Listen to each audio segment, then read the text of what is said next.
Chapter 1, Supergene. By a stony creek in a valley, a black-clad young man was holding a black beetle with a metallic sheen that looked like a cross between a crab and a Hercules beetle. Holding a dagger in his other hand, the young man swiftly cut the still struggling claws off the beetle, revealing white and tender meat. Almost without hesitation, the young man sucked the meat out of the claws as if he were eating a crab, and swallowed it together with larger pieces of tougher meat. Black beetle killed.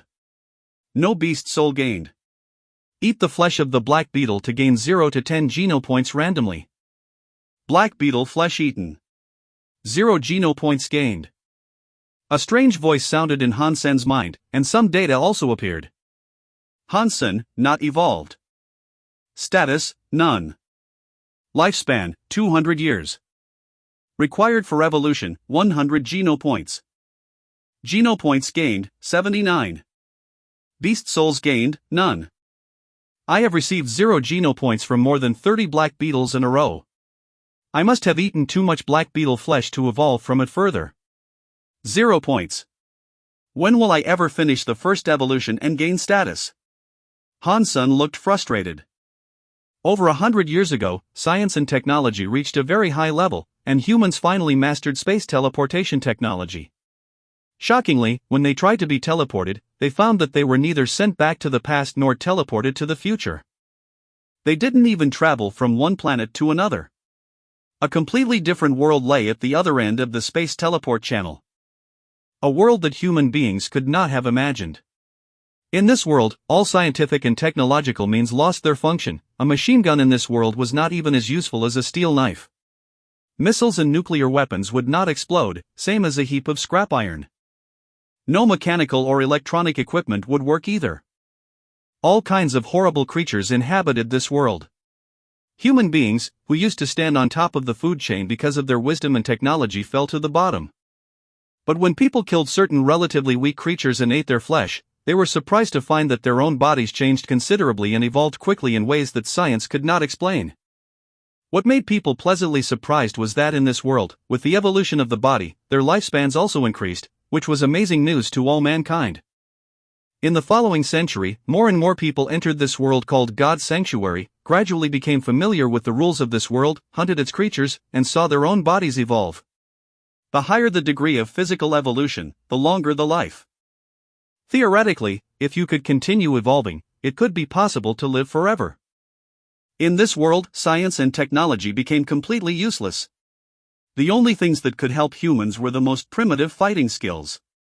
Ancient martial arts, which were almost forgotten in modern society, had an unexpected effect here. All kinds of ancient martial arts had been redeveloped, and after more than 100 years of development, new martial arts schools were formed and became prominent. In addition to ancient martial arts, God's sanctuary offered another tool to enhance humans, the beast soul. When killing a creature in God's sanctuary, a person had a chance to obtain the beast soul of the creature. Beast souls had all kinds of forms and appearances. Some could be summoned to fight for men, and some appeared in the form of armor or weapon. In addition, some beast souls could even help humans transform so they could take the shape of terrifying monsters, magical birds flying between heaven and earth, or insects drilling underground. Neither martial arts nor beast souls had anything to do with Hans Sr. Even in modern society, advanced science and technology were in the hands of just a few people.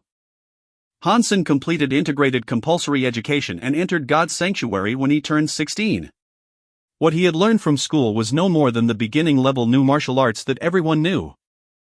As for beast souls, they were so expensive that Hansen couldn't afford even the cheapest. Without martial arts and beast souls, or even advanced man-made alloy weapons, Hansen was only able to kill some low-level creatures to eat their flesh and evolve, and he was having a difficult time in God's sanctuary. But the more meat of low-level creatures he ate, the less effective evolution he gained. 3 months in God's sanctuary and he still could not complete a physical evolution. Hansen had tried to kill some of the more powerful creatures, but even the weakest primitive creature, the copper-toothed beast, almost took his life. He had to rest for nearly a month before returning to God's sanctuary. By this time Hansen had eaten all kinds of ordinary creatures around him, and it wouldn't help to eat their flesh anymore. If he didn't risk hunting more advanced creatures, he would never evolve. When he was about to try to kill a copper-toothed beast, Hansen saw something climbing out from the ripples of the creek. He originally thought it was a black beetle, but immediately noticed something different. All black beetles had black shells, but a bright golden color caught his eye. Hansen gazed at the creature climbing out of the water. It really was a black beetle, but different from the ordinary ones because of its golden body as big as a basketball. It was like a sculpture carved from gold, and its eyes were crystal clear, like gems. It did not even look like a living thing unless observed carefully. Why is this black beetle so strange? Hansen stared at the golden black beetle. Recently he had killed countless black beetles and knew everything about them. Their vision was poor, but their hearing was very sensitive. As long as he remained still, even in close proximity, a black beetle would not notice his presence. Hansen stared at the strange beetle, and unexpectedly, it climbed toward him. Without hesitation, when the golden black beetle crawled next to Hansen, he held down the golden black beetle's shell with one hand and swiftly cut into its fragile joints with the dagger in his other hand. He made 6 clean cuts vertically and horizontally to remove all 6 claws of the beetle. The golden black beetle struggled and flipped over. Taking this opportunity, Hansen pierced his dagger into a white mark on its belly and turned it sharply. The golden black beetle suddenly stopped moving. Sacred blood creature black beetle killed.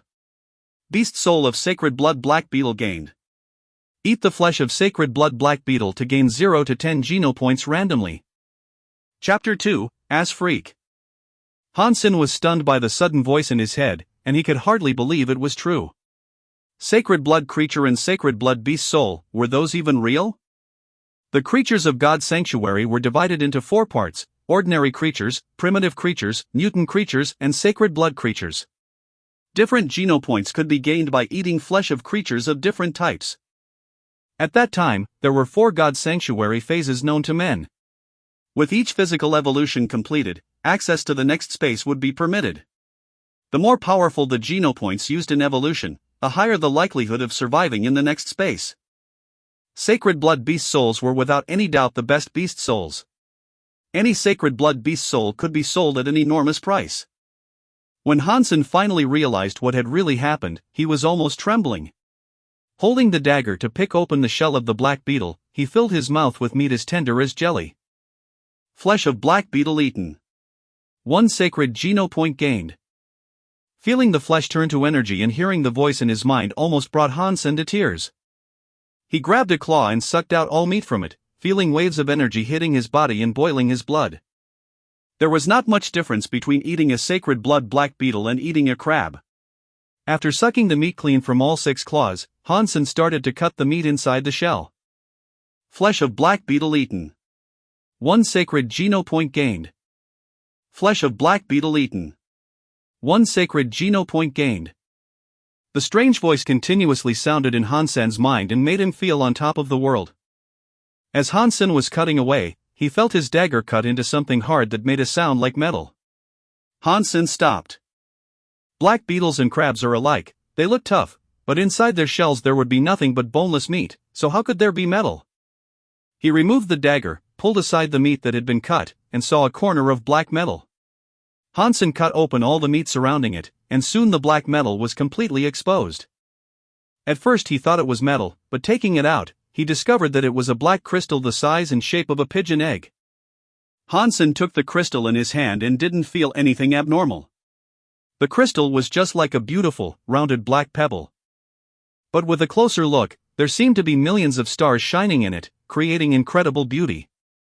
Here is the easiest area in God's sanctuary, Hansen thought. Even primitive creatures are hard to find here, let alone sacred blood creatures. How did this sacred blood black beetle suddenly appear? And I've never heard of a sacred blood black beetle before. Black beetles are such low life after all.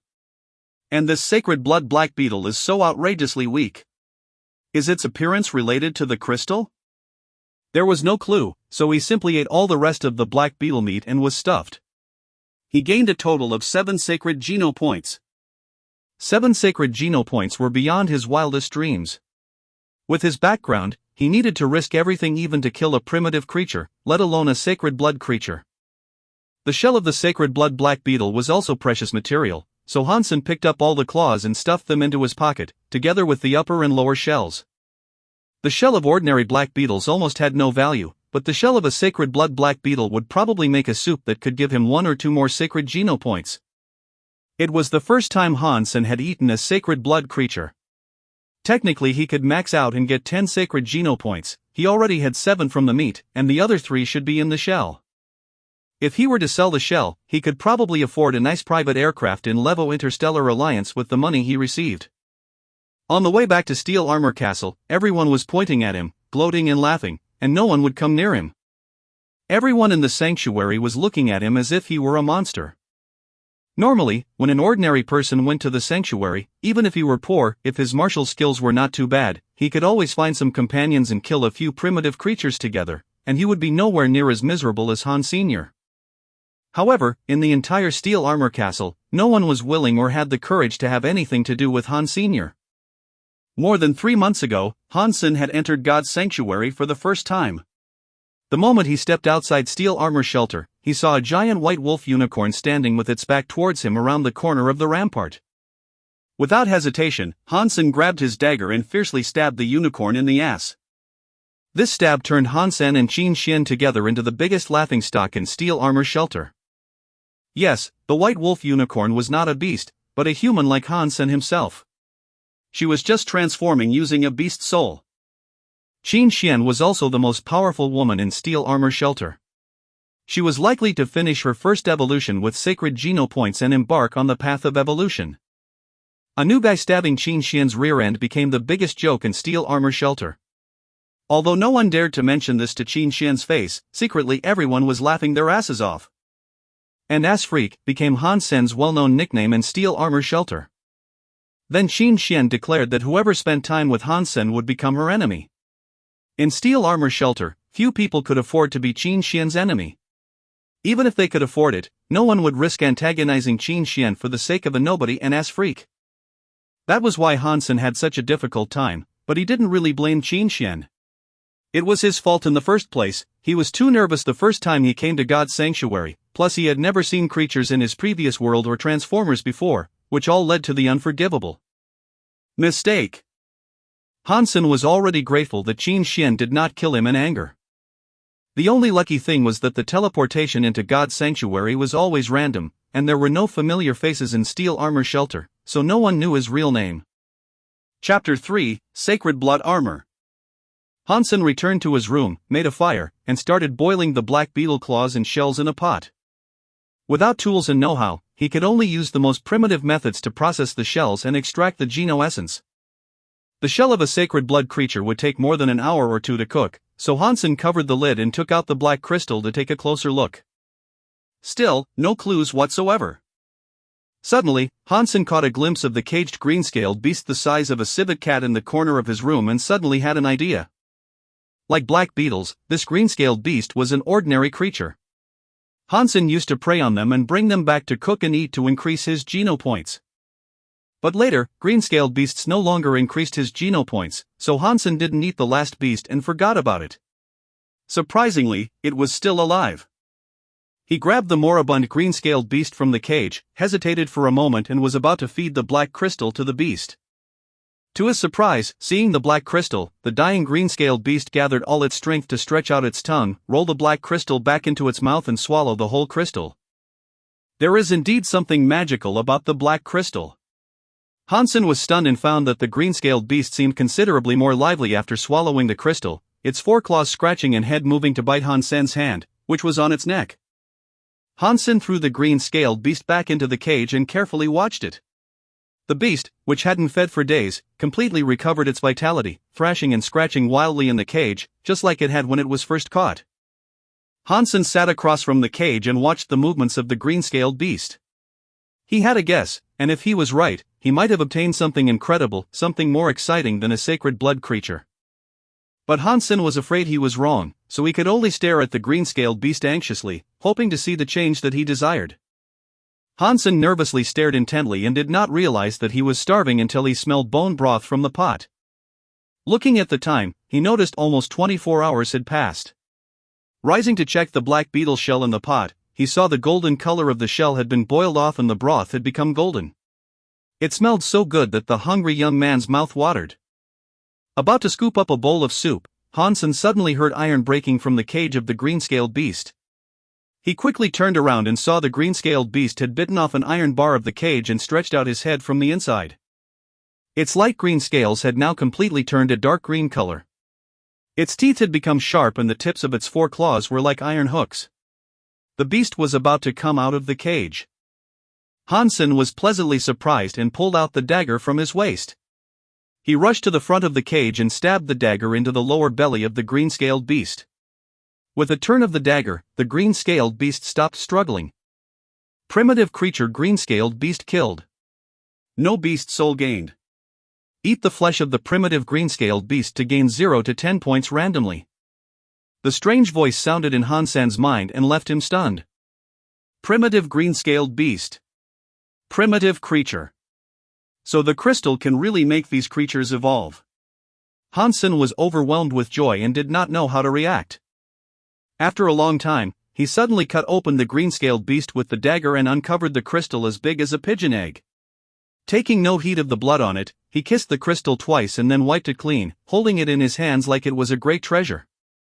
The crystal was really the reason the black beetle became a sacred blood creature. If the green-scaled beast had continued to evolve, could it have become a sacred blood creature too? Hansen almost dared not think about it, because it was just too amazing. He was so excited that his hands were trembling while holding the crystal. He bit his tongue and cried out of pain so as to know that it really was not a dream. After remaining excited for quite a while, Hansen carefully put the crystal away, gobbled up the shell broth, and gained another sacred geno point, bringing his geno point count to 8. Without tools and means, his primitive method couldn't extract all geno essence from the shell, but it was good enough that he gained 1 sacred geno point. Hansen realized that he had gained a sacred blood beast soul of a black beetle when he killed the golden black beetle, and he quickly accessed his profile. Hansen, not evolved. Status, none. Lifespan, 200 years. Requirements for evolution, 100 geno points. Geno points gained, 79 geno points, 8 sacred geno points. Beast soul gained, sacred blood black beetle. Type of sacred blood black beetle's beast soul, armor. What would the armor of sacred blood black beetle's beast soul look like? Before Hansen finished the thought, a golden shadow shot out of thin air, looking exactly like the golden black beetle. The golden black beetle flew to Hansen's chest, turned into a golden liquid and started to cover his whole body. In the blink of an eye, Hansen's whole body, together with his hair, was all wrapped up. The streamlined gold armor was full of power and impact, and covered his whole body as if it were a suit of Gothic medieval armor instilled with improved aerodynamics. It looked just like a piece of art. The whole suit of armor felt full of power and speed, making Hansen look slender and majestic, as if his whole body were full of explosive power. With shining metallic luster, the armor was gorgeous and had a solid texture. At first glance, it was even somewhat like the gold cloth worn by golden saints. The difference between the gold cloth and the beast soul armor was that the armor covered the head and body completely, with only a few gaps in the joints where different pieces overlapped, just like the black beetle itself, which was the only weakness of the beast soul armor. Hansen moved around in the armor and there was no feeling of heaviness or clumsiness. Instead, he felt that his body had become a little lighter and full of energy. Indeed, this was armor from a sacred blood beast soul. It is way more gorgeous than the ones from primitive beast souls that I often have seen at steel armor shelter. Hansen felt ecstatic.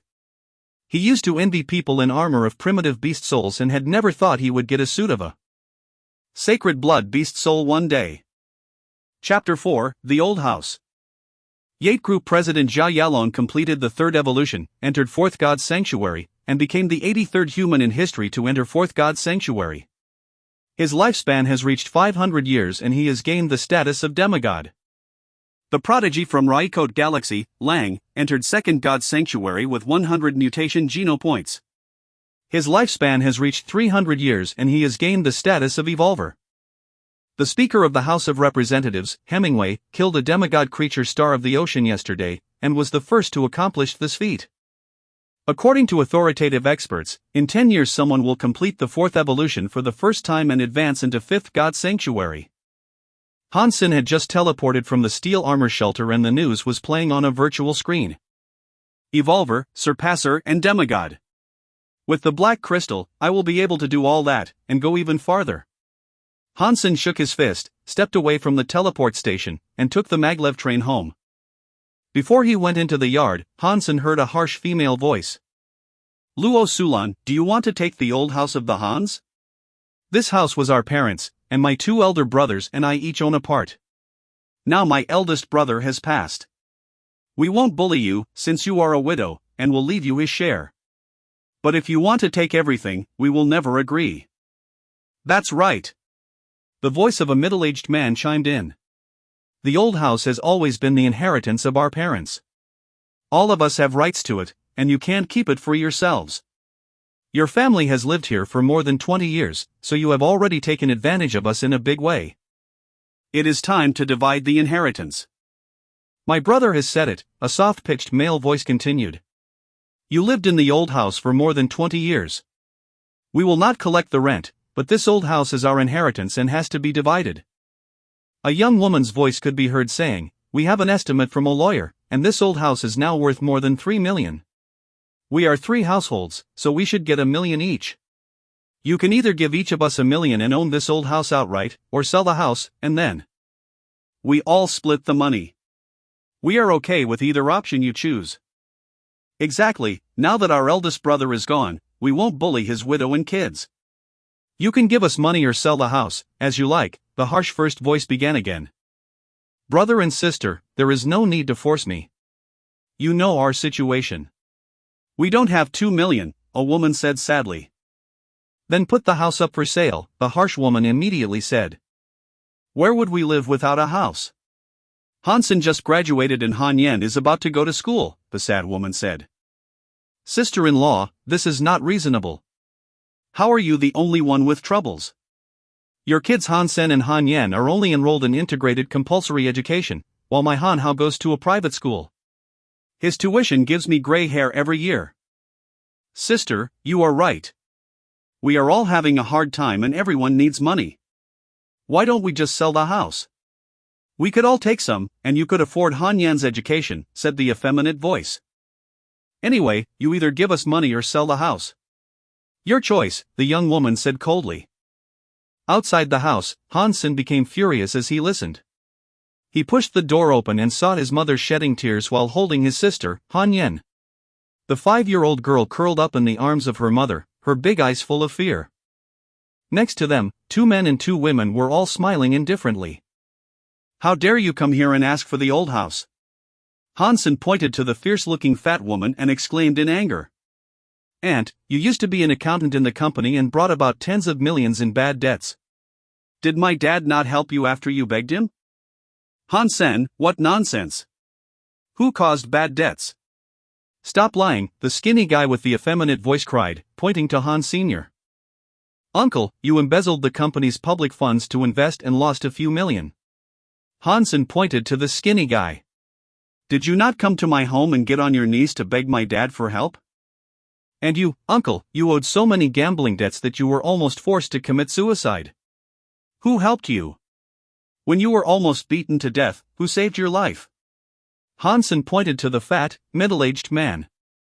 Starry Group wanted to acquire our family business. If my dad didn't represent all of you and then had a falling out with Starry Group, would he have died in such a shady way? Hansen clenched his teeth, looking at the 4.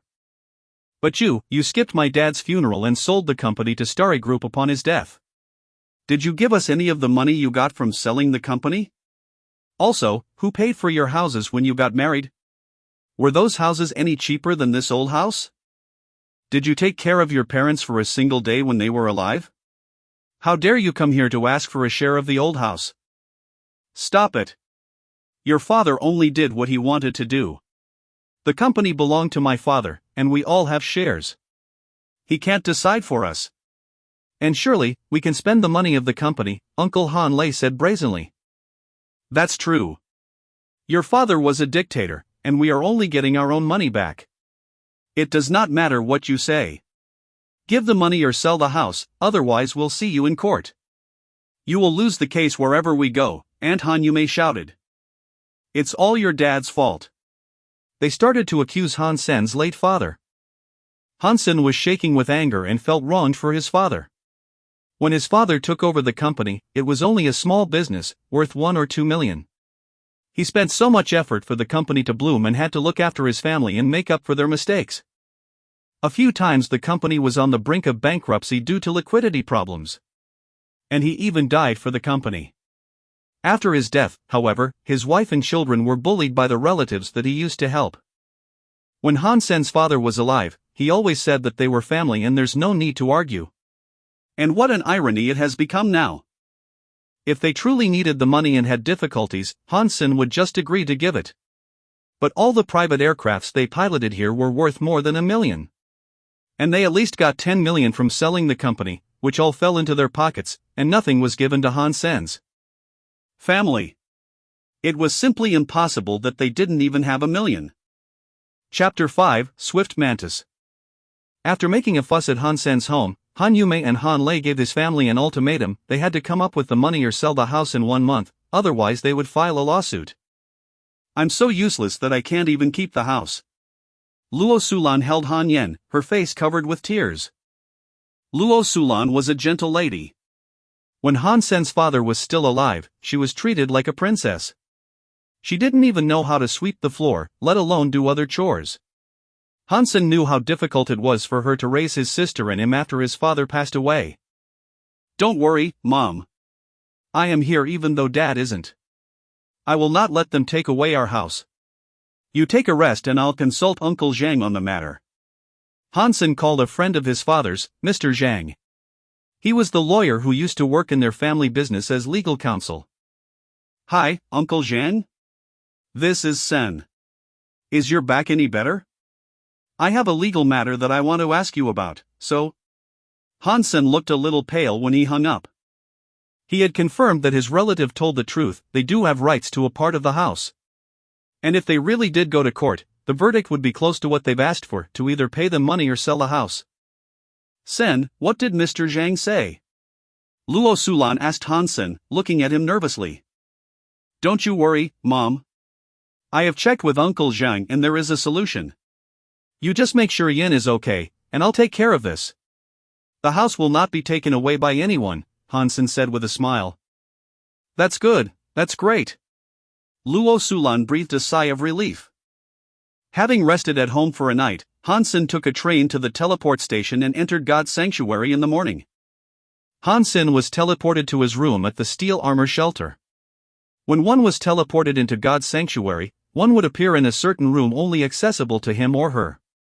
Unless permitted by the owner, others were not able to enter the room. Before finishing the first evolution and entering second God's sanctuary, this was Han Sen's home in God's sanctuary. Now Han Sen had no power or influence. The only solution was to come up with $2 million in a month if he wanted to keep the house.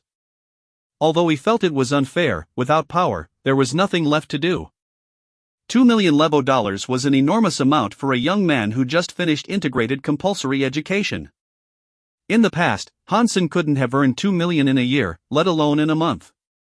But now everything was different. In fact, if he had not already cooked the shell of the sacred blood black beetle, the shell alone would be worth 1 or 2 million. Even without the shell, he still had the black crystal that could make creatures evolve. As long as he had that, 2 million was nothing. Looking at the body of the primitive green-scaled beast on the ground, Han Sen hesitated for a moment before cutting the body into pieces. He then dried the meat, made it into beef jerky and carried it with him in his waistpack. He must first catch a creature before he could use the crystal to make it evolve and trade the flesh of the evolved creature for money. Now that Han Sen owned a suit of sacred blood beast soul armor, he could up his game and start to hunt primitive creatures instead of ordinary creatures. Primitive creatures weren't worth much, and he would waste a day's time waiting for an ordinary creature to evolve into a primitive one. To come up with 2 million, Han Sen would need to sell at least a mutant creature. Primitive creatures were usually seen a dozen kilometers from steel armor shelter. Han Sen had not dared to go that far before, but now he has had his armor. This time, his goal was no longer a copper-toothed beast, the weakest among all primitive creatures, but the swift mantis often spotted in Zephyr Valley. Although a primitive creature, a swift mantis had a fragile body and could easily be killed by a normal alloy dagger if stabbed in a vulnerable spot. However, a swift mantis was so fast that ordinary people couldn't keep up with it. and its pair of hacksaw-like forelegs could easily split human bones. Once hit by the forelegs, a person would be crippled, if not killed. So few humans would go to hunt this creature. For Hansen, however, the swift mantis was the best option. It was in the end only a primitive creature, and there was no way it could cut open his sacred blood beast soul armor. If he couldn't be hurt by the mantis, surely he could kill it. The most important thing was that with claws and wings cut off, a swift mantis could no longer fight back but could still live. This way, Hansen could easily take it back, keep it in his room, and use the black crystal to make it evolve into a mutant creature before he sold its flesh. Of course, if he were able to kill a few swift mantises and got lucky, he might even gain a beast soul. The beast soul of a swift mantis was in the shape of a swift jagged blade, which was a long dagger, a type of weapon Hansen had mastered. Although the swift jagged blade was only a primitive beast soul weapon, it was the sharpest of all primitive weapons, and could even compare to some mutant beast soul weapons. Because of the danger of hunting swift mantises, few would go to Zephyr Valley, and even fewer had obtained a swift jagged blade. If the rare weapon were to be sold, it would cost more than 2 million. So, if Hansen could score a beast soul of a swift mantis, there would be no need to sell mutant creature flesh anymore. The closer Hansen got to Zephyr Valley, the fewer people he could see. Around the valley, there was no human activity at all. Hansen did not dare to go too deep, so he found a hidden place and summoned the sacred blood black beetle beast soul to cover himself in the golden armor. Taking a deep breath, he sneaked towards Zephyr Valley. Hansen did not dare to go too fast. The valley was covered with trees and wild grass as tall as a man. As the trees and grass swung with the wind, it was difficult to spot any swift mantis that might be hiding there. Even momentary carelessness could lead to broken bones from a mantis attack. Chapter 6: Armor is Everything. Suddenly, Hansen saw something green, about a foot long, sticking to the grass like a leaf. If he didn't look closely, he would have thought it was part of the grass and would have never imagined it to be a swift mantis that could split a human skull with a single blow. Its pair of sickle-like, jagged forelegs were even longer than its body. Dark green in color, the forelegs were covered in a metal sheen, and were nothing like its fragile body. The rigidity of the forelegs was definitely comparable to the most advanced alpha alloy. Hansen was lucky that he found the swift mantis before it saw him. Moving towards it, he calculated the nearest he could get to it before being noticed by the swift mantis. When he was about 6 feet away from the swift mantis, Hansen did not dare to go any farther, fearing he might lose the opportunity to attack by stealth. Tightly holding the dagger in his hand, Hansen rushed out from the grass and cut at the swift mantis waist in a fast and ruthless strike. But Hansen had still underestimated the speed and responsiveness of the swift mantis. It had noticed his presence the moment he rushed out. All of a sudden, it rose into the air, gliding with wings spread towards Hansen in a truly swift move. Its forelegs had cut him in the head before he could even react. Hansen subconsciously stepped back in shock, yet the mantis foreleg still hit his head. With a sound of metal clashing, Hansen felt only slight discomfort, as if his head were hit by a stone. And there was not even a scratch on the sacred blood beast soul armor. Filled with ecstasy, Hansen seized the opportunity to cut into the slim waist of the swift mantis in front of him with a fierce stab. The swift mantis was cut into 2 halves, green mantis blood splashing him wet all over. Hansen didn't care at all and listened to the strange voice in his head blissfully. Primitive creature swift mantis killed. No beast soul gained. Eat the swift mantis to gain 0 to 10 primitive geno points randomly. Touching his helmet where the swift mantis cut to feel it was still smooth, Hansen thought to himself in excitement, the armor is everything. With my armor, I could kill whatever I want to kill and no one could ever hurt me. I wouldn't even fear mutant creatures. Hansen suddenly gained courage and stopped hiding. He marched to Zephyr Valley and alerted several swift mantises to attack, but they couldn't hurt him at all by cutting his armor. Hansen took the opportunity to kill them all, each with 1 stab. Primitive creature swift mantis killed. No beast soul gained. Eat the swift mantis to gain 0 to 10 points randomly. Primitive creature swift mantis killed. The voice continuously sounded in his mind, adding to his thrill. He stabbed his way through the valley and killed more 20 mantises in succession. Su Xiaoqiao was on his way to Zephyr Valley as well, quietly mulling over his own bad luck. His parents were the owners of an interstellar conglomerate and were considered both distinguished and aristocrats. He, however, was randomly assigned to Steel Armor Shelter, where he had no friends or even acquaintances. To get an aristocratic title, Su Xiaoqiao could only choose to follow Qin Xian in order to max out on mutant geno points and become an evolver. There were two types of titles in Levo Interstellar Alliance. One was distinguished. Once one became a surpasser, one could be certified as distinguished. The other was an aristocratic. If one could evolve with 100 mutant or more advanced geno points, one could be certified as an aristocrat. Either title involved a lot of benefits in the alliance, and most importantly they were a symbol of social status. Today in the alliance, people were more and more snobby. People from the upper class wouldn't even talk to someone without a title, even when doing business. Advanced titles like Sacred Blood Aristocrat were beyond Su Xiaoqiao's dreams. All he wanted was to gain the title of Ordinary Aristocrat by maxing out on mutant geno points and completing an evolution. However, to get 100 mutant geno points was still too difficult for him on his own. He did bring a lot of money to Steel Armor Shelter, but money could only buy ordinary and primitive creature flesh, as very few people would sell mutant creatures. Only people who aimed to max out on sacred geno points like Qin Xian would sometimes sell the mutant creature flesh they had. However, it wasn't money that she wanted, but loyalty and service.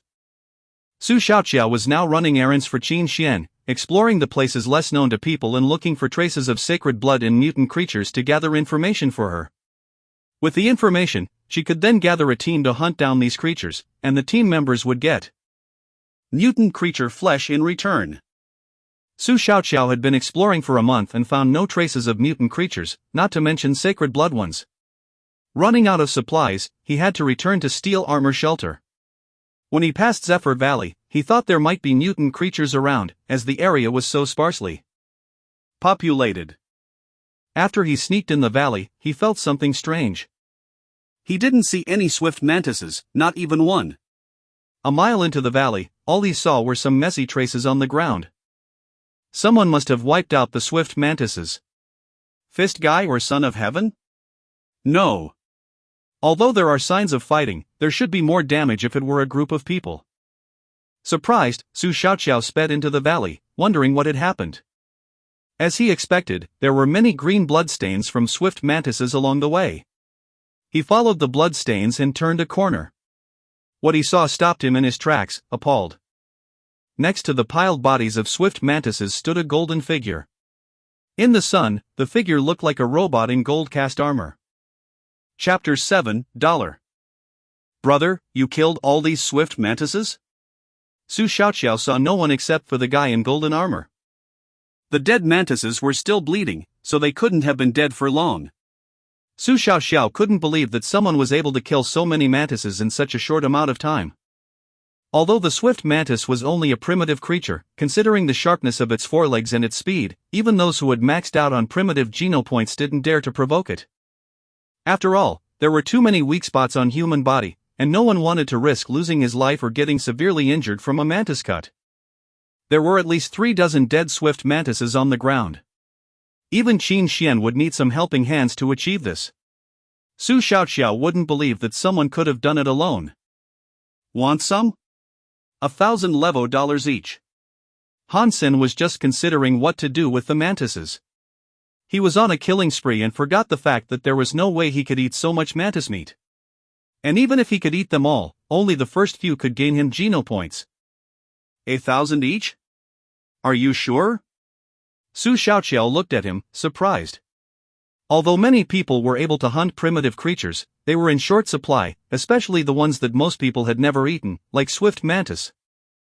After all, people's energy was limited, and there was a limit to how many geno points the meat from the same type of creature could offer. Only by eating the flesh of a variety of creatures could one keep collecting geno points. Those who were relatively well off would all be willing to pay for the creatures they hadn't eaten yet in order to be able to quickly max out on their primitive geno points. Therefore, the primitive creatures that were easy to kill could bring a few hundred each, while the ones that were difficult to hunt, such as the swift mantis, could sell for 2,000 or 3,000 each and still be in short supply. Su Xiaoqiao calculated and figured that he could double or triple the price if he could transport these mantis bodies back. Yes, $1,000 Levo each. Hansen nodded. It wasn't that Hansen did not know what the mantises were worth. Without a car or other tools, there was simply no way he could move all these bodies back on his own. And if he left now, the bodies might be stolen when he returned. Moreover, Hansen did not want to waste his time and energy on this.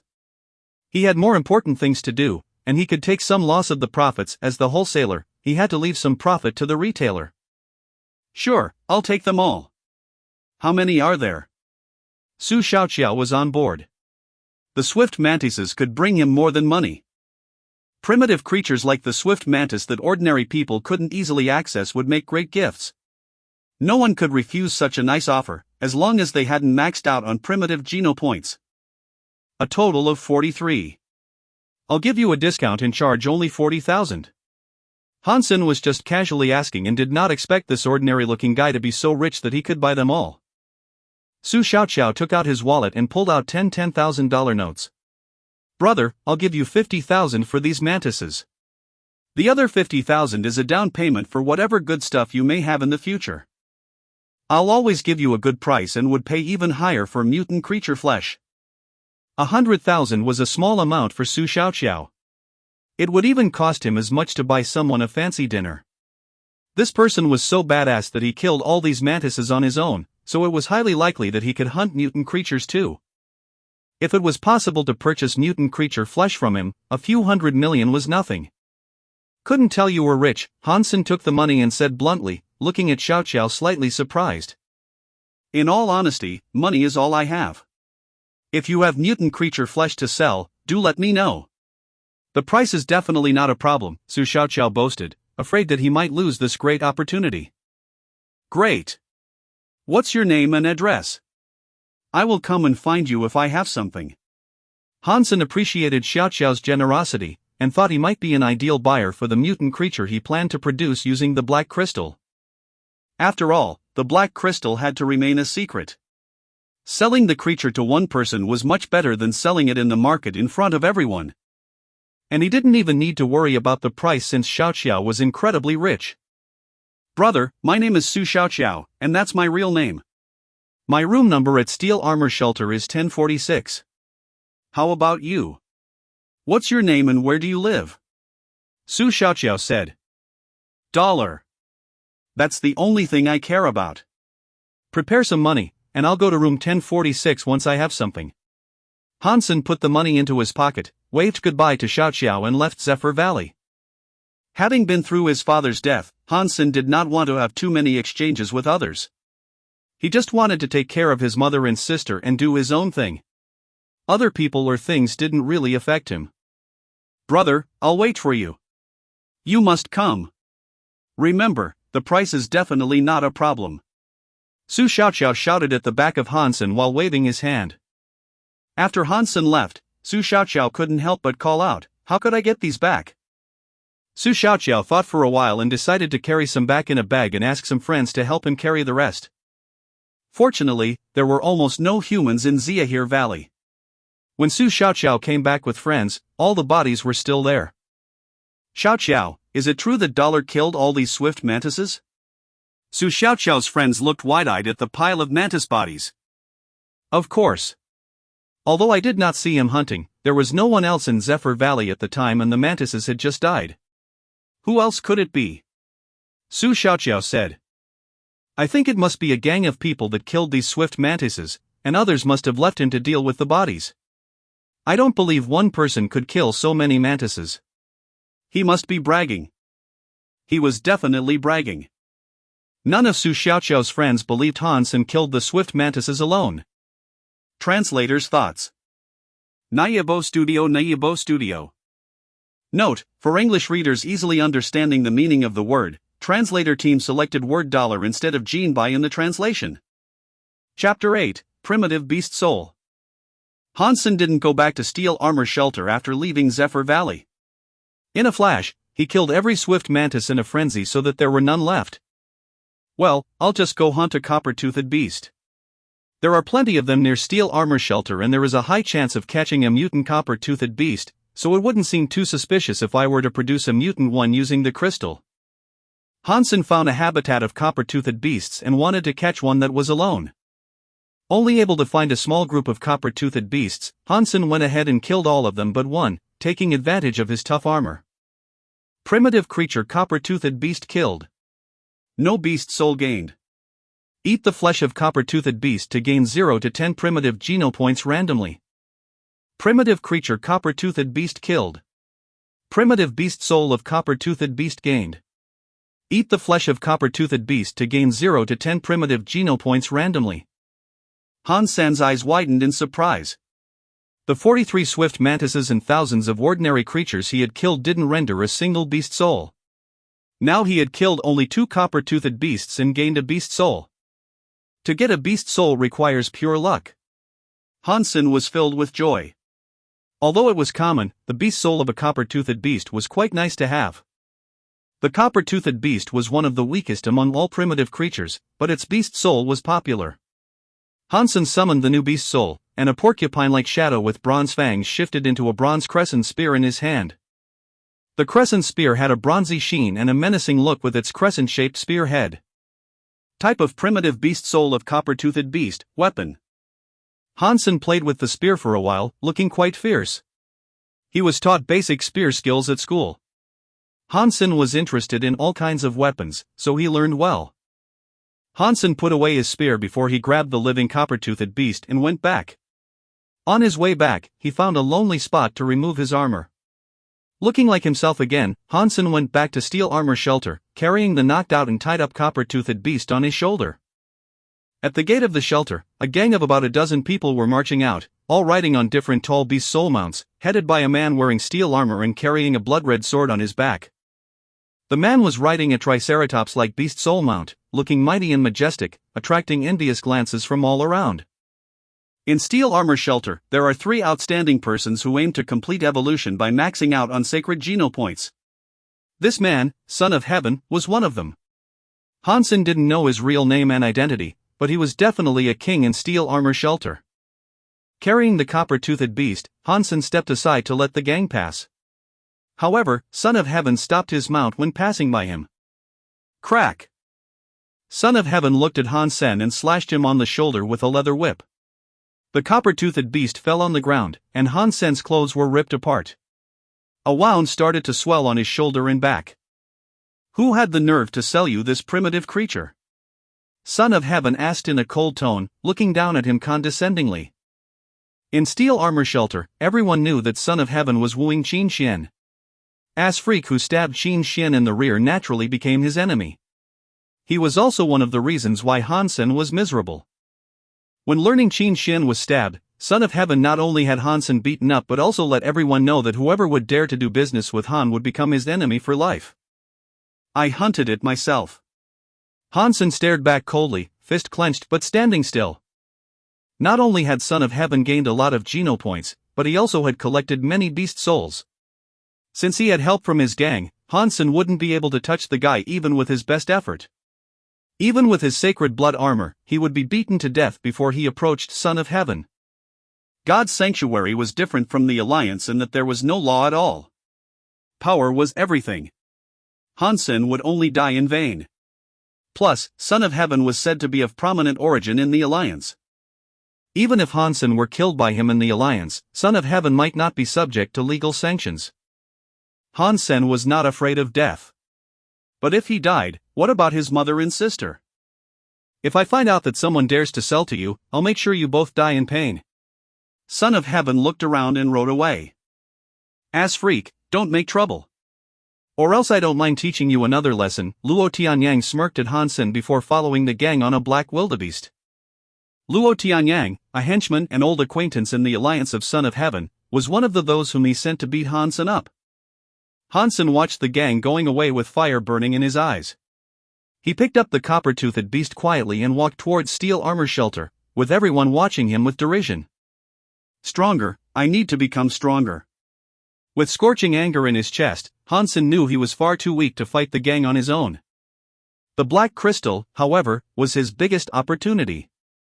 Son of Heaven, just get rid of him for good, Luo Tianyang said coldly. Son of Heaven smiled and said, Qin Xian is a stubborn girl. She doesn't like people to intervene in her business. Since she did not kill Han Sen, she might be upset if I did. What an unwise woman, another henchman of Son of Heaven, Peerless Sword, said. It's her honor that you, bro, would chase her, while she just puts on airs. If it weren't for you, I would have killed her already. Don't put Qin Xian down. She is quite something in both God's Sanctuary and the Alliance. If she becomes mine, it will be a huge advantage to me. Son of Heaven said grimly, end of discussion. We need to get to Sunset Slope before Fist Guy's gang. That sacred blood creature has to be ours. Chapter 9, Sacred Blood Creature. Hansen returned to his room, tied the copper-toothed beast to a cage and put the black crystal in front of it.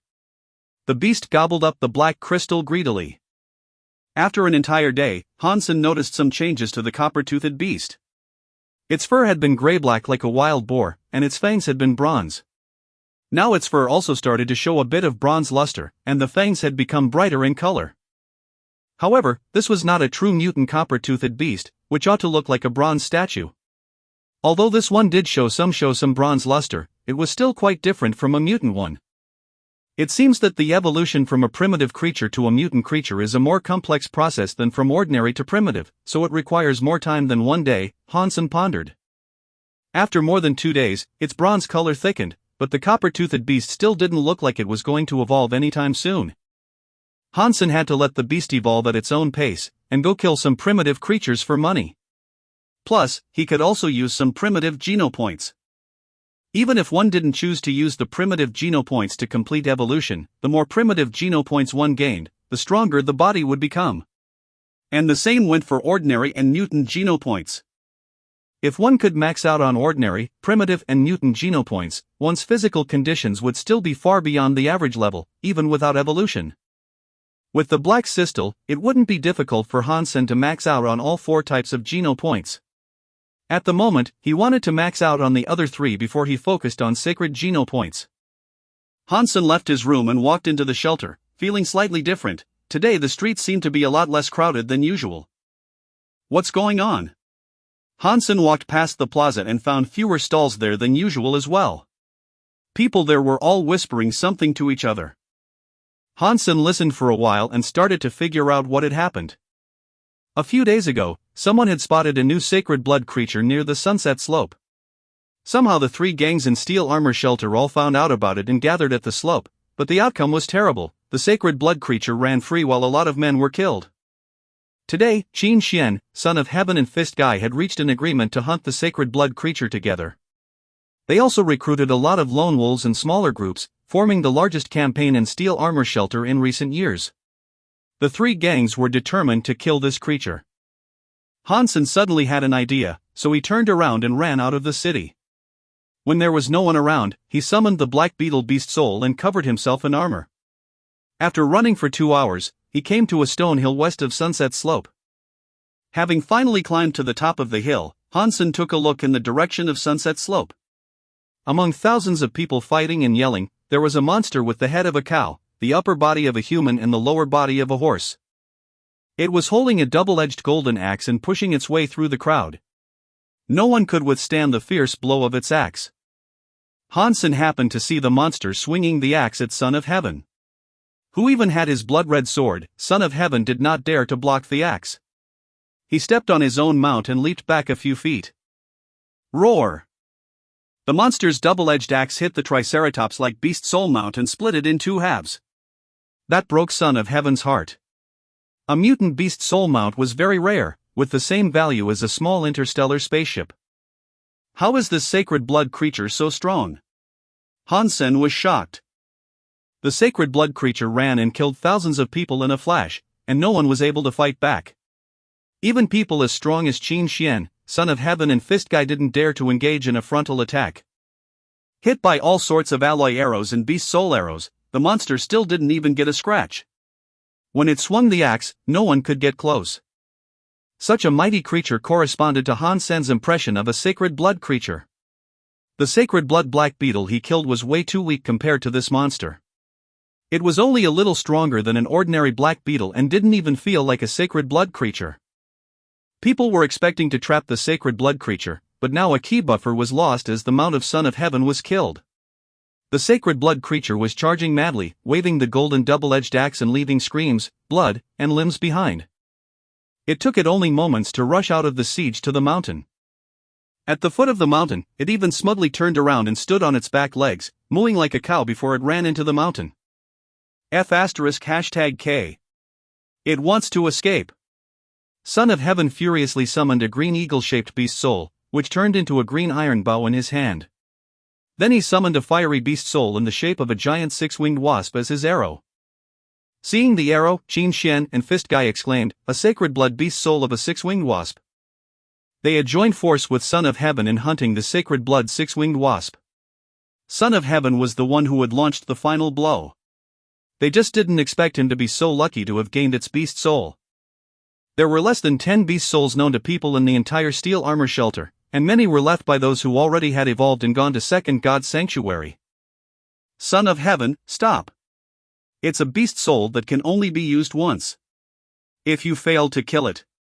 Luo Tianyan wanted to stop him, but it was too late.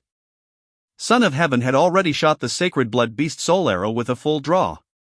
The arrow turned into a red lightning bolt flying towards the sacred blood creature. Bang!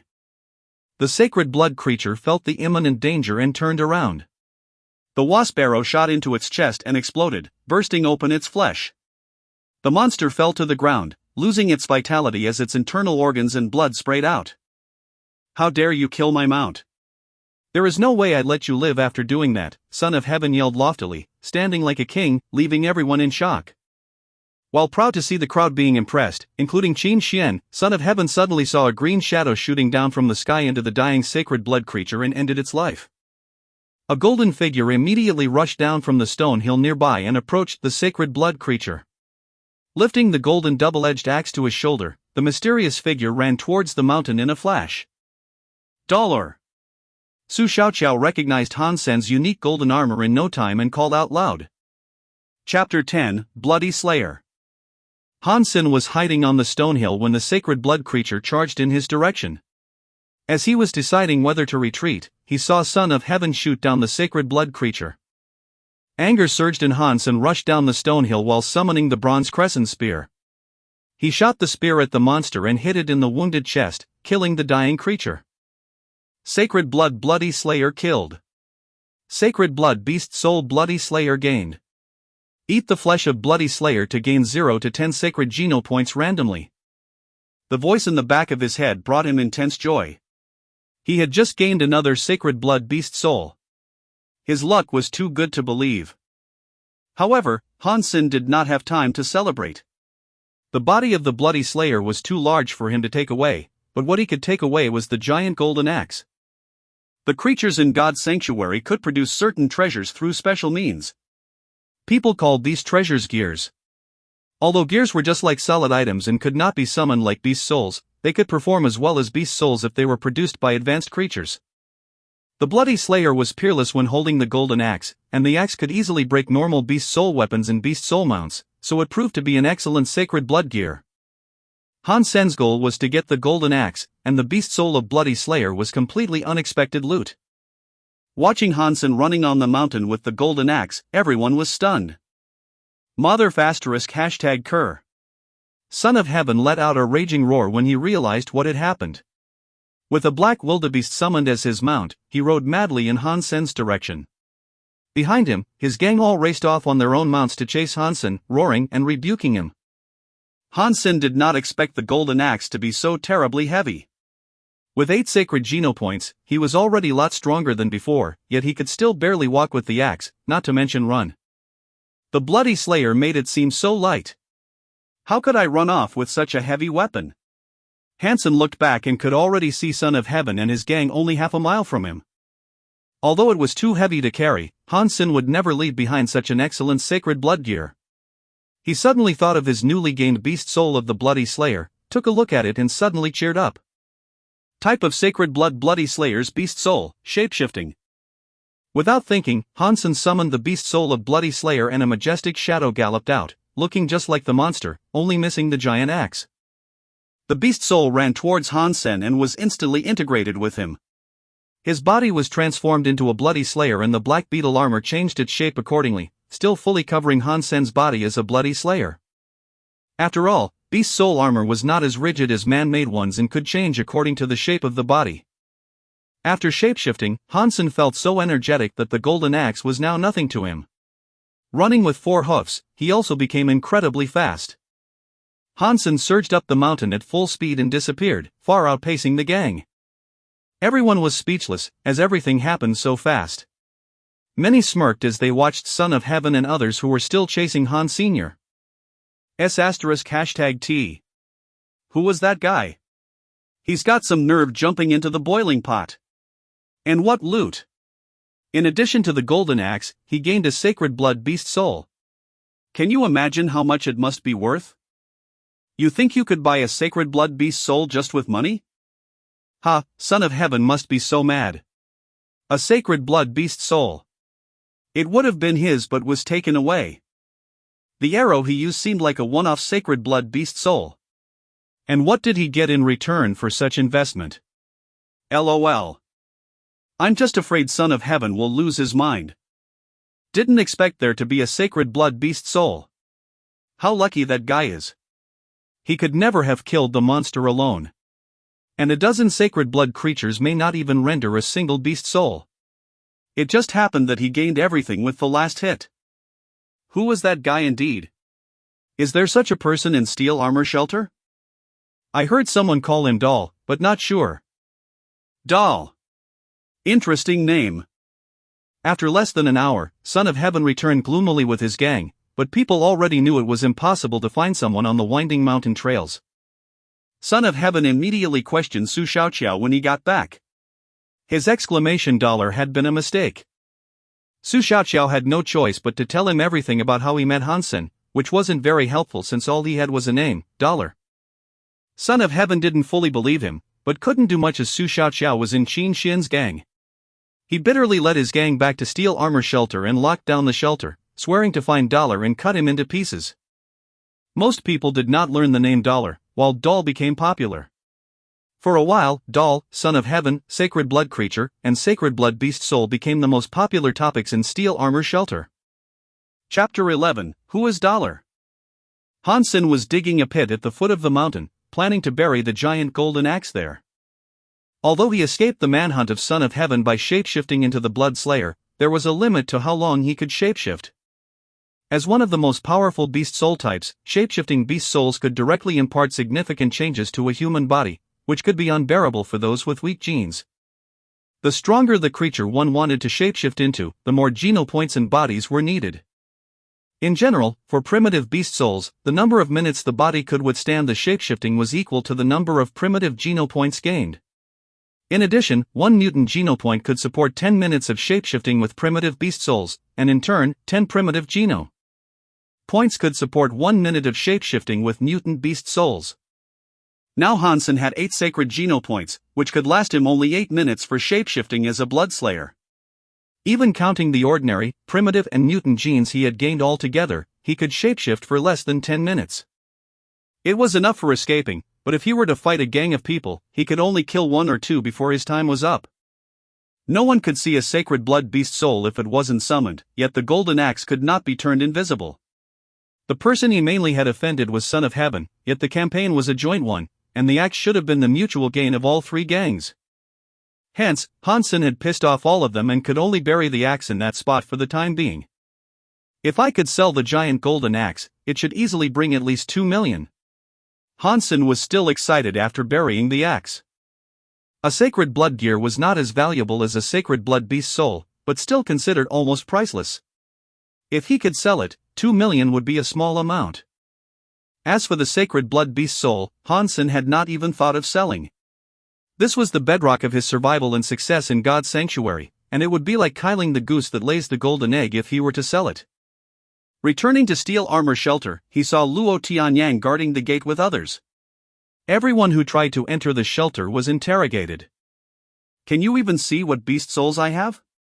Hansen had no fear as he had already buried the golden axe.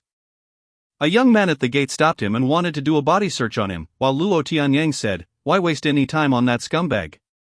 How is it even possible that he would be Dollar? #K off." The young man pushed Hansen away and turned to search other people. Hansen looked at Luo Tianyang with a sneer and went into the shelter. Everyone in the street was talking about what had happened at Sunset Slope. Listening to people calling him doll, Hansen thought, damn Su Xiaoqiao. Who told you to call me doll? He was happy to know that Son of Heaven was furious and strode back to his room. In another room, Su Xiaoqiao stood in front of Qin Xian, almost in tears. Xian, you need to believe me. I've told you everything I know. I really did not know Dollar, but only saw him once in Zephyr Valley and bought some swift mantises from him, which I gave to my bros as gifts. Just ask around if you don't believe me. They even helped carry the mantises back from the valley. I am not blaming you. I just want you to contact Dollar, tell him I am willing to buy his sacred blood beast soul and gear, and ask him how much he wants, Qin Xian said quietly. But I really do not know where he is. Su Xiaoqiao said sadly. Then go find him. Don't let anyone know about this and go look for him secretly. If you manage the task, I'll reward you. Qin Xian showed Su Xiaoqiao out after she gave the order, not waiting for his reply. After he left, Qin Xian frowned to herself, who could Dollar be? Is he someone in Fist Guy's gang? Or was the whole thing orchestrated by Son of Heaven? If he really is on his own, can I get him on my side? If I can't, it would also be nice to purchase the sacred blood beast soul and gear. Almost at the same time, Fist Guy sent his men to look for Dollar in secret, trying to buy the sacred blood beast soul and gear from him. Although it was a joint action, the only one who suffered a loss was Son of Heaven. If it had not been for his sacred blood wasp arrow, the bloody slayer would have run away and there would have been nothing for Qin Xian and Fist Guy. Now they could share some flesh of the bloody slayer, so it had gone well for them. However, Son of Heaven lost a mutant beast soul mount and a sacred blood wasp arrow, while being robbed of the sacred blood beast soul and gear. Anyone in his place would have been exasperated. The entire steel armor shelter was looking for Dollar, yet no one connected him to Ass Freak. Son of Heaven also put a price on his head, and even offered to pay a reward for any substantive information. The price was so good that even Hansen wanted to offer himself for the reward. Primitive green-scaled beast flesh eaten. 1 primitive geno point gained. Hansen squatted in the bushes, watching a deep pond near him while chewing meat jerky made from the green-scaled beast. Up until this point, he had gained 91 ordinary geno points, 26 primitive geno points, 0 mutant geno points and 8 sacred geno points. The copper-toothed beast was still slowly evolving, so Hansen could only go out to hunt some primitive creatures, hoping to gain more primitive geno points. Because the black beetle armor would draw too much attention, he could only go deep into the mountains where nobody goes, fearing that Son of Heaven would know where he was. Fortunately, God's sanctuary was so vast that there were many places where humans had never set foot, so it was rather easy for Hansen to disappear. While staring at the deep pond, Hansen suddenly heard a distant voice of a man and immediately tensed up. Chapter 12, Who is Scum? Soon, Hansen saw a young man walking towards the pond in ragged clothes. He was covered with cuts and bruises all over and looked extremely tired. Friend, there are iron-toothed crocodiles in the pool, Hansen came out of the bushes and cried from afar. He meant well in warning the young man, but was also afraid that he might alert the crocodiles that he wanted to hunt. This young man looked very tired and seriously injured. If he drank from the pond without knowing the crocodiles were there, he could have gotten killed by the iron-toothed crocodiles hiding under the water. The young man saw Hansen and became ecstatic. What is this place? And how do I get to Glory Shelter? He asked, staring at Hans Sr. Glory Shelter? Hansen hesitated, looking at the young man strangely. We are in Teaks Mountains north of Steel Armor Shelter, and I do not know where the Glory Shelter you mentioned is. I have come so far that I'm now in the territory of another shelter, the young man whispered to himself, looked up at Hansen, and said with an almost commanding tone. Take me to the shelter. Hansen frowned, as the tone of the young man wasn't very polite. Quietly he said, you go south from here. If you don't walk too slowly, you can reach the shelter before dark. I have to hunt, so I can't accompany you. Hansen was preparing to go back into the grass, not expecting the young man to suddenly hit him in the back. Losing balance and falling to the ground, Hansen knocked his head on a rock and started to bleed. What are you doing? Hansen covered his wound and stood up, glaring at the young man. All I want is obedience, not bulls *#T. Take me to the shelter. The young man looked at Hansen coldly. F*#KU. Hansen summoned his bronze crescent spear and poked it at him. Rubbish basic spear skills taught in integrated compulsory education. Even though my beast souls were all ruined on the way here, scum like you can't compare to me. The young man looked at Hansen contemptuously, raised one palm and slashed it at Hansen's spear. The young man's hands looked nothing like hands of a man, but rather like they were sculpted out of a whole piece of white jade, giving off an incredible sheen. Crack! The beast soul spear was cut in half by his palm as easily as a steel knife cutting through wood. Hyper-Geno art. With only half of the spear in his hand, Hansen was horrified. Science and technology were of no use in God's sanctuary, but ancient martial arts played an unexpectedly important role. With all the Geno points gained, humans were able to perform some mythical ancient martial arts in the real world. Nonetheless, it wasn't the so-called chi but the power of genes that powered the ancient martial arts. So, the more Geno points gained, the more effective ancient martial arts would be. The research showed that ancient martial arts could stimulate and bring out the potential of genes, offering extraordinary power to mankind. A new type of martial arts was developed called Hyper-Geno arts. Hyper-Geno arts were deeply rooted in ancient martial arts, full of mysteries that couldn't be explained by science. Their practice methods were mostly monopolized by the upper class. The most advanced Hyper-Geno arts were the least accessible. For those who graduated from a public school of integrated compulsory education like Hansen, Hyper-Geno arts were never an option. Only the advanced schools would teach basic Hyper-Geno arts. If the process of gaining Geno points was compared to turning mud into steel, then Hyper-Geno arts could decide whether the steel was to be made into knives and guns or simply left as a piece of metal. Acquiring genes to make the body evolve was merely acquiring the material, while Hyper-Geno arts taught one to use the material effectively. You know a lot for the scum you are. The young man looked at Hansen indifferently. This is your last chance. Lead the way or die. Again, he raised the jade-like palm as if he was an executioner about to perform his duty. If Hansen didn't comply, he would cut his head off. Kiss my ass. Hansen summoned the black beetle armor and covered himself, kicking the young man with a leg sweep.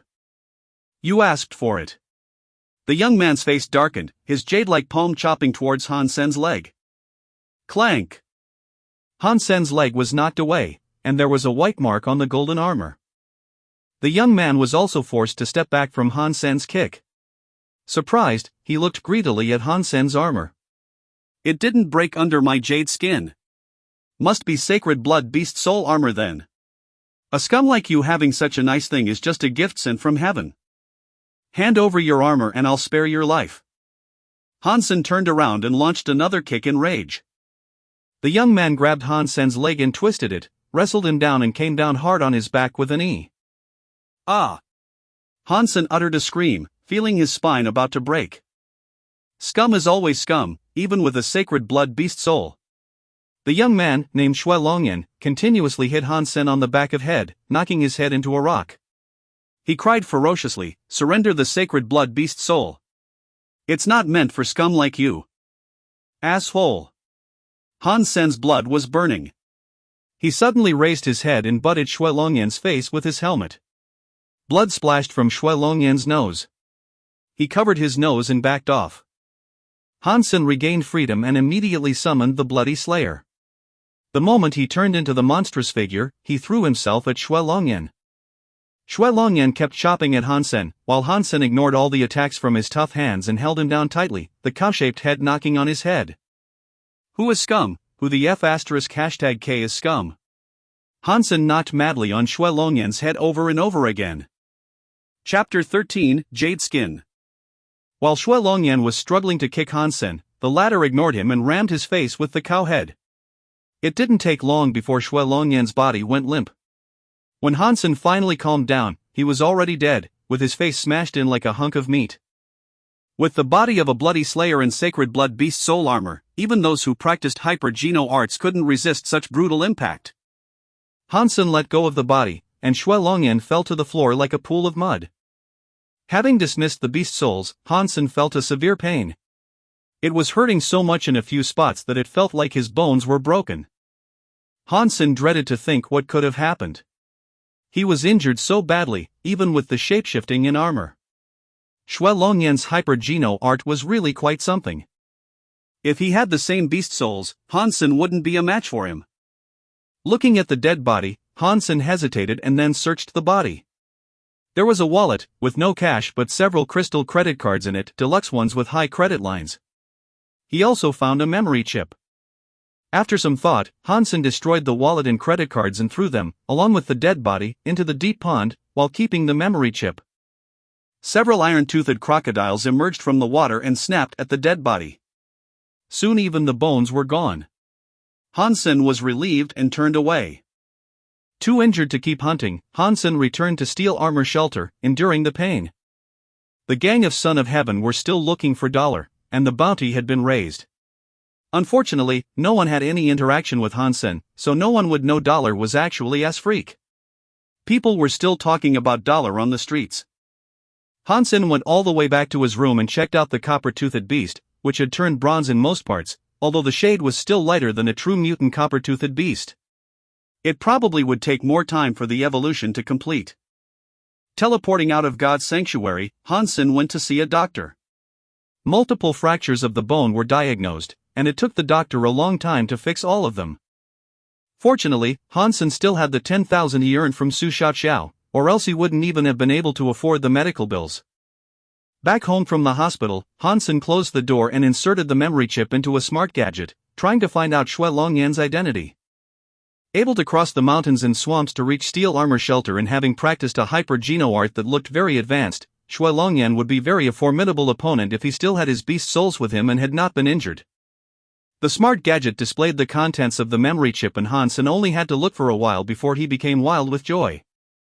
Hyper-geno arts, it's a tutorial for hyper-geno arts. Hansen almost laughed out loud. The hologram stored in the chip was a naked woman making odd movements while reciting arcane incantations. With each movement, she would also give some explanation. Although the woman was extremely beautiful, Hansen was completely attracted to what she was talking about and had no other thoughts. Jade skin. Isn't this the hypo-geno art used by Xue Longyan? Hansen had seen the power of jade skin when Xue Longyan used it, and became even more happy. Having locked himself in the room for 48 hours, Hansen finally memorized everything in the chip and destroyed it, as it could become a pitfall in the future. After watching the jade skin tutorial, Hansen had a stronger sense that Xue Longyan must have been somebody significant. Hansen began to practice jade skin as he was recovering. He had thought before about buying a tutorial of a hyper-geno art, after he had earned some money. However, the ones that could be bought were all cheap, unlike jade skin, which he could tell was premium. Knowing that practicing jade skin might eventually expose him, Hansen still decided to begin. If he missed jade skin, he might never have the opportunity to practice a premium hyper-geno art. Having practiced for several days, Hansen felt his body had become cooler. And his body temperature was indeed 35 degrees Fahrenheit lower than normal. It was not a discomfort, but rather a refreshing feeling. Hansen felt more fit, as if his body cells were full of energy. His body temperature didn't change further as he kept on practicing. Hansen became more and more fit and his skin more and more smooth. Hansen, what have you been up to lately? It's been a while since we met. Let's hang out sometime. The hologram of a smiling handsome long-haired man about Hansen's age popped out from the comlink. Where are we going? Hansen was delighted to see Zhang Danfeng, the long-haired guy. They grew up together, and he was son of Mr. Zhang, the lawyer. Come out first. Han Hao and Xuexi are also with me, and we are almost there, Zhang Danfeng said. Sure. Hansen nodded and went out the door. There was a small private jet parked outside, and Zhang Danfeng was waving to him from the driver's seat. Hansen got in and saw a girl and a guy talking in the back seats. The girl named Xuexi was very pretty and gentle. And the guy was Han Hao, son of Han Sen's fat aunt. Han Sen's aunt was an aggressive woman, so Han Hao inherited her family name. The four young people had all grown up together. However, after Han Sen's father's accident, he could only go to integrated compulsory education, while the rest were in private schools. Hansen nodded to Han Hao and Xuexi and sat in the co-pilot seat. Han Hao took a look at him and continued to talk to Xuexi, ignoring Han Sr. Xuexi, you should see it. Dollar just waved his hand and turned into a monster with horse legs, a human upper body and a cow head in golden armor. Son of Heaven and his gang could do nothing but watch and gallop away. Chapter 14, The Chosen. Han Sen was somewhat surprised to see Han Hao sputtering on. He did not know Han Hao was also randomly sent to the steel armor shelter. Han Hao was 3 months younger than him, so he should have just had his birthday and gained access to God's sanctuary. For unknown reasons, if those under 16 were teleported, their bodies would suffer irreversible damage. So according to the Alliance laws, one must be 16 years old to be teleported to God's sanctuary, regardless of social status. "Hey Frenzy, where are we going?" Han Sen asked Zhang Danfeng. Although Zhang Danfeng was a good-looking man, he became crazy whenever he was in a fight, hence the nickname. Zhang Danfeng's face lit up. Starlight Martial Hall. My idol Tang Zhiliu's going to be in an exhibition fight held there. He was the chosen last year, and his broadsword skills are so fierce. Zhang Danfeng was full of yearning. In this era where everyone was focused on evolution, stars no longer came from acting, singing, sports and esports, but from fighting. In God's sanctuary, once every year the martial hall of each shelter would open at the same time, and those in the top 100 could have their names on the martial steel in the martial hall. The champions from each shelter would be eligible to compete among themselves. And the same happened in all 4 phases of God's sanctuary. The top 10 from each phase could have their names on the sacred steel, which was public to everyone in the same phase, and gain the title The Chosen. And the 10 chosen would become the hottest stars of the year. In recent years, Qin Xian had always been the champion of steel armor shelter, but her name was never on the sacred steel, so she was never among the top 10 of First God's Sanctuary. Ranking number 5 last year, Tang Zhiliu was known for his fierce broadsword skills. He was very popular among young people and even more well-liked than the top 4. He was paid as high as 10 million Levo dollars for any exhibition match. Knowing his popularity, Han Sen was nevertheless shocked when he saw a full house at Starlight Martial Hall, which could accommodate more than 100,000 people. Many crazy fans were holding signs and calling out Tang Zhiliu's name. When he appeared, a girl was so excited that she fainted. "If I could have my name on the sacred steel like Tang Zhiliu once in my life, then I'd know I've lived," Zhang Danfeng said admiringly. "You will, Frenzy." Han Sen smiled and said, watching the young people around him going crazy for Tang Zhiliu's appearance. "It's so hard. I have entered God's sanctuary for 3 months already. Although I bought some primitive flesh and a primitive beast soul, it's still difficult for me hunt any mutant creatures. If I could buy a mutant beast soul, it would be much easier. But even if I had the money, people wouldn't necessarily sell their mutant beast souls." Zhang Danfeng shook his head with a wry smile. Han Sen thought to himself regretfully, the only thing that could be brought from God's sanctuary to the real world was a beast soul, while it can only be used but not traded there. Otherwise I could produce mutant creatures and would gain some mutant beast souls eventually, which could be really helpful to Frenzy. "Ha, then I have better luck than you, Danfeng. I just entered God's sanctuary and have already gained a mutant beast soul. Such a pity you are not in steel armor shelter, or else we could hunt together and I could help you," Han Hao said proudly.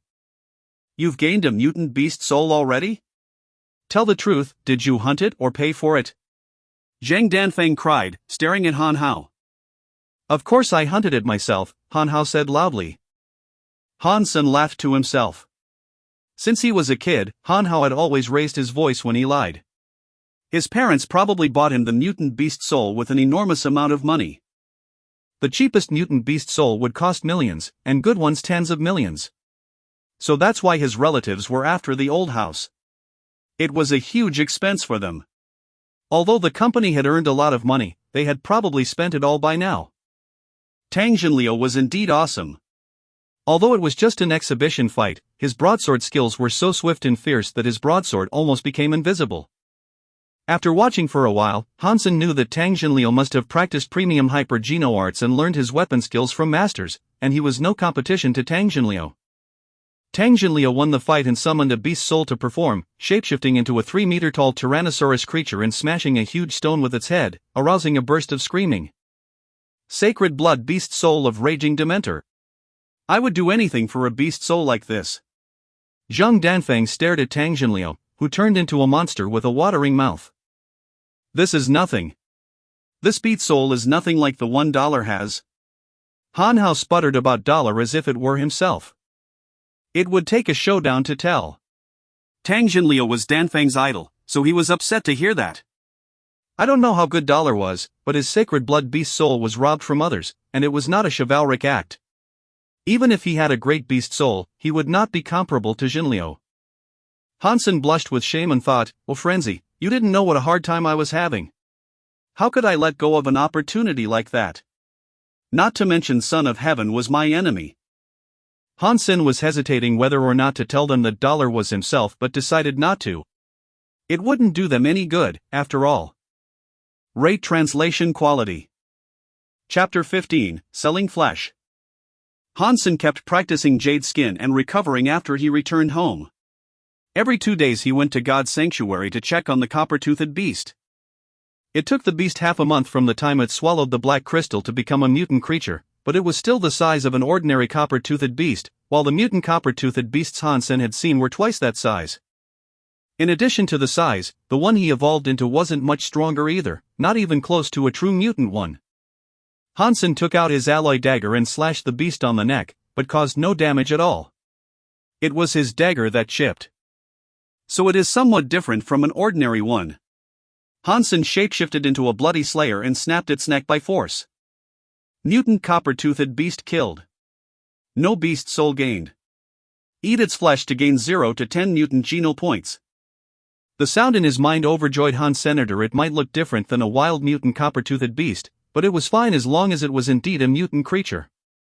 Now what was troubling him was how to sell this mutant copper-toothed beast. He really needed the money, or else he could just eat it to gain mutant geno points. It is too dangerous for me to sell it showing up as Dollar, now that the entire shelter is looking for him. But it would also be troublesome if I were to sell it using my own true identity. Hansen still decided to use Dollar's name after some hesitation. Su Xiaoqiao was depressed these days. Xin Xian asked him to find Dollar, but he didn't know Dollar any more than she did, so what was he supposed to do?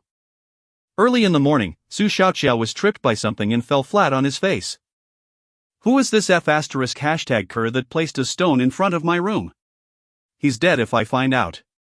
Even more depressed than before, Xiaoqiao saw that there was something under the stone. He took a closer look and found a note and a bundle. The note said, "Goods worth 50,000 delivered. We are square. If you want more, come to Zephyr Valley tomorrow. Cash only." Although there was no signature, a coin was drawn at the lower left corner, making clear who it was from. Dollar. Su Xiaoqiao was thrilled but didn't make a sound this time.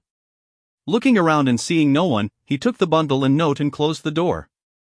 Su Xiaoqiao carefully opened the bundle and saw a long strip of meat jerky the size of 2 or 3 bites. Su Xiaoqiao chewed up the meat jerky and swallowed. Mutant copper-toothed beast flesh eaten. 1 mutant geno point gained. The voice in his mind surprised Xiaoqiao, mutant copper-toothed beast flesh. So it was hunted by Dollar? He must have more now that he asked me to bring cash to Zephyr Valley. Thinking of this, he got even more excited that he could bring Qin Xian's message to Dollar and buy mutant flesh from him at the same time. Early in the morning, Su Xiaoqiao set off to Zephyr Valley. He waited from early morning to noon but didn't see Dollar coming. #T, he must have fooled me. Su Xiaoqiao was so upset that he was preparing to leave, but then heard someone say, "You brought cash?" Shocked, Su Xiaoqiao turned around and saw Dollar in golden armor emerging from below the ground. "Brother, did you hide there all morning?" Su Xiaoqiao said, staring at Han Sr. "I've been hiding here since last night." "You know what's going on right now, and I have to be careful," Hansen said casually. "I admire you, Dollar, but you really have nothing to worry about. I'm so grateful you would sell me mutant flesh and would never betray you." Su Xiaoqiao gave Hansen the thumbs up. It was incredible that he could stay underground for the whole night and the entire morning. It must have been so uncomfortable. "Cut the crap. Did you bring the money?" Hansen pulled out another bundle from the pit where he was hiding and placed it in front of Xiaoqiao. Su Xiaoqiao looked inside the bundle, which was full of the same meat jerky he had eaten yesterday. There must have been more than 5 pounds of it.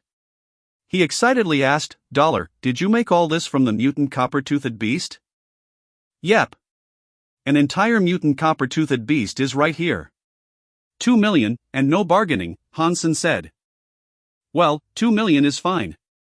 Su Xiaoqiao handed 2 stacks of 10,000 notes to Hansen, but doubted whether the entire beast was really there, as there should have been more meat.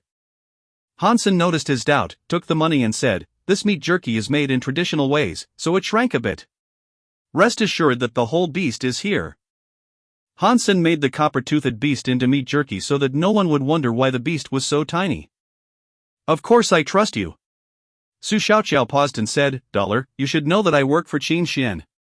She has a message for you. She wants to buy the sacred blood beast soul and golden axe you gained the other day, and she could offer you a good price." "Oh, what is the price?" Hansen was interested in selling the golden axe, as it was not that portable. He hadn't found a chance to use it, so it was still buried. "You will have to figure this out yourselves. I'm just the messenger," Su Xiaoqiao shrugged and said. "If you meet with Qin Xian, tell her if she really wants to buy it, she can name a price and you can bring it to me," Hansen said lightly. It was too risky for her to meet Qin Xian. Chapter 16, Quartz Scorpion. Hansen took back the beast soul armor and returned to Steel Armor Shelter. When he was entering the gate, he met an acquaintance. "San?" Han Hao was surprised to see him. "Han Hao, you know us freak?" Han Hao's companions all recognized Hansen and looked at Han Hao strangely. "No, wrong guy. Let's go." Han Hao paused and looked embarrassed. Without saying hello, he walked past Han Sr. Han Hao hadn't expected Hansen to be in the same shelter, nor that he was also the infamous ass freak. If word got out that he was Hansen's cousin, Han Hao couldn't imagine what Son of Heaven and Qin Xian would do to him. Hansen smiled wryly and did not expose Han Hao's lie. Since Han Hao didn't want anything to do with him, why would he do his cousin any harm? With 2 million on him, Hansen left God's sanctuary and went back home. He asked Mr. Zhang to help with the legal procedures regarding the old house to avoid any further disputes with his relatives. After that, Hansen felt a lot more relaxed. Everything would be taken care of and life would only get better. When he earned more money, Han Yan could go to a private school, where she could get a much better education than he did. In some elite schools, she could even learn hyper-geno arts and have a much better start. To enter an elite school, however, her family must be aristocratic. So Hansen must complete one evolution and gain the title. That would be a piece of cake for me. I could even have the title of Sacred Blood Aristocrat if I want. Hansen's spirits were high. "Brother, you here?" Han Yan, in floral pajamas and holding a doll in her arms, poked her head through the door and searched for Han Sr. Seeing Hansen sitting on the bed, she ran over and leaned against him with the doll. "Naughty girl, why are you still up?" Hansen pinched her little nose. "Yen wants to listen to a story. It's been forever since you told me stories, and I've missed you so much since you've been gone." Han Yan looked at Hansen with watery eyes. Hansen sighed secretly. Since he graduated and entered God's sanctuary, he had almost no time for his little sister, which he felt so guilty about. "I'll tell Yen a story right now." Hansen sat Han Yen on his lap, opened a storybook and read softly, "Once upon a time." After Hansen returned to God's sanctuary, he decided to catch a primitive creature to feed, which, incredibly, would turn to a mutant one in half a month. But Hansen was more curious to know how long it would take for it to become a sacred blood creature, which is what he needed most. It was still relatively easy to hunt a wild mutant creature, but almost impossible to hunt a sacred blood one. Take the Bloody Slayer for example, he could never have killed it if it weren't already severely injured by Son of Heaven. The moment Hansen left his room, he was pulled away by someone. Hansen turned and saw Han Hao, who pulled him to a remote spot. After confirming there was no one nearby, Han Hao said, "How did you cause such trouble? You haven't even been here long, and you've managed to piss off gangs of both Qin Xian and Son of Heaven." "I didn't mean to," Hansen said casually. "I do not care. You are on your own for the stupid things you did. You are not allowed to say that I am your cousin or that you know me in front of others.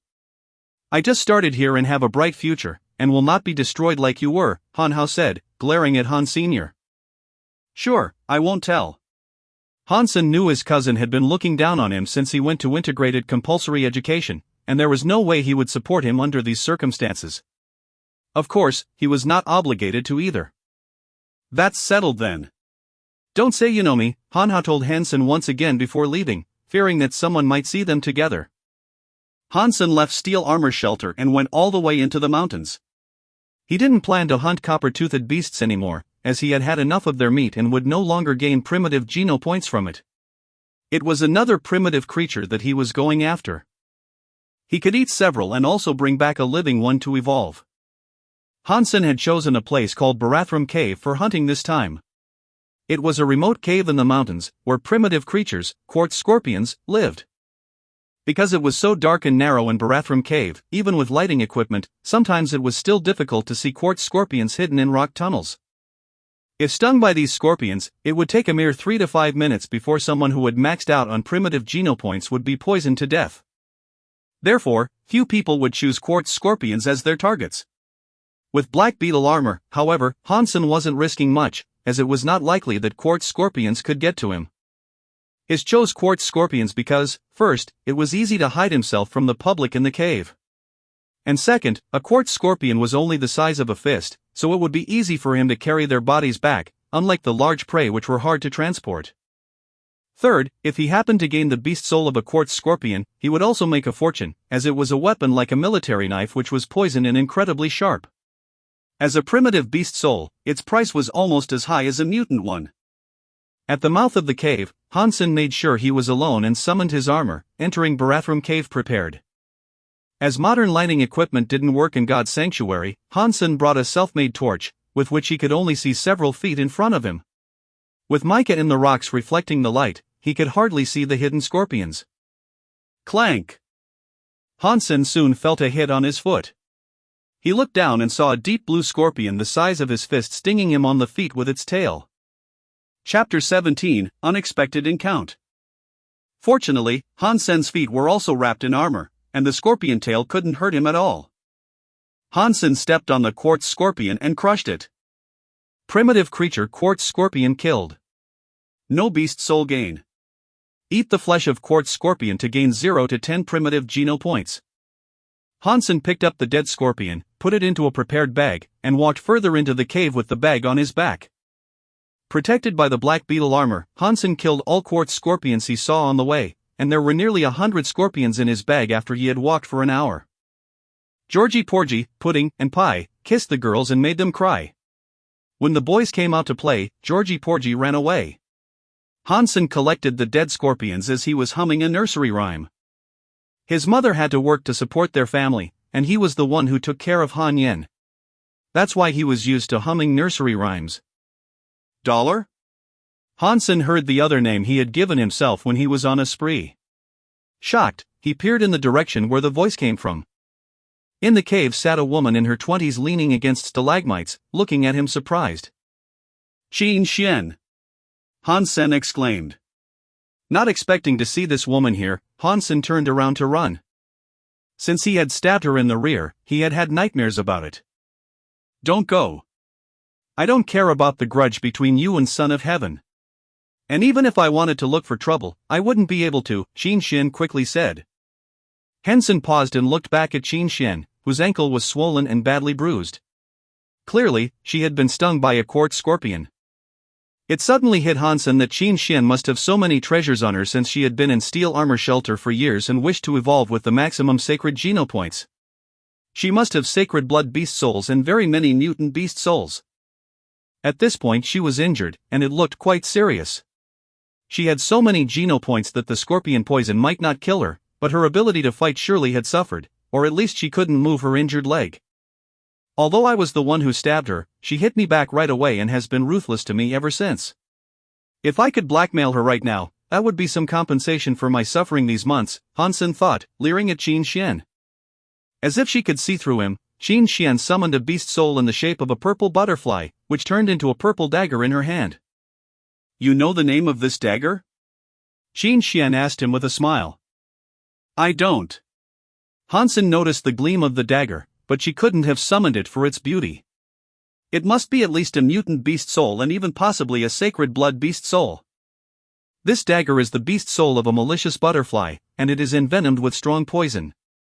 You decide if your armor could block my dagger. Qin Xian was still smiling. Qin Xian couldn't see Hansen blushing because his armor blocked his face. You worry too much. We just met and have no hard feelings between us whatsoever. Why would I try to hurt you? The sacred blood armor might not have been able to block the sacred blood dagger. Hansen would not take the chance. Besides, they weren't really enemies either, as Qin Xian didn't do anything more than make a few threats. It was Son of Heaven and his gang that really bullied him. Qin Xian smiled and took back her dagger. I can't move. If you can take me out of the cave safely, I will pay you a generous reward. How come you came here alone? Hansen asked, not agreeing straight away. He was curious how Qin Xian was able to come this far when there was no trace of quartz scorpions being hunted on the way. Originally I wanted to kill a mutant quartz scorpion, but it was more cunning than I thought. It started to attack me, leading other scorpions when my incense was about to burn out, so that I couldn't leave the cave. The primitive scorpions no longer feared me when the incense was gone. I was able to fight them off but was stung by a mutant quartz scorpion. So now it's even less likely that I can leave here. Qin Xian looked at Hansen and said, didn't you barter with Su Xiaoqiao for money? Take me out and I'll offer you that. You were stung by a mutant quartz scorpion? Hansen looked at her, horrified. If it was just a sting by a primitive quartz scorpion, I wouldn't have asked for help, Qin Xian said casually. Hansen now knew it was incense that kept the quartz scorpion away from Qin Xian, and she thought that he must have used the same method. What she didn't know was that he had killed all quartz scorpions on the way out. If she had known, she would have walked away herself. Did you not kill the mutant scorpion? Hansen asked again. Yes, but I did not get a beast soul. No one could get the flesh either, as it's full of scorpions out there, Qin Xian said. I'll take you, not for money but for a mutant beast soul. You are too greedy. Qin Xian glanced at him. Miss Qin, for you, a mutant beast soul is nothing. Is your life not worth it? Hansen said. All right then. Qin Xian looked at Hansen earnestly. Amazing. You have a deal, Mississippi. Hansen walked farther into the cave. Chapter 18, Mutant Creature. What are you doing? Qin Xian frowned. I'll take you out after picking up the corpse of the mutant quartz scorpion you killed. Hansen continued to go inside. There are so many scorpions there. Don't you need incense? Qin Xian looked at Hansen, puzzled. Why do men need incense? Hansen came back with a giant blue scorpion about a foot long in his hand. Qin Xian sighed after looking him up and down. I was tricked by you. You have already killed all the quartz scorpions out there, haven't you? Smart girl. Hansen poured the dead scorpions from his bag, which soon piled into a heap. Although Qin Xian had guessed it, she was still surprised to see that Hansen had killed so many scorpions. Hansen put the corpse of the mutant scorpion in his bag first before he started to fill it with primitive scorpions. There were still a few that wouldn't fit in there, and he didn't waste those but ate all the flesh until he had cleaned them up. Primitive quartz scorpion flesh eaten. For primitive geno points gained. I haven't seen anyone quite like you, willing to eat such disgusting things. Qin Xian had never met someone who had such nice equipment but remained so stingy. Come on. Hansen squatted next to Qin Xian, wanting to carry her out on his back. Since there are no scorpions anymore, I could just walk out, Qin Xian said. You have promised me a mutant beast soul and couldn't take that back anyway. Why not enjoy my service with your injured leg? Hansen said. You are right. Why not? She bit her bottom lip, got up and carefully climbed onto the back of Hans Sr. With the armor, Hansen couldn't really enjoy the feeling of her body against his. He walked out, carrying Qin Xian, with his bag in one hand. She only weighed about 100 pounds, which was nothing for Hansen, who had already gained quite a lot geno points. They emerged from the cave in no time. Where are you going? Asked Hans Sr. Back to the shelter. Qin Xian said. Hansen no longer spoke and carried her towards steel armor shelter. After an hour, he let her down. It is not too far away from the shelter now, and people pass by here all the time. Wait for a while, and then ask them to bring you back. Hansen extended an empty hand to Qin Xian. Now, my mutant beast soul. I have asked Su Xiaoqiao to send a message. Would you sell me the sacred blood beast soul and gear? Qin Xian didn't hesitate before she handed over a mutant beast soul in the shape of a black cat to Han Sr. "What is your offer for the golden double-edged axe?" Han Sen asked. 2 million. That is a piece of sacred blood gear, while 2 million won't even get you a mutant beast soul. Han Sen frowned. Sacred blood gear is very nice, but you can't take it to the real world, while beast souls could be used outside God's sanctuary. That explains the price. If you would sell a sacred blood beast soul, I'd give you 20 million, explained Qin Xian. A mutant beast soul, plus 2 million, Han Sen said. A mutant beast soul is out of the question. I'll give you 5 million. Flesh of 2 mutant creatures and 2 million. You are asking too much. Final offer, 6 million.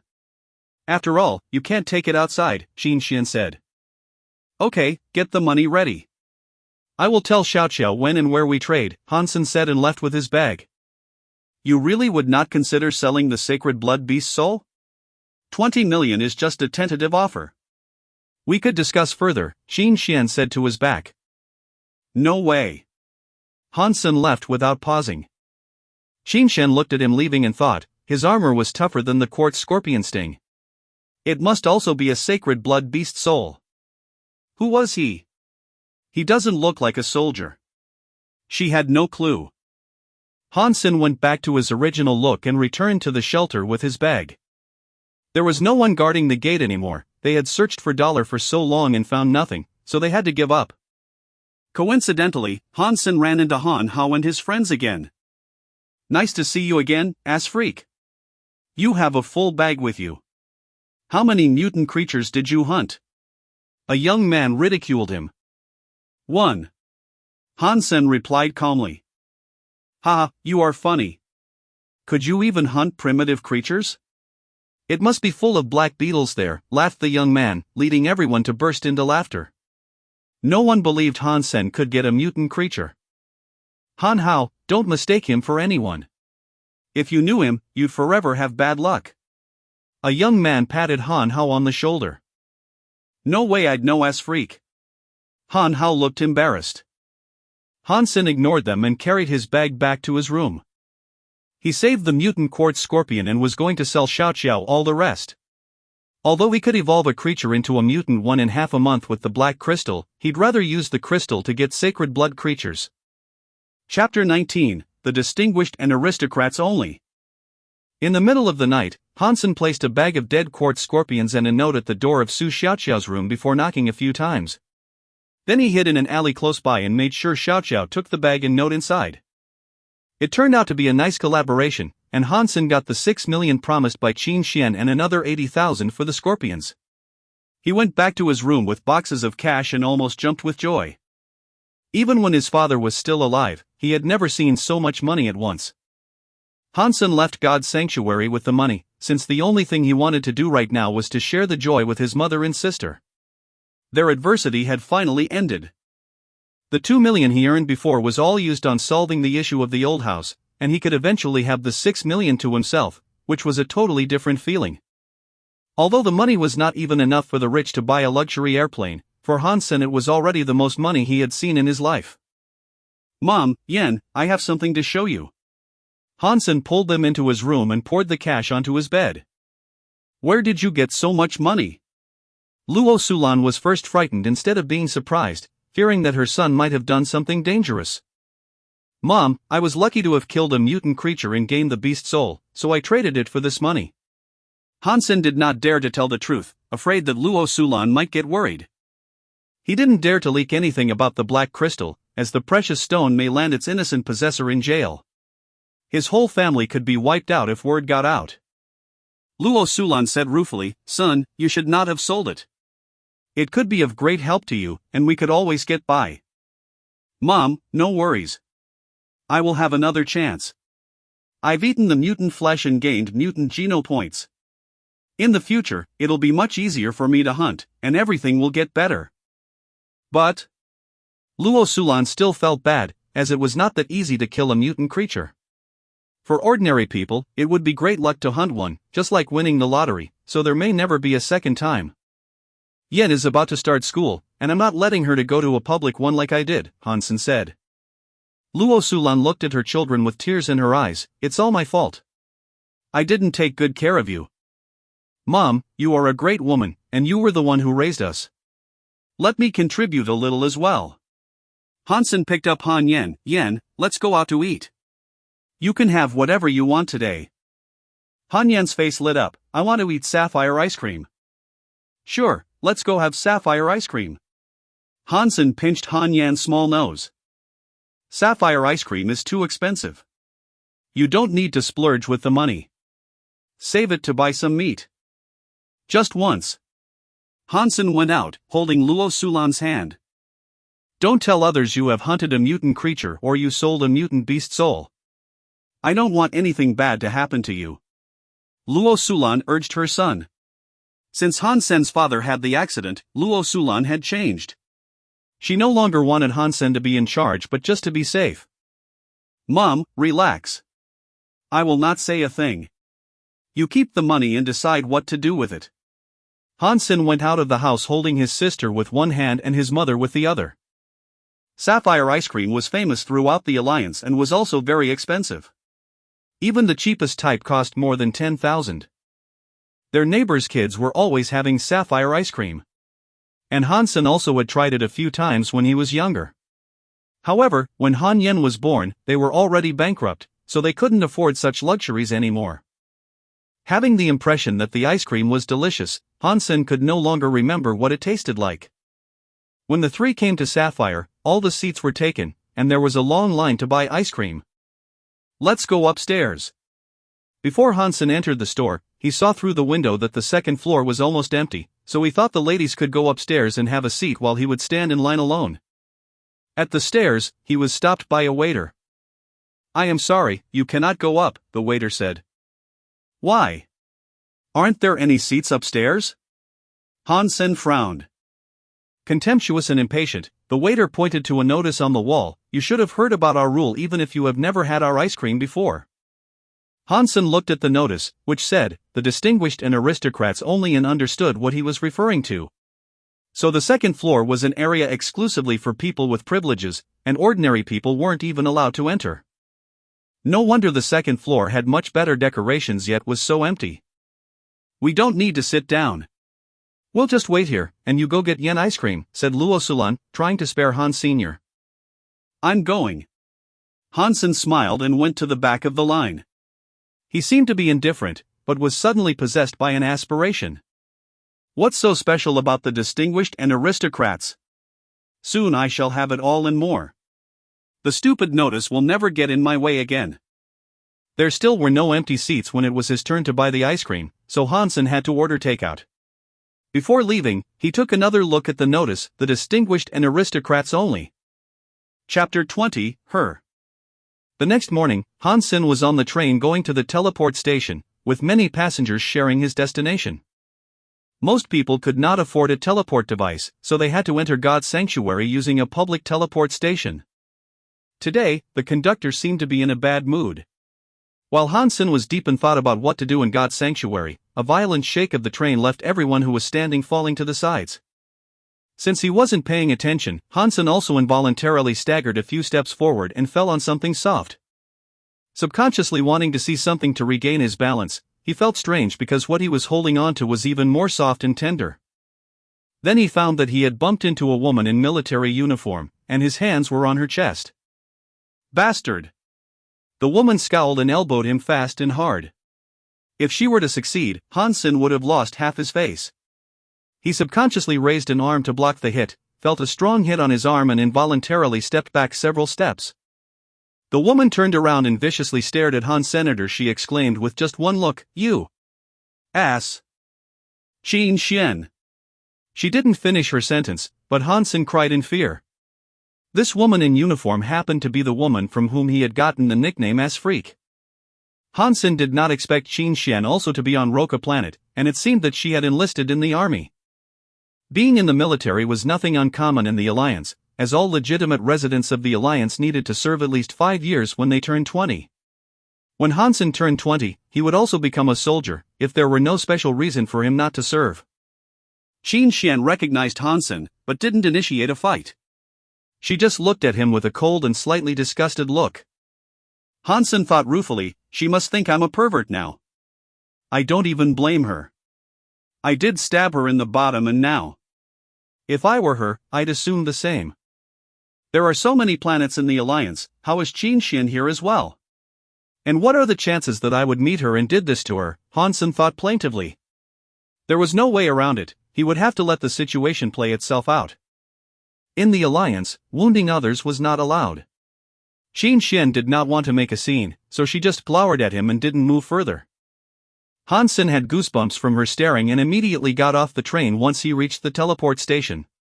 To his surprise, Qin Xian followed behind him. Dogs can't help from eating sh*t. I thought you were just innocent, while you are by nature a disgusting person, Qin Xian said fiercely. You saw what happened. It was the train, and so many others also fell. It was just a coincidence, Hansen said with a wry smile. Would you believe that if you were me? Qin Xian said coldly. What do you want? Qin Xian had identified him as a bastard, so there was no need to explain. You really are brazen, showing no remorse for what you did. It must not be the first time you have done something like this. Seeing that Hansen wasn't going to apologize, Qin Xian raged, you think I'll just send you to the police? It's not that easy. I can't beat you up here, but in God's sanctuary, it will be a different story. You are going there, right? I'll wait for you. Qin Xian immediately left and the soldiers saluted her, good morning, station master. Hansen stumbled and couldn't believe what he saw. He almost wanted to cry. All teleport stations belonged to the military system. A garrison was assigned to each station, and the station master was the garrison's chief executive. Hansen had heard that the old station master was to be transferred, and he couldn't believe that Qin Xian would be the new station master, not even in his wildest dreams. Hansen had a bad feeling about the whole thing. As the station master, Qin Xian would know his whereabouts very well. And it wasn't even possible for him to use a different teleport station. There are 3 public teleport stations on planet Roka, but the other 2 were too far away, and he couldn't waste 2 days on traveling. Hansen entered God's sanctuary when Qin Xian went to her office. He decided to wait until she left the shelter before he teleported back home. Hansen gave Qin Xian no chance to intercept him. Taking some meat jerky made from the mutant scorpion, Hansen left steel armor shelter. Did I use up my luck when I found the black crystal? Hansen thought, depressed. He did not go far before seeing Son of Heaven and his gang standing outside the shelter chatting. Hansen wasn't interested in meeting up with them and went the other way. However, Luo Tianyang called him from behind, ass freak, come here. Reluctantly, Hansen had to turn around toward Luo Tianyang, perplexed. I'm calling you. Come here and you'll get lucky. Luo Tianyang waved to him, smiling maliciously. There is no need. I'm not strong. I can only deal with ordinary creatures and can't even fight primitive creatures. I am afraid I cannot help you. Hansen knew it was never good when Luo Tianyang called him. Cut the crap. Do you want a beating? I said come. Luo Tianyang gazed at Hansen with his face dark. Chapter 21, Underground River. In addition to Hansen, Son of Heaven and his gang were also joined by a few thugs they paid to come alone. The group left steel armor shelter and marched into the mountains. Although they expected nothing good to happen, they still wanted to take the chance for the sake of the generous reward. In the past, if Hansen had not been blocked by Qin Xian and Son of Heaven, he might also have risked his life for the bounty. Now Hansen had no reason to take such risks, but it was clear that Son of Heaven and Luo Tianyang wanted to use him as a stepping stone, which made him want to kill them both. Hansen quietly followed them, guessing what they were about to do. When recruiting people, the gang had said they were hunting a mutant creature, and it was only because there were also many ordinary and primitive creatures that they needed more hands. Hansen of course couldn't take this seriously. To kill a mutant creature, the regular gang was more than enough. The dozen people around Son of Heaven could all kill a mutant creature on their own, let alone Son of Heaven himself. The extra hands were completely unnecessary, according to their story. Luo Tianyang and others casually killed the creatures they encountered along the way, and gave the meat to the hired people casually, which made everyone quite happy. The group had been going for 6 or 7 days, and the gang still had no intention of stopping. On the 8th day, they halted at a mountain pass. Very far from the shelter, there was no human activity. They encountered many different creatures. Son of Heaven and his gang had killed a lot of primitive animals on the way and kept some of the flesh as food. It seems that we are almost there. What on earth are they up to? Hansen had not heard anything, but judging from the grave look on their faces, this couldn't be a simple operation. They rested for a day at the campsite and crossed the mountain pass the next morning. After hiking a dozen miles, they saw a gap in the canyon so deep and dark that no one could see the bottom. Everyone lit a torch. The gang sent the hired people as the vanguard and followed them into the gap. The hired ones all knew it was time to put their life on the line, so they were dawdling. "Why are you going so slowly, bitches? Do you still want the rest of the money?" Luo Tianyang whipped a few people in the back and shouted. The thugs could only speed up going down. Han Sen was among them. It was not too difficult to walk down, and nothing happened along the way until they reached the bottom. The thugs were relieved and started to talk and laugh again. It was very dark at the bottom of the gap, and the group had to rely on the torches. There was an underground river running through the huge space. Cross the river and go into the cave on the other side. Luo Tianyang pointed his whip to the other side. "Luo, I cannot swim." "This river is too wide," said a young man who had been recruited. "Who told you to swim?" "We have inflatable boats. Just row across." Luo Tianyang opened the parcel on the back of his mount, and there were indeed inflatable boats in there. After they inflated the boats, each one could sit 4 to 5 people. The group started to row the boats across. The speed of the water was not fast, and there was no risk of being rushed downstream. 2 boats soon reached the center of the river. All of a sudden, with a splash, a dark creature emerged from the water with half of its python-like body exposed. Its body was wider than a bucket and covered with shiny black fine scales. Its mouth was so large that it could fit a cow. But it wasn't a cow that was swallowed, rather someone on the boat. The giant body then put its full weight on the boat, which exploded with everyone on it falling into the water. Everyone was shocked and trying to row the boats back. Those who hadn't gone on the boat just dropped their boat and started to run back. With a glint of cold steel, the 2 running the fastest were beheaded by Luo Tianyang and another gang member. Luo Tianyang pointed the knife with blood on it at the rest and cried ruthlessly, "There is but one monster, so whoever reaches the other side can live. And I'll kill anyone who took the money and tries to run away. To live or to die, it is up to you."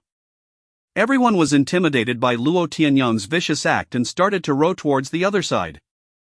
"Assholes, you just want to feed the monster with humans," Hansen cursed in his heart.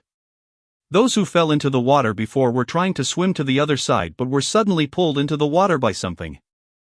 It was so dark that no one saw what happened to them, but their fate could be imagined from the thick scent of blood. The hired boys dared not move forward, and Luo Tianyang used his knife again to force them. They didn't want to stay in the river, so they had to row hard. Hansen lit the surroundings with his torch while rowing the boat. In case the monster came out of the water, he had to summon sacred blood beast soul armor at once to save his life. The monster again collapsed a boat, and everyone on it was screaming. Then what could be heard was only the waves rolling. "Row harder if you want to live." Hansen yelled at the 2 on the boat with him who were petrified as he was rowing his heart out. #King Heartless Bastards. He swore quietly. The 2 men were revived by Hansen's shout and started to row desperately.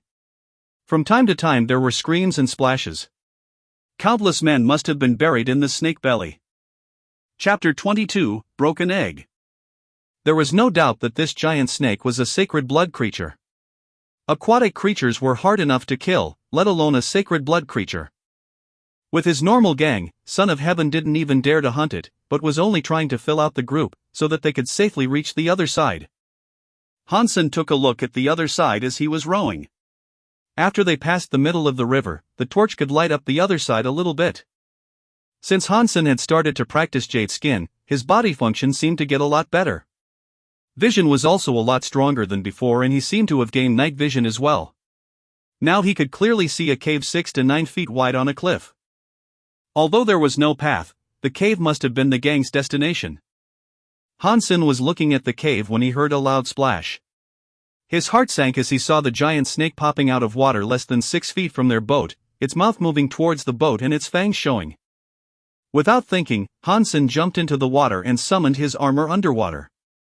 Like a fish, he struggled to swim across the river. The whole process of crossing the river was tragic. It wasn't clear whether the black snake was insatiable or just determined to kill humans, but only 2 boats reached the other side, and only 7 people lived. All the others were in the water and most likely dead. The snake didn't show up again. Son of Heaven, although the snake was a sacred blood creature, it was not intelligent. Now it is full, we should not have too much risk crossing, said Luo Tianyang, smiling. Go over. Son of Heaven gave the order, and the gang went over in 3 boats. As expected, the snake didn't attack anymore and they all landed safely. Continue. Luo Tianyang whipped the 7 survivors, who were forced to walk inside the cave, trembling. They regretted so much that they had coveted the bounty. What was money good for if they died here? But they did not encounter any other creatures along the way. In half an hour, they reached the end of the cave. At the end of the cave there was a pool, and next to the pool was a gravel nest 30 feet wide. In the middle of the nest there lay 2 eggs the size of ostrich eggs with black patterns. Son of Heaven was overjoyed. Ha, awesome! Eggs of sacred blood creatures, and there are 2 of them. Now my sacred geno points could go over 80. Even so, he did not lose his caution and winked at Luo Tianyang, who was equally excited. The latter understood immediately and forced the survivors to fetch the eggs. Trembling, they walked into the gravel nest and carried out the 2 eggs. However, before they were able to leave the nest, the pool started to bubble, and bang! A huge snake head stuck out, the dark red snake eyes staring at the egg thieves. Damn! Throw the eggs over, Son of Heaven shouted to them, but they were dumbfounded by the snake up close and did not reply him. Useless mother *# curs. Son of Heaven scolded and summoned his red sword, running forward. The gang all summoned their weapons and followed him.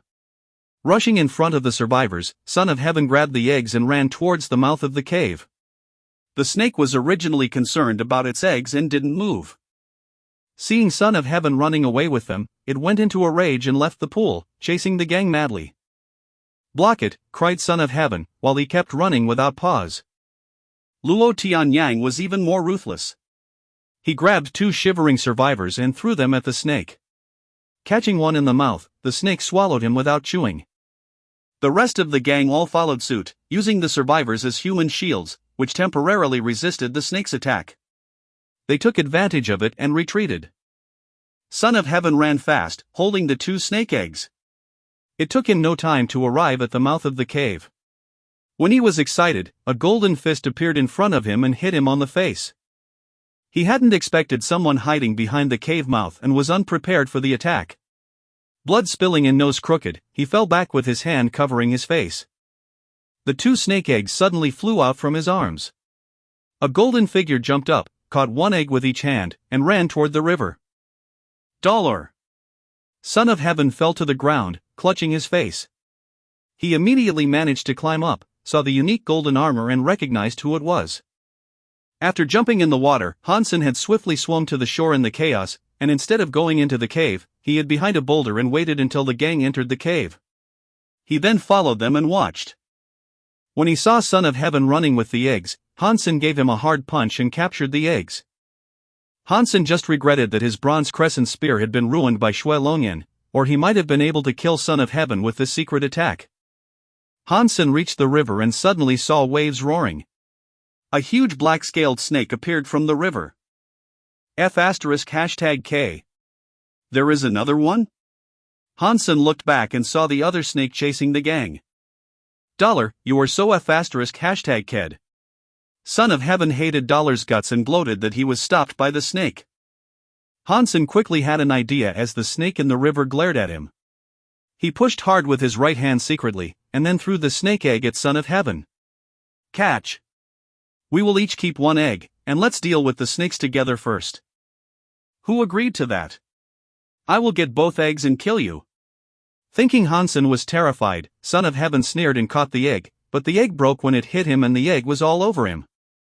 Son of Heaven was stunned. Chapter 23, Obsidian Dragon. Roar! The giant snake shrieked and rushed madly towards Son of Heaven, who was covered in egg, leaving Hansen alone. Hansen turned and ran with the remaining snake egg. Jumping on an inflatable boat, he desperately rowed to the other side without looking back. He still had an egg with him, and if both snakes decided to go for him, it would be no fun at all. $F***KYOR. Hansen heard cursing from behind, followed by all sorts of human voices and the beast's roar. Hansen went to the other side, jumped onto the shore and ran out of the big gap. Without a pause, he ran toward the shelter. After running for a while, Hansen started to get uneasy. In case Son of Heaven and his gang escaped, they would definitely go for him, and he could by no means outrun their mounts. Hansen decided to go into the forest and take a detour so that he didn't risk being caught by them. They had been in the shelter for years, and everyone was fit and had plenty of beast souls. Even though they were no match for the snakes, surely some of them could get away. It was best to be careful. That night, Hansen found a corner to take shelter from the wind and got some firewood. Sealing the snake egg with a layer of mud, he put it on the fire and barbecued it. While cooking, Hansen murmured, "Pure life, before you see this dirty world, let me handle the sin and send you back to heaven." Young obsidian dragon killed. No beast soul gained. Eat it to gain 0 to 10 sacred Geno points randomly. Having barbecued it for a while, Hansen heard the voice. So it was not a snake. Unfortunately I didn't gain the beast soul, Hansen thought greedily. Soon the egg was cooked and Hansen used a stick to get the egg out of the fire. Breaking the burnt mud crust on the outside, he saw the delicious egg white. Hansen took a bite, and the egg was so much better than a chicken egg. Young obsidian dragon eaten. 1 sacred Geno point gained. Hansen ate the whole egg and was so full he couldn't move. He had gained 5 sacred Geno points. Adding the 8 points he already had, Hansen now had 13 sacred Geno points. It took Hansen 8 or 9 days to reach Steel Armor Shelter. Son of Heaven and his gang had been back for 2 days already when he arrived. There were only 8 in the gang that returned alive, and everyone was injured. Even some of Son of Heaven's henchmen had died. Son of Heaven wouldn't say what they had done, and Qin Xian and Fist Guy failed to find out. Several hired thugs, however, had come back alive after they had fallen into the water. And through them, Qin Xian and Fist Guy eventually learned what had happened. They still had no idea what had happened after the hired men fell into the water, so just took for granted that the gang was hurt by the obsidian dragons. Their guess was only half right, because the egg thrown by Hansen also contributed a lot to the gang's predicament. After all, they wouldn't have had to fight the dragons if he hadn't done that. Son of Heaven was afraid of being ridiculed, and did not tell what happened later, while secretly he launched a new search for $. It is a pity that Son of Heaven and Luo Tianyang didn't die. Hansen learned what had happened and felt relieved. He was afraid that Son of Heaven might suspect something, seeing he had returned alone. Now that there were other survivors, Hansen naturally had nothing to worry about, and caught a primitive copper-toothed beast on his way back to the shelter.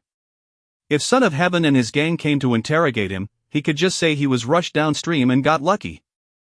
Hansen was thinking too much, because Son of Heaven did not have the time to ask him and didn't make the connection at all. More than half a month was spent on the expedition. Hansen teleported out of God's sanctuary to see his mother and sister. However, at the gate of the transport station, Qin Xian was standing at the exit, looking at him coldly. "You sure can hide. It's been more than half a month since I saw you. Do you think I'll spare you from the punishment you deserve? Miss Qin, what do you want?" Hansen looked at her, depressed. Qin Xian was now the station master, and there was no way to bypass her. "Easy, take this and come with me." Qin Xian threw a combat suit at Han Sr. "You would not kill me anyway," Hansen thought, taking the combat suit and following her back to the station. They didn't teleport to God's sanctuary but to the combat room in the station. Hansen put on the combat suit and entered the room, where Qin Xian stood in a red combat suit with black stripes. A combat suit was not just clothing, but a high-tech product that could function as armor, with inbuilt sensors which recorded all data during fighting, including heart rate, breathing, punch speed, and the impact taken. This allowed the users to understand their physical status and determine their future practice methods. If you win, I will leave you alone for good. Qin Xian curled her finger, indicating Hansen should attack. You are about to max out on sacred geno points and have so many beast souls. I just graduated, and you have trained in the army for so long. Why don't you just say you want to kill me? Even if Hansen could win, he didn't want to expose the fact that he was dollar. And he wasn't confident about the fight. No beast soul allowed. And we are clear if you can still stand after 50 movements, Qin Xian said casually. Deal. Hansen believed he could endure 50 movements if he focused on defense. Chapter 24, Sneak Attack Skills. Qin Xian had made up her mind to kick Hansen's ass. The first time, when Hansen stabbed her in the rear, she could attribute it to his ignorance, while the harassment on the train couldn't be a coincidence. Having identified Hansen as a freaking bastard, Qin Xian walked up to him with anger in her eyes and said, "You start." Bang! Hansen punched her in the face. Clutching her nose and stepping back, Qin Xian stared at him, not believing what had happened. Hansen was not like any man she had seen. She let him start and he just immediately punched her, which was completely beyond her expectations. That's why she was not prepared for it. They were standing close to each other, so she was hit on the nose. In her understanding, in a showdown, the two opponents should go to the middle and take their positions. And men always acted as gentlemen in front of her. Even if they were weaker, they'd still want to show their masculinity. No one was like Hansen, who threw a punch without a sign, hitting her face, where she wasn't even covered by protective gear. "I'm sorry, so sorry, have we not started?" Hansen repeatedly apologized. He thought he'd let her beat him to let out the anger, and wanted it to end sooner. He didn't expect that he could hit her nose, which soon turned red. "We had started, and will continue, you," bang. Qin Xian had more to say, but he acted hearing continue and hit her on the nose again. She was in so much pain she had to squat on the floor. "You said continue, so I thought," Hansen quickly explained. "I'll kill you." Qin Xian jumped from the ground. Not caring about the rules anymore, she moved forward and started to beat Hansen up. Resisting Qin Xian's beating, Hansen found his fighting skills were much weaker than Qin Xian's, and he couldn't even play defense. He barely got through a dozen punches and was beaten down. Way less than 50. See you next time. Qin Xian turned away, leaving behind Hansen, who was wounded all over. Hansen stood up with a wry smile on his face. Wearing a combat suit, he wasn't injured seriously. It was just some pain he would have to put up with. The worst part was he seemed to have enraged Qin Xian even more. After Hansen left the station to return home, Qin Xian took a shower and was about to delete the video and data of the fight right away. She was the station master and the strongest woman in Steel Armor Sanctuary. There was no way she'd let people see the video of herself being punched in the nose by S-Freak. Before deletion, Qin Xian watched it again, and she was momentarily shocked. She thought that the reason she was hit was that Hansen took advantage when she wasn't prepared. After carefully reviewing it several times, Qin Xian suddenly found that although this was a very important reason, it couldn't fully explain her being hit. Was it, thought Qin Xian, and repeatedly watched the part when he hit her and compared the data collected by the combat suit. So, his fist fighting skills are really poor, just about the normal level of a compulsory education graduate, but his movements were explosive and unexpected, Qin Xian mumbled as she was checking the data. And there was something about him, like a killer. Before he made a move, I could not predict his intention, and that had left me unguarded. When he threw a punch, there wasn't even the slightest change in his emotions, not even when he was hitting hard. The separation of behaviors and emotions should belong to a good assassin, a fatal blow under ordinary cover. No, he just graduated, and there is no way he is an assassin. Also, his movements were too bad for him to be one. So, this separation was just his innate talent? Qin Xian could only think of this one possibility. What she didn't know was that Hansen was really poor when he entered God's sanctuary. At the time he offended both Qin Xian and Son of Heaven. No one dared to be with him, and no one dared to trade with him. The new graduate started to hunt creatures using an ordinary alloy dagger, without any experience. Even just ordinary creatures posed great threats to a beginner, not to mention that they often came in groups, so Hansen must have taken an individual creature by surprise and killed it. Once surrounded by a group, he could only wait to die. To minimize the danger, he had to ambush and attack, and the most important part was not to alert the creatures, who had more acute senses than men. In the first month, Han-sen was honing this skills. In failure after failure, he learned to hide his emotions and intentions, so that the creatures sensed no danger even when he approached. It was like playing dirty, but it was also the only way for him to survive at that point. Later, he had to keep practicing and improve his skills in order to kill primitive creatures, and gradually they became part of his instinct. Although Han-sen's fighting skills were not even close to advanced, he was no worse than a great assassin in his explosiveness and timing. Like an assassin, his skills were also honed between life and death, and the only difference was that it was the creatures instead of men that he killed. Chapter 25, Ghost Haunt. He seems to have great strength, speed, and explosiveness, which indicates that he has fairly high geno points, unless he is practicing hyper-geno arts. Qinshan looked at some data, but didn't worry too much about it. Han-sen's data was indeed better than average, but data like this can be seen anywhere in the shelter. It was only a bit unexpected that it belonged to Han Sr. Talented but vulgar and despicable. I'll just teach him a lesson next time, thought Qinshan bitterly. Because of Han-sen's sneak attacks, she labeled him as despicable again. It was indeed hard for most people to imagine that Han-sen had integrated the sneak attack skills into his practice and instinct. The reason why Han-sen could hit Son of Heaven in the face was his sneak attack skills.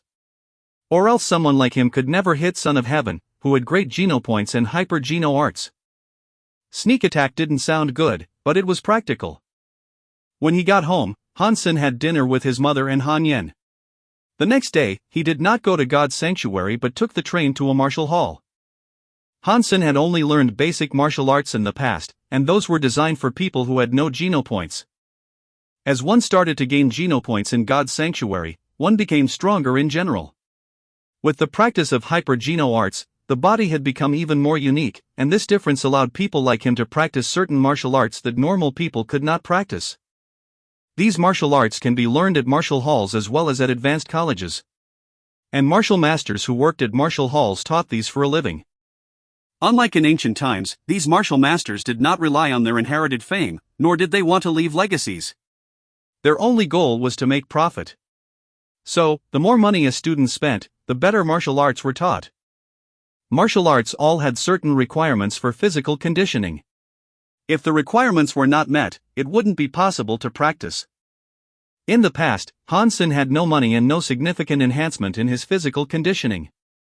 Now with 13 sacred geno points and lots of other geno points, he had become stronger. The practice of jade skin had also helped. Now his physical condition was among the best in his peer group. Ares Martial Hall was famous on Roka Planet. The tuition there was very expensive, but the martial arts taught were very good. The owner of the martial hall was a veteran and was famous back in the days when he was serving. After getting severely injured in a battle, he went back to Roka to open Ares Martial Hall. Everyone called the veteran Old Devil.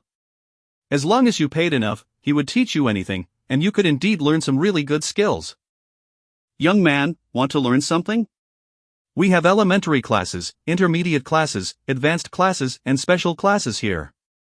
You can learn fist fighting, weapon skills, and even hyper-geno arts here.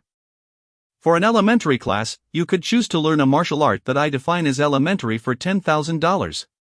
For an intermediate class, you could choose a martial art that I define as intermediate for $100,000. Advanced classes are each for $1 million, and special classes are each for $10 million. At these prices, I could guarantee a good learning outcome. Fellow, you look like you have a bright future ahead of you. Do you want to sign up for all special classes? All 12 martial arts for only 50 million. Old Devil looked at Han-sen with a greedy smile, like a dragon looking at gold. I would like to sign up for an advanced class to learn Ghost Haunt. Han-sen came here for a reason. His dad had learned from Old Devil and told him Old Devil has a great martial art called Ghost Haunt. Unfortunately, his dad's physical condition hadn't reached the required level for Ghost Haunt, so he couldn't learn it. He always had regretted that and asked Han-sen to learn Ghost Haunt when he grew up. Han-sen also heard from his father that Ghost Haunt was especially effective on women. Han-sen had once again offended Qinshan, and it didn't look like she would let it go easily. Not willing to be bullied by her, he thought of his father's words about Old Devil and Ghost Haunt and wanted to take the opportunity. After all, 1 million was a piece of cake for him right now. Although Ghost Haunt is among the most advanced, its requirements were even higher than those of special classes. You must at least max out on mutant geno points to stand a chance. How fit are you? Old Devil looked at Hansen in surprise. No one had chosen Ghost Haunt in a while because of its high entry barrier. You can test me to see if I can meet the standards. Hansen was not sure whether he would pass either. Technically, with 13 sacred geno points, he should be more fit than those who had maxed out on mutant geno points. 10,000 test fee for a physical fitness test. Old Devil placed a card reader in front of Hans Sr. Hansen took out his credit card and paid 10,000, and Old Devil was quite pleased by his generosity. After scanning and testing in a dozen instruments, the test result was out, which slightly surprised Old Devil. Your physical fitness is very good. You must have almost maxed out on ordinary, primitive, and mutant geno points. Can I learn Ghost Haunt? Hansen gave no reply, as his mutant geno points were less than 10, and sacred geno points and jade skin would explain his fitness. Yes. 1 million. Old Devil did not ask further, placing the card reader once again in front of Hans Sr. While a bit upset about spending his hard-earned money, Hansen paid for it. Young man, you have great things lined up for you. Come with me. You'll have to memorize Ghost Haunt first. Old Devil showed Hansen into a screening room, turned on the hologram and left him alone in the room.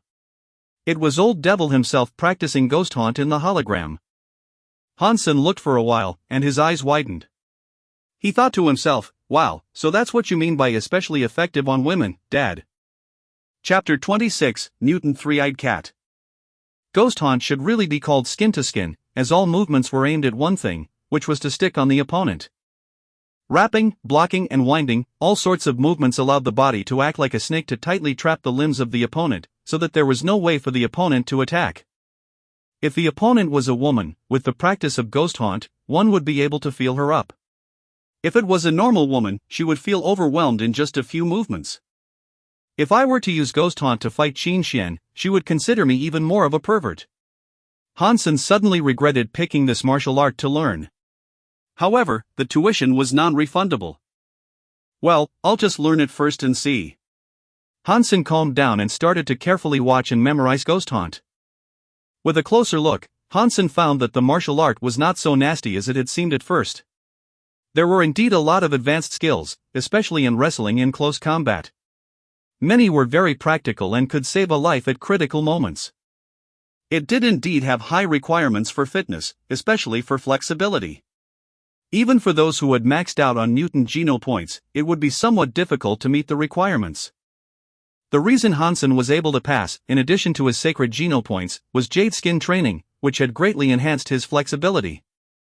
The teaching method of Old Devil was straightforward.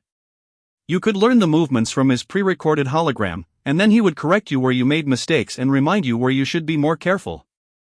He could be reached via comlink, and his replies were detailed. Although he charged a lot, he was very engaged in teaching. With a strong body, Hansen was able to start practicing Ghost Haunt in half a month. But only to get started was not enough. Martial arts that required close combat like this were the most dangerous. If not a master, one could be easily killed in the actual battle. Hansen would never hunt creatures or fight with others in God's sanctuary using Ghost Haunt before he mastered it. Qin Xian, if you leave me alone, I'll let it go. If you insist on giving me a hard time, I will have to use you to practice Ghost Haunt, thought Hans Sr. When he came to the teleport station, Hansen still did not want to see Qin Xian. Looking around from time to time, he didn't see her until he entered God's sanctuary. In his room at Steel Armor Shelter, the primitive copper-toothed beast had become a mutant creature. Hansen decided to let it keep evolving into a sacred blood creature. At the gate of the shelter, the gang of Son of Heaven was gone. It had been half a month since Hansen left God's sanctuary, so Dollar was never spotted. They weren't very patient, so they just left. In fact, Son of Heaven had been aware that it was useless to guard the gate, as they didn't know what Dollar really looked like. So even if he did walk in front of them, they wouldn't be able to recognize him. Hansen left the shelter and went into the mountains, ready to find a remote place to hunt. After entering the deep forests, human footprints became scarce. Hansen summoned his armor when he was alone and went further into the mountains. Hansen no longer bothered to hunt ordinary creatures. He would just chase them away or ignore them, and was only interested in hunting rare primitive creatures for food. Now Hansen had maxed out on ordinary genopoints and had over 80 primitive genopoints, so he didn't really need commonly seen primitive creatures. Now what he really needed was mutant and sacred blood genopoints. Hansen wanted to complete his evolution with all 4 types of genopoints maxed out. It would be really slow if he used only the black crystal to do this. For primitive creatures, I don't even need to do the hunting. The mutant beast soul I got from Qinxian was a pet. It should be able to kill some primitive creatures if summoned. Hansen looked at the beast soul in the shape of a black cat that he got from blackmail. Type of beast soul of mutant three-eyed cat, pet. Hansen summoned the mutant three-eyed cat, and a little black kitty the size of his palm appeared. It was rubbing at the foot of Hansen, looking just like a normal pet cat with its tiny body and wide eyes. Could such a little thing kill those creatures? Hansen picked it up to take a look, not convinced that a cute thing like this possessed great strength. But then he thought, size didn't necessarily matter. Since it was a mutant beast soul, it must be able to hunt primitive creatures. Seeing some primitive triangular-scaled beast wandering nearby, he ordered the cat, "Go kill the triangular-scaled beast." The little guy meowed and got up its nerve to streak toward the triangular-scaled beast, biting it on the tail. The triangular-scaled beast hesitated and looked back at the cat. Throwing up its tail, the triangular-scaled beast then whipped the cat away like a basketball. The mutant three-eyed cat screamed and ran behind Hansen's feet, shivering. "She tricked me. No wonder she didn't even blink when she gave me this. It's a useless beast soul." Hansen stared at the cat hidden behind him with widened eyes. Hansen tried a few times more, and the cat was indeed of no use, not even able to beat the weakest primitive creature, a copper-toothed beast. Chased around and running, it was not like a mutant beast soul at all. Suddenly, Hansen thought of the type of beast soul. According to his knowledge, the beast souls that can be summoned to fight on their own were normally either fighters or mounts, while he knew nothing about pet beast souls. Chapter 27, SOS. What the heck is a pet beast soul? It's not just for fun, right? I was really tricked by Qinxian. What am I going to do with it? Hansen's heart sank, and he killed the copper-toothed beast that was chasing the cat.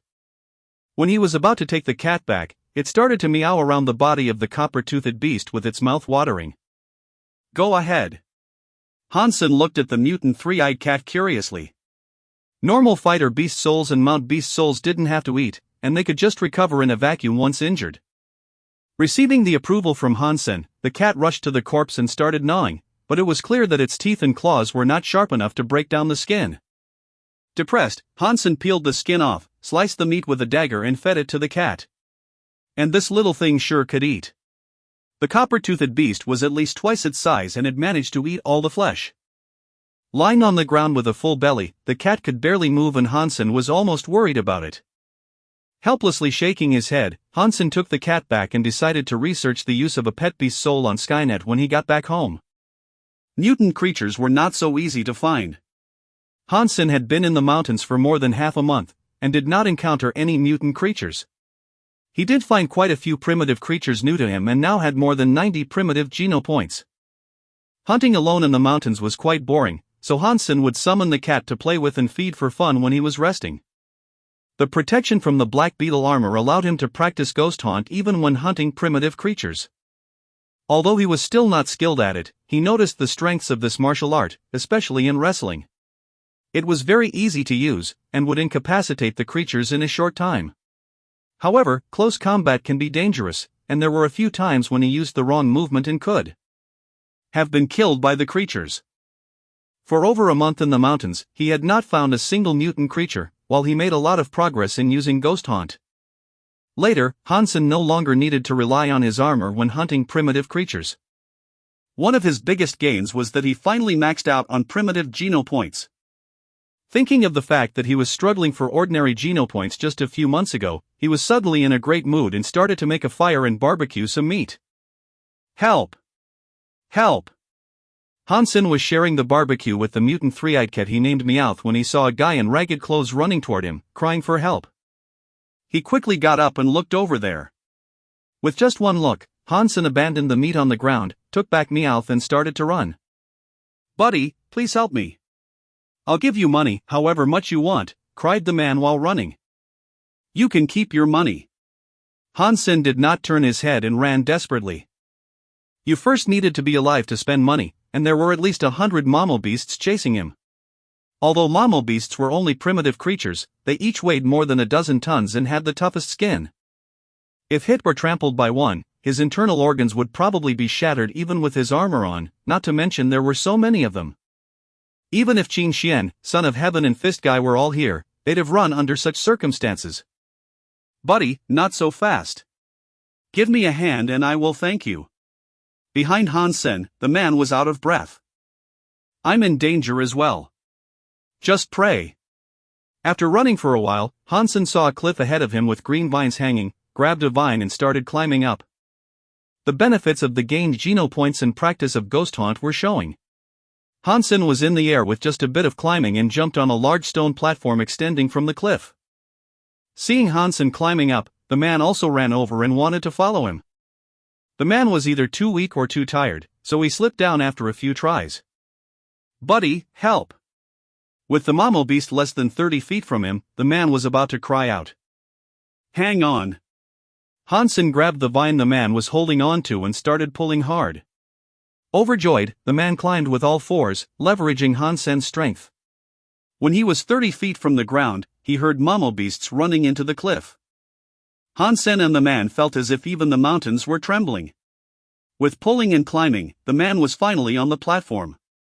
Once on the platform, the man lied down as if he were paralyzed, while breathing heavily, unable to speak. "Friend, what on earth did you do to them?" Hansen looked down at the mammal beasts running into one another. They wouldn't even leave after they got up, roaring at the platform. But they couldn't climb up as they were even bulkier than elephants. "Do not mention it. Worst luck ever." The man calmed down, fished out a packet of cigarettes from his pocket, lit one and offered one to Hansen. "You saved my life and I, Lin Beifeng, will always remember. I will show my gratitude after returning to the shelter. Best with cash." Hansen looked at the cigarette and knew the man must be rich. A packet of Schwarzwald cigarettes cost more than 10,000, and there was no need to be modest with such a wealthy guy. Chapter 28, Expensive Food. "Buddy, what's your name?" Lin Beifeng threw a lighter at Hans Sr. Hansen caught the lighter and lit the cigarette. Made from the tobacco produced from Schwarzwald, the cigarettes were harmless to the body and especially refreshing. For those who were risking their lives in God's sanctuary, the Schwarzwald cigarettes were definitely heaven-sent. "Sen, trust me, when we are back at the shelter, you can have as much money as you want. Problems that can be solved by money are no problems for me." They chatted for a while, and Hansen understood what had happened. Lin Beifeng was not only rich, but super rich. He was also lucky to be assigned to a shelter where he had very close acquaintances. So he bought a whole lot of mutant beast souls, armor, weapons, mounts, fighters, etc. He also hired a group of people to hunt with him, wanting to hunt a sacred blood creature. With his great luck, they indeed caught a sacred blood creature, but what happened after was not so lucky. The people he hired either died or escaped, and he just went running into the mountains. After all sorts of danger, he had managed to survive, but lost almost all the beast souls he bought. If it was not for Hansen, he would have been killed by the mammal beasts. "Sen, how far is our glory shelter from here?" asked Lin Beifeng. "It's your glory shelter." Hansen laughed. Lin Beifeng was shocked. "Sen, are you joking? I came from Steel Armor Shelter, and it takes 2 weeks to return there. **T. I'm really in the range of another shelter." Lin Beifeng was very depressed. He had friends in Glory Shelter, and it was easy for him to buy flesh and beast souls. But it was likely that no one knew him at a different shelter, so even with money it would be hard to buy advanced flesh and beast souls. "Hey, what did you do to the mammal beasts? They are being so persistent." Hansen looked down again and the mammal beasts were still there, roaring and standing on their hind legs, trying to climb onto the stone platform. I was walking and got hungry. So I saw a young mammal beast grazing, and..." said Lin Beifeng bitterly. It was unfortunate. It seems that we are trapped here for some time, so before they leave, let's be nice to each other. Han-sen laughed. Right, let's do that. Lin Beifong smiled agreeably and approached Han-sen. Son, I'm so thirsty. Can I drink from your water bag? 10,000 per cup, Han-sen said, narrowing his eyes. **T. What happened to being nice? Cried Lin Beifong. You are paying, I'm selling. Isn't that nice? But your water is too expensive. It is even more expensive than water from planet Snowspring. And 10,000 can buy a few bottles of that. It can't be water from planet Snowspring that you have. Lin Beifong glanced at Han-sen's water bag and said. Although this is only water from a pool, we do not know how long we'll be trapped here. Water is life at this point, and we'll die within a week without water. And you think it's not worth it? Han-sen smiled. It's worth it, but my wallet was lost on the way. Could you give it to me on credit and I'll pay you double when we arrive at the shelter, Lin Beifong said. We don't know each other, and you still owe me the life-saving fee. And now you want to get water on credit. You are making this so hard for me. Han-sen looked indecisive. Triple, no. Quadruple. Deal. Han-sen took out his own cup and poured Lin Beifong a cup of water. Lin Beifong drank the water in a gulp and gave the empty cup back 3 times for more water. That's it for today. I don't have much water and need to save. We still don't know when the Momo beasts will leave. Han-sen put the water bag away when Lin Beifong asked the 4th time. Sen, you were so strong, so brave, and so impressive that you were able to hunt alone deep in the mountains. What do you want? Han-sen rolled his eyes. Lin Beifong approached Han-sen and said, Sen, my beast soul was completely destroyed on the way here. Now I feel so insecure with no beast soul on me. Do you have extra beast souls to sell? Speaking of beast souls, Han-sen had killed quite a few primitive beasts in recent days and had gained no beast soul. He might have used up his luck on the 2 sacred blood beast souls he got. No beast soul. Would you like some primitive meat jerky? Yes, of course. 10,000 per piece. Sen, this is such a small piece. Trapped on the stone platform for 8 days, they still didn't feel like the Momo beasts would ever leave. We cannot wait any longer. We must find a way out, Han-sen told Lin Beifong solemnly. We still have some food and water. Let's wait. And maybe the herd is about to retreat. Lin Beifong had a lingering fear about the Momo beasts. We still have water and food, as well as physical strength. When we have used up everything, we would stand no chance, Han-sen said. But how is it even possible with such a herd? Lin Beifong said bitterly. So we will have to climb up. Han-sen pointed to the cliff above. Lin Beifong looked at the cliff standing straight into the clouds and suddenly shuddered. Are we capable of doing this? We have to. It beats waiting to die, and we don't have to climb over. If we could climb up a bit and find somewhere to stand, we could just walk around and go down on the other side of the cliff, Han-sen said.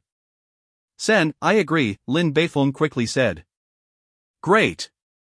We will start to climb now using the vines. Han-sen grabbed a vine, made sure it was tough enough and began climbing. Chapter 29, Stormbird. Sen, you are so fit. You must have maxed out on mutant geno points. Lin Beifong stopped climbing as he felt his arms hurting too much, while Han-sen was still climbing briskly. Hang in there. There is a rock sticking out up there, and we can go there and rest. Han-sen looked down at Lin Beifong. Sen, I can't. Shall we just go back down? You stay here. I will go up first and then pull you up with the vine.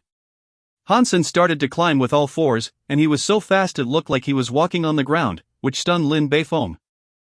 It took a little while for Han-sen to reach the rock and use the vine to pull Lin Beifong up. The rock was the size of a table. The two huddled on the rock and looked around. The cliff was so steep and there was no way to climb if it wasn't for the vines, which only covered a part of the cliff.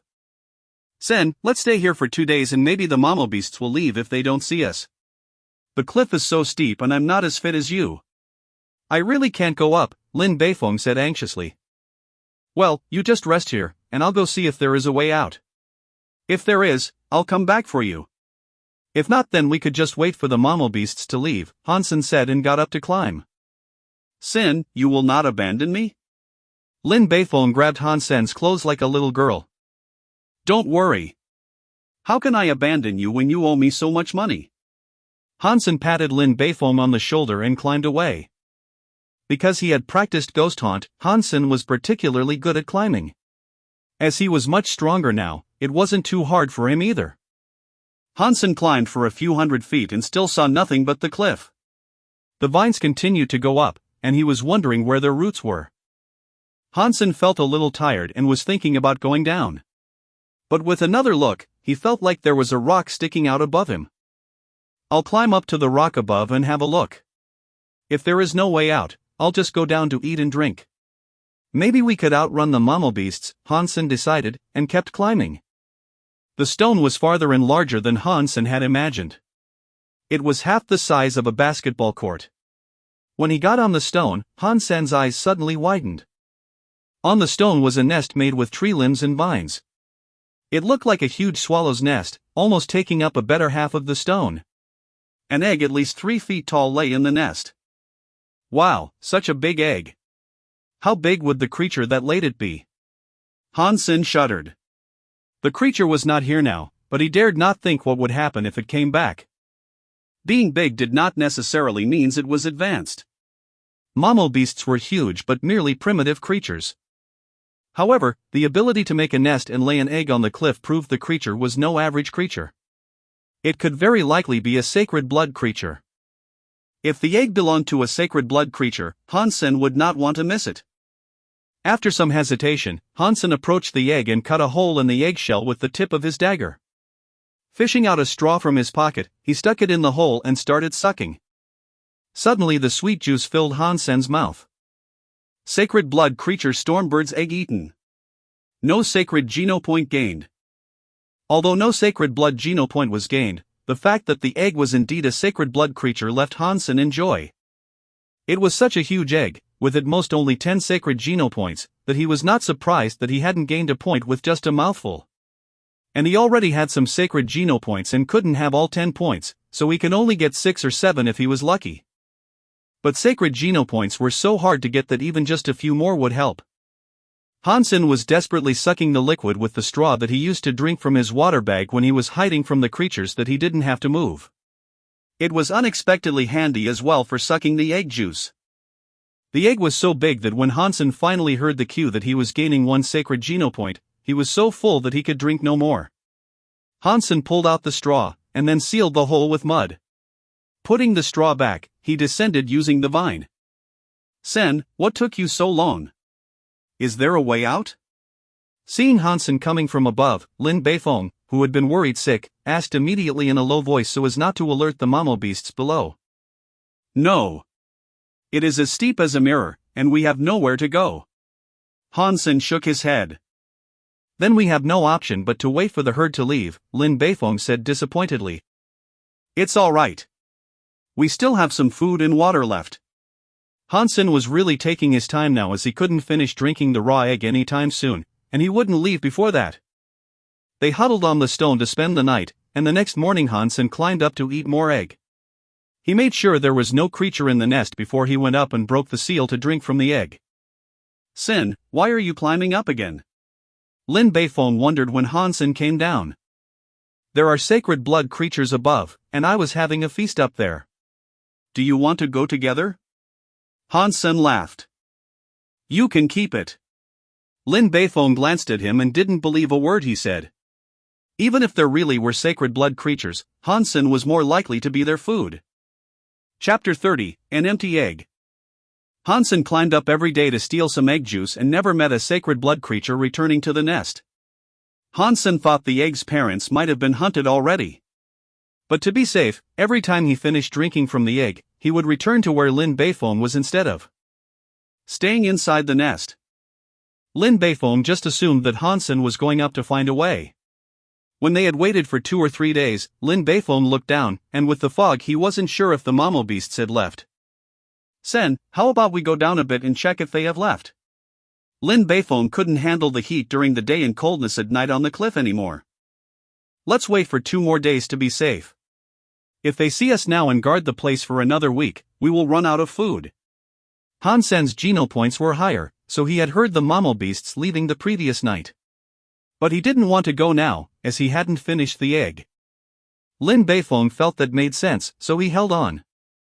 However, after 2 days, Lin Beifong still saw Hansen making his daily climb.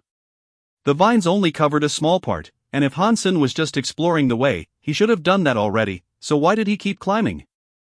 What is it? Lin Beifong wondered, yet he still did not believe there could be sacred blood creatures. Sen, why is it that you climb every day? Lin Beifong could not help but ask. I told you, there are sacred blood creatures, and I'm going up to eat, replied Han Sr. Would you take me with you? Lin Beifong did not believe Hansen's words but was very curious. Okay. Hansen smiled, grabbed a vine and started climbing. Lin Beifong followed him up, but he was so weak that he stopped halfway and asked, Sen, I've got to stop. Where are you going? We are almost there. Wait here and I'll pull you up. Hansen climbed up like a gecko. In a short while, Lin Beifong saw a vine thrown from above. Tying himself to the vine, he borrowed Hansen's strength and climbed. When he reached the stone, Lin Beifong was stunned by the size of the egg. My God, such a big egg. Is it sacred blood? Yes, this is a sacred blood creature's egg. Hansen nodded. Gee, it really is a sacred blood egg. Sen, you are amazing. Lin Beifong was pleasantly surprised. He smashed the egg with a fist and wanted to drink. Stretching his tongue out and waiting, Lin Beifong saw no egg juice flowing out and smashed a few times more, making a big hole in the eggshell. Where is the egg juice? Lin Beifong looked blankly inside the hollow eggshell. I drank it. Hansen blinked. You drank it? Lin Beifong looked at Han Sr. A few days ago, I told you that and invited you to join me. I thought you didn't want to come. Hansen spread out his hands. Lin Beifong regretted so much that he was ready to kill himself right then. Sen, I had no way of knowing you were telling the truth. Who could have imagined a sacred blood egg on the cliff? If I knew, I would have come, even if I had broken all my limbs. Beifong, don't worry. I'll inform you next time I find a sacred blood egg. Hansen smiled and patted him on the shoulder. Sen, next time such good things happen, you must remember to let me know. Money is not a problem, and I promise I will never say no to you again. Lin Beifong was upset. I promise. Hansen made such an effort to bring him up just to hear these words from him. People like Lin Beifong made great customers. Lin Beifong sighed for a while, smashed the eggshell and carried it with him. He wanted to see if he could boil some sacred geno points from it. Not in 100 years, Hansen chuckled to himself. When they got to the bottom of the cliff, the mammal beasts had left already, so the two went back to Steel Armor Shelter. When they were about to arrive, Hansen smiled and said to Lin Beifong, Beifong, my reputation is not that great here, so I won't go in with you. I'll see you around. Lin Beifong quickly said, Sen, what do you take me for? We have been through death together, and I'll kill whoever is disrespectful to you. It's fine. I have to go and want no trouble. Just enter alone. Hansen would not believe someone as glib as him, so he waved goodbye and entered the shelter first. The Stormbird egg added 5 more sacred geno points to Hansen, which were fewer than he had expected, but it was a surprise in itself, so it was still great. Now Hansen had 18 sacred geno points. It was a shame that he didn't get a beast soul from it, but it was quite normal, since killing 10 creatures wouldn't even guarantee a beast soul. Hansen just got lucky previously. Hansen happily returned to his room, and was teleported out of God's sanctuary. Before he left the station, a slim figure blocked his way. Station Master. Such a coincidence. Hansen groaned inwardly. He had totally forgot about his discord with Qin Xian. Come with me, Qin Xian said coldly, walking toward the combat room. She was upset that Hansen had been able to hit her last time and wanted to kick his ass before she could let it go. Chapter 31, Free Training Partner. I'll just fight her. She's just a woman after all, Hansen whispered to himself. Hansen knew that Qin Xian would not leave him alone no matter how he restrained himself. so he would no longer do that. He had almost mastered Ghost Haunt, and it would be great for him to practice it on her. When Hansen stood in front of Qin Xian in a combat suit, she didn't spare any effort and kicked him with a leg sweep. For Hansen, who was good at sneak attacks, as long as he had no chance to sneak up, he was doomed to lose. Hence Qin Xian hit first and didn't give Hansen any chance. But she had still committed a great mistake. She still didn't take Hansen seriously enough and did not regard him as an opponent. All she wanted to do was to kick his ass. That's why she didn't use even half her strength. In her mind, he was still the ignorant ass freak, a rookie who could be bullied by anyone in the shelter. Qin Xian did not really want to harm Hansen, so she wasn't hitting hard. But what she didn't know was that Hansen now had 18 sacred genopoints and was practicing Jade Skin. Although not as fit as her, the gap between them was not so big either. Seeing her leg sweep, Hansen moved to a spot where Qin Xian couldn't reach and twisted her leg with his arms. She immediately lost balance and fell to the ground. Hansen immediately pressed himself against her and locked her limbs down. Qin Xian hadn't expected such nifty moves from him, and when she realized her mistake, she was trapped and couldn't wriggle free. Feeling anger and shame, she struggled and failed because of the clever techniques of Ghost Haunt. If she struggled with all her strength, her arms would be dislocated or even broken.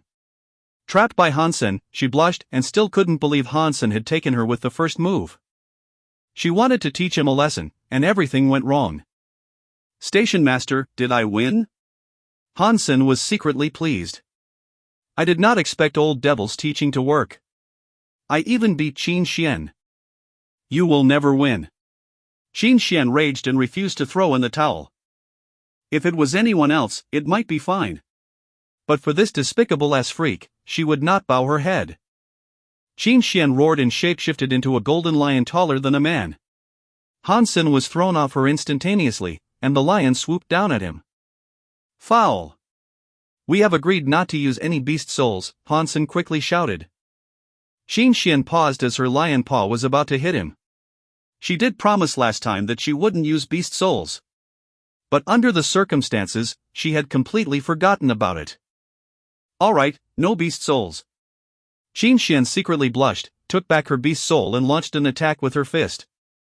Hansen still hadn't completely mastered Ghost Haunt, and his fitness and experience fell short compared to Qin Xian. Although he resisted over 20 movements from her, he was still beat. Qin Xian did not say anything and turned away. In fact, she felt ashamed because if she hadn't used her beast soul, she couldn't have gotten rid of Hansen, so she had already lost at that moment. "I'm still not strong enough. My genopoints and fighting skills were not even close to hers." Hansen knew that he couldn't have caught up with the best in steel armor shelter in such a short amount of time, while he was still a little disappointed that he couldn't even take 30 movements from her. Qin Xian was still blushing after a shower. She was truly abashed that she was put in such a tough situation by S-Freak. "Something is wrong. Although his wrestling skills were not bad, he couldn't have locked me down without great fitness. How did he gain so many genopoints?" thought Qin Xian suddenly. She quickly called out the data collected in Hansen's combat suit. Qin Xian clenched her lips and cursed bitterly, "That bastard, he must have maxed out on his mutant genopoints already. He was just playing weak to make me underestimate him. Ass freak, I'll never make peace with you." From then on, every time Hansen passed the teleport station, Qin Xian would always call him into the combat room. Hansen was glad to oblige. Wrestling skills such as Ghost Haunt really need much practice, and with a training partner as good as Qin Xian, he could not really hone his techniques. Some pain was nothing compared to his gain. If it was not for Qin Xian, Hansen could only practice when risking his life, which was far more dangerous than his fights with her. Of course, Hansen was careful so that she didn't notice he was using her. Each time he would get on her nerves on purpose so that she would keep calling him to the combat room. Qin Xian picked on Hansen many times but still didn't get over it. Every time she saw his smiling face, she would get mad and have an urge to beat him up. It almost became a habit of hers. Chapter 32, A Ritual Between Men. The copper-toothed beast fed by Hansen had become purple in color and bigger in size 2 months after it had become a mutant creature. "Whether I could keep rising in the world all depends on you. Please become a sacred creature soon." Hansen looked at the purple color of its skin and thought it was about time. Judging from the situation, it would take about 3 months for a mutant creature to evolve into a sacred blood creature. This period was neither too long nor too short. It was almost impossible for most people to hunt a sacred blood creature in just 3 months. Even Qin Xian might not have been able to hunt a sacred blood creature for a year. Now with this black crystal, Hansen could have an entire sacred blood creature to his own every 3 months, which was simply incredible. Just give me enough time, and I could easily evolve with all 4 types of genopoints maxed out. By then I will gain the title of Sacred Blood Aristocrat for sure. Hansen was getting excited. He did not see Qin Xian at the teleport station on his way home. She could be either tired of this game or simply busy. Outside the station, he saw a girl standing at the roadside and stopped walking. It was Xuexi, the girl who grew up with Zhang Danfeng and him. Xuexi was from a single-parent family, and her mother had raised her by working in Hansen's father's company. With no one to babysit her, her mother had often brought her to work, and she had always played with Zhang Danfeng and Hans Sr. Later, Hansen heard that Xuexi's father was still alive and found her mother and her. After his dad's incident, Hansen didn't have the energy to learn more about her family. But he did hear that she was an illegitimate daughter and her father only took her back after his wife passed away. San. Xuexi also saw Hansen and exclaimed. "Why are you here?" asked Hansen, puzzled. Sen, I'm over 16 and can enter God's sanctuary now, Xuexi chuckled and said. So fast? Hansen was startled. In his mind, Xuexi was a little girl, and now she could even enter God's sanctuary. I'm only a few months younger than you. Don't think of me as a child, Xuexi said discontentedly. Indeed. How time flies. Hansen looked at her well-developed body and smiled. She was no longer a little girl. Xuexi blushed as Han Xin looked at her. When she was about to say something, there was a roar of an engine, and they saw a well-dressed young man coming down from a private aircraft parked on the roadside. The young man was about 20 years old, and that private aircraft alone was worth more than 10 million. "Sister, I said earlier to use our private teleport equipment. It's just inevitable that we should meet some annoying people at a teleport station." The young people did not even look at Hansen and went straight to Xuexi. "Brother, he is my childhood friend," Xuexi quickly explained. "Well, we should go back." The young man ignored her explanation, took her hand and led her on the aircraft.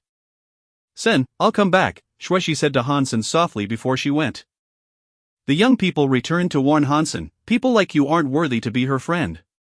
Leave her alone or you'll be sorry." "Are you talking to me?" Hansen glanced at him.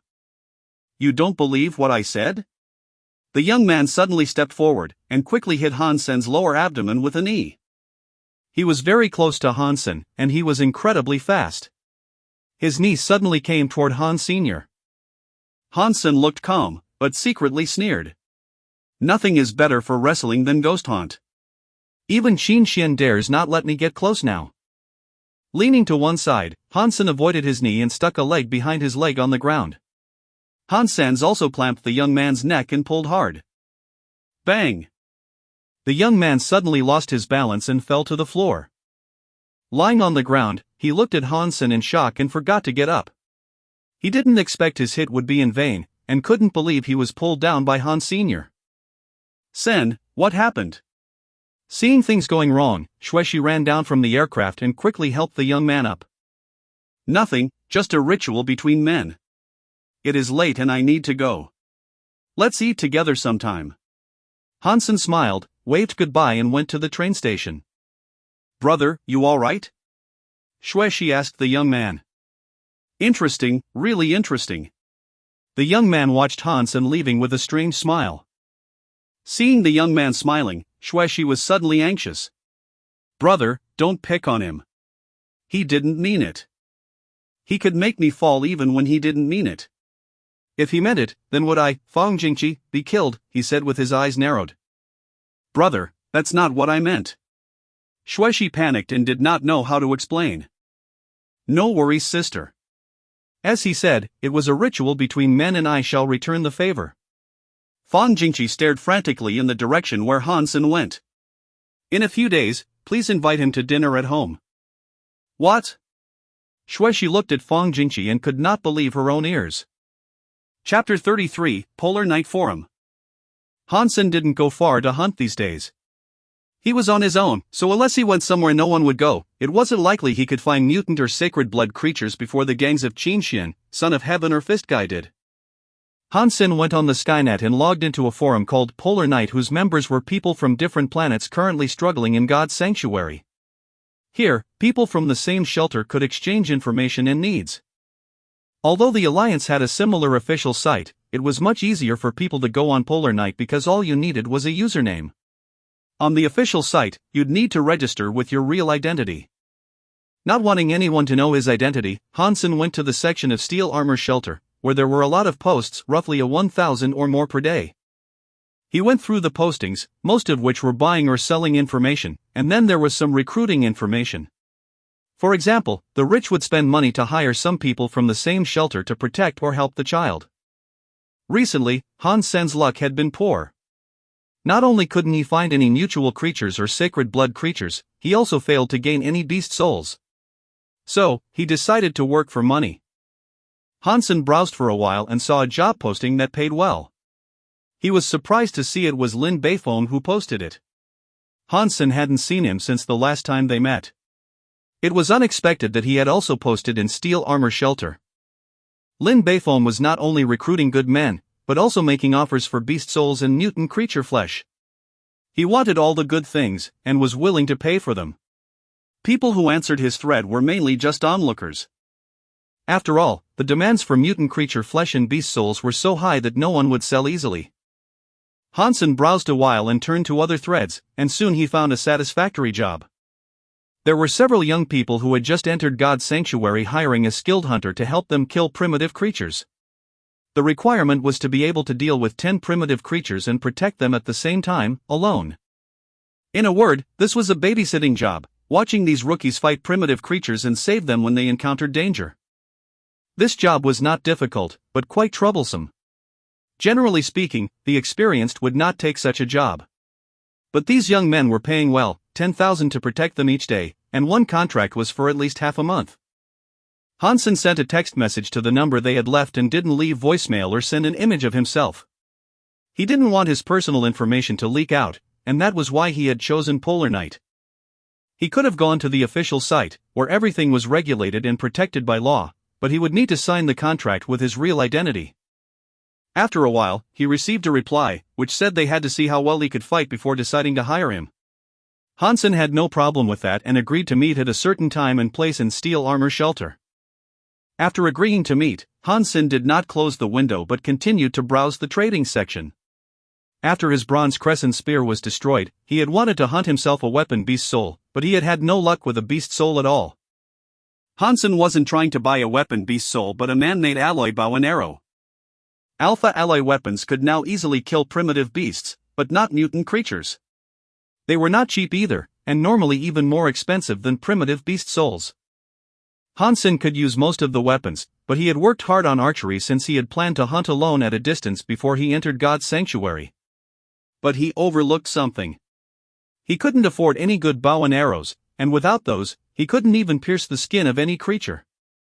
Now he had earned some money and it would be possible for him to purchase an alloy bow and arrows. And he wanted to start hunting with archery. It was, after all, both a safe and powerful way of hunting. The most important thing was that, in God's sanctuary, only the one who launched the last hit had the chance to gain the beast soul. And archery must be among the top 3 methods when it came to the potential windfall. Archery required special training, so most people preferred swords and knives. There weren't many posts about selling a bow and arrows. Hansen was trying to save money, so he wanted to buy some second-hand goods. The alpha alloy bows all cost more than $1 million, which was too expensive for him. The silver lining was that due to the unpopularity of archery, there were not many competing buyers either. Hansen noticed a post from 7 days ago written by someone who was about to go to the second God sanctuary and planned to sell all his belongings. All the stuff was sold except for an alloy bow and 6 alloy arrows. A bow from the Black Vader series and arrows from the Saber series. Hansen had practiced archery for a while and carefully studied all types of bows and arrows. To make weapons, the alloy didn't necessarily need to be the stiffest, because if it was too stiff, the edge could chip. However, stiff alloy didn't wear out easily.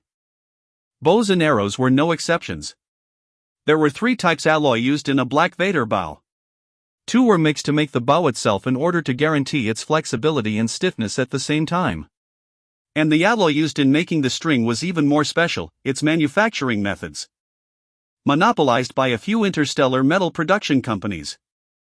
The Black Vader series was a classic series of alloy bows, and the prices were overwhelming. The cheapest one, Wanderer's Bow, cost 2 million, with no arrows or quiver included in the price. Chapter 34, A Bow in Hand. The bow for sale in the post was Doomsday in the Black Vader series, which cost $6,680,000 in the store. Its farthest range could reach 2,400 feet. Using this bow, saber arrows could pierce steel armor and the skin of most primitive creatures from more than 900 feet away. However, one would need to have a 7.0 strength rating to draw the string of Doomsday. Normally only those who had maxed out on mutant geno points could reach a 7.0 strength rating, and this requirement was only to draw the string. Unless you could kill with only one shot every time, so that you didn't need a second draw, you would need a rating of more than 8.0 to use the bow. Generally, if one had maxed out on original, primitive, and mutant geno points, one strength rating would reach 10.0, but many would choose to complete evolution and go to second God Sanctuary before their rating reached 8.0. No wonder no one would buy this bow. Those with the ability to use the bow wouldn't care about such a small amount of money and try to save with a second-hand weapon. Those who couldn't use it wouldn't bother to buy it either. Hansen sent the poster a message and offered 1 million for the bow and arrows, which altogether would probably cost more than 7 million at a store. He had only kept 2 out of the 6 million he earned from selling the golden axe and gave the rest to his mother. Having spent 1 million learning Ghost Hunt, he wasn't sure if he could purchase the bow and arrows with just 1 million. The poster didn't reply. He was either offline or didn't want to dignify his offer with a response. Hansen waited for more than half an hour and almost lost hope. He checked other posts and found nothing. Well, some cheap stuff will have to do for now. Maybe I can get an Arrow Beast soul in a few days, Hansen comforted himself and went into the shower. When he was back in front of the screen, he found the poster had sent a message to him, which only contained a web page of a well-known trading site, where the price was marked as 1 million. Hansen almost jumped with joy and paid for the items after confirmation. Soon the item was shipped, and would reach planet Roka the next day. God's Sanctuary could be used as a transfer station for transporting goods produced in the Alliance. So many transactions between different planets were completed this way, and it was also much faster than interstellar spaceship. The next morning, Hansen got a package from a robot postman. After signing for it, he couldn't wait to open it. The black and purple metal bow had a bow string like a silver line. Holding the bow in his hands, Hansen immediately felt powerful. The bow was also carefully kept and looked almost like new except for a small scratch. 6 brand new saber alloy arrows were gleaming with a cold shine. To Hansen's surprise, they even came with a matching quiver. It was used, but there was no damage. A bow in my hand, the world is mine. I won't have to risk approaching it the next time I steal a sacred blood creature from Son of Heaven. Hansen stroked the bow and laughed. With no shooting range nearby, Hansen could only try to draw the string a few times. It was indeed quite heavy. Even with his strength, he could only draw a dozen times before his arms started to ache. Not bad. Hansen was pleasantly surprised. He hadn't tested his strength recently, but his rating must be more than 8.0 now, or else he couldn't have used this bow so well. Hansen went to a weapon shop nearby and bought 20 thunder arrows and 20 skyfall arrows. The quiver that could hold 50 arrows still looked a little empty, even with the arrows in it. Although these arrows had impressive names, they were in fact cheap. Each thunder arrow only cost 1,000, and only the arrowhead was made of alloy. It was too stiff and would chip easily on bones or shells. Skyfall arrows were even cheaper, 100 each. They looked like saber arrows but didn't function that well. Hansen only bought Skyfall arrows to practice with, as thunder arrows were too easy to break and the 6 saber arrows were too expensive to be used for practicing. Hansen played with his new bow, Doomsday, for quite a while and fell in love with it. When it was almost time for him to meet his young clients, Hansen took his bow and arrows and entered God's Sanctuary. When he arrived where they were supposed to meet, he saw dozens of people surrounding several young men in biological armor and realized that he wasn't the only candidate. Walking around to earn 10,000 easy dollars per day seemed to be a great deal for many. After all, a primitive creature was only worth several hundred, and it also took energy to hunt and move the dead creature around. Hansen frowned at the crowd and was ready to turn away. He just wanted to find an easy job to earn some money. With such competition, he'd rather look for another job. When he was ready to leave, Han Hao and a few people came together. It looked like they were also coming for the young men. Well, asked Freak himself here, looking sharp with the bow and arrows. Did you come to protect the masters as well? A young man next to Han Hao ridiculed him, with a tone of exaggeration. His remark got the attention of the crowd, as Freak was well known in steel armor shelter. People suddenly started to heckle Han Sr. Freak, who do you think you are? Freak, can you even beat the original creatures? It's more likely that the young masters will need to protect him. Chapter 35, Who Should Go? Freak was so infamous that a torrent of scornful abuse was lavished on him. The young men who were paying came to them, and one of them with harsh, angular features curiously looked at Hansen and said, "You are the legendary Freak?"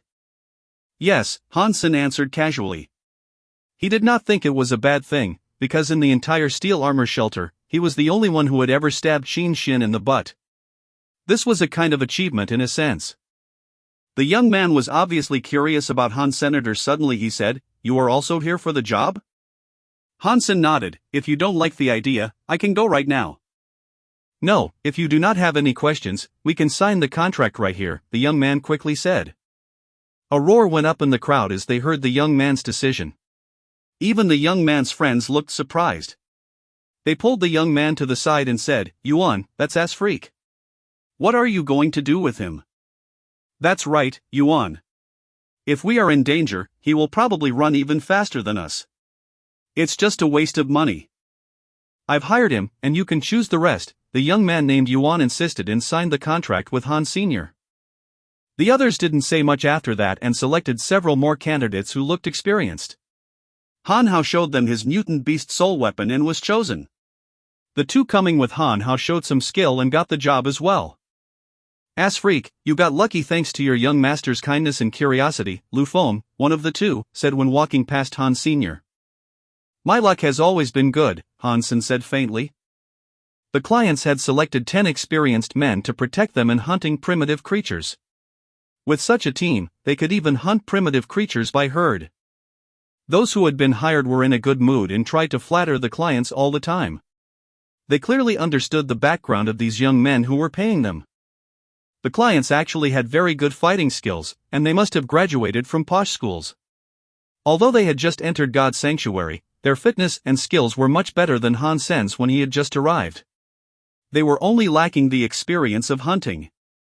When the clients were hunting primitive creatures, Hansen was just practicing archery on the side. Initially he had chosen to practice archery because it was less demanding than other weapons. He was unlikely to be able to learn advanced techniques of sword or knife fighting in the public education system, while all he needed for archery was accuracy. Hansen was still getting to know the performance and characteristics of Doomsday, so he had selected some of the trees nearby as his targets to practice on. "Freak, you are just taking up space. Why are you shooting in vain and ignoring our clients?" Lu Feng was confused by Hansen's behavior and looked at his shots contemptuously. "You can't even shoot something within 60 feet. Hansen did not look at Lu Feng or reply to him. He was just trying the arrow and did not focus on one target, and that was why his shots looked messy. Just let him be. It was just a charity act. Our clients didn't expect him to help at all," other hired hands laughed. "That is true. Just be grateful, Freak." Lu Feng spit and joined the rest. "Do not say you know me," Han Hao found a chance to whisper to Hansen and went back to laugh with his friends. The clients were making incredible progress. In the beginning, they needed some assistance, while they soon became better and could hunt some rather vicious primitive creatures one-on-one. Indeed, posh schools had great teaching outcomes. Those who were in integrated compulsory education wouldn't dare to hunt primitive creatures alone with no previous experience. It went so well that everyone lost their vigilance. When the clients were hunting 3 primitive spotted beasts, one of the beasts played dead and attacked a young client when he approached it. Han Hao and others didn't expect this, and the spotted beast was too close to the client for them to rescue him. In an instant, the claws of the spotted beast were on the delicate neck of the young man. The young client was horrified, regretting that he wasn't wearing his alloy helmet. But it was too late for that. Everyone watching screamed in horror. Whoosh! An arrow flew by the client's face and hit the spotted beast in the left eye. The beast whimpered and fell to the ground. Han Hao and the rest swarmed to the spotted beast and cut its corpse into pieces. Ass freak, why did you shoot the arrow? You almost hurt Ching. Lu Feng turned around and scolded Han Sr. Other people all followed him, criticizing Han Senator. They were secretly ashamed, but instead of self-reflection, they chose to blame Han Senator. In their view, Hansen just shot the beast by pure luck, because Ass Freak could never be so good at anything. Get lost! Yuan suddenly shouted with a dark face. Did you hear that, Ass Freak? Yuan just asked you to go, cried Lu Feng. I'm letting you go. Yuan stared at Lu Feng coldly. I paid you to protect us, and what did you do when Qing was in danger? Nothing. And you even tried to blame the only person who did his job. All of you, get lost, and I don't want to see you again. Chapter 36, Archery Master. Yuan, you can let us go, but according to our contract, this is a breach. You will have to pay us the rest of the money, sneered Lu Feng. Just go. Yuan threw a few stacks of money at them and didn't look at them again. Lu Feng and the rest picked up the money. Although they were angry, they didn't dare to harm the clients because they knew who these young clients were. They gazed at Hansen and said, Misters, we are far from the shelter, so please be careful, as you are trusting someone unreliable. He is 100 times more reliable than you, Yuan replied. The hired ones didn't dare to express their anger in front of Yuan, so they just left. Ass, your arrow was so powerful. Commended Qing after the rest were chased away. He didn't want to call Hansen Ass Freak but awkwardly discovered that he didn't know his name. His rating must have reached 7.0 to use Doomsday. Of course it was powerful, said Yuan. 7.0? But they said that he... Qing and the other clients looked at Hansen and his bow, unconvinced. After all, the story of Ass Freak was so well known that even they knew about it. I mean at least 7.0. He shot so many arrows in practice, and if his strength hadn't reached 8.0, it would certainly not be so easy for him, Yuan said, looking at Han Sr. 8.0. They were even more surprised and kept looking at Hansen as if they hadn't seen him before. Anyone with an 8.0 rating would be rather advanced in First God Sanctuary, so they couldn't believe Ass Freak would be so strong. Let me try your bow? One client still didn't believe Yuan's words. Hansen smiled and handed Doomsday to him. The young client held it with both hands and tried to pull the string, but the string didn't even move. He tried a few times more and still failed to draw the string. Although they graduated from top schools and had practiced hyper-geno arts as kids, their bodies hadn't been modified by geno points, so their strength could reach 3.5 at best, which was far below the requirement to use Doomsday. You are so weak. Let me. Another client could not stand to watch and grabbed the bow. He too had failed after a few tries. Everyone gave it a shot except for Yuan, and none could draw the string. Only then had they felt impressed by Han Sr. Archery was practiced by very few people and required a lot of effort. So most people didn't know much about bows and arrows, let alone how good Doomsday was. For example, Han Hao and his friends had no idea that Hansen's bow was worth millions, or they wouldn't have ridiculed him like that. The client stopped underestimating Hansen, not least because Hansen also had saved Qing's life. They asked his name and called him Sen from then on. After all, God's sanctuary was a world where only the strong were respected, and Hansen's archery and strength were truly impressive. Sen, would you show us real archery skills? Qing proposed.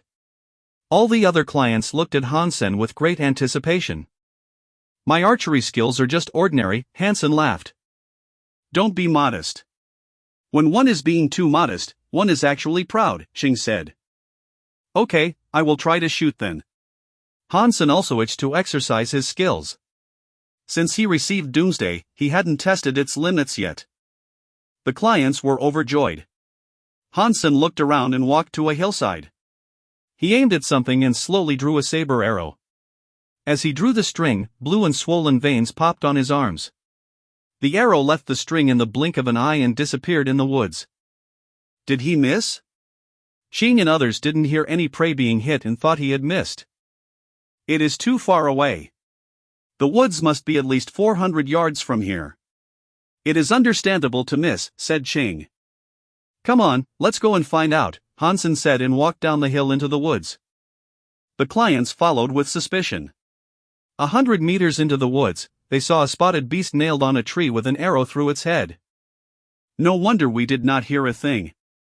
The arrow directly destroyed the nerves of the spotted beast and it didn't even have time to shriek. Everyone was so impressed. It was at least 400 yards from where Hansen had been standing, and the beast was killed with just one shot. Hansen's archery must be among the best in First God's Sanctuary. After that, all the clients worshipped Hansen and did everything he said.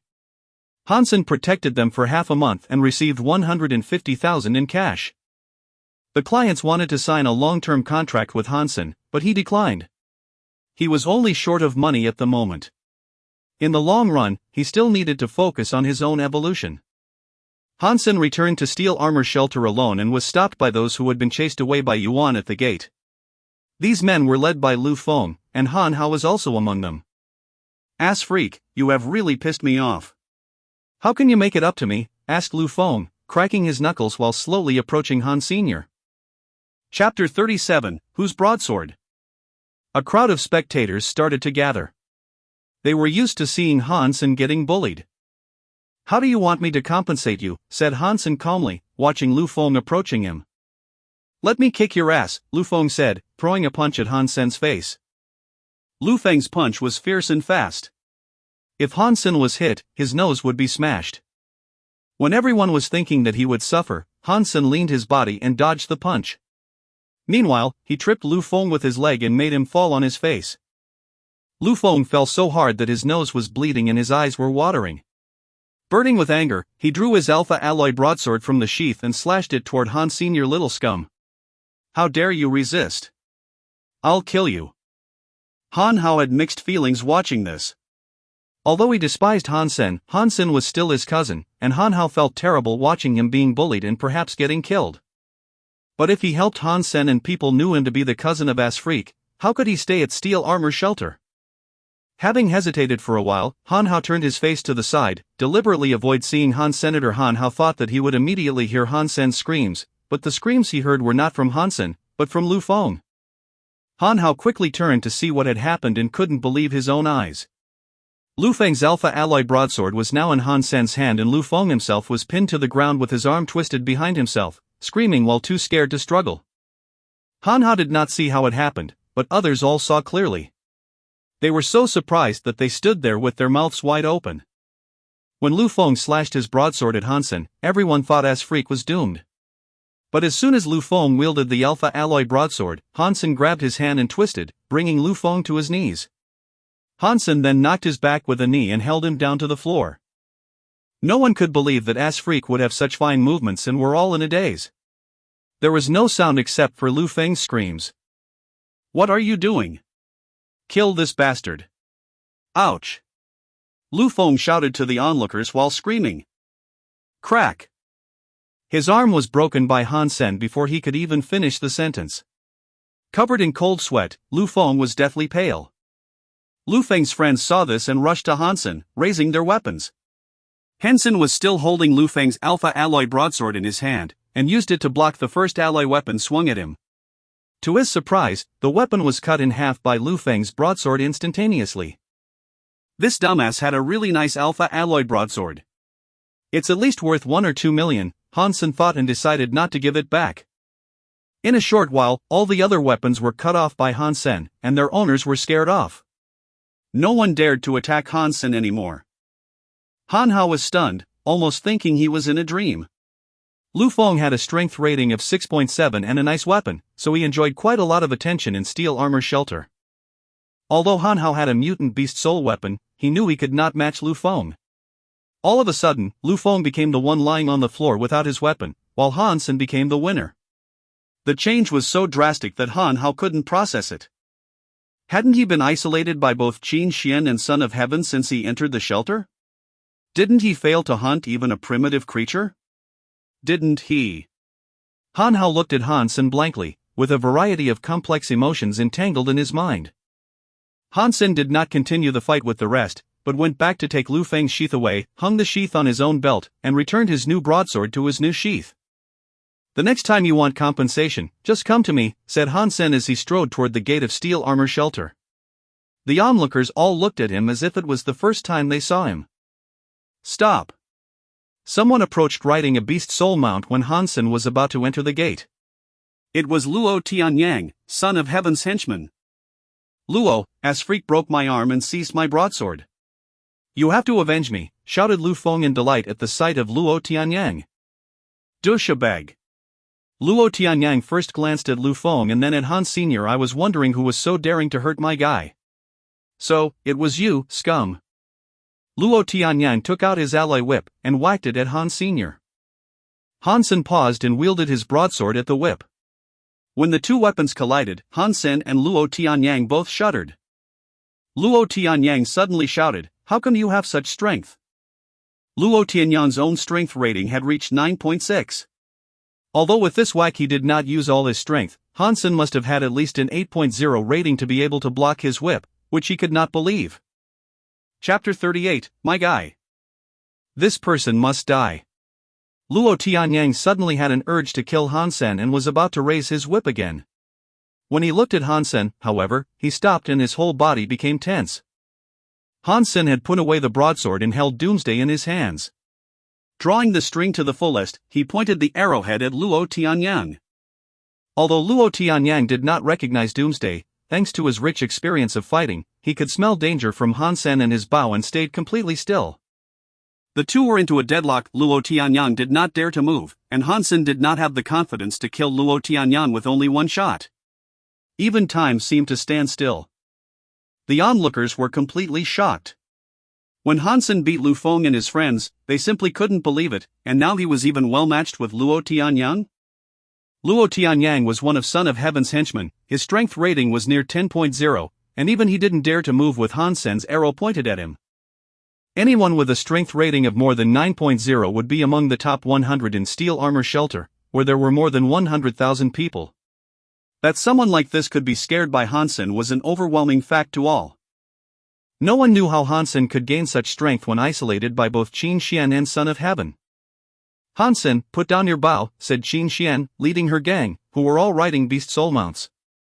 Hansen put away his bow and arrow. His strength was still weaker than Luo Tianyang, and Hansen was not sure if he could shoot his opponent when Luo had his guard up. Keeping the posture was consuming his energy very fast, and the deadlock was not good for Han Sr. "Miss Qin, I'll kill this bastard for you," said Luo Tianyang, whipping at Hansen, who had already disarmed himself. Hansen seemed to be prepared for this and was about to block the whip with Doomsday. Before he acted, a beast soul bronze sword was thrown over and hit the whip. The strength of the throw was so fierce that the whip fell from Luo Tianyang's hand. "I will discipline my guy, and you can mind your own business." Qin Xian looked at Luo Tianyang coldly and summoned back her sword before she rode into the shelter. "Follow me," Qin Xian turned back and commanded Han Sr. Hansen quickly caught up with her and followed her gang into the shelter.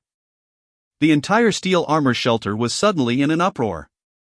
Asfreak beat Lu Feng and his friends, was well matched against Luo Tianyang and was, most importantly, declared by Qin Xian to be her guy. All the news had driven everyone mad. No one understood what had happened, it was all guesswork. Did they develop a love affair from the stab? I have to learn from Asfreak and stab a beautiful and capable woman in the ass. Maybe I can become rich and powerful. Qin Xian looks so serious, but she is actually a flirt. Rumors spread across the entire steel armor shelter, and Hansen was once again put under the spotlight. However, Hansen's strength was not really the focus. People cared more about whether he was Qin Xian's boy toy. Even Qin Xian's gang would look at Hansen weirdly. "You know archery?" asked Qin Xian after she called Hansen to a hall. "I used to practice," Hansen shrugged. "You can use Doomsday, so you must have worked hard on it," said Qin Xian matter-of-factly. "You can join Bullseye and follow me in the future." No, Hansen refused. Qin Xian bit her lips and said snappily, "You just offended Luo Tianyang." Without my protection, do you suppose he'd let you live? Thank you for your kindness, but I will deal with it myself, Hansen said indifferently. You should have known who I am. My men are more or less related to the military, and Bullseye belongs to me. Follow me and you will gain great advantages when applying for military schools. Qin Xian suppressed her anger and said to Han Sr. I never wanted to go to a military school. Hansen knew that he could apply to a military school for further education after he finished integrated compulsory education. However, all military schools had high requirements of fitness. If one's fitness index was below 10 before the first evolution, one had no chance at military schools. For Hansen, to reach 10 in the fitness index was not hard, but he wasn't interested in going to school at all. He'd rather put more effort into hunting. Exasperated, Qin Xian said, without education from military school and an aristocratic title, you could only be an ordinary soldier when you are of age to serve. Only through a military school can you become something in the army. At least by then you wouldn't have been sacrificed. Chapter 39, St. Paul. Let's talk about this another time. I have to go now, and thank you so much for all your help. I'll buy you dinner sometime, said Hansen, ready to go back. He knew that what Qin Xian said made sense, but he had his own plan. He wanted to get an aristocratic title before he turned 20 and went to serve, because aristocrats had certain privileges in the army and would not be sent to the front. Stop. Have I excused you? Qin Xian stared at Hansen fiercely. Station master, please, that's not my thing, said Hansen bitterly. It's fine if you don't want to go. Qin Xian suddenly smiled at Hansen and said, if you do not go, each time you enter the teleport station, I will fight you. Looking at her evil smile, Hansen's heart sank. He knew that Qin Xian hadn't tried her best at all when fighting with him in the past, because he was no match for her at the moment. Judging from her expression, he knew if he declined, he would really have a hard time in the future. I'll just join Bullseye then, Hansen said, depressed. Qin Xian snapped at Hansen, do you have any idea how many people in Steel Armor Shelter want to join my gang? And you just acted like I've asked you to take poison. Freedom is priceless, and to lose my freedom is exactly like taking poison, Hansen sighed. Then you could die a slow death. Even if you died and became a ghost, you'd still be my ghost, Qin Xian pouted and said. Hansen knew that Qin Xian had made up her mind, and he accepted the offer unwillingly. Feeling dejected, he left the hall. Qin Xian watched him go and was very pleased by his upset look for some strange reason. She couldn't help but smile. Station master, why do you have to recruit such a person to our steel armor gang? He's not worthy of being a member of Bullseye. A woman of the same age as Qin Xian came out from a side door and asked after Hansen had left. Monli, trust me, although this guy can be a bastard sometimes, he does have great potential in some aspects, Qin Xian told Yang Monli seriously. Qin Xian had witnessed what a fast learner and diligent student Hansen was. Repeatedly defeated by her, he didn't go down but grew stronger and stronger. Now even she had to take him seriously. Such progress and mentality were truly amazing. Qin Xian's opinions of Hansen had improved a great deal, or else she wouldn't have defended him in front of everyone. Hansen returned to his room and teleported back home before Qin Xian had the chance to leave God's sanctuary. He was not the least interested in going to a military school. Before, it would have been a great option for him, because he could learn hyper-geno arts there. Now, with Jade Skin, he didn't have to waste his time in a military school at all. It would be much wiser for him to spend time hunting and increasing his geno points. As for Bullseye, Hansen had even less interest in joining. Although as a member of Bullseye he could gain assistance from Qin Xian's information network to improve his chance of finding mutant and sacred blood creatures, he would also have to share the meat hunted with the rest of her team. Hansen decided to go hunting alone after some preparation. If Qin Xian didn't see him for a while, she would probably forget about the whole thing. Hansen had wanted to buy an alpha alloy dagger with the 150,000 he had earned, but now he had the broadsword he seized from Lu Feng, so the other was no longer necessary. The broadsword was made of a special alloy with sea metal, which made it very stiff. Its edge could easily cut primitive creatures open. So weapons made from this kind of alloy had always been expensive. Nice. Hansen touched the edge and his finger was cut immediately. Looking at the shiny edge, Hansen loved the weapon so much he couldn't put it down. It's worth the price, he thought to himself. The Han family had an alloy business before, and although it was a small factory, they had unique formulas. Their products might not be as good as this broadsword, but could also cut open the skin of some primitive creatures. So the business was quite profitable. If it was not for those terrible family members, their company could surely be among the top 3 on planet Roka. But now the company had been bought by Starry Group. Hansen was too young back then, and to this day he still didn't quite understand why Starry Group had to acquire their company. He knew his father's death must have had something to do with Starry Group, but he had no ability to find out the truth, so he had to lay low. "Son, today I have something important at work. Can you take Yen to school?" Luo Sulan knocked on the door and asked Han Sr. "School has started already? I did not know that." "No worries, Mom, I'll take her," Hansen quickly said. "School started a few days ago, and you were in God's sanctuary, so I didn't want to bother you," said Luo Sulan. "Which school is it?" asked Han Sr. "It is St. Paul, and I used to the money you left to pay the tuition." Luo Sulan felt slightly uneasy, as she had spent almost all the money on Yan's school. "Great! St. Paul is the best on planet Roka except for the posh schools." Hansen was very happy. He didn't have an aristocratic title for the moment and couldn't send Yen to a posh school, but a good private school is still much better than integrated compulsory education. After chatting with his mother, Hansen took Han Yen on a maglev train to school. The entrance of St. Paul was almost blocked by private aircrafts, and some of them were deluxe. Almost all rich people without an aristocratic title would send their children to St. Paul. And almost all students here were from affluent families. Walking his sister to school, Hansen saw a middle-aged fat guy getting off an aircraft with a flirtatious woman on his side and an 8-year-old boy in his arms. He paused, as the middle-aged fat guy happened to be his uncle, Han Lei. Chapter 40, Physical Test Center.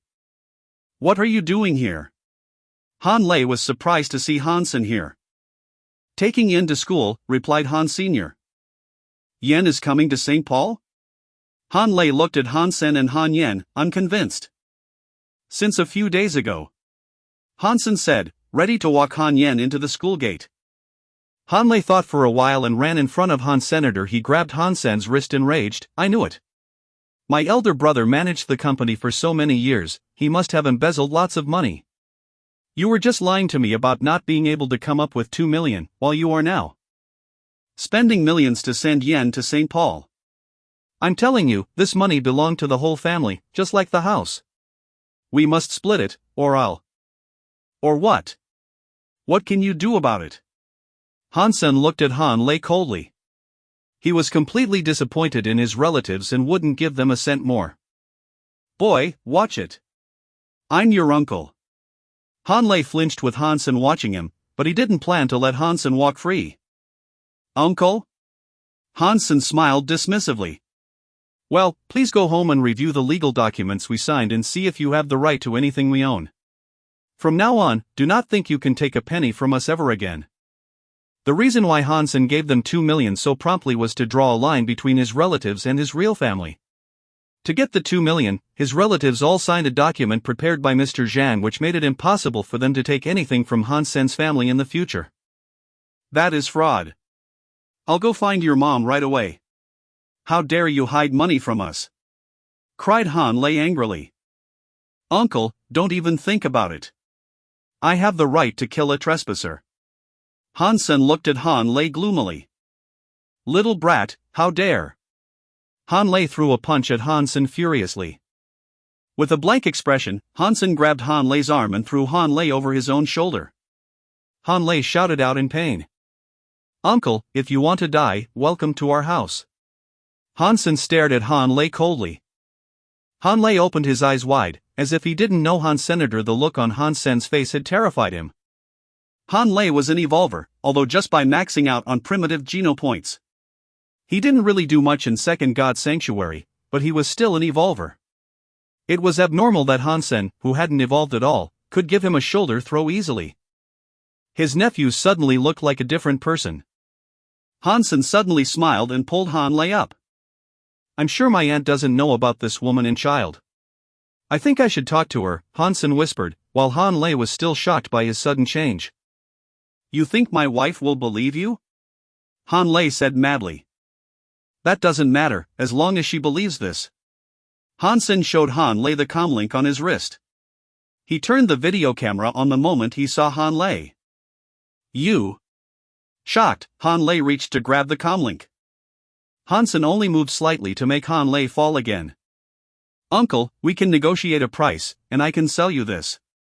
Hansen smiled and was about to pull him up again. Han Lei grinned and suddenly reached to twist Hansen's hand, ready to break it and seize his comlink. Hansen flipped his hand and held Han Lei's hand down, making him kneel on the floor and howl like a pig. Uncle, it seems that you have no intention to negotiate. I'll have to show it to my aunt then. Hansen released Han Lei's hand and turned to leave. Wait. Han Lei quickly stopped Hansen and gritted his teeth. 10,000. I'll give you 10,000, and you delete it. Hansen turned away. 200,000, or I'll go to my aunt. Okay, said Han Lei, limping over to take hold of Han Sr. Thanks then, cash or bank transfer? Hansen asked with a faint smile. Han Lei unwillingly transferred 200,000 to Hansen. Well, now can you delete it? Of course I will delete it, but only when I'm in a good mood, Hansen said and walked away. Brat, you lied to me. Han Lei became furious and raised his fist. However, he froze at the sight of Hansen, as his nephew's movements had really left a strong impression. Uncle, I received your money so I will certainly delete it, but I did not say when I will do it. So you'd better keep me in a good mood. Hansen patted Han Lei on the shoulder and stopped smiling. He whispered, also, do not let me see you in my home again, otherwise I will kill you. Han Lei shuddered, and for some reason, he knew Hansen meant it. *T. The brat has become so evil, Han Lei cursed as Hansen moved away.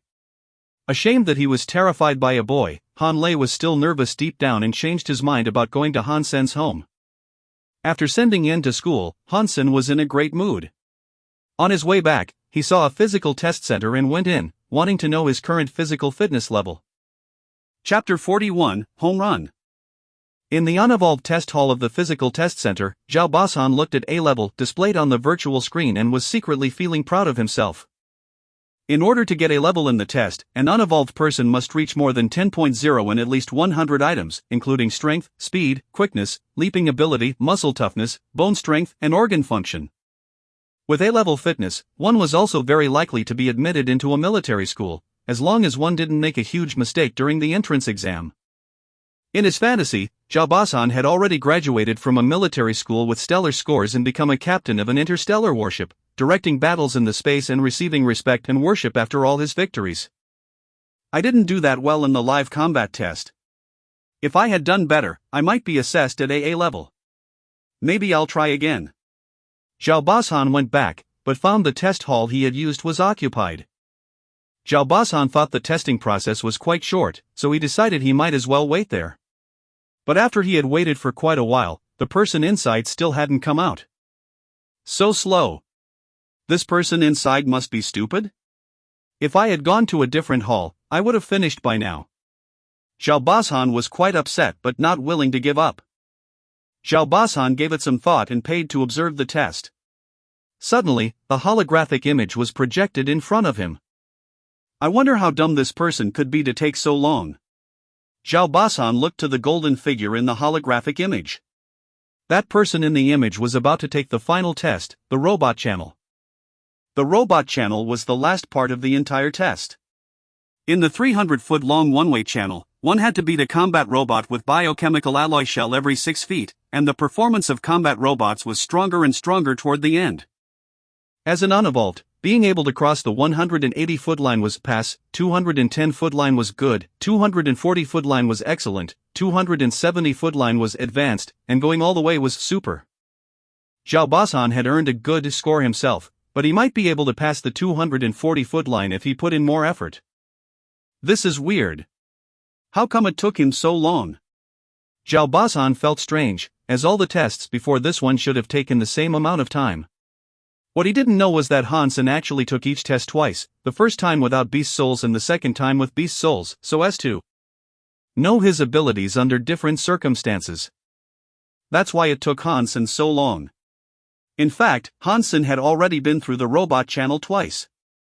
This time, he summoned Black Beetle armor and Bloody Slayer at the same time and wanted to try the robot channel one last time under his best conditions. When Zhao Bazhan saw clearly the golden figure, he was amazed by how great the Bloody Slayer and Black Beetle beast souls looked. #T.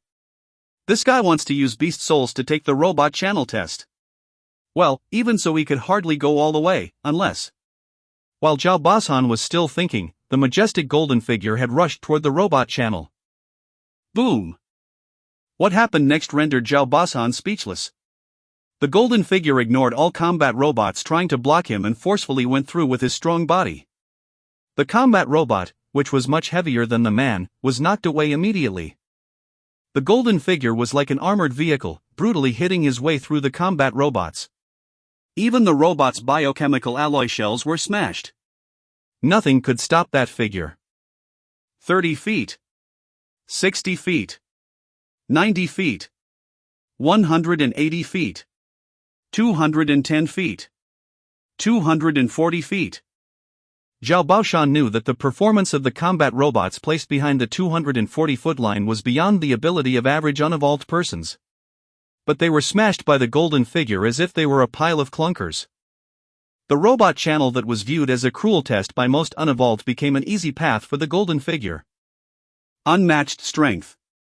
All combat robots in the channel, including the last one, were knocked away within seconds. Zhao Bazhan opened his mouth and didn't recover from shock for a long time. When he looked at the virtual screen, it already changed to SSS level. OMG, who is this fierce fellow? Zhao Bazhan saw the door of the test hall open and the person in the hall was gone. Zhao Bazhan immediately chased him out, but the center was so crowded and he had no idea who that person was. The video. Zhao Bazhan ran back to the hall, paid to play the recorded video and made a copy. Having watched the video a few times, he regretted that he didn't see the golden figure's performance before the last test. Zhao Bazhan suddenly had an idea. He logged into his account and uploaded this copy to the official forum, and named it 788-Foot Robot Channel Conquered. Chapter 42, $. In the beginning, Zhao Bazhan's video didn't attract much attention. After all, there were so many videos online about the robot channel test. 7.88 seconds was also considered a gimmick, as those who could pass the test within 10 seconds would be among the very best of the unevolved. Even stars like Tang Junliu could finish the test in just under 10 seconds and couldn't improve any further. If someone really finished it within 7.88 seconds, he or she would surely be a star. Therefore, it would be impossible for it to be uploaded by an unknown account. Almost everyone who saw the title would choose to skip the video, and it could soon be lost in the massive number of videos. Only a few who were bored would play the video. However, those who had seen the video were all impressed by the brutal method used to pass the test and chose to forward the link to their friends. Coincidentally, someone from Steel Armor Shelter also watched the video and recognized the man in the video as $. From Steel Armor Shelter. Immediately after he finished watching the video, he posted a new thread titled SSS Level, $. Conquered Robot Channel in 7 feet 88 inches to the section of Steel Armor Shelter. That $. Who robbed Son of Heaven of the Beast Soul? Is the title for real? Is $'s real identity exposed? The name $. Was so well known in Steel Armor Shelter that the post soon got a lot of attention, and many watched the video with a skeptical attitude, which turned into admiration when they finished watching. $. Is my idol. This is how real men should pass the test. Ha, the combat robots were all crushed. His beast soul was stolen from Son of Heaven, and he is nothing without beast souls. $. Is invincible. Idol. The video was watched so much in Steel Armor Shelter that the administrator soon noticed it and put it on the front page. At this point, this video became viral in the entire alliance, and almost all unevolved now knew about $. It must be fake. No way. Did you not see it's an official video? This is not possible. The robots in the beginning were not that strong, but it was so incredible that he knocked away the ones close to the end as well. No way, this looks too fake. It is definitely modified. If it's not, I'll eat *T. Who is this man? One of the chosen? This is $. From Steel Armor Shelter. What $? I have not heard of him. That is because you are ignorant. Dollar brought honor to the entire steel armor shelter. Many people in the shelter were telling the story all over the Skynet of Dollar robbing the beast soul from Son of Heaven.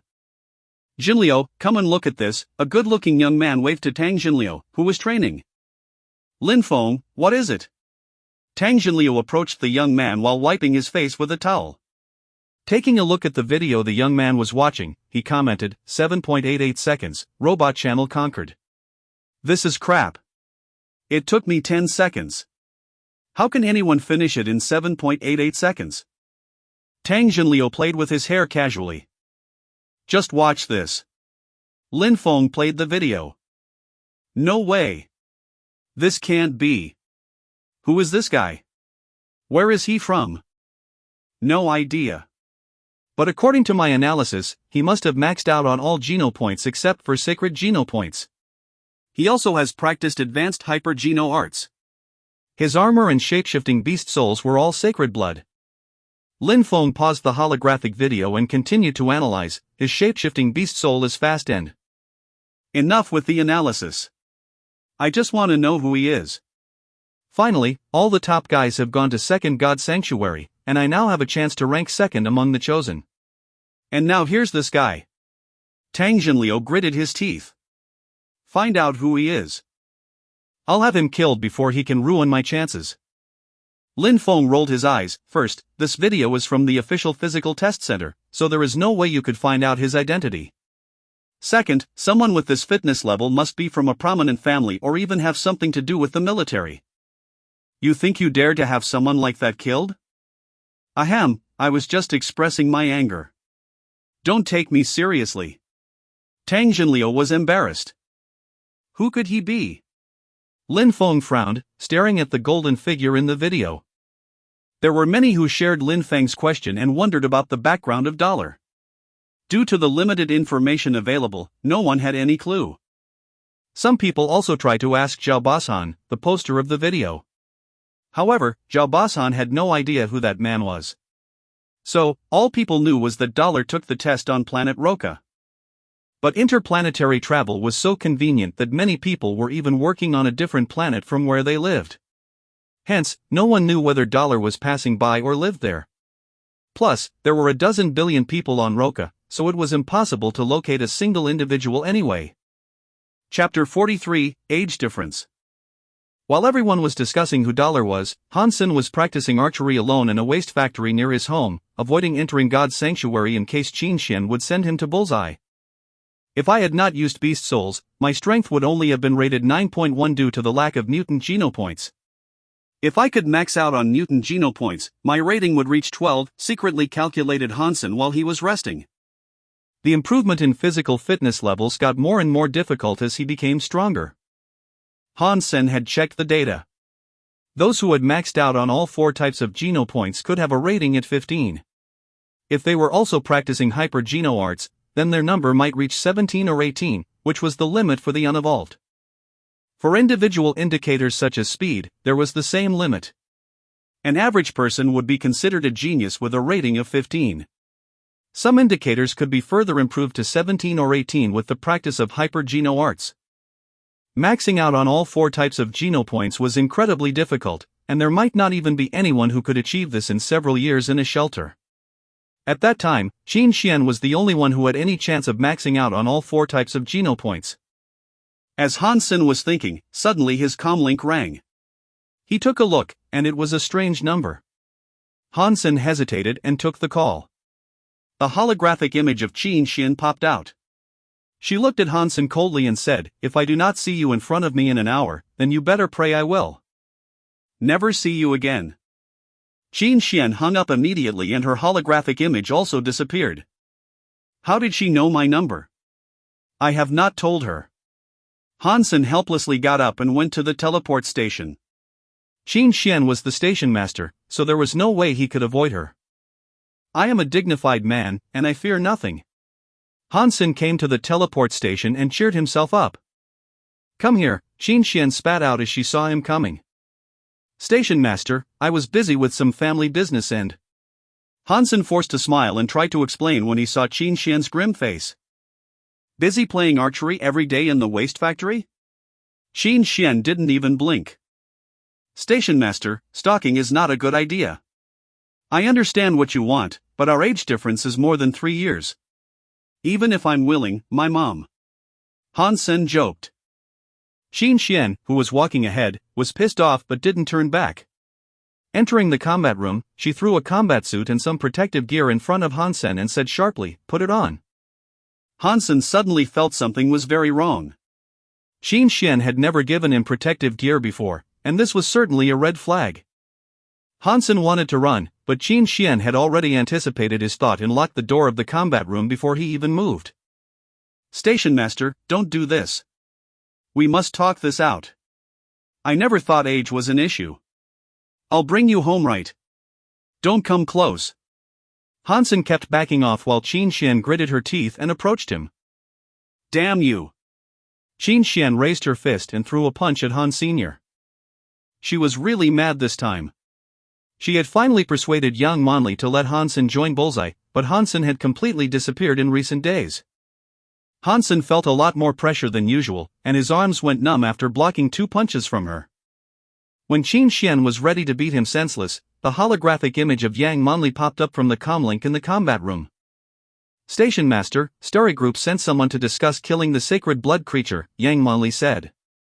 Okay, take them to the conference room and I'll be right there. Qin Xian stopped and fiercely stared at Han Sr. Station master, we are cooperating with Starry Group, asked Han Sr. You didn't know? Son of Heaven is the son of the CEO of Starry Group, replied Qin Xian. Think about it. Will I do you harm by asking you to join Bullseye? No need to think. How could I ever go against your will? I'll join Bullseye right away, and you don't have to stalk me anymore, Han Sen said bitterly. Good to see that you've come to your senses. Your family is not rich. What are you going to do if you don't go to military school, said Qin Xian before leaving the combat room. She didn't forget to arrange for a guard to accompany Han Sen to report to Yang Monli. The reason for Han Sen's sudden change of heart was that he learned Son of Heaven was the son of Starry Group CEO. Since Qin Xian was collaborating with Son of Heaven, maybe he could find out the facts of Starry Group's acquisition of their family business as a member of Qin Xian's steel armor. Gang. The guard took Han Sen to the front of an office. Han Sen knocked on the door and found that the woman who had been in the holographic image just then was sitting behind the desk, looking at him seriously. Station master asked me to report to you, Han Sen said politely. Fill this out. Yang Monli showed no expression and passed a sheet to Han Sr. Han Sen took it and saw it was just a basic information form. He filled it out and gave it back. You can go back. Show up at the training camp of Bullseye tomorrow morning at 6 o'clock. Remember, I don't like people who are not punctual. And this is your last chance. Yang Monli's impression of Han Sen was terrible, especially after his absence from Bullseye. Chapter 44, He Isn't Man Enough. Han Sen could tell that Yang Monli did not like him. When he was ready to go, Yang Monli answered a comlink call and Qin Xian's holographic image popped out. Monli, come to my office right now. Qin Xian saw Han Sen there and said, bring him with you. Han Sen followed Yang Monli to Qin Xian's office and saw Qin Xian watching a video from the Skynet. Monli, come see this video. Qin Xian replayed it. Standing on the side, Han Sen secretly thought, this is the video of me taking the physical test. Someone paid to record this. People must have found out that I'm $. There were so many halls in the test center, and it cost money to watch others taking the test. He thought no one would care about a nobody like himself and did not expect this to happen. If Son of Heaven knew $. Was Han Sen, he would be in a lot of trouble. Starry Group was powerful in the alliance, and there was no way Han Sen could compete with them. $? You know who he is? Yang Monli was somewhat surprised to see the golden figure in the video. No. The video only covered the robot channel, and he was wearing Beast Soul armor the entire time. Couldn't tell who he is. Qin Xian's words suddenly sent Han Sen from hell back to heaven. He secretly wiped the cold sweat off his forehead. I have to be more careful. This time I got lucky, next time there may really be a leak, Han Sen secretly warned himself. Excellent. Yang Manli only said one word after watching it. Son of Heaven told me about this video. After watching this, we can be certain that Dollar's armor is a sacred blood beast soul, and he must be from a prominent family because he is definitely practicing an advanced hyper-geno art. Another clue was that he took the test on planet Roka. We must find him. He can be of great value to us, Qin Xian said. Yang Manli thought about it and said, there are no prominent families on Roka. Maybe he was just passing by and has left by now. I agree. Let's give it a shot. He's worth it, said Qin Xian. Hansen was frightened that Qin Xian and Yang Manli might find out the truth. Hansen cleared his throat and said, Dollar was just relying on his sacred blood beast souls. He had no real skills. There's no need to look for him. Yang Manli gave Hansen a hard look and said, what do you know? The ability to get the beast souls is enough proof of his ability. Also, those beast souls can be of great use to Bullseye. What ability? Hansen thought. It's just pure luck. Manli is right. His armor brings amazing defense, and Bloody Slayer has strengthened his physical strength and speed. Coupled with his practice of advanced hyper-geno arts, he must be able to contain most sacred blood creatures, and that's very useful to us, said Qin Xian. If we have him in our gang, we won't have to collaborate with Son of Heaven and Fist Guy anymore to hunt sacred blood creatures, Yang Manli said with great hope. Wow. You just wanted me to risk my life as your tank. How vicious, thought Hansen, drinking from a cup to cover up his fear.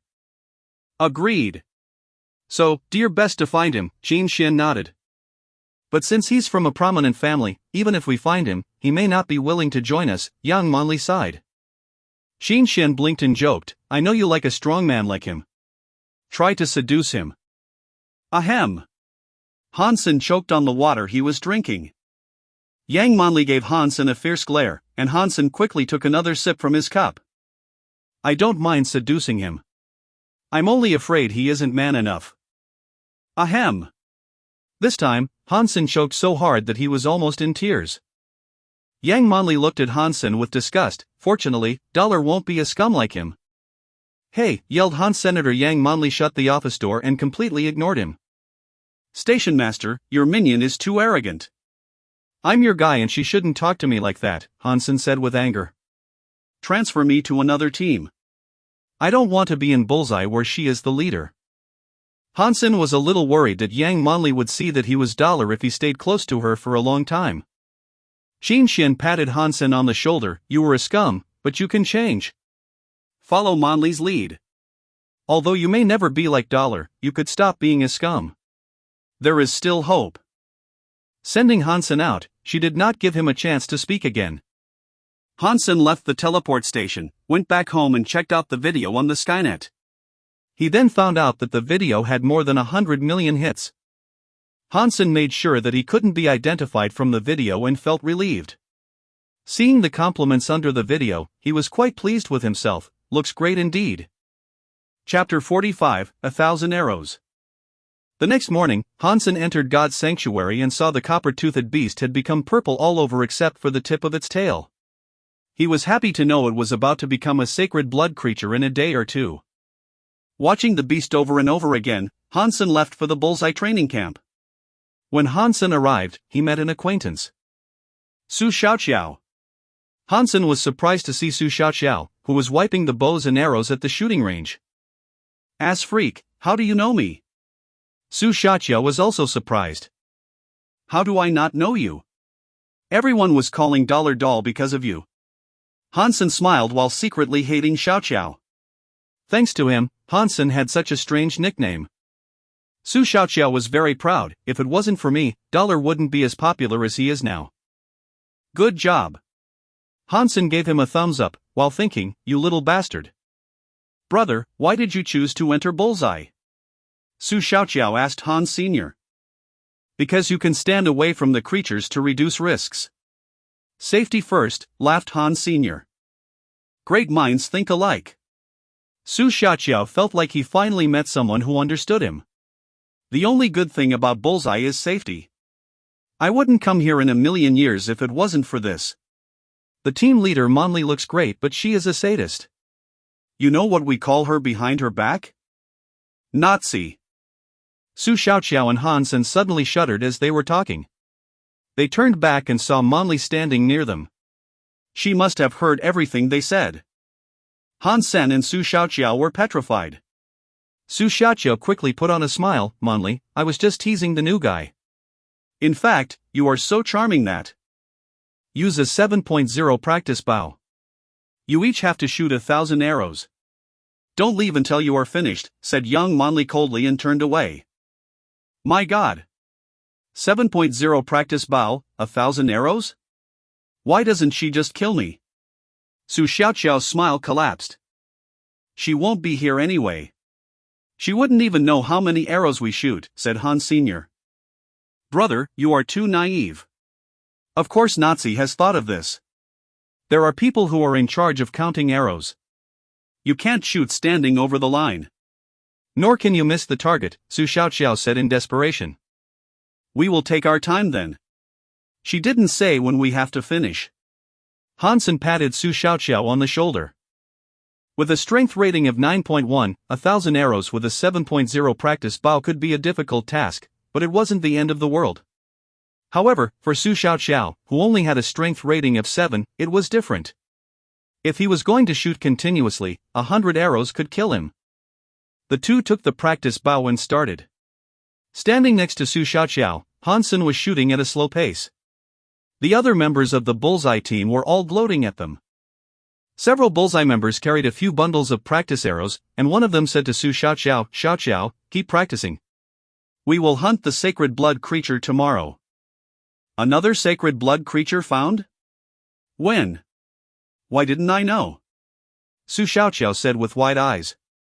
Son of Heaven's gang found it. They couldn't hunt it by themselves, so they asked us to help. We will leave in the morning to hunt, but you won't be able to make it. 1,000 arrows will take you at least 3 days, the team member said with a grin. Enough said. Xiaoqiao, go practice, yelled an angry young man, the deputy head of Bullseye. After the other members had left, Su Xiaoqiao begged the angry man, Hongtao, please ask Manli to let me go tomorrow. I will double my practice time when I come back. You think this is a farmer's market where you can bargain? Manli said shoot 1,000 arrows, so you can't miss even one. Lu Hongtao gave Han Sen a hard look and said, and you don't think you can get away with anything here just because you know Qin Xian? This is just a small lesson. Don't let me catch you or you will regret it. Lu, you know we meant well. Please help us out. Su Xiaoqiao passed a pile of cash to Lu Hongtao. Lu Hongtao threw the money on the floor and rebuked Su Xiaoqiao, you think you can bribe me? Rules are rules. You can't go anywhere unless you finish shooting 1,000 arrows. Lu Hongtao turned away after his speech. Han Sen was a bit surprised and asked Su Xiaoqiao, are the rules really so strict at Bullseye? Strict my ass. Lu always takes money from us, Su Xiaoqiao gritted his teeth and said. Why didn't he this time? Han Sen was confused. Su Xiaoqiao looked at Han Sen and whispered, you better be careful now. I think Manli is very upset with you, and Lu likes Manli a lot. He must be deliberately messing with you. Or else you are supposed to still go hunting even when punished. Han Sen suddenly realized why Lu Hongtao had looked at him with disgust and hatred. This is my fault. But no worries, we can still go tomorrow. Han Sen patted Su Xiaoqiao on the shoulder. What if we can't finish 1,000 arrows? Su Xiaoqiao sighed and suddenly thought of something. Brother, are you sleeping with Qin Xian? If it's true, just talk to her and we can definitely go. Chapter 46, Endurance. Even if I am sleeping with Qin Xian, I wouldn't bother her with this. Moreover, there is really nothing going on, explained Han Sr. In our gang, Manli would only listen to Qin Xian. So, unless she helps us, we won't be able to go tomorrow. Su Xiaoqiao held Han Sen's hand. Brother, dignity is worthless, but the sacred blood creature is priceless. If you really have something going on with Qin Xian, you need to beg her and let her do whatever she wants with you. You need to focus on the big picture. Han Sen sighed, unfortunately, there is really nothing. Then we are doomed. We will practice while others go hunting, Su Xiaoqiao said dejectedly. You don't have to be so frustrated. Even though I am not sleeping with Qin Xian, we can still go hunting tomorrow, Hansen laughed. What do you have in mind? Su Xiaoqiao watched Hansen helplessly. Just finish shooting these arrows today. Hansen pointed to the bundles of arrows. Su Xiaoqiao said weakly, brother, we each have 1,000 arrows to shoot while standing 450 feet away from the target, and those that missed the target will not be counted. We need at least 3 days to do that. Not necessarily. Hansen tried the practice bow, which was much lighter than Doomsday. A 7.0 practice bow means that you use the bow to practice rapid shooting with a strength rating at 7.0. For Doomsday, you only draw the string with a strength rating at 7.0. He picked up an arrow and shot it toward the target. Instantly, it ended up on the bullseye. Hansen didn't pause but kept shooting. While he didn't hit the bullseye each time, all his arrows were on the target. Su Xiaoqiao had thought it was impossible to finish practicing today. Yet Hansen had shot 3 dozen arrows in a short while and didn't seem to need a break. Brother, great job.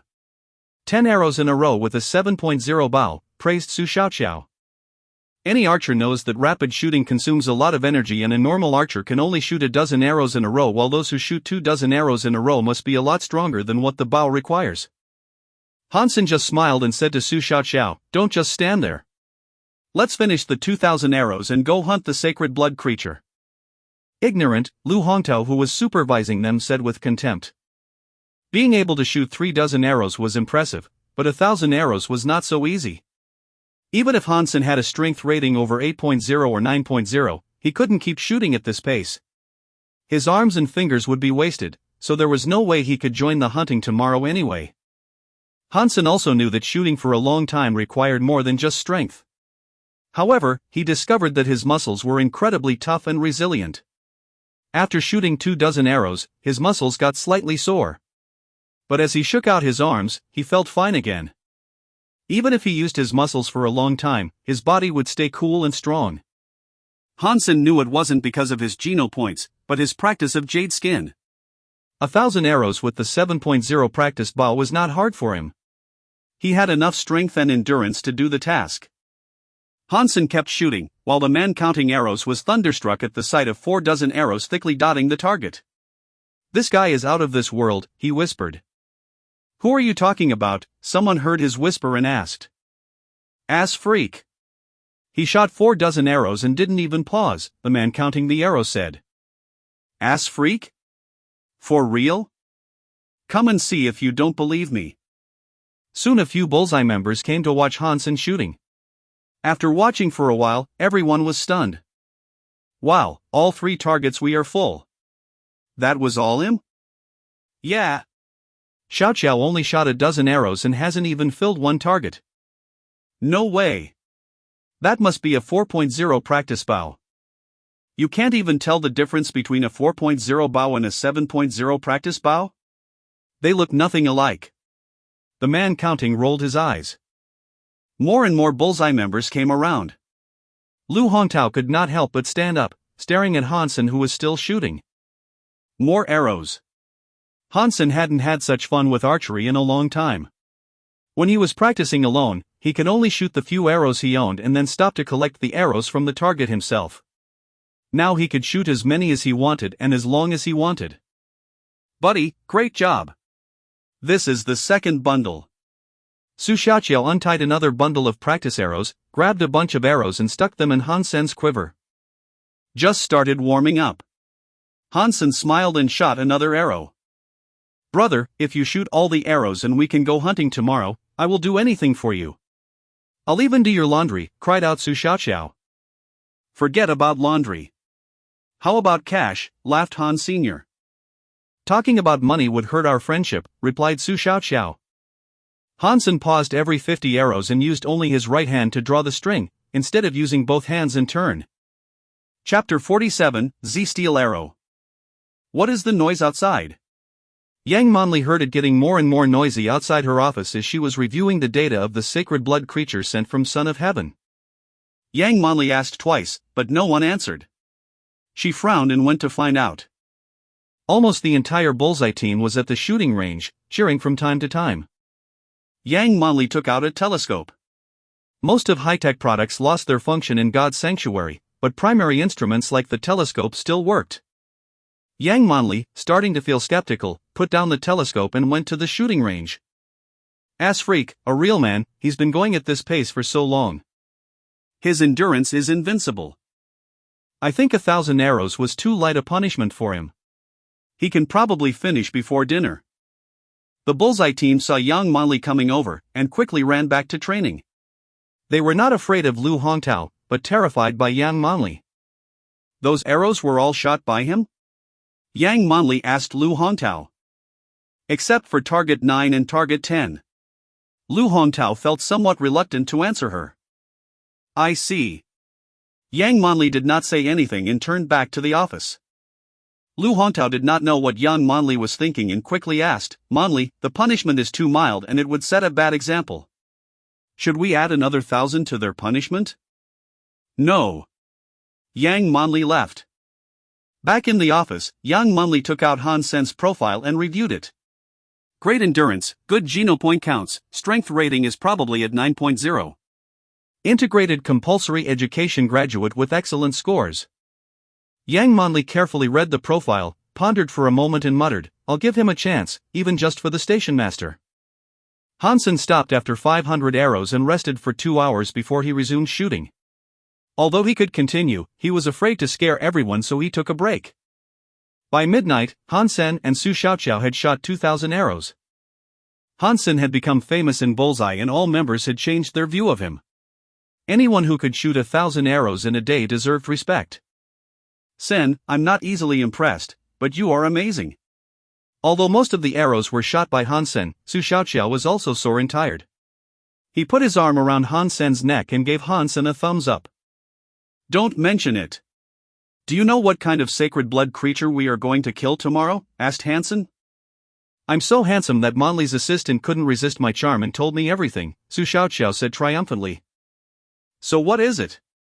Han Sen didn't care for his bragging. It seems to be a flying creature. There aren't many archers in Son of Heaven's gang, so they want our help, replied Su Xiaoqiao. Hansen frowned, a sacred blood creature that can fly. That's tough. Sacred blood creatures were strong enough. If they had the ability to fly, it would be even harder to hunt them. After all, the range of the best alloy bows was only about half a mile and only a few people in First Gods. Sanctuary could even draw the string of those bows. If the sacred blood creature flew too high, arrows wouldn't do it much harm. Also, the skin of sacred blood creature was so stiff that even the tip of saber arrows couldn't cut through. Hansen knew that Bullseye must have beast-souled bows and arrows. And there must be alloy arrows better than saber arrows as well. But he didn't think that Yang Manli would give him access to those. If he couldn't even pierce the skin of the sacred blood creature, even if this opportunity was heaven sent, he had no means to grasp it. Seems that I should buy a Z-steel arrow, Hansen pondered. Z-steel was not steel, but a kind of metal humans discovered 50 years ago. Its characteristics were similar to steel, but its toughness were far beyond steel. The toughness of an alloy arrow could be greatly improved by adding just a little Z-steel. An all-alpha alloy had Z-steel added. Doomsday and the broadsword Hansen seized from Lu Feng had Z-steel in them, but the content was quite low. The broadsword contains 0.3% Z-steel, while Doomsday contains 0.4% Z-steel in its body and 0.5% Z-steel in its string. If a weapon contained more than 10% Z-steel, it could cut through the bones of mutant creatures.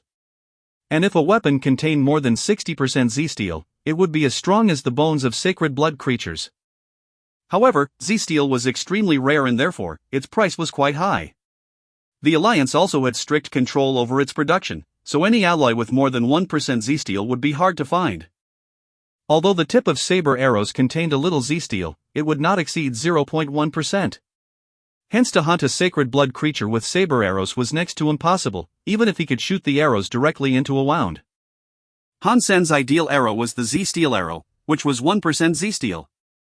However, it was so expensive that even with all the money he had at the moment, which was around $300,000, he could only afford one arrow with about 0.6% of Z-steel. Hansen went home at night and logged into Polar Night Forum. If he couldn't find the right second-hand goods, he would have to buy a new one at the store. In Polar Night Forum, there was a post that claimed to sell weapons with 1.2% Z-steel.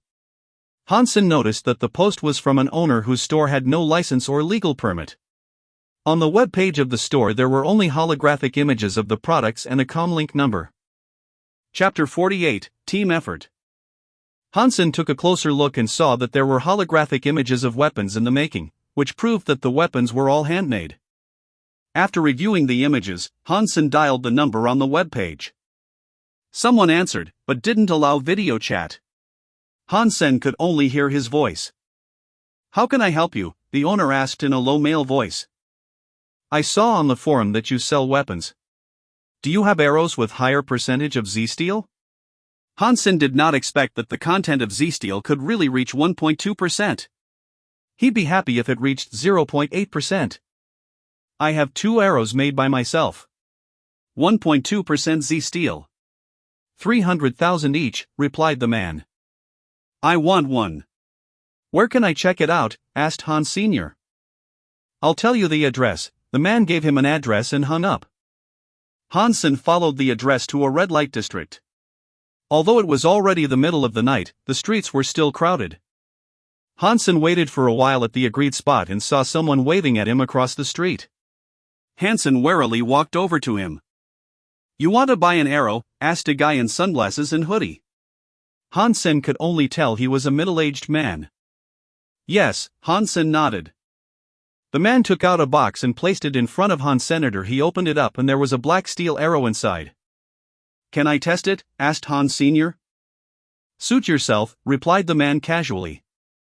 Hansen took the arrow out and tested its balance. If an arrow wasn't balanced, it didn't matter what material it was made from. Excellent. Hansen found this arrow had better balance than saber arrows. If the bow was strong enough, this arrow would always maintain stability. The man nodded and did not say anything. Hansen pulled out his broadsword and asked the man, "Can I test it with my own weapon?" Without his permission, Hansen didn't dare to test it that way. But technically speaking, if the arrow contained more than 0.7% Z-steel, his broadsword wouldn't even leave a mark on it. The man looked at the broadsword in Hansen's hands and again said, "Suit yourself." With his permission, taking the arrow in one hand and the broadsword in the other, Hansen fiercely slashed the broadsword at the arrow. Clang! Hansen checked the arrow and was pleased to see there were no mark on the arrow, while his broadsword was chipped. Although he wasn't sure if the Z-steel content reached 1.2%, he knew it was great stuff. Great stuff. I'll take it. Hansen took out the $300,000 he had brought with him and paid the man. Of course, it was made from the bearing steel of old interstellar warships, hence the Z-steel content is a standard 1.2%. Also, the machine-made weapons are no match for my products. Let me know if you need something in the future, the man said and disappeared in the back lane. Hansen returned home and tested the arrow more thoroughly. It was truly great, similar to the name brand arrows, and only 1/10 of the price. I was really lucky to find a true craftsman. Hansen hadn't had high hopes because a lot of sellers of handmade weapons only produced mediocre products. For weapons like arrows that required a lot of skills to make, it was even less likely to find good ones from independent sellers. Hansen was very satisfied with this arrow. Just the tip of the arrow showed incredible craftsmanship, as it must have been manually polished to be so sharp. Hansen had briefly learned weapon making at school, but his work was not the high caliber of this weapon maker. It is a good arrow, but unfortunately I can only afford one. If I don't hit the target, there won't be a second chance. Hansen checked his bank account and found he had less than $100,000 left. I wish I could buy something with it tomorrow. Hansen slept for a while and teleported to God's sanctuary early in the morning. In Qinshian's Steel Armor Gang, Bullseye was the smallest team. Few people among civilians were interested in archery, so most Bullseye members had military background and could enter military schools if their scores qualified. When they entered God's sanctuary, they would report with the military force into the shelter they were assigned. Qinshian's Steel Armor Gang was the military force in Steel Armor Shelter. The Alliance didn't have much power over God's sanctuary, but it still maintained some control. In each shelter, the largest gang typically had military background. Qinshian led her people to the agreed place, and Son of Heaven's gang was already there. Compared to Steel Armor Gang, Son of Heaven's gang seemed rather unorganized. Luo Tianyang gave Hansen, who was in the crowd, a cold stare, and judging by his look, Hansen knew their business was not finished. After the two sides joined, Son of Heaven's gang led the way, marching into the mountains. Bullseye's place was at the end of the line, and Hansen and Su Xiaoxiao were walking behind everyone else. "Sen, I think we should each bring a shield to protect ourselves," Su Xiaoxiao said. "You're rich. Just buy a suit of Z-Steel armor," said Han Sr. "Z-Steel is so heavy and not as portable as Beast Soul armors. And even primitive Beast Soul armors are tougher than Z-Steel armor, unless the Z-Steel content exceeds 10%. You know, we could only find weapons with at most 1% Z-Steel. So Beast Soul armors are in general much better." Su Xiaoqiao continued to say, "How nice if I could have the same Beast Soul armor as dollars. That's the only Sacred Blood Beast Soul armor I've seen in Steel Armor Shelter. I wonder what Beast Soul it was. From its look, I think it must be a fierce and mighty Beast Soul," another Bullseye member jumped in. "That goes without saying. It must be a from phenomenal Sacred Blood creature," others agreed. Hansen chuckled silently and wondered what they would say had they known the armor was from the weakest creature, Black Beetle. Chapter 49, Starlight Arrows. The two gangs had marched more than half a month before they reached a mountain Hansen had never been to. On the way, Hansen had truly understood there was strength in numbers. No creatures could block their path with the rain of arrows from the archers and the charge of the cavalry. Of course, the scouts would inform them if there were herds of strong creatures ahead of them, and they would take a detour. At the destination, Bullseye hit on a cliff and was ready to shoot the Sacred Blood creature drawn out by Luo Tianyang's team. The rest went under the cliff and was ready to chase the creature. In addition to Bullseye, Son of Heaven and his henchmen also stayed on the cliff. Hansen knew they must also be good at archery because he had witnessed Son of God almost killing the bloody slayer with an arrow before he snatched its beast soul. Son of Heaven looked at Hansen coldly as he had heard rumors about Hansen being Qin Xian's boy toy, which annoyed him. "Son of Heaven, where are the arrows you've agreed to offer?" asked Yang Manli. It was Bullseye that Son of Heaven really needed this time. As normal arrows wouldn't harm a Sacred Blood creature at all, and Z-Steel arrows were too expensive, Son of Heaven had agreed to provide Bullseye with the arrows needed this time. Son of Heaven smiled and waved his hand. His henchmen then carried a box down from the back of a mount. They opened the box and it was filled with starlight arrows, each worth more than 1,000,000. It was made by Starry Group with 1% Z-Steel. "Manli, here are 100 starlight arrows we agreed on. Would you distribute them among your best archers?" Son of Heaven smiled. Yang Manli turned around and started calling out names. She had good arrows herself, so did Lu Hongtao. Hence, she planned to pick 5 other members of Bullseye out to use the starlight arrows. Soon she had 4 people picked out, and with some thought, she looked at Hansen, "And you?" Hansen was slightly surprised, as he did not expect Yang Manli to choose himself. But this was a good thing, and Hansen quickly stepped up and stood together with the other 4. While Yang Manli was preparing to distribute the arrows among the 5, Son of Heaven suddenly said grimly, "Manli, are you sure about the archers? What is the problem?" Yang Manli looked to Son of Heaven. "How is someone like him qualified to use the starlight arrows?" asked Son of Heaven coldly, pointing to Han Sr. "I chose him, and that's why he's qualified," replied Yang Manli. Son of Heaven looked at Hansen disgustedly and said to Yang Manli, "I am not questioning your decision, but this person just will not do. Please replace him." Yang Manli frowned, but she knew this campaign was dominated by Son of Heaven, since he had provided everything. Bullseye was just here to help. So, she couldn't refuse him. "Zhao Hua, come here." Yang Manli had to let Hansen return to the team, and called out another name. Son of Heaven continued to stare at Hansen coldly. "Son, you are really unlucky. You had the opportunity to get 20 starlight arrows and kill the Sacred Blood creature. Now it's all gone," said Su Xiaoqiao with regret. Hansen shrugged. Although it was a shame he didn't get the 20 starlight arrows, he had an even stronger arrow in his quiver. He still had a chance.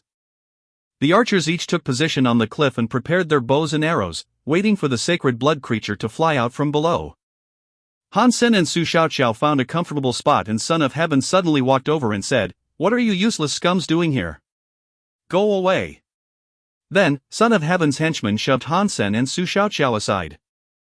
Su Xiaoqiao fiercely stared at them with anger. Hansen tugged on his arm and said, "It doesn't matter. Let's go over there." "They are pushing too far," said Su Xiaoqiao bitterly. "Revenge is a dish best served cold." "Just wait until you see Son of Heaven's face when we kill the sacred blood creature," smiled Hansen while walking to the other side with Su Xiaoqiao. "It's not that easy. This cliff is wide and Son of Heaven's men are waiting on the other side. If the sacred blood creature went to their side, it would be too far from us. Even if it were only 300 feet from us, we couldn't even injure it without starlight arrows. Basically, we are just a decoy, a distraction," Su Xiaoqiao smiled wryly. "You have money. Why didn't you buy a few starlight arrows?" Hansen looked at Xiaoqiao puzzled. He remembered Su Xiaoqiao to be very rich. 1 million should be nothing for him. What do I need those for? It's outrageously expensive and you may not even be able to recover it. 1 million each, and you probably need to shoot 7 or 8 before you could hit something. No guarantee of killing anything either. I'd rather spend the money purchasing mutant creature meat." Then Su Xiaoqiao lowered his voice and said, "Now Z-Steel is extremely overvalued. As the young master of Starry Group, Son of Heaven owns mines and factories of Z-Steel. So, he doesn't need to spend much on these arrows, as the cost of each arrow is at most 10,000. Such huge profits? Hansen was surprised. Well, now Z-Steel mines have been monopolized by a few groups. Also, the manufacturing technologies are not ready for producing alpha alloy with more than 5% Z-Steel. For some reason, the alpha alloy will become as brittle as glass if Z-Steel content exceeds 5%. Su Xiaoqiao explained to the Han Senior. While the two were chatting, they suddenly heard a howling like dragon under the cliff. Grabbing their bows, they looked down from the cliff. Chapter 50, Siege. Such a gigantic lizard. Su Xiaoqiao saw the creature under the cliff and let out a cry. Hansen also saw what the sacred blood creature looked like, a huge lizard covered in purple scales, flying out from the deep valley with a pair of feathered wings. The sacred blood creature was closer to where Hansen was, but still about 250 feet away. With the order of Yang Manli, everyone started shooting down at the sacred blood creature that was trying to fly up from the valley. The arrows rained on it but couldn't even hurt the feathers on its wings, let alone the scales on its body. Even the starlight arrows could only leave some sparks before they fell. As the tips of the arrows were turned, its features remained intact. Hansen had already put his arrow with 1.2% Z-Steel on the bow, but did not shoot it out. This was the only arrow he had and it would be useless if he didn't have the best angle. Its feathers and scales were too tough. Our arrows are useless unless we could shoot it in the eyes. Su Xiaoqiao also shot a few arrows, which were completely wasted. As Su Xiaoqiao was talking, Son of Heaven had summoned his eagle beast soul bow and a beast soul arrow in the shape of a wolf tooth. Aiming at a wing of the sacred blood creature, Son of Heaven made his shot. Hansen saw that the beast soul arrow Son of Heaven used this time was much inferior to the sacred blood six-winged wasp arrow he used last time, so it must either be a mutant or primitive beast soul. The beast soul arrow flew across the sky like a black lightning bolt, cut through the purple feathers and nailed on the wing of the creature, making the creature utter a roar. Yang Manli also summoned a white pigeon-like beast soul bow, along with a blue swordfish-like beast soul arrow. As she made the shot, the arrow also pierced the purple feathers and blood started to flow down the arrow. Neither Son of Heaven's arrow nor Manli's arrow was one use this time. After the arrows hit the target, they summoned them back to their hands. This means infinite arrows. Beast soul arrows are so much better than Z-Steel arrows in this sense. Hansen was green with envy, wishing he could grab the beast soul arrow from Son of Heaven's hands. It must be a mutant beast soul, or else it wouldn't have penetrated the wing of a sacred blood creature so easily. Son of Heaven and Yang Manli both knew the wings were the weakest part of the creature and aimed again at its wings. The creature took another 2 shots and flew away from the cliff. Son of Heaven's beast soul bow was obviously stronger than Doomsday. When he made a shot 600 feet away from the creature, the arrow still went through its wing. Everyone was desperately shooting at the creature, while the injuries they made were still not fatal. The creature escaped and flew away. Go after it. Its wings were hurt so it can't go far. Son of Heaven gave the order and those who had beast soul mounts all summoned their mounts and chased after the creature. Hansen and others who had no mounts could only follow by running and were soon left behind. After all, those with 2 legs could never outrun those with 4. In a while, they could no longer see the mounts and suddenly heard the thud of hooves. It was Qin Xian and others who were attacking in the valley. Up! Qin Xian called to Hansen when her mount passed by him, considering her mount could take a second person and Hansen was a good archer with Doomsday. Hansen was delighted and quickly leapt on the mount. He thought his chance had gone, but now Qin Xian would take him, so he had a second chance. Qin Xian followed the hoofprints and went ahead. Sitting behind her, Hansen had to put his arms around her to keep himself on the mount. She was in beast soul armor, so he couldn't really feel a thing. In addition to the hoofprints, there were also traces of blood on the ground, which must be from the sacred blood creature's wounds, proof that they were in the right direction. After 8 hours of chasing, Qin Xian finally saw Son of Heaven, Yang Manli and others ahead of them. Son of Heaven stopped in front of a mountain, and looked up at the top of the mountain. Qin Xian and Hansen approached. The mountain was like a sword plugged into the ground, standing at least half a mile high. And the sacred blood creature was crouching on the mountain top, howling from time to time. This mountain is too high. Even the beast soul arrows couldn't possibly hurt the creature, seeing Qin Xian, Yang Manli said.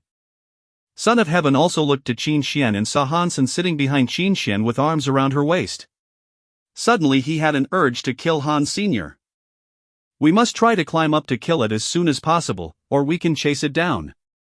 With the self-healing ability of a sacred blood creature, its wounds will heal in a few hours and we could no longer kill it by then, said Qin Xian, staring at the mountaintop. Then we will climb up and kill it. Son of Heaven put away his mount. This mountain is too steep. If we were attacked halfway, we would die, Yang Manli objected. We could send a few people up and we will watch here. If it attacked, we would shoot it dead, Son of Heaven said calmly. Who should go up? Qin Xian looked at Son of Heaven and frowned. Obviously, whoever going up will be in great danger and no one would not want to take the risk. Only Manli and I could threaten it with arrows. And we need you, Qin Xian, to stay and give orders. The rest should all go up. We've come too far to give up. Whoever goes up can have a bigger share of its meat, so it is fair, right? Son of Heaven's gaze swept across the faces of the men in front of him and turned cold when it met Han Sr. Chapter 51, My Beast Soul.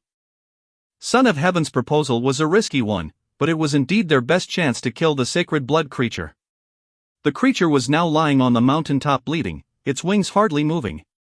If they missed this opportunity, they might never be able to kill it. Finally, Qin Xian agreed with Son of Heaven, but she decided to go up the mountain, leaving Son of Heaven and Yang Manli, the only 2 mutant beast soul arrow owners, at the foot of the mountain. Xian, no need to go up yourself. Just give orders from down here, Son of Heaven advised. There are no orders to be given. Since I have no mutant beast soul arrow, I might as well go up. Qin Xian started climbing as she spoke. The crowd was divided into 7 groups, and each group was climbing toward the mountain top from a different direction. Hansen immediately followed Qin Xian. He noticed Son of Heaven's cold stare at him and knew Son of Heaven was about to stab him in the back. Probably it would be Hansen himself instead of the sacred blood creature who got shot at first. Hence Hansen had made up his mind to follow Qin Xian everywhere, so that Son of Heaven had no chance to play dirty. Indeed, Hansen was right. Son of Heaven had the idea of shooting Hansen dead from the moment he proposed everyone to climb up. On the slope, Hansen would have nowhere to hide and thus be doomed. But now Hansen was always following Qin Xian. If Son of Heaven made any move, Qin Xian would save Hansen for sure. However, Son of Heaven didn't give up just for this. Instead, he now had an even stronger desire to kill Han Senator. All he needed was a moment when Qin Xian went away from Han Sr. Although the slope was steep, the groups were all equipped with a full set of climbing tools and they soon climbed halfway. The sacred blood creature was severely hurt. When it noticed the climbers, all it could do was howling at them as it was unable to go down and attack or fly away. As Qin Xian and others approached the top of the mountain, the creature tried to fly away by flapping its blood-stained wings, while it immediately fell. All groups were overjoyed and started to shoot at it with arrows. Although they couldn't harm the creature, it was infuriated. Suddenly, the sacred blood creature flapped its injured wings and pounced on the closest man. The man had no place to hide on the slope and helplessly hacked his blade at the sacred blood creature. His blade cut the creature on the head but didn't even leave a trace on its scales. The man himself was bitten by the sacred blood creature and torn into two halves. His blood sprayed everywhere, which scared people off. Everyone started to climb down. It would be hard to go down the mountain, but luckily they had secured ropes on the slope when they were climbing up. Everyone just ended up using the ropes to slide down. Seeing the sacred blood creature being lured down and madly chasing after the climbers, Son of Heaven and Yang Monli quickly raised their bows and continuously shot their arrows at the creature. Son of Heaven shot 2 arrows and both missed. He was more interested in shooting at Hansen than the creature. However, Hansen was sly and kept following Qin Xian, giving him no chance to make an insidious attack. Coward! Son of Heaven secretly cursed and again shot at the sacred blood creature. At this point, everyone knew that the sacred blood creature was a spent bullet. It had bled too much and could hardly fly. If it came down now, it wouldn't be able to fly back up. Despite the casualties, they were going to kill this sacred blood creature. Not able to find a chance to kill Hansen, Son of Heaven had to take it out on the sacred blood creature. Arrow after arrow, the sacred blood creature was in more pain and howled harshly. Flapping its bleeding wings, the creature wanted to return to the mountaintop, but it was hurt too badly to fly. With its desperate flapping, it was still falling. Suddenly, it flew to the slope and gripped on a stone with its claws as its fingers cut 4 holes in the stone as if it were butter. The sacred blood creature gripped harder and started to climb up the mountain. We cannot let it climb up. Qin Xian summoned her beast soul and shapeshifted into a golden lion, climbing up using the holes left by the creature. Hansen was anxious. If Qin Xian went away, he would become the target of Son of Heaven. Hansen reached out to grab the lion's tail and was suddenly dragged up. Qin Xian gave him a fierce gaze, but he pretended not having seen it and still held on to her tail. Qin Xian had no time to beat Hansen up and just chased after the creature at full speed. Seeing the sacred blood creature going out of his shooting range, Son of Heaven put away his bow and arrows and suddenly shapeshifted into a black ape more than 9 feet tall. Son of Heaven quickly ran to the slope and started climbing at a speed much faster than the other climbers. It was as if he were running on the ground. "Let go," cried Qin Xian.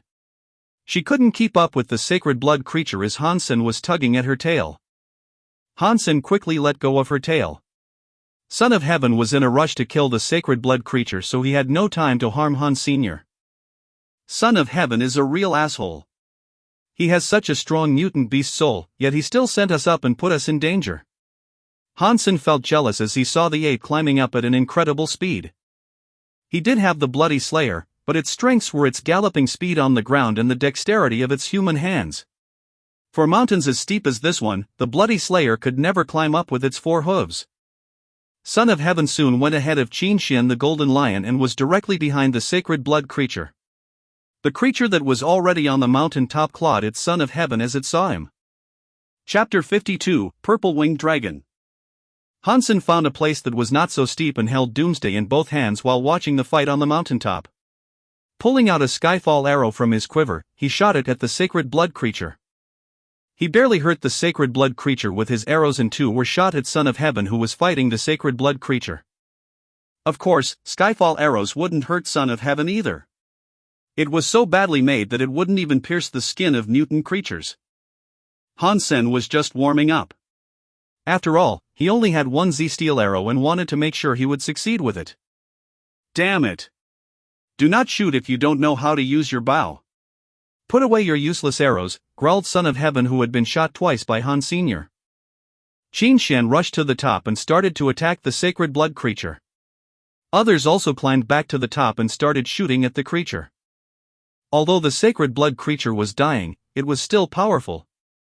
Howling on the mountain top, it forced everyone back. Neither Son of Heaven nor Qin Xian could approach it. Suddenly, Son of Heaven shapeshifted back into his own body. He had only shapeshifted for an hour, although he could have shapeshifted longer than that with his geno points. As Hansen was wondering what Son of Heaven was trying to do, he saw Son of Heaven summoning his red beast soul sword and slashing it at a bloody wing of the creature. Qin Xian also shapeshifted back into herself, summoned her malicious butterfly dagger, and stabbed it at the creature. Several others on the mountain top also used their own weapons to attack the sacred blood creature. The creature was injured heavily and Son of Heaven made a foot-long wound on its wing. The creature was bathed in its own blood. Qin Xian took the chance to stab her dagger into the creature's wound and its blood suddenly turned black as it was poisoned by the dagger. "Attack harder. It is almost dead," yelled someone. And then everyone stepped up their game. Hansen saw clearly from where he was standing that the henchmen of Son of Heaven did have incredible skills. They moved around on the slope as though they were walking on flat ground. If they hadn't been there to distract the creature, Son of Heaven and Qin Xian would not have succeeded so easily. Seeing that the sacred blood creature was almost gone, Hansen grabbed Doomsday and stared at the creature, looking for a chance to make the shot. If he made the last attack before the creature died, he would have an opportunity to gain its beast soul. Although the chance was very slim, an opportunity was still better than nothing. Son of Heaven took the risk and climbed up himself for the last attack as well. Whoever made the last hit could keep the beast soul for him or herself. That was a default rule in the shelter. The reason was that only those who made the last attack would know if they had gained the beast soul or not. And no one would know if they were lying. Crack! Son of Heaven's sword was slashed into the neck of the creature and made a cut so deep its bones were exposed. More blood started to gush out. The creature once again suffered a fatal hit and went mad. It gathered all its strength and swept its wings across the crowd, forcing everyone to back off. Trembling, it flew up again toward a different mountain. Everyone knew from how bad it was bleeding that it was going to die very soon. Son of Heaven quickly summoned his own mutant beast soul bow and arrow, shooting at the creature in the sky. The arrow penetrated its wing. The sacred blood creature couldn't take it anymore and started to fall with its wings helplessly flapping. It was falling too fast and it was too late for others to shoot at it. Son of Heaven was overjoyed as even if the sacred blood creature fell and died, he was still the one who attacked last and had a chance at its beast soul. Suddenly, an alloy arrow was shot from the slope and disappeared in the creature's wounded neck. Son of Heaven suddenly raged. And everyone else was shocked. In the blink of an eye, the sacred blood creature had fallen at the foot of the mountain and died. Sacred blood creature purple winged dragon killed. Sacred blood beast soul of purple winged dragon gained.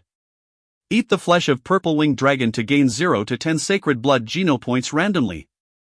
The voice sounded in Hansen's mind. Hansen almost shed tears for happiness. However, he managed to fake disappointment, helplessness, and frustration. Everyone on the mountain top was looking at him, especially Son of Heaven. If he could kill with his sight, Hansen must have died a million deaths. Although there was the default rule, Hansen made up his mind not to admit he had gained the beast soul. Or Son of Heaven would definitely kill him. People who saw his disappointed look did not entirely buy it, but did feel better somehow. After everyone had come down from the mountain, Son of Heaven seized Hansen's collar and asked, "Have you got the beast soul?" No, Hansen insisted that he had gained nothing. Son of Heaven was skeptical and tried to beat Hansen up, but Qin Xian stopped him. "Son of Heaven, my guy broke no rules. He said he didn't get it. And even if he did, you have no right to ask him to hand it over to you," said Qin Xian, her face grim. Hansen was in her gang. If he was beat up by Son of Heaven, she would have no authority in the future. Son of Heaven stared at Hansen for a long time before he walked toward the dead body of the purple-winged dragon, pulled out Hansen's arrow, and snapped it into 2 halves. Chapter 53, Sacred Blood Copper-Toothed Beast. After wrapping up the dead body of the purple-winged dragon, everyone returned to Steel Armor Sanctuary and Qin Xian called Hansen into her office. "Did you get the beast soul?" Qin Xian stared at Han Sr. "Station Master, I really did not get the beast soul. Had I known this I would never have shot the arrow," said Hansen wryly. Qin Xian didn't believe him. "Stop acting. If you have gained the beast soul, I will not take advantage you either. If you want to sell it, I'm willing to pay. I can even pay you up front." "Station Master, I'd be a fool if I don't want to earn the money. I really did not get the beast soul. If I could show you I would." Hansen looked depressed. Qin Xian felt Hansen's emotions were authentic. She frowned and said to him, "Forget about it then. Do not go anywhere alone and stay in Bullseye these days. Son of Heaven might try to kill you." "I will behave," Hansen nodded. Back to Bullseye, Su Xiaoqiao put his arm around Han Sen's neck and asked, "Sen, I heard that you made the last attack. Did you get the beast soul?" "I wish, but unfortunately I don't even own a primitive beast soul, let alone a sacred blood one," Han Sen shrugged and said. "Right. Beast souls are very hard to come by. We can't all be as lucky as Dollar," Su Xiaoqiao sighed and said. He did not have too much doubt. After all, the probability of gaining a beast soul was too low. "Recently you must be careful not to leave the shelter. Although you did not get the beast soul, Son of Heaven wouldn't let you off the hook easily," said Su Xiaoqiao. "I know." Han Sen patted Su Xiaoqiao on the shoulder, thinking, he seems a nice guy. Back in his room, Han Sen could not help but smiled and started to review his new beast soul. Type of sacred blood purple-winged dragon's beast soul, flying. The introduction was brief, but reminded Han Sen of so much he had heard about this type of beast soul. A flying beast soul meant the beast soul could turn into wings that could give its owner the ability to fly like a bird. Flying across the sky without the need for tools such as aircrafts was certainly a dream coming true. The most important part was that with the ability to fly, one's survival would become so much easier in God's sanctuary. A flying beast soul also allowed one to go where ordinary people couldn't reach. Flying beast souls were super expensive, even more so than the shapeshifting beast soul of the same level. Also, flying beast souls were so rare in God's sanctuary that you might not even be able to buy one even if you had the money. Amazing! A sacred blood flying beast soul. I wonder how many of these exist in the entire first God sanctuary. Han Sen was so excited that he almost jumped up. Primitive flying beast souls had a low speed and didn't allow the users to go very high. It could only bring people 10 feet above the ground. Mutant flying beast souls were better but still slow and clumsy.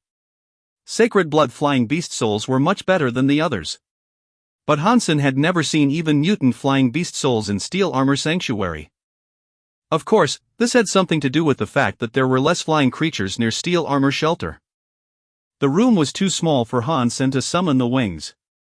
When he calmed down from excitement, his eye fell on the copper-toothed beast that had turned completely purple and shiny as if it had been polished. Sacred blood. The copper-toothed beast has evolved into a sacred blood creature. Han Sen was filled with unspeakable joy, staring at the beast.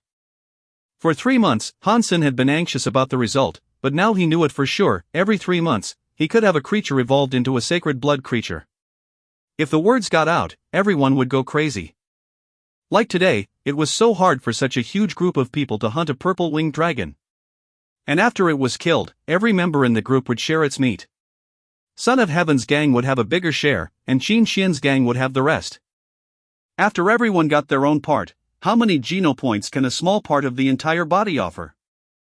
Hunting that cost a lot of resources and effort like this one would happen at most once per month, and the success rate would be at most 50%. Yet Han Sen could have the meat of an entire sacred blood creature all to himself every 3 months. Son of Heaven and Qin Xian were both several years older than Han Sen, but they still hadn't evolved to enter Second God Sanctuary, which meant maxing out on sacred geno points took a lot of time and effort. Behind Son of Heaven was Starry Group, and behind Qin Xian was the military. Even they were not able to max out on sacred geno points within 10 years. It might take them 15 years or even longer if they had bad luck. Now with the black crystal, Han Sen only needed at most 5 years to evolve with max sacred geno points. Han Sen's first reaction was not to kill the copper-toothed beast and eat its meat, but to go to the square to buy a living primitive creature. He did not want to waste any time before he started to feed the next sacred blood creature. Also, he didn't dare to go out hunting, fearing Son of Heaven's revenge. Taking the primitive creature he had bought back to his room, Han Sen didn't hesitate before he killed the sacred blood copper-toothed beast. It was far less strong than a wild sacred blood creature and was easily slaughtered. Sacred blood copper-toothed beast killed. No beast soul gained. Eat its meat to gain 1 to 10 sacred geno points randomly. Although there was no beast soul gained, Han Sen was still over the moon. He quickly set up a pot and was ready to make a stew. Chapter 54, Small Gift. Meat of copper-toothed beast eaten. 1 sacred geno point gained. Meat of copper-toothed beast eaten. 1 sacred geno point gained. 2 days later, Han Sen finished a big pot of copper-toothed beast meat and even sucked the bones clean. He threw the bones into the fire so that there was nothing left. A total of 7 sacred Geno points was added to his former 18 points. Now Hansen had 25 sacred Geno points and his fitness had been further improved. He felt as though he had endless strength. Looking at the primitive shrieky beast he kept in the cage now, Hansen couldn't help but smacked his lips. Shrieky beasts were relatively small and had no hair, so he could just throw it in the pot entirely when it finished evolving. That was why Hansen had chosen a shrieky beast to evolve. Yesterday Qin Xian had divided the meat of the purple-winged dragon among her gang. All she had was a smaller half of the body, so all each person would get was just a slice, about 1/1000th of the body, which wouldn't be of much use at all. Hence, like most people, Hansen chose to get $200,000 as the reward instead of the slice of meat. Hansen was still short of cash. It cost money for his family to live better and he also needed money to buy some necessities. When checking his bank account, he found that he still only had less than $300,000. 300,000, a Z-steel arrow would cost that much. Hansen put on a wry smile. He had collected the parts after his Z-steel arrow was broken by Son of Heaven and wanted to see if he could pay the seller to repair it. I have to get myself a beast soul arrow. Z-steel arrows were expensive and not as convenient. If I had a beast soul arrow, I wouldn't have to buy new arrows or pick up the arrow after I made the shot, though Hansen, wondering where to find a beast soul arrow. He wasn't interested in primitive beast soul arrows, which were barely better than his Z-steel arrow but much more expensive. What Hansen wanted was a mutant beast soul arrow like the ones used by Son of Heaven and Yang Monli. After some thinking, Hansen was ready to ask Yang Monli from which creature she had gained her mutant beast soul arrow. Maybe he could go hunting it and try his luck as well. Yang Monli seems to dislike me. I'm afraid she will not tell me. Forget it, I haven't been back home for days. I'll go back and search on the Skynet for information about where the arrow beast soul are generally found near here. Hansen teleported out of God's sanctuary. When he returned home, his mother was still in Second God's sanctuary and Han Yen was at school. After taking a bath, he started searching the Skynet. There were many former members of Steel Armor Sanctuary that had written about their experience. Although most was useless to Hansen, he did manage to find one useful article. When Hansen was going to read carefully, he suddenly heard the doorbell. Looking through the monitor, he found standing at the door were Xueshi and her brother Fang Jingqi. Why is he here? Hansen knew Fang Jingqi didn't like him and they also had some conflicts before, so he did not expect to see Fang Jingqi here. Opening the door, Hansen said with a smile, "You have not come to my house for many years." Xueshi looked a bit uneasy and whispered, "If this isn't a good time, we will just leave." Although she tried to pull Fang Jingqi away, Fang Jingqi stood still and smiled at Hansen. "It's always a good time for friends, isn't it?" Indeed. Hansen already understood that Fang Jingqi was looking for trouble. Letting Fang Jingqi and Xueshi in, Hansen handed them 2 bottles of water. "Sorry. There is only water." "Doesn't matter." Fang Jingqi did not touch the water and asked, "Sen, which shelter are you in?" "Steel Armor Shelter," replied Han Sr. "Sen, you are also in Steel Armor Shelter? How come Han Hao never mentioned it?" Xueshi was slightly startled. Hansen said indifferently, "Maybe we have never run into each other." Xueshi clearly didn't buy it, but she didn't continue to ask. Fang Jingqi said, "It so happens that a classmate of mine is also there. His name is Fist Guy. Have you heard of him? One of the 3 major leaders." "It'd be hard not to hear about him," said Han Sr. "Awesome."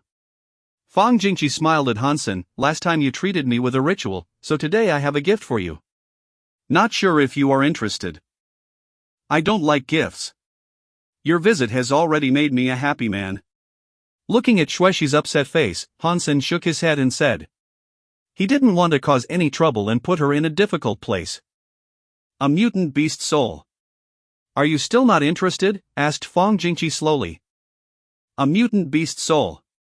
Hansen looked at him, slightly surprised. He immediately understood why Fang Jingqi had mentioned Fist Guy. Fang Jingqi looked at Hansen with faint smile. "Let's go to the combat pit and have a fight. Regardless of the outcome, I will let Fist Guy give you a mutant beast soul." "Sen, what do you think about this gift?" If it was up to Hansen, he would definitely accept it. However, he knew Xueshi wouldn't want him to fight her brother, so he just said, "I can't accept the mutant beast soul." If you haven't eaten, I'll cook us dinner. Fang Jingqi thought Hansen did not believe him, so he picked up the comlink and dialed a number. Suddenly the holographic image of a hunk popped up. The hunk smiled at Fang Jingqi and said, "Jingqi, it's been so long since we saw each other. Fist guy, I need your help. I have a friend in steel armor shelter and want you to take care of him." "Would you give him a mutant beast soul?" asked Fang Jingqi with a smile. "If others asked me for this, I would tell them to #K off. Since it's you asking, just send your friend to me in the shelter." "And remember you owe me one," replied Fist Guy. After hanging up, Fang Jingqi looked at Hansen and asked, "Now, are you willing to accept my gift?" Chapter 55, 10,000 per slap.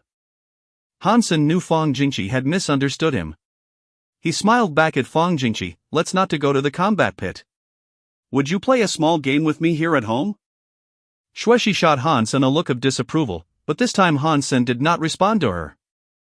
Hansen knew a guy like Fang Jingqi would not give up unless he was defeated. "What game?" frowned Fang Jingqi. "Have you ever played Red Hands?" Hansen asked with a faint smile. Fang Jingqi turned down the corners of his mouth, "Of course, but that's such an easy game." Red Hands was a game played between two players. One player, the slappee, placed their hands palm down, hovering above the other players, the slapper, hands. The slapper hovered their hands below the slappee's, palms up. The two players' hands should be touching each other. The slapper was on offense, and attempted to bring his hands over to slap the backsides of his opponent's hands. This must be done with sufficient speed, because the slappee's goal was to pull their hands away, and out of the area where the hands overlap, to avoid the slap. If the slapper missed the hands of the slappee during the slap, then the roles must switch. If our hands touch, it would be easy. How about we play with our hands not touching? Hansen was still smiling. No problem, laughed Fang Jingqi. Red Hands mainly tested one's reflexes and Fang Jingqi was confident that his reflexes were superior to Hansen's. Also, Fang Jingqi was glad that the rule of this game was that as long as the slapper was able to hit the slappee, their roles would never change. Fang Jingqi wanted to take advantage of this rule and slap Hansen so hard on the hands that he couldn't raise his arm. So, as long as the slapper's hand moved, it would be counted as a slap and he could not take it back. Hansen first set the rules down. "Okay, I will let you slap first." Fang Jingqi was very confident and reached out his arms. Hansen did not reach his arms out but smiled at Fang Jingqi. "Jingqi, you said there would be a mutant beast soul?" Fang Jingqi was not stupid. Although he did not care about a mutant beast soul, he didn't want Hansen to take advantage of him either. He said, "A mutant beast soul is for a fight in the combat pit. Since we are now playing Red Hands, let's consider it a prize. You could win it if you could slap me." "Jingqi, this is not fun. And I don't want to take advantage of you either." Hansen pondered and said, "Forget about the beast soul. Let's change the prize to $10,000. Every time you are able to slap me, I will pay you $10,000 and vice versa. What do you think?" The mutant beast soul pet meowth that Hansen got from Qin Xian was useless and ate a lot. Hansen had thus learned a lesson and asked for cash as he didn't know what beast soul it would be. "Fair and square. I'm beginning to like you. But 10,000 is too little. How about 100,000? Fang Jingqi looked at Han Sr. Hansen shook his head, "We are all friends. Losing too much might hurt our relationship." Shueshi quickly said, "Right. It's just a game. No need to bet too much money. 10,000 is already too much." "Since you are afraid to lose, then we will stick with 10,000, Fang Jingqi shrugged. Hansen did not say anything, but kept smiling at Fang Jingqi. Now in his eyes, Fang Jingqi was not a person, but a walking ATM. Of Fang Jingqi came to him just when he was worried about money. All he needed to do was accept. If the opponent wasn't too much stronger than him, Hansen believed that he could win most people at playing Red Hands. His understanding of his opponents and timing were among the very best. Before he got the black crystal, that was how he made his living. Fang Jingqi, who thought the game was only about reflexes, wouldn't be his match at all. "I'll let you be the slapper first." Fang Jingqi again reached out his hands. He didn't think Hansen stood a chance. Judging from Hansen's age, he was in God's sanctuary less than 1 year, so he couldn't have gained many Geno points. In addition, the situation of his family wouldn't allow him to buy the meat of advanced creatures either. Fang Jingqi himself had already been in God's sanctuary for several years and had gained many Geno points. So, his fitness and reflexes must be far better than Hansen, and Hansen wasn't likely to be able to hit him. All right. Hansen reached his hands under Fang Jingqi's hands and kept a little distance from them. Hansen kept his hands still and then asked, "Can I start?" Yi. Hansen's hand slapped on the back of Fang Jingqi's hands before Fang Jingqi could finish his reply. 10,000, Hansen said. Write it down. Write it down, Fang Jingqi gritted his teeth and said to Xueshi. Xueshi quickly opened the holographic noteboard on her comlink and drew a line. Again. Fang Jingqi reached his hands out. "Can I start?" Hansen asked again. Fang Jingqi just nodded, staring at Hansen's hands wholeheartedly without blinking. With the lesson learned, Fang Jingqi swore he would not be tricked by Hansen again. Hansen didn't rush this time and turned to speak to Xueshi. "Do you want to hear a funny story?" "Now." Xueshi was surprised. Hansen nodded and started. A lovely puppy was traveling in the desert. It had brought enough water and food, but still died after 2 days. Can you guess why it was? Was there a sandstorm?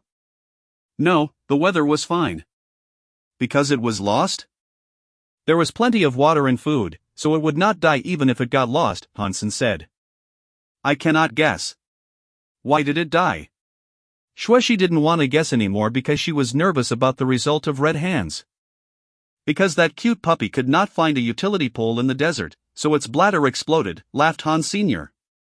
Xueshi blushed. "Son, that's so corny." Vulgar. Fang Jingqi said with his face grim, and suddenly felt a pain on the back of his hands. Snap. Chapter 56, I'll be damned. Fang Jingqi regretted his own carelessness as his face turned red. He also blamed his loss on Hansen's slyness. If Hansen didn't tell Xueshi the vulgar story, he would not have been distracted and gave Hansen the opportunity. Another 10,000, said Hansen to Xueshi. Again. Fang Jingqi reached his hands out. When Hansen was ready, he said to Xueshi, another lovely puppy was traveling in the desert with plenty of water and food. It found a utility pole but it still died. Can you guess why? Why? Xueshi thought about it seriously but did not think of an answer. I was asking you. Hansen ignored Fang Jingqi and turned to look at Xueshi. I don't know the answer, Xueshi said. All right, I'll tell you. It is because there was a sign on the pole that said no peeing zone, then the puppy's bladder exploded again. Xueshi burst out laughing.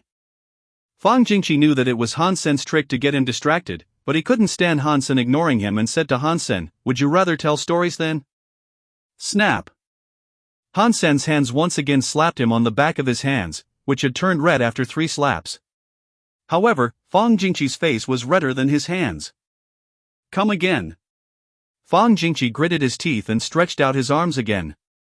Hansen put his hands back and continued his story. Another lovely puppy was traveling in the desert with plenty of water and food and it found a utility pole with no sign on it. But it still died. Can you guess why? Fang Jingqi was focused on Hansen's wrists, neither talking to nor looking at Hansen, or he would give Hansen no chance to distract him this time. After Hansen told Xueshi the answer, Fang Jingqi was still staring at Hansen's wrists. Little brat, you will learn your lesson when it's my turn to be the slapper, thought Fang Jingqi. Seeing Fang Jingqi was still focused, Hansen sighed and said, Jingqi, you are so calm. I've been the king of Red Hands for 2 decades and no one could escape my storytelling yet. You are indeed impressive. Cut the crap. Fang Jingqi said and suddenly changed his expression. It was too late. His hand was once again slapped hard by Han Sr. Fang Jingqi bristled with anger. He hadn't expected to be tricked by Hansen again. Again.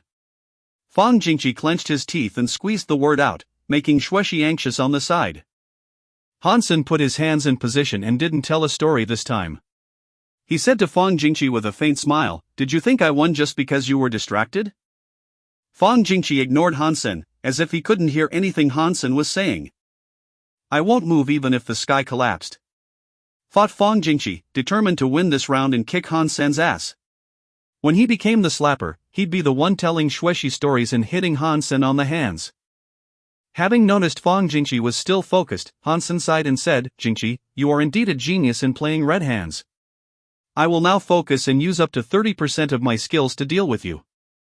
Seeing Hansen putting on airs, Shueshi laughed out loud. Fang Jingqi was still staring at Hansen's wrists. "Attention, I will use the secret skill of Red Hands King." Hansen suddenly roared. "Well, I'll keep still and see what tricks you have," Fang Jingqi sneered in thought. Snap. Fang Jingqi couldn't escape when Hansen made the move, although he was paying full attention this time. Again. Fang Jingqi refused to concede defeat and wondered why he didn't dodge the slap. It must be some tricks used by Han Sr. Let's call it a day. As the king of red hands, I don't want to bully you, Hansen looked up and sighed. You think I cannot afford to pay? Next round. Fang Jingqi wanted to slap Hansen in the face so bad, but he wasn't a sore loser. Don't blame me then. Hansen stretched out his hands. Snap. Again. Snap. Again. Snap. Snap. Snap. Fang Jingqi went berserk, not accepting the truth that he simply couldn't move his hands away fast enough. Hansen was nothing but cunning. How could he lose when he was paying attention? However, Fang Jingqi could not avoid the slap no matter how hard he tried. Snap. Snap. Snap. Crisp sounds kept ringing in the living room. Shueshi was shocked. She didn't expect Fang Jingqi to lose, let alone to lose in such a miserable manner. She had been worried about Hansen but found that she really should be worried about her brother. When Fang Jingqi left Hansen's home, his hands were swollen like trotters and his face was pale from anger and shame. Jingqi, come to play red hands when you have time. Hansen waved goodbye to Fang Jingqi with a stack of cash in hand. Fang Jingqi almost fell from the aircraft when he heard Han Sr. "I'll be damned if I ever play red hands with you again." Hansen had more comments, but the aircraft made a loud noise and went away at full speed. $1 million easily earned. Should have agreed with him and made the bet 100,000 each round. Hansen licked his lips and took the money back to his room. Chapter 57, Dark Swamp. Hansen returned to his room and continued to read the article he had found on the Skynet. It was a post written by a Steel Armor Shelter member from a long time ago. He was once chased by a creature and had to run into Dark Swamp. Hansen knew about Dark Swamp. It was more than 200 miles in the southwest of Steel Armor Shelter and had lots of poisonous creatures in it. Almost no one would choose to go there. Even the big gangs did not dare to set foot in Dark Swamp. According to the poster, he was in a critical situation and had to escape into Dark Swamp. Fortunately, he eventually passed through Dark Swamp and got out. It had taken him nearly 6 months to go through the swamp, as one could easily sink into the mud. He also had to constantly change his route to avoid all sorts of dangerous creatures. It was indeed a miracle that he could come out. The poster shared a lot of his experience in the Dark Swamp. Once he had walked into a forest where the trees were sparse but very tall and thick, whose trunks would take several people to wrap their arms around. The soil under the trees was covered with a variety of beautiful flowers. As the poster thought he had walked out of the swamp, he found that it was only a strange area in the swamp. Hanging from the trees were a lot of huge hornets' nests, and even the smallest among them were the size of a queen-size bed. Each hornet flying from the nests were the size of a bat. He had killed a hornet, so he learned from the voice in his mind that the name of the hornet was Black Stinger, a type of primitive creature.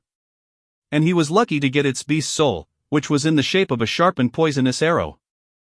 The beast soul arrow was later purchased by someone with a high price. Although he didn't dare to go into the forest but chose to walk around it, he saw from afar a hornet's nest as big as a house hanging on an especially tall tree. The black stinger flying from that nest was in a red color. He guessed that those red hornets should be mutant black stingers. He had also posted the pictures of the black stinger beast soul that he had taken before he sold it. Indeed, it was a black arrow with an arrowhead the size of a mouse, glowing with a dark luster. You'd know it was poisonous from the look of it. That would be great to have, thought Hans Senator. If it was before, he wouldn't dare to think about going to Dark Swamp, but now he had beast soul wings so he could fly into the swamp. In case of any danger, he also had his armor and bloody slayer, so this trip shouldn't be too risky. According to the poster, the poisonous creatures lurking in the mud were the most dangerous ones and there were not many flying creatures there. He himself had only seen a few primitive carrion birds. I still don't know where the forest is in the swamp. It would take too much time to search for it after I got in the swamp, thought Hansen, who then put the trip on hold and dialed the blacksmith's number and asked him to meet. When they were both at the agreed place, Hansen showed the blacksmith the broken arrow and asked him if he could repair it. The blacksmith said indifferently, "Nope. You could weld the parts together with any welding machine, but the toughness and stability wouldn't be the same. The arrow is wasted." Do you recycle the material? It has 1.2% Z-steel, which is worth something, right? Asked Hans Sr. $5,000, the blacksmith said. I bought the arrow for $300,000, and the Z-steel is only worth $5,000, asked Hansen with his eyes wide. Or you can keep it, the blacksmith simply said. Fine, 5,000 it is.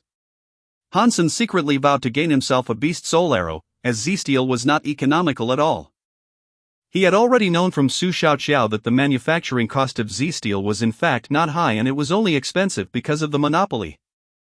Hansen gave the arrow parts to the blacksmith, who gave him a 5,000 bill in return. Hansen put away the money and asked, "Do you have better Z-steel arrows?" When he shot the arrow at the purple-winged dragon, the arrow only went 3 or 4 inches deep and the dragon still died from falling. If they were on the flat ground, he could by no means kill the dragon, so Hansen was not satisfied with this arrow. No. I have a dagger with 5% Z-steel though. You want it, replied the blacksmith. How much? Hansen knew that 5% Z-steel was the limit of the contemporary technology. Alpha alloy would become as brittle as glass if the percentage of Z-steel was higher than that. 300,000, said the blacksmith. 300,000 for an arrow with 1.2% Z-steel and the same price for a dagger with 5% Z-steel? Hansen looked at the blacksmith, puzzled. It was much more difficult to make the arrow than the dagger, the blacksmith explained. Deal. Hansen handed over the money after inquiring about the size of the dagger. The blacksmith's price was high, but much more reasonable than the prices in regular stores, or a dagger with 5% Z-steel would easily cost a few millions. Also, blacksmith's craft was excellent, as this arrow was a lot better than starlight arrows. I don't have it on me. Come with me, the blacksmith said and went into the alley. Hansen followed him through a few blocks and then into a dilapidated underground warehouse, where Hansen saw a lot of manufacturing machinery and equipment, including a large punching machine, which could crush a small aircraft. Through the warehouse, the blacksmith showed Hansen into a room. This room looked like an armory and Hansen was dazzled. A variety of weapons were neatly arranged inside, their shining blades exuding a thirst for blood. The blacksmith grabbed an 8-inch dagger and threw it to Hansen. This is the one. Take it and leave. Hansen's eyes were attracted to the knife on the north wall of the room. The style of the knife was ordinary, but it was the only weapon on the north wall, while the other 3 walls were fully covered with different weapons. Chapter 58, Great Gift for Great Man. How much is that knife? Asked Hansen curiously. 100 million, the blacksmith said coldly, pushing Hansen out. 100 million? What material did you use to make that? Hansen could not help but asked. 75% Z-steel, the blacksmith said. Next time you need to buy something, come here directly. 75% Z-steel? He must be exaggerating. With the current technology, we can't even produce alloy with more than 5% Z-steel. Hansen whispered to himself. He didn't say anything though since he wouldn't buy it anyway. Back home, Hansen carefully reviewed the dagger. Pulling it out from the wooden sheath, Hansen suddenly felt a cold breeze. The dagger was 8 inches long, its blade green with ripple patterns. The angle of the blade was very small, about just 20 degrees, the edge of the blade was as thin as onion skin with double blood grooves. The handle was made of high-tech materials with ergonomic design, so it had a comfortable grip. Hansen drew the alpha alloy broadsword out and slashed the dagger at the broadsword to test the hardness and toughness of the dagger. Alloy with 5% Z-steel should be much stronger than this broadsword, so it shouldn't chip. Crack! The broadsword was chopped into halves by the dagger and half of the blade fell to the ground. My God! Hansen was taken aback. He then remembered that the blacksmith had said, this dagger was made from the cutting blade of a manufacturing machine, so it was meant to cut alloy. Checking the blade of the dagger, Hansen found absolutely no damage. *#T. My broadsword. Hansen suddenly realized that he had destroyed a weapon that could be sold for $1 million in the store and let out a scream. He had thought that the dagger might leave a mark on the broadsword, but didn't expect the dagger to be so sharp that it could cut off the broadsword. While banging his head with his hands in frustration, he heard the ringtone from his comlink and saw Zhang Danfeng's number on the screen. He answered the call. Sen, come to Twilight. I have a gift for you, said Zhang Danfeng excitedly. What gift? Asked Han Sr. You'll know when you get here. See ya, replied Zhang Danfeng, keeping Hansen in suspense. Hansen changed his outfit and went to Twilight Tavern, which was a restaurant Zhang Danfeng often took him to. The dishes served here were delicious and the decoration was outstanding. When he arrived at the reserved private room, Hansen was surprised to see Han Hao there as well. Han Hao saw him and looked very uncomfortable. Han Hao forced a smile and said hello. Hansen smiled back at him, and was then pulled aside by Zhang Danfeng. Being a private person, Hansen thought it was quite alright if Han Hao didn't want to have any contact with him, and he had no hard feeling about it. Zhang Danfeng did not pay attention to any of these and asked Hansen to sit on the sofa. Zhang summoned a white saber-toothed tiger beast soul, which turned into a sharp knife in his hands. Showing a few tricks with the knife, he asked proudly, Sen, what do you think of my newly gained mutant beast soul? One word, awesome. Hansen gave him a thumbs up. Hansen had wanted a mutant beast soul weapon for a while, but he had no luck with beast souls recently. Old friend, now I have a new knife, so I want to give my old weapon to you, if you don't mind. Zhang Danfeng slipped Hansen an alpha alloy broadsword. Hansen was a bit surprised to see the broadsword, which was of the same style as the one he just cut off. This broadsword. Han Xin was touched. Zhang Danfeng was such a dear friend that he would just give away a weapon worth $1 million to him. Before Hansen had time to say something, the door of the private room was pushed open and a fat woman draped in jewels squeezed herself in. Son, I saw you when you came up here. You said you had important things to do when I asked you to go Mr. Hu's banquet. So, this is what you call important? What do you expect to gain from hanging out with these lads? Mr. Hu has invited his son's friends, who are all young leaders on planet Roka. You should make friends with them to succeed in the future. Han Yume threw a rampage at Han Hao, taking him out. Mom, I. By the time Han Hao wanted to explain, he had been pulled out the room. Stop it. The young master of Sunwood Mining, Lin Beifom, is also here at the banquet. I heard that he is also in steel armor shelter now. If you two can bond, you would do so great in the shelter, said Han Yume. Han Hao was a little depressed. He had come here to make things right with Hansen and use his connections to enter Qin Xian's steel armor gang. Han Yume's words had rendered that impossible. Han Hao thought that Hansen was definitely sleeping with Qin Xian to get where he was. Or else how could he confront Luo Tianyang and be recruited into Bullseye? Although Han Hao was disgusted by a gigolo like his cousin, he wanted to use Hansen's connections to enter steel armor gang himself. That was why he didn't show up at the banquet and came to Zhang Danfeng's gathering instead. Surprisingly, Mr. Hu's banquet was also held in this building, and Han Yume happened to see him. Hence he had no time to mend his relationship with Han Sr. Never mind, the young master of Sunwood Mining, Lin Beifong, happens to be in my shelter and now he has come to planet Roka for the banquet. This is indeed a great opportunity. I heard he is an upstart and spends money like water. It would be great if I could cozy up to him, thought Han Hao, as he straightened his clothing and followed Han Yume to the banquet hall. Chapter 59, Lucky Dude. Your aunt is outrageous, Zhang Danfeng was upset. It does not matter. They are strangers to me, said Hansen casually. He then asked curiously, who is this Lin Beifong she was talking about? Hansen also knew a guy named Lin Beifong who had traveled through the mountains and ended up in steel armor shelter. Hansen had even saved his life. Just one lucky dude. Zhang Danfeng started to tell Hansen about Sunwood Mining. Sunwood Mining used to be a small company with several mines, and later they bought a garbage planet to deposit their waste, where they ended up finding a lot of precious minerals. Within 20 years, by selling the rare minerals they discovered on that planet, Sunwood Mining had become a prominent interplanetary mining group, the boss of which was Lin Beifeng's father. Lin Beifeng had just entered God's sanctuary and was already known for his generosity. Many were trying to make friends with him for that. Such good luck, Hansen sighed. Such is life. He must have outperformed billions of other sperms to be who he is, Zhang Danfeng smiled and said. But Sunwood Mining has no facility here on planet Roka. What is he doing here? In the banquet hall of the same building, the social elite were chatting and drinking, many of whom had already entered Second God's Sanctuary in their 30s. However, the focus of the banquet was a 16-year-old teenager. If Hansen were here, he would recognize the teenager was Lin Beifeng who he had saved. Lin Beifeng was entertaining all guests gracefully. From his good manners, no one would think he was nouveau riche and several socialites were attracted by him.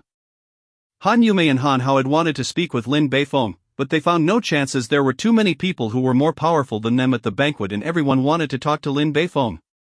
Naturally, they didn't dare to offend these people by cutting in. The banquet was over. When Lin Beifeng was stepping outside the building, they finally found an opportunity and wanted to approach him. At the time, Hansen and Zhang Danfeng also happened to come over. When they saw Han Hao, Zhang Danfeng wanted to greet him, so Hansen had to follow. Before Zhang Danfeng could finish his sentence, Han Yume pushed him and Hansen aside and said harshly, "You two stay away from my son. Especially you, Hansen, you are already notorious in steel armor shelter, so do not implicate your cousin. Don't even say you know him. Or I will come after your family." Han Yume then walked toward Lin Beifeng with Han Hao. Zhang Danfeng was stunned and asked Hansen, "What? You and Han Hao are in the same shelter?" Hansen nodded. "Let's go to a quiet place and I'll explain to you." Having heard Han Yume's words, Hansen knew that Han Hao had told her about what had happened in steel armor shelter. Han Yume and Han Hao finally managed to approach Lin Beifeng. As Lin Beifeng happened to be looking in their direction, Han Yume said hurriedly, "Mr. Lin, this is my son Han Hao. He's in the same shelter as you." Lin Beifeng acted as if he hadn't heard her and directly went past her and her son. Han Yume was dumbfounded and watched Lin Beifeng leaving. Lin Beifeng walked faster and faster toward Hansen and Zhang Danfeng who were just leaving. He grabbed Hansen's arm and cried, "Sen, I have finally found you. Brother, I've missed you." Lin Beifeng then gave Hansen a big hug. Both Han Yume and Han Hao were shocked. They had no idea how Lin Beifeng would know Hansen and call him brother. Hansen pushed Lin Beifeng away and frowned, "Why are you here?" Lin Beifeng wasn't offended at all and quickly offered cigarettes to Hansen and Zhang Danfeng. He said excitedly, "I came to look for you. I heard you live on planet Roka, so I came here. But I don't have your address and it took me days to ask about it. Now I've met you, you must look out for me in the future." Hansen saw everyone was looking this way and said to Lin Beifeng, "Let's not talk here. We can catch up later." Hansen and Zhang Danfeng went out, and Lin Beifeng quickly followed them. "Sen, my aircraft was parked outside. Let me give you a ride." Han Yume and Han Hao watched Lin Beifeng cheerfully following Hansen around and couldn't believe him to be the elegant young master they saw at the banquet. Han Hao, it was indeed Hansen who was talking to Mr. Lin? Han Yume still couldn't believe her eyes and asked Han Hao after they were out of the building. Han Hao clenched his teeth and said, "Yes, it's him." "Why on earth did Mr. Lin know him and respect him like that?" asked Han Yume. "Well, there is nothing remarkable about him. He's just a gigolo, using a woman's connections, putting his cousin down." Han Hao was green with envy. "What? Didn't you say that he offended a powerful lady in steel armor shelter and was having a hard time?" asked Han Yume. "If he weren't Qin Xian's boy toy, how would Mr. Lin know someone like him?" Han Hao then bitterly recounted Hansen's experience, adding his imagination here and there. "No wonder he could come up with $2 million. A gigolo. I've always known he was a scourge, a disgrace to our name. Our ancestors would be so mad had they known," said Han Yume viciously. Filled with jealousy and hatred, the mother and son left the building. Seeing Lin Beifeng opening the door of the aircraft for Hansen and Zhang Danfeng, their faces darkened further. Chapter 60, Golden Horn Shura. Hansen made some brief explanation to Zhang Danfeng after he parted with Lin Beifeng. Hansen understated everything and didn't say much about Han Hao, as he knew Zhang Danfeng wouldn't let Han Hao off easily had he told Zhang Danfeng what had really happened. Zhang Danfeng thought they were always good brothers and friends because they grew up together and certainly would not accept what Han Hao had done. Walking on the way to the Maglev train station, Hansen was wondering what he should take with him to Dark Swamp. There were almost no human activities there, so he would definitely return with lots of prey.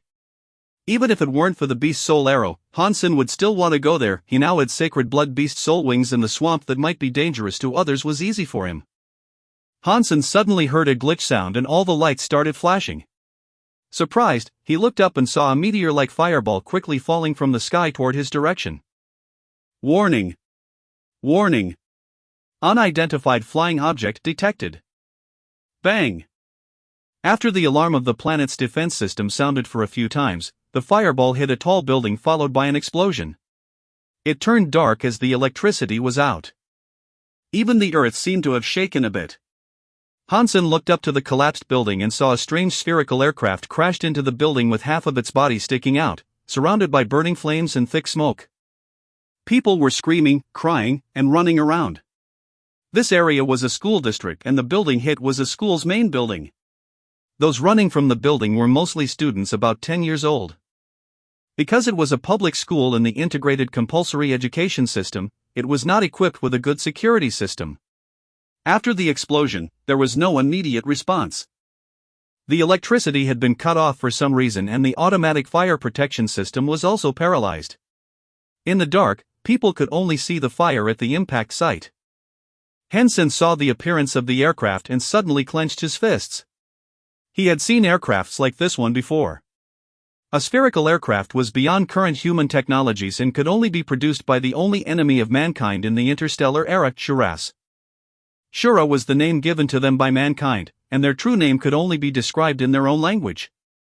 Shuras looked like men except that their males had one horn on their head and their females had two. Both Shura males and females wore masks from childhood. Their masks and horns symbolized their identity. Human beings had fought them for centuries in the space. In the beginning, because both Shura's physique and technology were superior, men kept losing in the battles against them. About 200 years ago, mankind discovered God's sanctuary and started to gain genopoints in this other world, so humans' physique had been greatly improved. Gradually, humans were able to hold the line and face off Shuras. Planet Roka was a commercial planet and was nowhere near the war zone. Hansen felt incredible to see a Shura aircraft here. He grew up on planet Roka and had only seen Shuras and Shura aircrafts on the news and Skynet. When Hansen was staring at the aircraft, he saw a 7-year-old girl who was hung on the collapsed building with her clothes caught on a steel bar sticking out from the building. She tried to climb back into the building by grabbing the steel bar, but she was not strong enough. Struggling, her clothes caught on the steel bar were about to tear. Face covered in tears and hands covered with dust and blood, she was almost desperate. Even if she could get inside the building, there was fire anywhere and there was no way she could survive. The little girl gradually lost her strength and her clothes was slowly tearing. From such a height, even an adult who had max mutant genopoints would fall to death, not to mention a kid. Bam! Next to the little girl, the door of the Shura aircraft suddenly opened and out came a Shura with a single golden horn on his head and a white mask that covered all his face but his eyes. The Shura was in a broken suit of alloy armor and bleeding dark green blood all over. The blood of Shura was different from that of human and was as green as bile, which was another way to tell if someone was Shura. Hansen was shocked by the look of this Shura. The decors and materials of the Shura masks had a lot of meanings behind them, but Hansen didn't really know much about that. However, just by the look of his golden horn, Hansen knew this Shura was not ordinary. Shura's horns were their most prominent symbol of identity. Their horns were in 4 colors: black, white, gold, and purple. The black horn were civilians, the white horn were elites, the golden horn were aristocrats, and the purple horn were royalties. From this random aircraft had walked out a Shura aristocrat, which surprised Han Sr. The Shura held in his hands a black katana. The Shuras all had great physiques. Any adult Shura could match a human evolver in a hand-to-hand fight. Stronger Shuras could even reach the level of surpassers. The Shura came out from the aircraft and saw a little girl crying. With a cruel gleam in his eyes, he raised his katana and slashed it toward the little girl's head. Hansen summoned the Black Beetle, Bloody Slayer, and Purple Winged Dragon all at once and turned himself into a giant winged centaur covered in golden armor, and even his wings were covered in golden armor. Boom! The huge wings brought him to the middle of the building almost instantaneously. Taking the girl with one hand, Hansen grabbed the blade of the Shura's katana with his other hand. Blood suddenly flowed out along the blade. Chapter 61, Why Not Dodge? Fong Mingquan had been very depressed recently. As a reporter, he had been in charge of a program about God's Sanctuary on Skynet. Although it was not super popular, the program was gaining momentum and he was considered a minor celebrity. Because of a decision made by the management, he was transferred to a remote planet, Roka. His job was so-called new market development, which actually meant that he was pushed out because he was in the way of others. As Fong Mingquan understood, now his program belonged to a recent graduate who was related to a board member. Knowing nothing, the kid had screwed the show up and many loyal audience were asking to transfer Fong Mingquan back, which didn't change anything.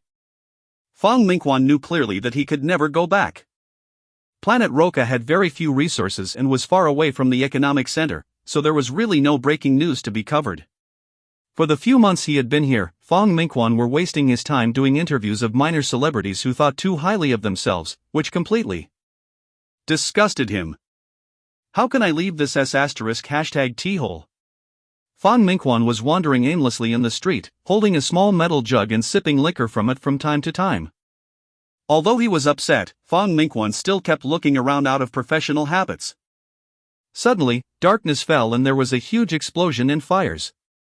As a good journalist, Fong Mingquan turned on his recording device. A Shura aircraft. Fong Mingquan saw the aircraft and his heart started pounding. He hurried off to the nearest high-rise as he kept shooting with the recording device. Soon, Fong Mingquan noticed the little girl as well. When he saw the golden horned Shura coming out the aircraft, he was thrilled and worried at the same time. He was thrilled because this was a great opportunity for him. A Shura aircraft falling on planet Roka was such a rare incident. Plus the Shura in it was an aristocrat. This was the golden ticket for him to become a more famous reporter. But at the same time, Fong Mingquan was also worried about the fate of the little girl. As a professional journalist, regardless of his urge to yell help, Fong Mingquan stayed quiet and just recorded and uploaded everything faithfully. However, when seeing the Shura slashing his katana at her, Fong Mingquan saw her frightened little face and could not help but cried, "Someone save her!" But no one could respond to that. The rescue team had not arrived, and even if someone had an aircraft it would be hard to park it on such height. Boom! A pair of golden wings cut into the frame and a majestic figure took the little girl into his arm, his other hand catching the blade of the Shura. Blood dropped down from the katana, and Fong Mingquan felt as if his heart had stopped. Someone rescued the child. Fong Mingquan burst out a cry. Hansen was shocked when he caught the blade of the katana. His sacred blood armor couldn't even block the sharp katana and his palm was still cut. Although the cut wasn't deep, he realized this Shura was a tough opponent. Hansen flew back several yards flapping his wings, holding the little girl in one arm. He suddenly felt a chill from behind and quickly turned around. The Shura was raising his katana and was about cut it at Hans Sr. Hansen gritted his teeth and span around in the air, barely escaping the Shura's attack. The Shura jumped up and stepped on the wall, throwing himself at Hans Sr. Does he has some genes from a flea? Hansen fought and flew to a building nearby, broke a window and put the little girl inside. Hansen took a look inside the room and found it to be a classroom with dozens of children inside, shivering in the corner. Damn! Before Hansen could figure out a solution, the Shura was already in his face with the katana in hand, hatching it down at Hans Sr. Hansen could dodge this attack, but when he was ready to move, he suddenly froze. Behind him was the classroom full of children. If he dodged, the Shura would enter the classroom. The Shura was on a human planet and there was no way he could survive here with so many enemies around him. He would choose to kill as many as he could before he were to die. By no means would Hansen let him enter the classroom. Facing the katana, Hansen only leaned to his side to protect his vital organs, while throwing a punch toward the Shura's face. The Shura was slightly surprised, as he did not expect Hansen to stay where he was. Although the Shura didn't put all his strength into this attack, his katana still cut through the sacred blood armor into Hansen's shoulder, making a squeaking sound when its blade met the bone. At the same time, Hansen's fist also hit the Shura in the face, forcing him to bend his body backwards. The material of the Shura's mask was made of extreme tough material and did not crack at Hansen's punch. The Shura caught the alloy framework in the wall with his toes and swung back to reach for the katana stuck in Hansen's shoulder. Not wanting to give his katana back, Hansen blocked his palm with one hand and punched at the Shura's throat with the other hand. The Shura returned a punch at Hansen's chest. And soon it became a fist fight. In a short while, Hansen started spitting up blood. Why didn't he dodge? Since he could fly, he could have dodged the attacks, wondered Fong Mingquan. Sharing his thought were the audience watching Fong Mingquan's webcasting. Chapter 62, Golden Meteor. Fong Mingquan's new program didn't have much popularity yet, but there were still some old fans who had followed him here. Seeing the webcasting was on, many of them had chosen to watch. When they saw the Shura was to kill the little girl, they were all praying that someone could save her. And when Hansen showed up, they were all thrilled. However, what they didn't understand was why Hansen didn't choose to dodge the katana and thus lost his advantage. He could have dodged as he could fly. Fong Mingquan suddenly realized something and focused the lens behind Hansen. Everyone suddenly saw that the room was a classroom with dozens of shivering children in it. Fong Mingquan and the audience had thus realized why Hansen didn't dodge. If he had dodged, the Shura would have entered the classroom and caused unimaginable damage.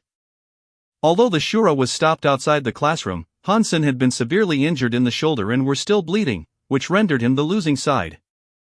But this was an adult Shura with a golden horn. Even if he hadn't practiced any skills yet, his physique would be as strong as an evolver, if not stronger. Dollar, it's Dollar. The audience recognized him and left many comments under, reminding more people that it was Dollar. Fong Mingquan had long recognized Dollar. After all, he was working in journalism. The video of Hansen passing the robot channel was such a hit that he had watched it as well. Because he had watched the video, he knew that Hansen was still unevolved while his opponent could at least reach the level of an evolver, so this was not a fair fight. So were the audience aware of this? This is not good. Dollar has not become an evolver yet. Could he stop the Golden Horn Shura? Dollar, hold on. Damn, why am I not there? I would love to help him kill the Shura. Bang! Hansen took another hit in the face. Although he was armored, his head was still ringing and his eyes even went blind for a second. Feeling a churning in the chest, he spilled up another mouthful of blood. Hansen was very clear that he was far weaker than the Shura even after he had shapeshifted into the Blood Slayer. If the Shura hadn't already been hurt badly, Hansen probably couldn't last this long at all. Fortunately, he had been practicing Jade Skin for a long time and had gained lots of Geno points, which allowed him to fight until now. Bang bang! Each time Hansen punched at the Shura, he could only force the Shura to bend backward, while when the Shura punched at him, he would definitely bleed. But Hansen knew that he could not step back. Seeing the malice in the Shura's eyes, Hansen knew he had been eyeing the children in the classroom. Using his majestic body to block the window, Hansen was hit in the head several times. He suddenly lost control of his body and leaned his shoulder toward the Shura, which allowed the Shura to pull out his katana from Hansen's shoulder. Blood was splashing as the black blade was pulled out. Die, the Shura scowled as he hacked at Hansen, both hands on the katana and eyes bloodshot. It was a gut-wrenching scene for Fong Mingquan and the audience to watch. The tender-hearted ones could not even bear to watch. Step back. You have tried. No one will blame you. Some even said, as they could not bear to see Hansen killed by the Shura. But with a gleam in his eye, Hansen moved forward instead of backward when the katana fell, and threw himself at the Shura. Although the katana had hit Hansen on the head, as the distance was shortened and the Shura's body had bounced off in the middle of his hacking, the speed of the katana was not high, and it only broke Hansen's helmet and left a shallow wound on Hansen's scalp. Without a pause, Hansen flapped his wings and moved behind the Shura. He locked the Shura with his own body in the air so that the Shura could make no moves. Ghost Haunt had worked wonders. Hansen was able to lock down the Shura, who had much greater strength than himself.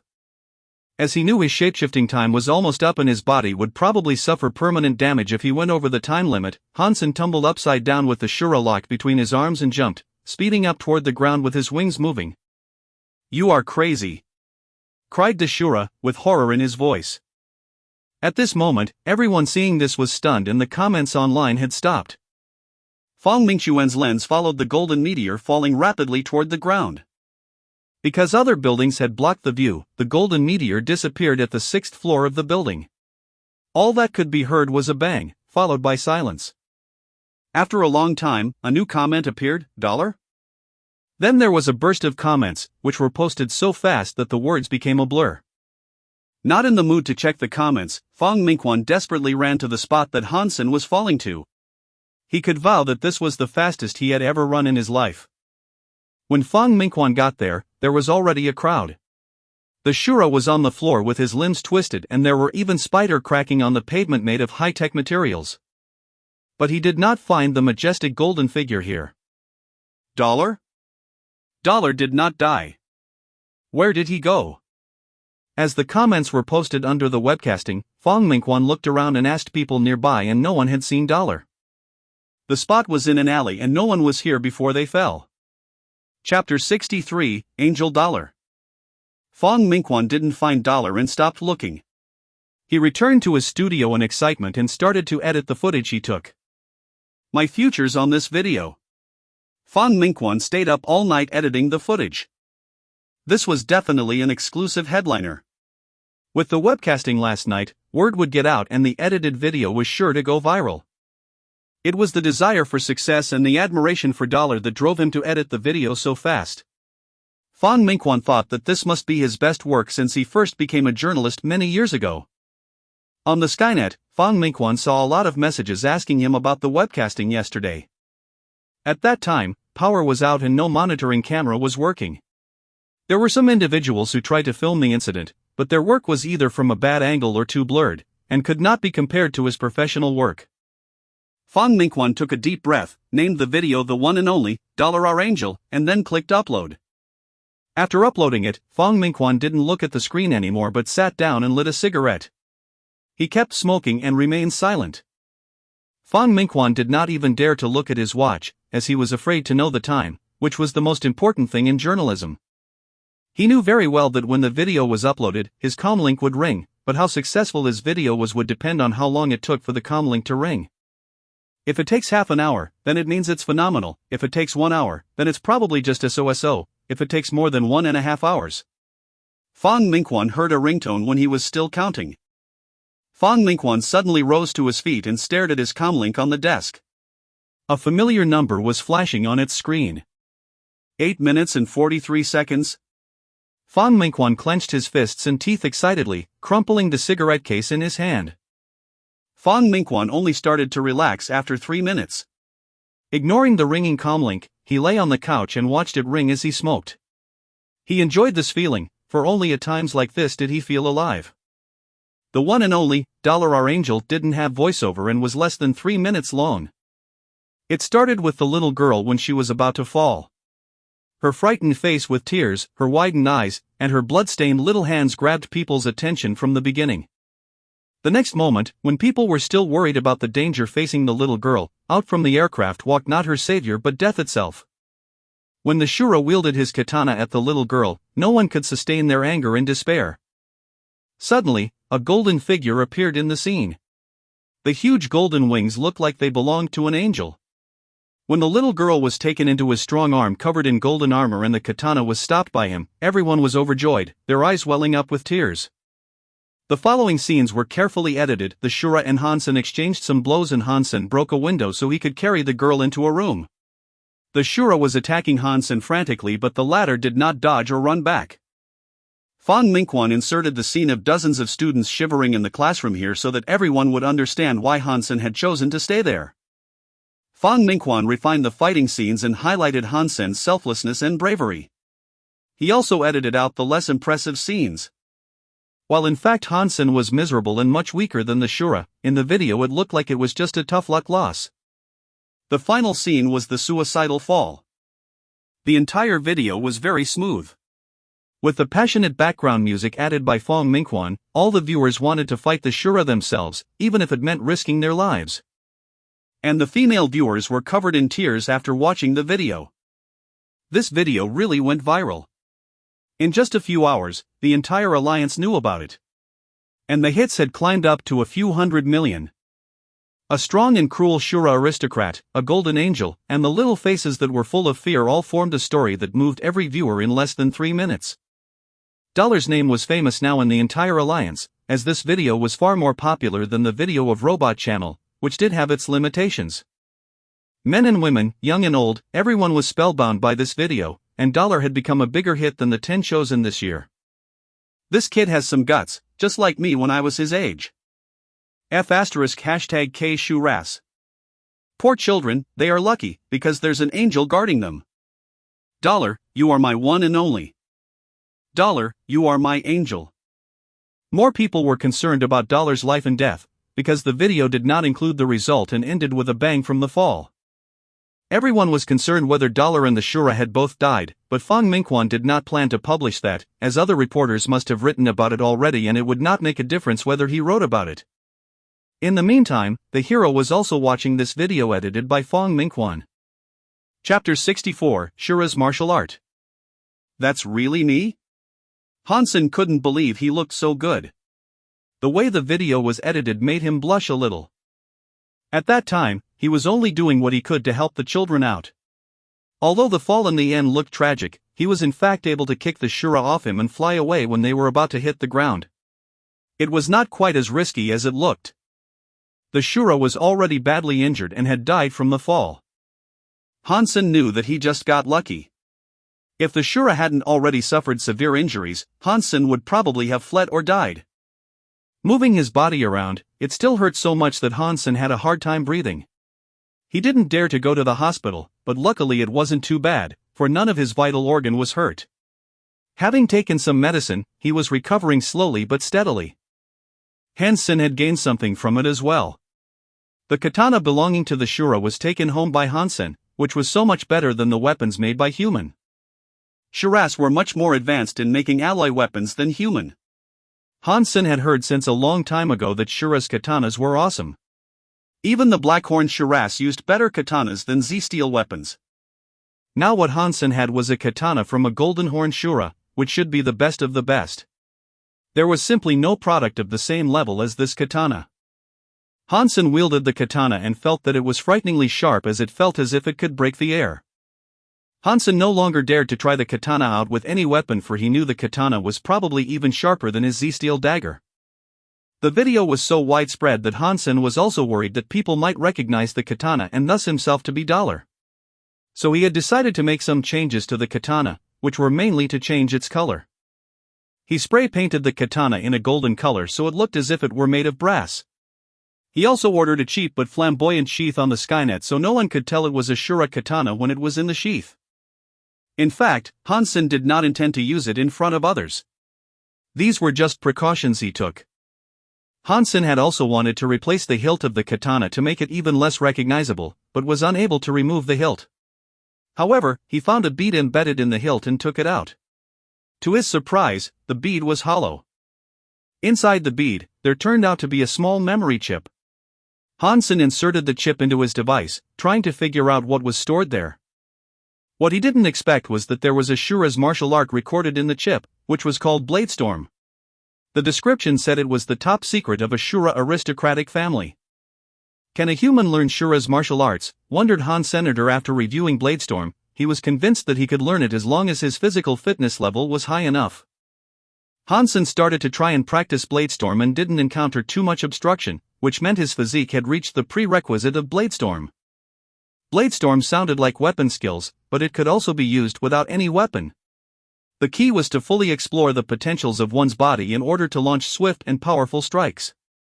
If one became skilled in Bladestorm, one could launch those strikes with any part of one's body. Hansen hadn't recovered at the moment anyway, so he didn't go back to God's sanctuary and stayed home practicing Bladestorm. Lin Beifong was the only one who called daily to check when he would go back to Steel Armor Shelter and start to hunt. Qin Xian thought he was just hiding from Son of Heaven, so she didn't call. Hansen checked his ringing comlink and it was Lin Beifong again. He hesitated before picking up. "Sen, how come you are still not in God's sanctuary?" "I've been waiting for you," lamented Lin Beifong. Hansen didn't even turn the video chat on because he was depressed enough just by listening to Lin's voice. I will not hide from you. The truth is that I am recently preparing for a big campaign, Hansen said mysteriously. What kind of campaign do you have in mind? Count me in, said Lin Beifong eagerly. I won't disclose the details now, but at least we'll be able to hunt mutant creatures. Hansen was telling the truth. He was planning to go into Dark Swamp as soon as he recovered. He couldn't guarantee sacred blood creatures, but there would surely be mutant creatures. Sen, you must count me in, said Lin Beifong hurriedly. I'm working with others on this, so the team members are fixed and I cannot add anyone in. Hansen kept Lin Beifong in suspense before he continued. But I'm short of money recently, and if you can provide me with some Z-Steel arrows with 5% Z-Steel, I will send you part of my share of the praise, and it won't be less than an entire mutant creature. Excellent. I'll send you those arrows right now, replied Lin Beifong without demur. Hang on. I'm busy at the moment. Just have the arrows ready and I'll contact you when I'm ready, said Han Sr. It's a deal then. Don't eat your own words, Lin Beifong still felt insecure. You can rest assured that you will get your share. Hansen had been concerned where he could get some nice arrows. Now that Lin Beifong was willing to sponsor him, he was all set. It was mutually beneficial as well. He would give Lin some mutant creature meat when he came back. In the worst-case scenario, if he couldn't hunt anything, he could still evolve any creature into a mutant one using the black crystal in a few days and pay Lin with that. Hansen rested at home for a dozen days before he fully recovered. While he was resting, he did nothing other than practicing Jade Skin and Bladestorm. Eventually he could start to use Bladestorm. Chapter 65, Blackhawk Military Academy. Before Hansen teleported to God's Sanctuary, Qin Xian called to ask him to go to the teleport station. When Hansen came to station, Yang Manli gave him a cold stare and brought him to the office of Qin Xian. Qin Xian was taking care of some business when he came in, so Hansen had to sit aside and wait. After dealing with everything on hand, Qin Xian looked at Hansen and said, I plan to recommend you to Blackhawk Military Academy. Recommend me to Blackhawk Military Academy? Hansen wasn't sure what she meant, as one could apply to military schools oneself and take the exam, no recommendation needed. Qin Xian knew what he was thinking and went on, Blackhawk Military Academy has special quotas every year for those specialized in archery. But even the specially recruited students must pass the entrance exam and fulfill certain requirements. You are good at archery, so it's alright if you are lacking in fitness. That's why I plan to recommend you. Entering military school at an early stage and going through formal training will do you good. Hansen was wondering what to say to decline Qin Xian. On the one hand, he wasn't really interested in going to military schools. On the other hand, he had to leave planet Roka if he was admitted to Blackhawk. And he couldn't leave his mother and sister behind. But Hansen found Qin Xian was very enthusiastic to get him into a military school. If he didn't give her a reasonable explanation, she probably wouldn't let go of the matter. Also, she meant well, so Hansen also felt obliged to give her an explanation. Station Master, you are too kind, but I already have an ideal military school in mind and I'm afraid I have to let you down, Hansen frowned. Oh? Which military school do you have in mind? Asked Qin Xian curiously, surprised by his sudden motivation. I want to apply to Roka Military School, replied Hansen, sticking out his chest. Qin Xian and Yang Manli both looked at him as if he were an idiot. Yang Manli said grimly, Blackhawk is in top 50 in the Alliance and you are comparing it to Roka Military School, which is not even among top 1,000? Qin Xian advised, Hansen, you should really think about it. Roka Military School is no match to Blackhawk whether in faculty or facilities. You can't even practice operating warframes and warships in Roka Military School and you won't have good coaches in martial arts. If you graduate from Roka Military School, you won't have a bright future in the army. Why would you want to do that? Hansen smiled wryly. He could not tell Qin Xian that he would like to enter Roka Military School just because it was close to home. Yang Manli said, you were not qualified to be recommended by the station master, but she broke the rules for you because she saw something in you. You need to think carefully. Ready to reply her, Hansen heard a knock on the door. Station master, your data analysis is ready. Great, send it over. Qin Xian turned on a smart device and a video was displayed. Hansen took a look and was slightly surprised, as the video was his fight with the Golden Horn Shura. It was not, however, the edited version, but Fong Mingxuan's original footage. A comprehensive data analysis was made and each movement of Dollar in the Shura was accompanied with detailed real-time combat stats including the agility, punching speed, critical strike and damage. There was also the scene of the dead Shura in the end. When the display was over, Qin Xian asked Yang Monli, "What do you think of Dollar?" "Stupid," was Yang Monli's reply. Hansen, who was secretly proud and ready for Yang Monli's compliments, almost choked on his own saliva. "Please explain." Qin Xian did not seem to be surprised. Yang Monli said, "Dollar's strength and speed are very good. Although we do not know his exact fitness rating, he is definitely among the top in First God's Sanctuary when he shapeshifts. However, his strength and speed are still much weaker than the Shura. We could even estimate that he would have died 1,000,000 times if the Shura weren't badly injured already." Qin Xian nodded, agreeing with Yang Monli. Yang Monli continued, "Dollar's wings look like advanced flying beast soul. Judging from his speed, it's very likely a sacred blood beast soul. With such a flying beast soul, a fleet-footed shapeshifting beast soul, and great speed, he is the ideal archer. He should shoot arrows from afar instead of engaging himself in a stupid fistfight." Qin Xian smiled, "You are right. But it was an emergency and it looked like Dollar wasn't good at archery. He has never used bow and arrows before and has always been fighting head-on, the complete opposite of this one." Yang Monli knew Qin Xian was referring to Hansen and said, "If Dollar can become an archer, he will be the best archer in First God's Sanctuary. His moving and flying speed will help him maintain his distance from the enemy, and his strength will allow him to shoot fast and powerful arrows. That's why he would be perfect." Yang Monli did not mention Hansen at all. Apparently, she doesn't think Hansen could even be compared to Dollar. Moreover, Yang Monli might think Dollar's way of fighting was somewhat stupid, but it didn't change the fact that he was a respectable man, unlike Hansen, who was a coward with some talent. Qin Xian sighed, "Unfortunately, there was a blackout in the area because of the damage caused by the Shura aircraft, so we didn't get anything that can reveal the identity of Dollar. Although we have Dollar's blood sample, everyone's genes are changing rapidly these days as they gain genopoints. So, by comparing the DNA in the sample and in our database, it's almost impossible to find out who he is. He has appeared on planet Roka twice. Maybe it's not a coincidence." Yang Monli thought about it and suggested, "I have checked the population on planet Roka, and there isn't anyone that fits the profile. Roka is just a fifth-tier commercial planet. It's highly unlikely that someone like Dollar lives there, even less likely than winning the lottery." Qin Xian shook her head. Hansen was secretly relieved that the two did not associate the unambitious Hansen with Dollar at all. He was afraid that the wings might remind them of the purple-winged dragon, but his caution proved to be unnecessary. The beast soul wings didn't look the same as the dragon's wings, and they were also covered in the black beetle armor, so it was difficult to associate the two together. Chapter 66, Ghost-Toothed Snake King. Qin Xian asked Hansen to give Blackhawk more thoughts, as he would benefit a lot from such experience. Hansen left Qin Xian's office thinking to himself, "Qin Xian is really kind, but how can I leave Mother and Yen now? Before I turn 20 when I have to serve, I need to constantly go home and take care of them. In the meantime, I must earn enough money so that when I'm off to the army, they could live a good life without care." After he got home, Hansen contacted Lin Beifeng and asked him to send the Z-Steel arrows over. He wanted to go to Dark Swamp as soon as tomorrow.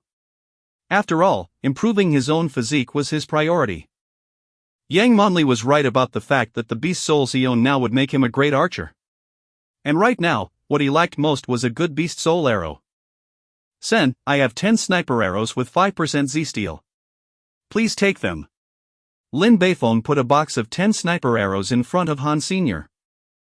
"I'll take 2 and I'll give them back to you if I'm able to retrieve them," Hansen said. "Take them all. You can give me a bigger share of mutant creature meat in return. It would be even better if there is sacred blood meat," Lin Beifeng smiled and said. "Don't be greedy. All I can spare is probably 1 mutant creature. You can take the rest of the arrows back."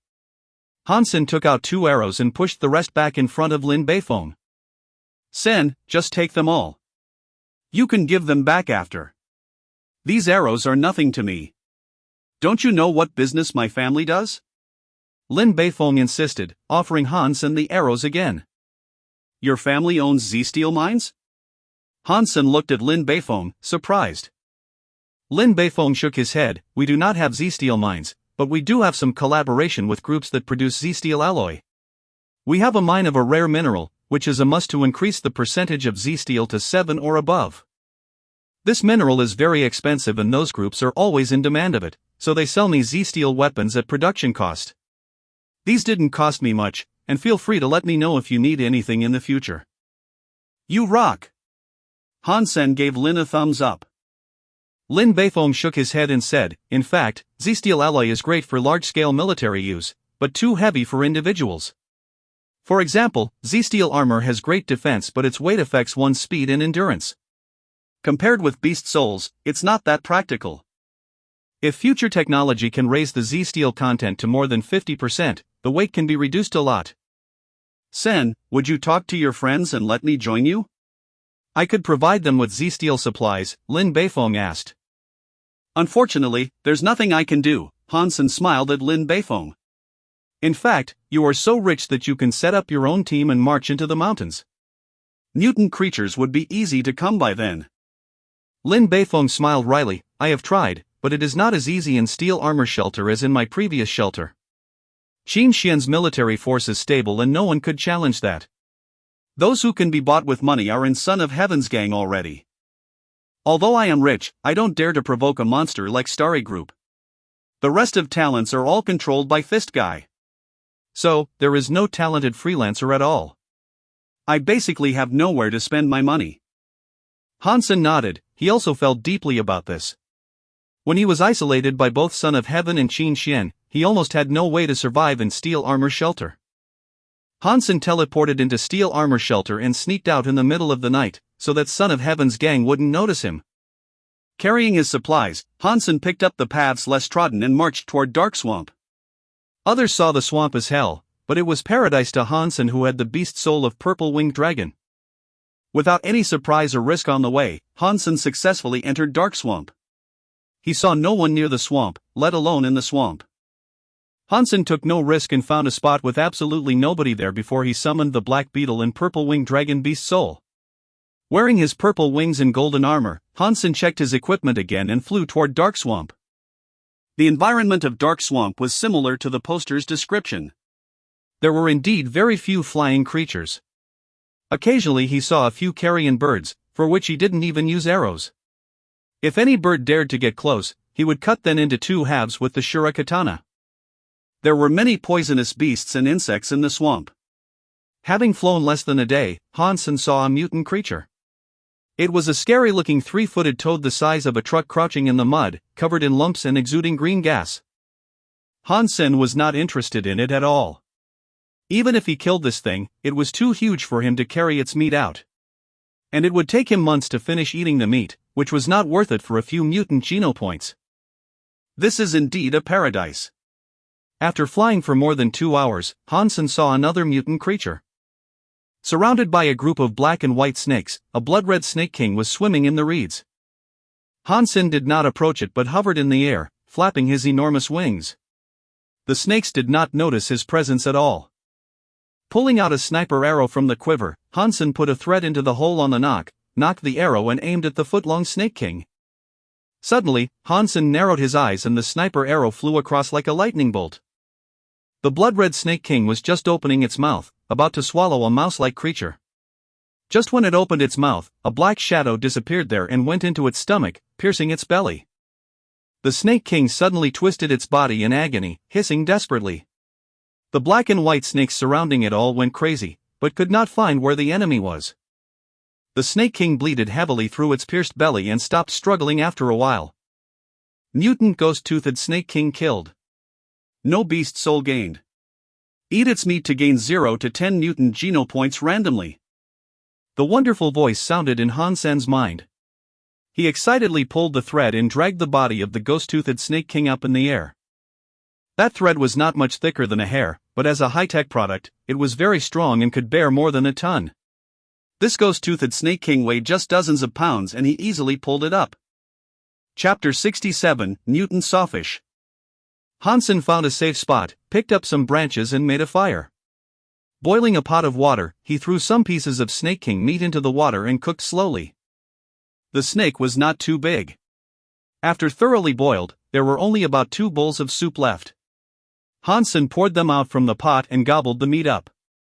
Ghost-toothed Snake King meat eaten. 1 mutant geno point gained. After drinking the soup, Hansen got another mutant geno point. Hansen dried the rest of the snake meat and made it into meat jerkies to bring along with him. Although the snake wasn't too large, he couldn't finish it at once, so it became his field rations. Meow. Meowth was gnawing at a piece of snake meat jerkies, which wasn't quite enough for the cat, as the cat meowed at Hansen again after finishing it, rubbing its fluffy body against him. Hansen took Meowth back. Its insatiable appetite would make it gorge on an entire snake. Continuing to fly inside the swamp, looking at the various poisonous beasts and insects below, Hansen felt more and more excited. The place was full of treasures. It was usually easy to find mutant creatures where human could not reach. Hansen had seen 3 mutant creatures in 2 days. Aside from the Snake King, the other 2 creatures were both too large, so he didn't hunt them. Except for the necessary rest time, Hansen kept traveling. His destination was the forest where mutant black stingers lived. Another 2 days had passed and Hansen didn't have good luck. All he saw was a mutant creature that looked like a crocodile, but that guy was more than 10 yards long and very strong. Hansen didn't bother and flew past it. On the 5th day since Hansen entered Dark Swamp, he finally got lucky. In a not-so-large lake, the water was so clear that the bottom of the lake can be seen in the sun. The lake was only about 3 to 6 feet deep. In the lake, Hansen saw groups of big silver fish, each about a foot long, with a jagged dorsal fin stretching from head to tail. And among the groups of silver fish, there were occasionally 1 or 2 golden fish of the same size, flashing their golden scales in the sun. Hansen was so excited that he almost jumped up. There were 7 or 8 golden fish in the lake and they were all mutant creatures. Ha, Dark Swamp is truly my paradise. Hansen took Doomsday off his back, knocked a sniper arrow, and shot it at a golden fish in the water. The sniper arrow was shot into the water on the back of the golden fish. With a clank, the arrow slipped aside, leaving only a white mark on the golden scale, which wasn't even pierced. Hansen quickly pulled the sniper arrow back with the thread he attached to it. The golden fish that was under attack madly scurried in the lake. Failing to find the enemy, it knocked several silver fish dead. The jagged dorsal fin on its back was so sharp that it could probably cut steel. Hansen frowned as he didn't expect that even arrows with 5% Z-steel couldn't pierce the scales of the golden fish. Considering the size of the golden fish, Hansen could certainly eat an entire fish per day. With so many fish here, it was the perfect opportunity to increase his mutant geno points. I need a good arrow, a beast soul arrow. Hansen was upset. If he had a beast soul arrow now, he could shoot all these golden fish dead in a short while. Hansen hovered above the lake and carefully observed these golden fish. After a while, his eyes lit up. He flew away to cut off a long branch and stirred it in the water. The alarmed silver and golden fish started to swim in all directions swiftly. Hansen was thrilled. Because their dorsal fin was too stiff, these fish could hardly bend their bodies. Therefore, although their speed was high, they could hardly change their directions or jump. Hansen was thrilled as he could now approach the lake and didn't need to worry about being attacked by the fish. Z-steel arrows could not hurt the fish, but he had a katana that was sharper than Z-steel arrows. If he was close enough to a fish, he could probably kill it with the katana. The katana was, after all, 4 feet long and considered a short weapon. Hence Hansen cut off a 6 feet long branch as thick as his arm and fixed the Shura katana to one end of the branch, making a long spear. Hansen hovered closely to the surface of the lake and observed for a long time. When a golden fish swam up to the surface, Hansen swiftly poked the katana down like how a fisherman would spear a fish. The katana cut through the scales of the golden fish into its body. Hansen was overjoyed. He pulled the katana back and flew back up in the sky. After all, the katana was fixed on a branch. If he continued to fight with the golden fish, the brittle branch might break and he didn't want the katana to fall into the lake. The injured golden fish scurried madly in the water, hurting numerous silver fish in its way. Soon, it lost its strength and floated to the surface upside down. Mutant sawfish killed. No beast soul gained. Eat its meat to gain 0 to 10 mutant geno points randomly. Hansen took out the dead fish and was so happy that he almost moaned out loud. He decided to strike while the iron is hot and used the same method to hunt 3 more mutant sawfish before the sun went down. Ha, 4 mutant creatures in one day. This is my blessed land. Hansen found a safe place by the lake and cut off all the meat from the mutant sawfish. He cooked some and used salt to preserve the rest. Mutant sawfish meat eaten. 1 mutant geno point gained. Mutant sawfish meat eaten. 1 mutant geno point gained. Delicious fish in his mouth and wonderful news in his ear, Hansen felt over the moon. Chapter 68, Mutant Sawfish Spear. Meow. Meowth was circling around the fire rapidly. In the fire, there were pieces of jelly-like sawfish meat. When heated up, the oil oozed from the fish, sizzling with a strong and fresh fragrance, making one's mouth water even from afar. Hansen threw a large piece of cooked sawfish to Meowth and took one for himself. The fatty fish almost melted in his mouth, making him want to swallow his tongue. Sawfish, as a mutant creature, had way more tasty meat than ordinary fish. Even fish like groupers were a far cry from it. Even just barbecued plainly with just some salt and pepper, the sawfish didn't have a fishy smell at all. It was purely sweet and delicious. If this could be brought outside God's sanctuary, it would probably become the king of all fish. The ordinary dish wouldn't even have any market. 1 mutant sawfish could probably be sold at tens of millions. Such a shame. Hansen threw another piece of sawfish at Meowth. Mutant creatures could not be brought away from God's sanctuary. Also, he didn't have the energy to take all the sawfish he had hunted out of Dark Swamp. There were more sawfish in the lake than he had imagined. He had killed 15 these days. After eating several, his mutant geno points could no longer increase from eating sawfish. Since he couldn't bring it all out, he decided to feed it to Meowth. My mutant geno points are 31 now. Such a fruitful trip. Dark Swamp is too dangerous for ordinary people, so there live so many mutant creatures. Probably I could even max out on my mutant geno points on this trip. Hansen was in a great mood and rewarded Meowth another piece of fish. The rest of the sawfish meat was made into jerkies by Senator before he left. He took another look inside the lake, to check if there was any fish that he had missed. Seeing another mutant golden sawfish, Hansen killed it in the same way. Mutant sawfish killed. Beast soul of mutant sawfish gained. Eat its meat to gain 0 to 10 mutant geno points randomly. It took Hansen several seconds before he realized what had happened. He almost jumped up. It had been a long time since he had gained any beast soul and he suddenly gained one now. A mutant one. Hansen could not wait to see which type the sawfish beast soul was. If it was an arrow, he would be so satisfied. Type of mutant sawfish beast soul, spear. Hansen was slightly disappointed, but overall excited. Although it was not a beast soul arrow, spear was still a popular type of weapon, especially a mutant beast soul spear. Summoning the mutant sawfish beast soul, Hansen suddenly had a gold spear in his hands. The spearhead was an inch long with sharp and cutting edge on both sides. The spear was frightening even by its look. Hansen wielded the spear and felt that it was heavy but easy to use.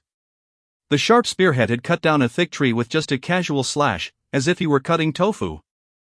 Whoever pisses me off in the future will have to deal with this spear. Hansen tried the spear for a while, and didn't put it away until he had sweat on his forehead. A mutant beast soul weapon had already made his trip to Dark Swamp a success. This spear was enough to make an ordinary household rich. After all, beast soul weapons did not need to be repaired and was easy to carry. Unless it was destroyed completely, it would recover on its own, unlike Z-steel weapons that needed fixing if chipped.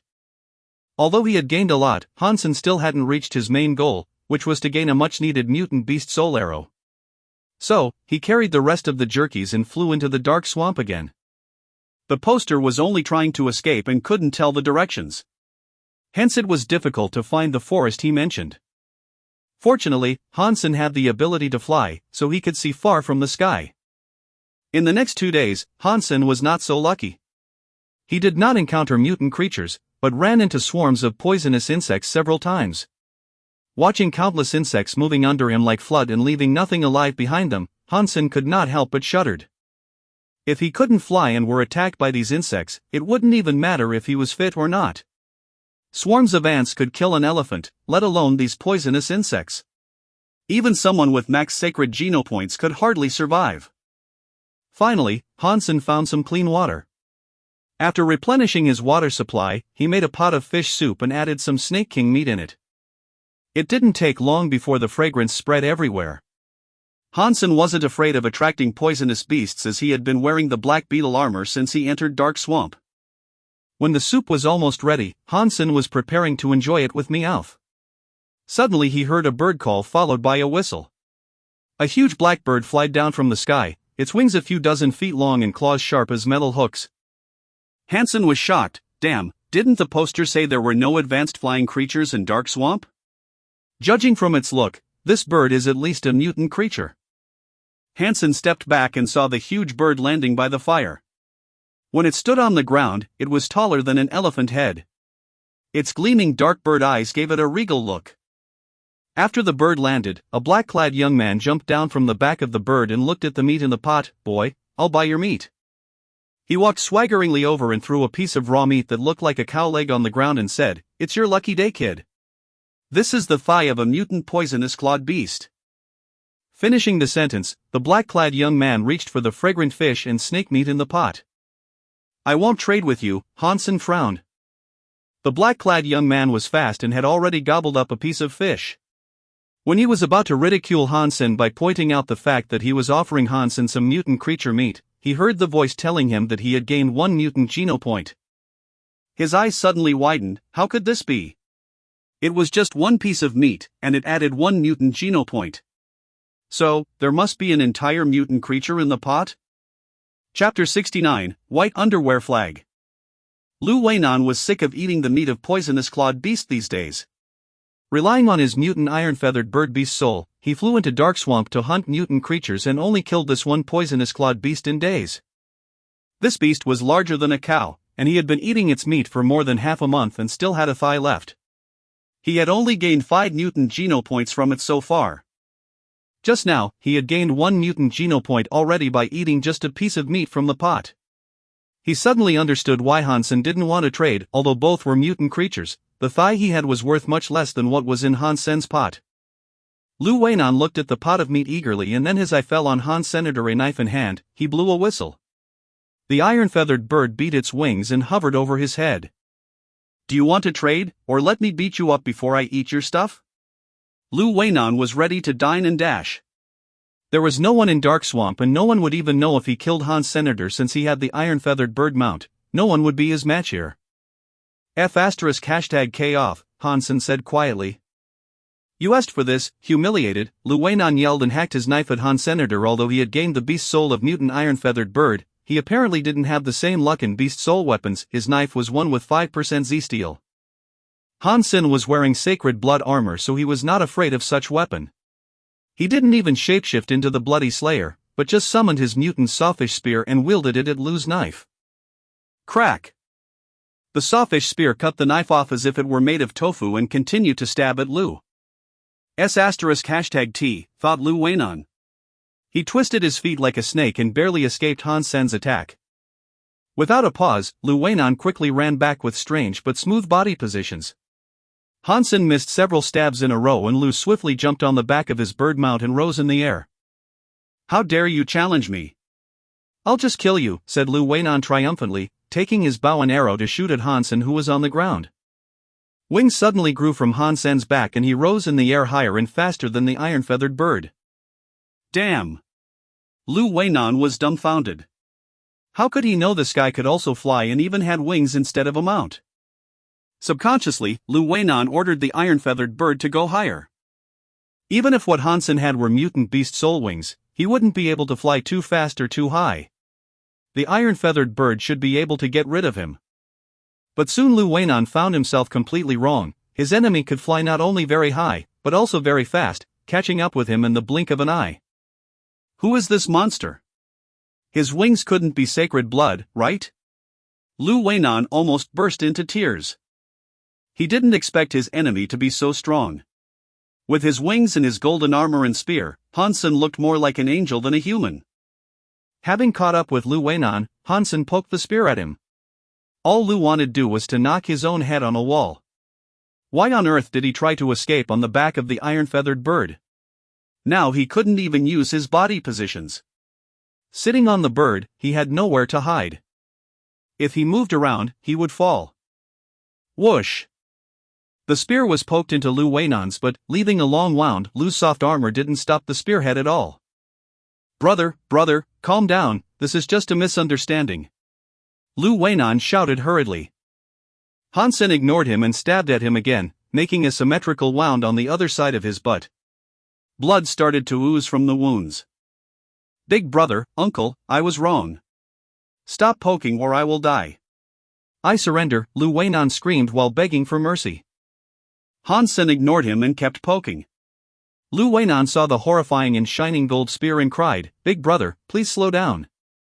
We are both men. It will do you no good if you kill me. You see, I have a flying mount, which will be of some use to you if you need me to run some errands for you. Ouch! Lu Weinan was stabbed again and his face had turned pale. He was bleeding too much and he would die before long. He looked down at himself and saw he was wearing black all over. Lu reached into his clothes and ripped off his white underwear stained with blood. Waving his underwear in one hand, he cried, Big brother, don't poke. I surrender. We can have a discussion. Isn't it true that we have a policy in the alliance to offer good treatment to the captives? Hansen was silent all the time. Lu Weinan thought Hansen couldn't hear him because the wind was too loud in flying. That's why he thought of the universal way of surrender, to wave a white flag. Hansen saw Lu Weinan waving his ripped underwear and almost laughed out loud. Fly back, he held his laughter back and ordered.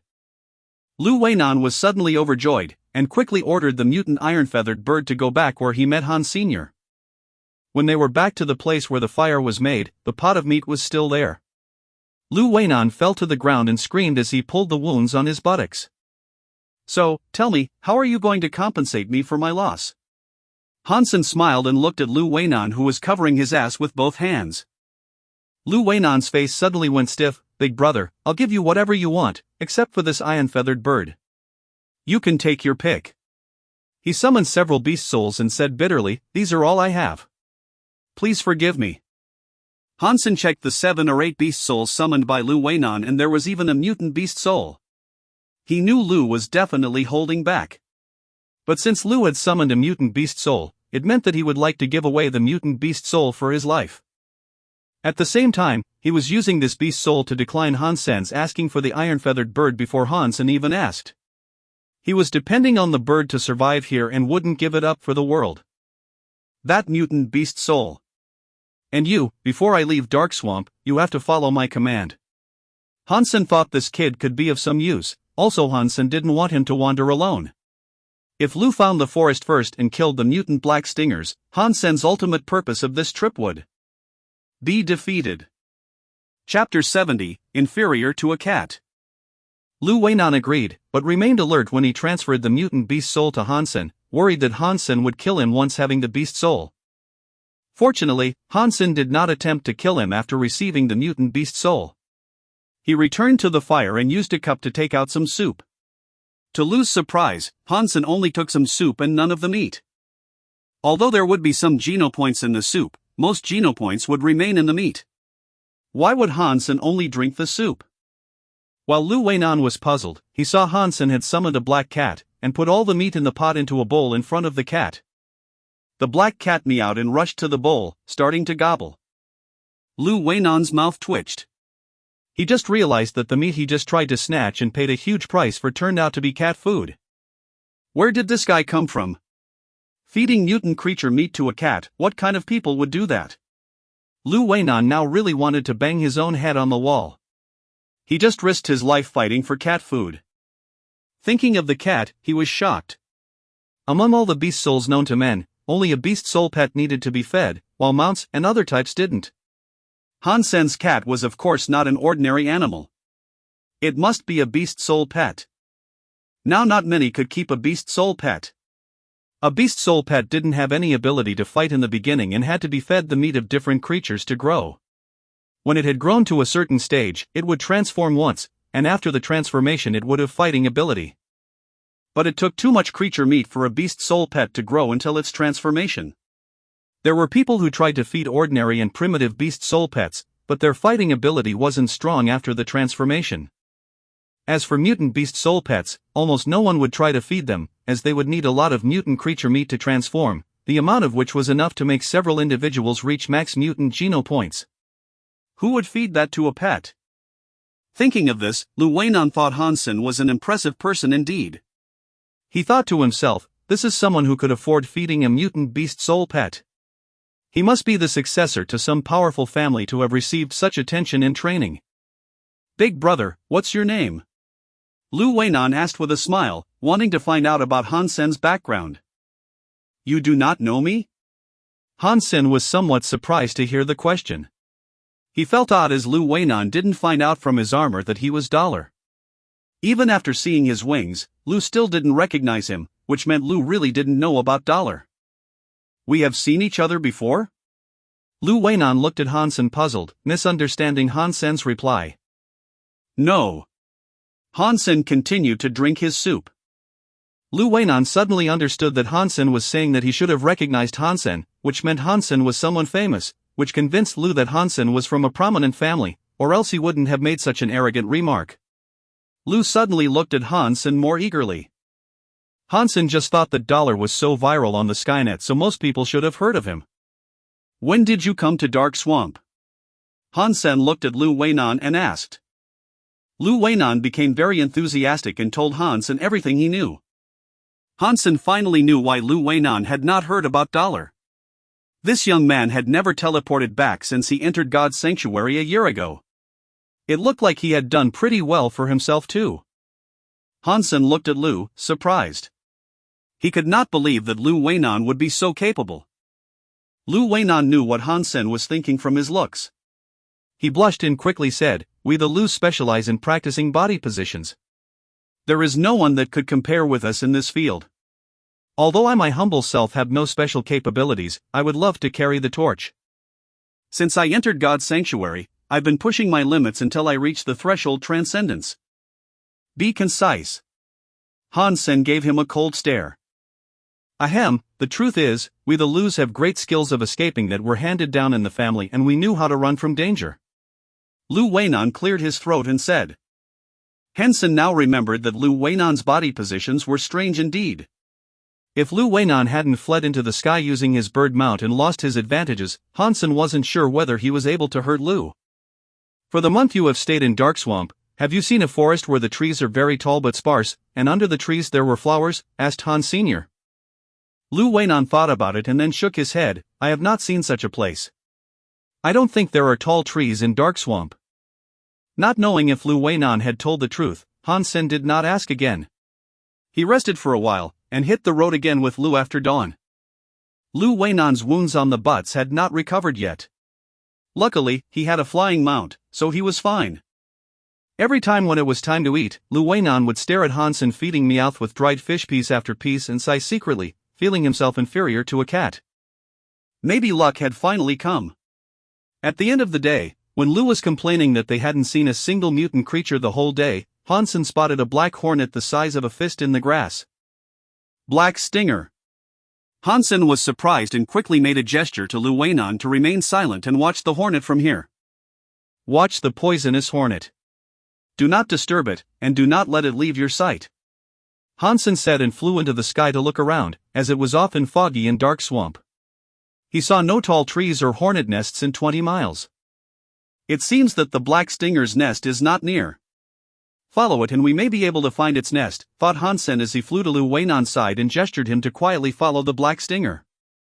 Lu Weinan guessed what Hansen wanted to do, and the two silently followed the black stinger. Fortunately, they could both fly, so it wasn't so hard to keep up with the black stinger. Following the black stinger, they flew dozens of miles, and started to see more and more black stingers. Before long, Hansen suddenly saw a huge tree standing in the swamp. Under its canopy hung a huge black hornet nest the size of a hot air balloon.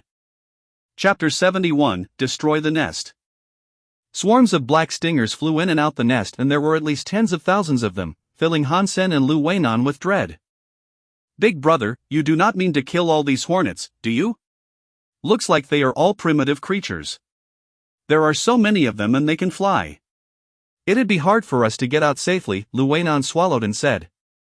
Hansen was happy to see the towering old trees and the flowers on the ground. He thought, the poster did not lie. There is indeed such a place. After watching for a while, Hansen said to Lu Weinan, let's go farther. Lu Weinan had to follow Han Senator. They didn't dare to approach the nests, so they flied high in the sky. The flower field was dozens of miles long and there were tall trees everywhere. There was a huge hornet nest on almost every tree. No one knew how many black stingers there were in this area. It was scary just to think about it. Soon after, Hansen saw a giant tree that was more than twice as tall as the others. The hornet nest on this giant tree was the size of a castle, and there were scarlet black stingers the size of a pigeon flying in and out from time to time. Lu Weinan looked at the nest eagerly and said, are those scarlet hornets all mutant creatures? How many of them must there be? Hansen was also a bit dumbfounded. The poster said he had seen one. Although Hansen had guessed there should be more than one, he didn't predict that there would be a whole nest of them. There must be a beast soul among so many mutant black stingers. Hansen was excited, realizing it was difficult to handle so many mutant black stingers at the same time. The needle of the mutant black stinger was blood red and at least 2 inches long. It looked very sharp as well. No one could resist the poison on it if stinged. After all, they were mutant creatures. Hansen didn't want to depend on his sacred blood armor completely. Once the armor was pierced, he would be risking his life. The only fortunate fact was that the closest primitive hornet nest was a mile away, so the primitive black stingers didn't dare to get too close to this area. Comrade Lu, it's time to test your loyalty. Hansen patted Lu Weinan on the shoulder. Lu Weinan suddenly changed his expression. Big brother, you do not want me to lure the mutant black stingers away, right? I will die. Do not be so pessimistic. Well, you do not really need to go there yourself. Just use your iron-feathered bird to attract their attention and I'll use that opportunity to ruin their nest. When the mutant hornets run wild and scatter around, we could just kill some of the single ones. Hansen said with a smile. Hansen said before Lu Weinan could say anything, do a good job, and I will give you 2 mutant hornets when the plan goes through. Think about it, boy. In order to keep Lu Weinan in line, Hansen promised him the reward first. Lu Weinan suddenly swallowed the reply he had, patted his chest and said, it's my honor to risk everything for you. Tell me what to do, big brother. 2 mutant hornets could gain him quite a few mutant geno points. Very good, I am seeing great things in you. You are responsible for directing your iron-feathered bird to poke at the nest and attract most hornets away. But don't let the bird fly too high. If the hornets couldn't follow, they would return to the nest. Try to keep them away as long as possible, and I'll take care of the rest, Hansen said. Lu Weinan looked surprisedly at Hansen. Even if I can get most of the hornets away from the nest, there are certainly some remaining inside. Are you gonna be fine walking over like this? Lu Weinan did not expect that Hansen would risk approaching the nest himself, which was far more dangerous than his part. He wasn't in direct danger by using the iron-feathered bird to lure hornets away. If things got bad, he could also take the beast soul bird back. The fortress-like hornet nest was connected to the tree trunk, and it wouldn't be easy to take down. I have a plan. Just buy me some time and do not let those hornets come back too fast, Hansen said calmly. As long as the majority of mutant black stingers were lured away, he wasn't afraid of a dozen that might still be in the nest. Will do. Lu Weinan hid behind a boulder with Hansen and commanded his iron-feathered bird to seize a large stone with its claws and flew above the nest. Bang! The iron-feathered bird dropped the stone at the nest and the 3-foot-long stone made a big hole in the nest. With a buzzing sound, mutant black stingers rushed out from the nest madly toward the iron-feathered bird like a scarlet cloud. Lu Weinan quickly commanded the iron-feathered bird to lead the mutant black stingers away. Hansen was watching the nest closely all the time and saw almost no mutant black stingers around the nest. When the mutant black stingers were led dozens of yards away, Hansen suddenly summoned the beast souls of the purple-winged dragon and bloody slayer. With the mutant sawfish spear in hand, he flew toward the nest, looking like a winged centaur warrior from the myth.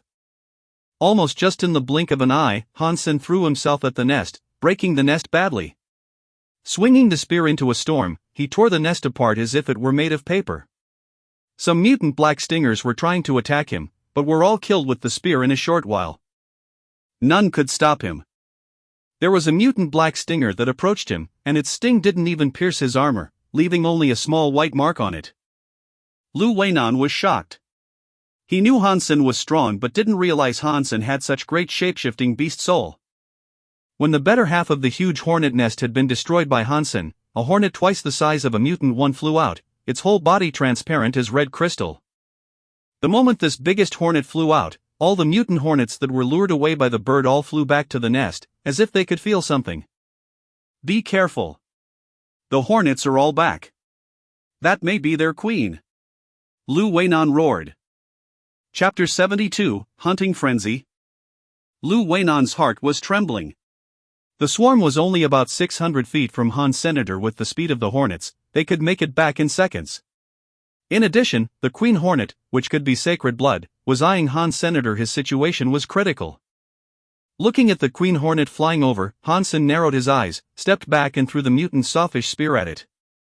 The queen was too fast and dodged the spear at a short distance. When Lu Weinan was lamenting the loss, Hansen's majestic golden figure had rushed to face the queen, hacking a gleaming katana at the queen hornet. That katana was so swift that even the sacred blood queen hornet couldn't dodge it and was cut into halves by Han Sr. Sacred blood black stinger killed. No beast soul gained. Eat its meat to gain 0 to 10 sacred geno points randomly. With that wonderful voice, Hansen rocketed into the sky without any pause. The swarm chased Hansen into the sky, but could not to catch up with him or fly any higher than half a mile above the ground. Hansen turned beautifully and made a big circle before he returned to the side of Lu Weinan. Lu Weinan was very impressed. From destroying the hornet nest to killing the queen to getting rid of the swarm, Hansen's movements were so smooth and clean that he felt like he was watching an action movie. Awesome, really awesome. Lu Weinan gave Hansen a thumbs up. He was sincere. Just my routine. Hansen laughed but kept his eyes on the swarm. He didn't have the time to get the body of the queen hornet out, but it was fine. The nest was destroyed and the queen was killed. These hornets would go through a chaotic phase, which would be Hansen's best opportunity. Sure enough, after suffering major blows, the swarm was a mess. Many mutant black stingers had left the swarm. You continue to harass the swarm with your iron-feathered bird, and I will go hunt the single black stingers. Hansen flapped his wings and approached a mutant black stinger flying away from the swarm. Although his shapeshifting time was up, Hansen was still able to use Bladestorm with the Shura katana to kill the mutant black stinger. Just now he was only able to kill the sacred blood black stinger with one blow because he used the strength of Bladestorm to cut on its fragile waist. Mutant black stinger killed. No beast soul gained. Eat its meat to gain 0 to 10 mutant geno points randomly. Although he hadn't gained a beast soul yet, Hansen was not worried at all, as there were at least thousands of mutant black stingers here and he would surely get a beast soul sooner or later. Taking the dead black stingers back, Hansen directly gave them to Lu Weinan. He didn't want to bother preparing the body. As the black stingers were poisonous, only parts of the body were edible and the rest had to be removed. Although it was nothing difficult, it was quite troublesome. Hansen continued to fly out to kill more single black stingers. With the collaboration with Lu, Hansen hunted more than 20 black stingers in a day. The only pity was that Hansen still did not get a beast soul. Hansen was not in a hurry. The iron-feathered bird was constantly harassing the hornets, which made it difficult for them to rebuild their nest. The two men had enough time to hunt. For several days, Hansen had been hunting mutant black stingers.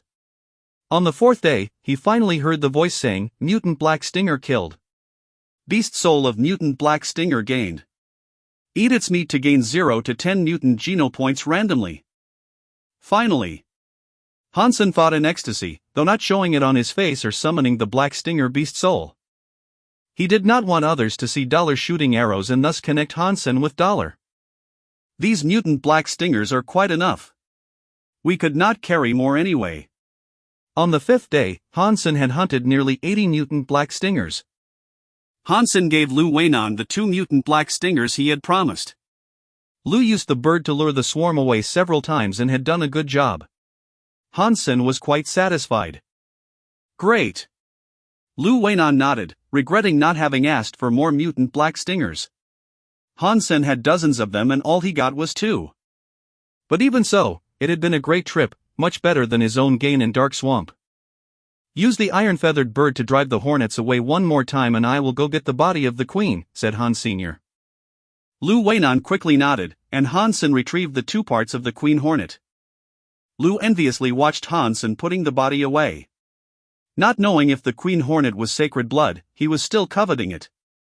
Hansen quickly prepared the queen hornet's meat, took out the poisonous and inedible parts and made a pot of broth. Eating it up, Hansen heard the voice 4 times. Sacred blood black stinger meat eaten. 1 sacred geno point gained. Sacred blood black stinger meat eaten. 1 sacred geno point gained. The queen black stinger had contributed 4 more sacred geno points. This is the end of our collaboration. You take care. Hansen took his own mutant black stingers and got up to leave. These days he ate a lot of mutant black stingers and now had 47 mutant geno points. With 4 more sacred geno points from the queen, his sacred geno points were now 29. It had been a fruitful trip and now he needed to prepare the dead mutant black stingers he had and trade them for cash. Brother, can we continue to collaborate? I'll follow your lead. No question asked. Lu Weinan quickly got up and said. He had tasted sweetness from this collaboration and trusted Hansen as well. He would never suffer losses from working with such a person. Looking at Lu Weinan, Hansen pondered and said, I do not have much time to hunt together. If I'm recruiting people to join me, I will tie a piece of cloth with my name on it to the crooked tree on the west side of Steel Armor Shelter. If you are interested in participating, just go to Zephyr Valley and wait for me. Brother, you have not told me what your name is? Lu Weinan quickly asked. Go back and go on the Skynet. You will find out. Hansen smiled, took his own package and flew away. Chapter 73, Martial Ring. Hansen returned to Steel Armor Shelter, expecting trouble from Qin Xian as he had disappeared for so many days. However, he did not see Qin Xian at all. Not just Qin Xian, there was almost no one on the streets. The entire Steel Armor Shelter seemed empty. Finally seeing a man hurrying through the street, Hansen quickly stepped forward and asked, Friend, what's happening? Where is everyone? It's you, ass freak. The man recognized Hansen at first glance. Hansen rubbed his own nose. Friend, can you tell me where everyone went? The man was very easygoing. He smiled and said to Hansen, Where can they go? To the martial ring, of course. This year's martial arts contest has already begun. People are talking about it in God's sanctuary and on all the planets in the Alliance. You don't know about it? I have been sick recently and almost missed such a great event. Can I still register now? Hansen asked. Ha, you must be hiding from Son of Heaven, the man smiled. Hurry! You can still make it. Thanks so much for the information. Hansen thanked the man and trotted back to his own room. Putting away the package full of mutant black stingers, he hurried to the martial ring in the shelter. There was no doubt that the martial ring was the most magnificent building in the shelter. It looked like the Colosseum in Rome and could accommodate at least 100,000 audience. What was different from the Colosseum was that it was built with metal, which made it look like a steel monster. Hansen ran to a gate of the martial ring. There was a gate every 60 feet around the round martial ring and each one of them could be used to access the ring. Now, almost everyone in Steel Armor Shelter was already in the martial ring. Hansen picked a gate at random and placed his palm on the metal gate, where a string of numbers suddenly appeared. 88888. Hansen was surprised and then realized this must be his code as he should be the 88,888th person to enter the martial ring.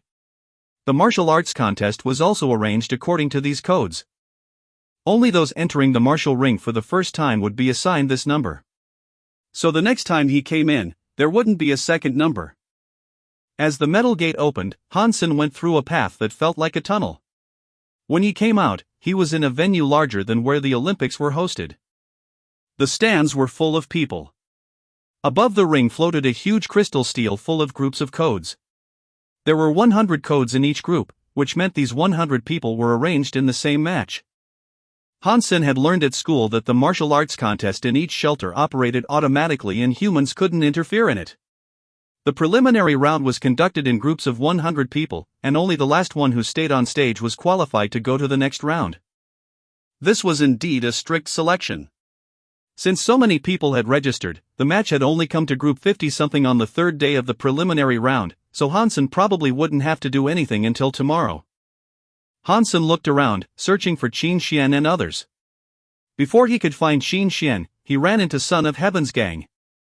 "Don't let me see you in my group, or you will be dead." Luo Tianyang stared at Hansen coldly. The last time they met, he was frightened by Hansen, which was a disgrace to him. Son of Heaven also looked at Hansen gloomily. Although he did not say it, Hansen knew from his look that he would try to kill Hansen at all costs if they were in the same match. "I'm afraid I have to let you down." "I do not intend to participate in the martial arts contest," Hansen shrugged and said. Hansen will certainly participate, but in Dollar's name, so that he could show his real strength. "You are unworthy to be called a man. Shame on you," Luo Tianyang said contemptuously, setting the whole gang in an uproar. Son of Heaven ignored Hansen and walked past him. While he was walking, he smiled and said, "Qin Xian, you have improved again. It seems that this year you will still be the champion." "You are flattering me." "Don't forget that Dollar is also in steel armor shelter," Qin Xian said casually. Hansen turned and saw Qin Xian, Yang Manli and other major members of the steel armor gang. Yang Manli was frowning at him. After talking to Qin Xian, Son of Heaven led his gang away. Qin Xian gave Hansen a look, while Yang Manli said coldly, "Originally I thought you were just timid, but I did not expect you to be such a coward. You don't have a man's dignity and backbone." After she finished, Yang Manli went away with Qin Xian without looking back. When Lu Hongtao passed by Hansen, he patted Hansen on the shoulder and smiled. "Hansen, you did the right thing. A man can take temporary setbacks. Step back to enjoy a better view, right? There is no need risking your life." But anyone could see Lu Hongtao's disdain and contempt. It was all written in his face. Other members of Steel Armor Gang were also somewhat disgusted by Han's senator. Those who were able to enter the corps of Steel Armor Gang were either military school students or recently enlisted soldiers. They certainly despised such cowardice. Hansen did not explain anything. Everyone thought he didn't want to participate because he was afraid of Luo Tianyang, which worked in his favor. No one would then question why he did not participate or why he wasn't there when Dollar appeared. "I do not care how others see me. The most important thing is that my family and I can have a stable life," Hansen thought to himself. Starry Group was so powerful that he didn't have the resources to counter them at the moment. If Son of Heaven knew he was Dollar now and tried to harm him in the alliance, even he wasn't afraid, what would happen to his mother and sister? "I need to be more powerful." Hansen came out of the martial ring, looking down.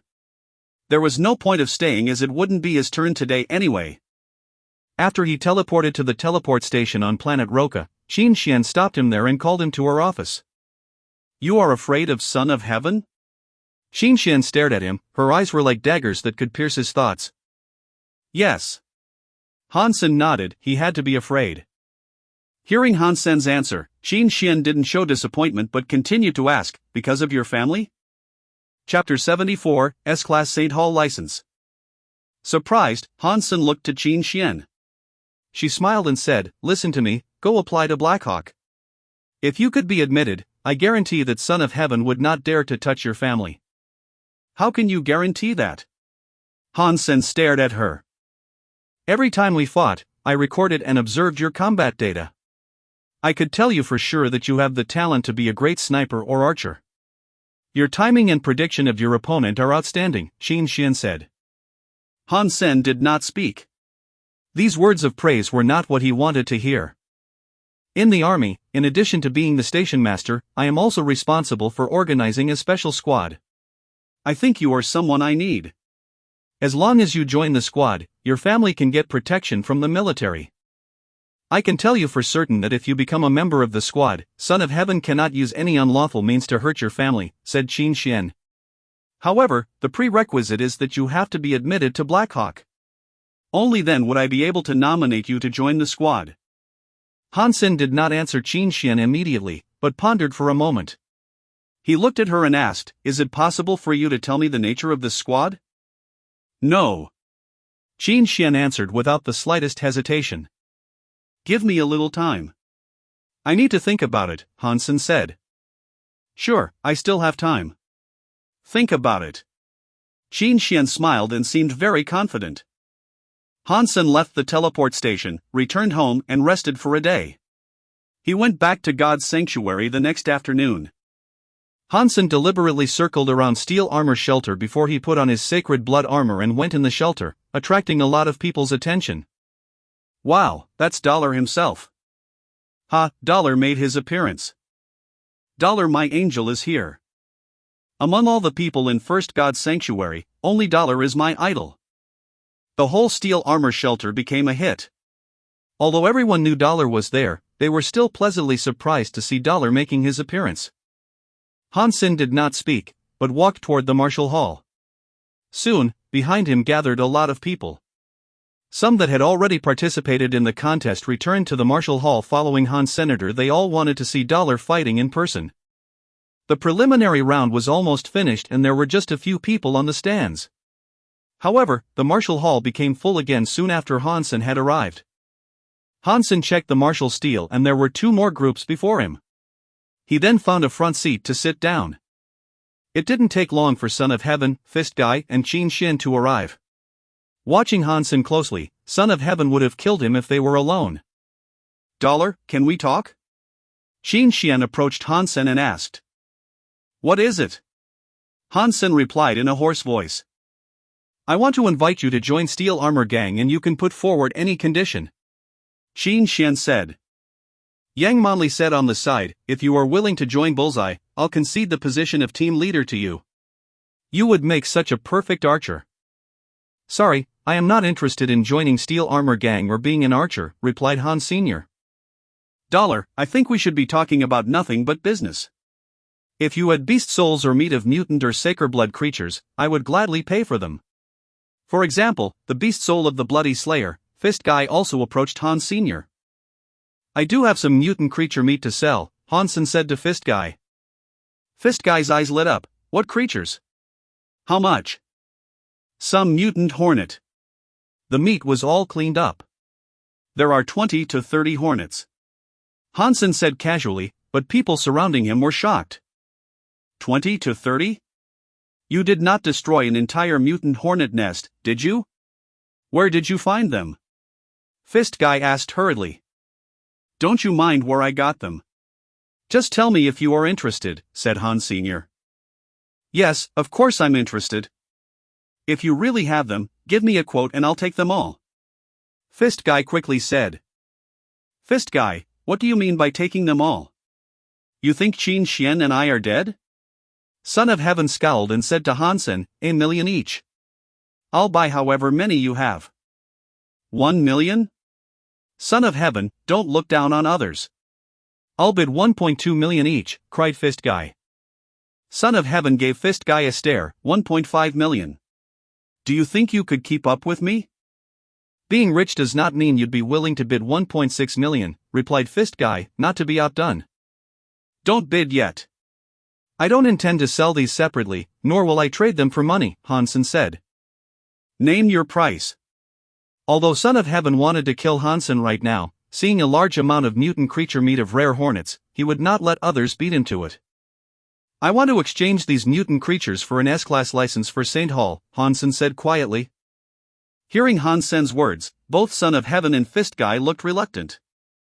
St. Hall was a research institution of martial arts. Most of the popular hyper-geno arts were developed by St. Hall. St. Hall also sold some advanced hyper-geno arts, but there were restrictions on the purchase, especially for the most advanced S-Class hyper-geno arts. Ordinary people were not eligible to purchase even if they had money. Hansen wanted to buy an advanced hyper-geno art for his mother and sister to practice, as he didn't dare to show Jadeskin to anyone before he knew where this hyper-geno art came from. Your price is too high.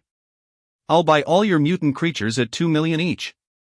Plus I will let go of our previous grievances, said Son of Heaven, staring at Han Sr. Sorry, I want nothing but the S-Class license for St. Hall. You can think about it. Hansen rose and walked onto the stage. It was his group's turn. Watching Hansen coming, others in the group felt bitter, as they knew it was impossible for them to pass the preliminary round now that Dollar was here. Chapter 75, 1 in 100. Do not be afraid, Dollar is on his own and we can join forces to get rid of him first, a young man geared up and said. Exactly, let's get rid of the little angel first. Someone looked at Hansen greedily, as if he were looking at a naked woman. Haha, Dollar. I am a big fan, so I'll try to be gentle with you. Dollar, do not run, take my punch. Suddenly nearly 100 people on the stage all threw themselves at Hansen while yelling frantically. #T. What the heck? Shouldn't my fans be protecting me rather than beating me up? Thought Hansen bitterly. Although these people looked menacing, they weren't using any weapon. No one was trying to get involved in a desperate fight with Han Sr. Basically, the stronger persons had all registered relatively early. Those who had waited until this time to register were most likely relatively weak or new to God's sanctuary. Hansen did not use any weapon either. Seeing the first person's fist almost in his face, Hansen moved slightly and dodged the blow. Using his hand as a knife, Hansen attacked back with Bladestorm. The man did not have time to react before he was cut on the back of his neck and fell directly to the ground. Hansen moved like the wind, flashing his hand knife. He could almost always get rid of an opponent with just one blow. Wherever he went, people were thrown off their feet, and it was like the scene after a tornado. The best thing about learning Ghost Haunt was that Hansen now knew the various aspects of the human body very well. Although he didn't use Ghost Haunt, he was still able to use Bladestorm appropriately so that no one got seriously hurt when they were defeated. Watching nearly 100 opponents knocked out by Hansen, many smiled and chose to quit after they got back on their feet. Dollar is out of this world. Dollar, my angel, you are so handsome. I want to bury your children, Dollar. On the stands, the audience was roaring in excitement. When the last opponent got off the stage, Hansen was pleased with himself while waving at the audience. He thought, it seems I also have the potential of being a star. Should I say give me 10 more now? Never mind, what's 10 to me? I've already defeated 100. Hansen automatically got into the next round. Just when he walked out of the martial hall, he saw a few young girls running to him, offering him a pen. They asked in slightly trembling voices, Dollar, can we have your signature? Hansen paused as he didn't expect this. Fortunately, it took him only a second before he took the pen and said yes. But the next second, Hansen was embarrassed. These little girls only gave him a pen, but did not give him any kind of paper. Where should he sign? Where do I sign? Hansen asked in a hoarse voice. Dollar, can you please sign here? A plump girl stuck out her breasts, stretching out her blouse. Hansen was just a young man, and his nose almost bled from the view. Practicing Jadeskin secretly, he calmed himself down and signed Dollar on the girl's tight outfit. Dollar. Dollar. Sign here. More and more girls squeezed over, scrambling. Some even stuck out their butts for him to sign. After signing for a few, Hansen turned around and saw himself surrounded by a crowd. A man nearly 6 feet tall raised an arm and flexed his muscles at Hansen, crying in a muffled voice, Dollar, sign here please. Hansen finally got out of the martial hall, and was surprised to see Son of Heaven, Fist Guy, and Qin Xian waiting for him there. Dollar, other than the license to purchase at S-Class section, would you consider other options? I can trade mutant beast souls and some money with you, Fist Guy said. Sorry, I won't consider anything else. Hansen said. Son of Heaven stood aside and did not speak. Although he had what Hansen wanted, he was not willing to trade it for mutant creature meat. If it was sacred blood creature, it might be different. Dollar, if you have 30 mutant creatures, I will make the deal with you. How do you like to proceed? Asked Qin Xian. If you trust me, you can first transfer to me the license and I will send the goods to you later. If not, we could schedule a time privately to trade in person, replied Han Sr. Okay. Let's schedule a time then. I need some time to get you the S-Class purchase license, Qin Xian said. Great, Hansen nodded. Then let's talk about it on our way back. Qin Xian was thoughtful to ask her gang clear the path for Han Sr. After making the appointment with Qin Xian, Hansen was already outside Steel Armor Shelter. He thanked Qin Xian, summoned the wings to fly into the mountains and soon disappeared. Hansen did not doubt Qin Xian's ability to come up with an S-class license.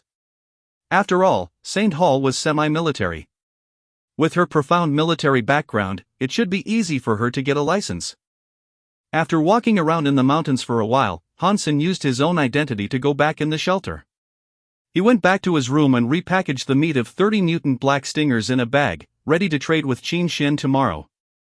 The rest of the black stinger meat was dried by Han Senator. He did not plan to sell it as he will keep it for Meowth. The transaction was very smooth. Hansen got the S-class license and teleported out of God's sanctuary. He wanted to buy an advanced hyper-geno art for his mother and sister to practice. Back home, Hansen logged in on the Skynet and entered the site of St. Hall. Using the S-class license, Hansen entered the official online community of St. Hall, which was inaccessible to most. He then entered the most advanced section, S-class section. There were many hyper-geno arts in the S-class section. Although their content couldn't be browsed, there was a detailed description of each. Hansen carefully read the descriptions. Each license could only be used to purchase one hyper-geno art, so he had to think carefully. Mutant black stingers could only be sold this once, as the value would decrease if there were too many on the market. Even if Hansen hunted more mutant black stingers, no one would be willing to use an S-class license to trade for them again. Chapter 76, Holy Angel. Just by reading the descriptions, Hansen was already feeling excited. Except for the ones that had high prerequisites and could only be practiced by those with Evolver or higher status, Hansen wanted every hyper-geno art listed in there. Unfortunately, one license could only be used to purchase one hyper-geno art. Hansen wanted to choose one that laid the foundation for better fitness for his sister. With such a hyper-geno art, Han Yan wouldn't be inferior to those posh school students. She would even be better than them, because even posh schools didn't offer such advanced hyper-geno arts to students. Finally, Hansen carefully selected and bought a hyper-geno art named Holy Angel. According to its description, this hyper-geno art would help improve all types of genes and had been tested for a long time. Its practice was smooth and didn't involve much risk, so it's excellent for laying the foundation. Many who had practiced it had seen great effects. This hyper-geno art fulfilled all the requirements of Han Senator. It was easy to practice and had low risk. There were many who had practiced it too. So even if people noticed that his mother and sister were practicing Holy Angel, they wouldn't be surprised. Hansen downloaded the tutorial of Holy Angel and checked it out. He was surprised to see that this S-class hyper-geno art was still not as good as his jade skin. Who was that Xue Longyan? How come he had such an outstanding hyper-geno art? Hansen felt glad that he didn't let anyone see jade skin. Holy Angel and jade skin were similar, so that there was no need for Hansen to practice Holy Angel as well. If someone asked him which hyper-geno art he was practicing, he could just answer Holy Angel, which was another reason why he had bought it. It would be very hard for one to tell jade skin from Holy Angel indeed. Hansen put away the tutorial of Holy Angel and went to St. Paul to pick Han Yan up. He wanted her to come home to practice Holy Angel, so she would have to stop living on campus for a while. Han Yan's teacher was a 27-year-old woman in a professional suit. Under her knee-length skirt, the flesh-colored stockings really showed off her long legs.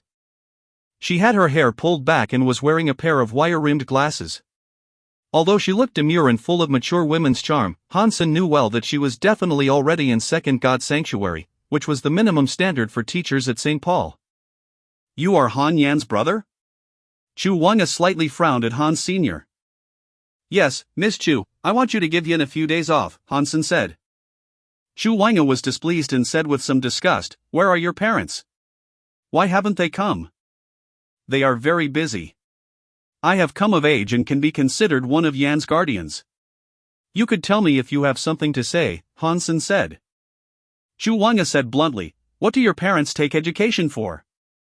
Do they think everything will simply work out if they spend the money and send their daughter to an expensive school? The school has started for quite a while now, yet your parents haven't been here or asked about her study once. Do they know what Han Yin needs?" "I'm so sorry, Miss Chu. We have a lot going on in the family. It's our fault." "Did anything happen to Yin?" Hansen asked worriedly.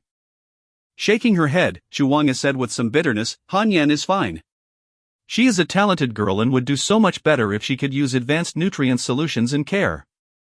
Now, she's only using an ordinary nutrient solution package and does not have a physician assigned to her, which has affected her grades. Since your parents have sent her to St. Paul, are they going to allow this to happen just to save some money? The families that could afford tuition of St. Paul must have tens or hundreds of millions in their accounts. Chu Wanga didn't realize that Han Sen's family might be short of money. Han Sen knew what she was saying. Nutrient solutions couldn't improve one's genes like the meat of creatures in God's sanctuary did, but it could offer all the nutrients needed by the human body. In this sense, it could also improve one's fitness, though not as greatly as the meat would. The more advanced the nutrient solution was, the more benefits it could bring to one's study and body.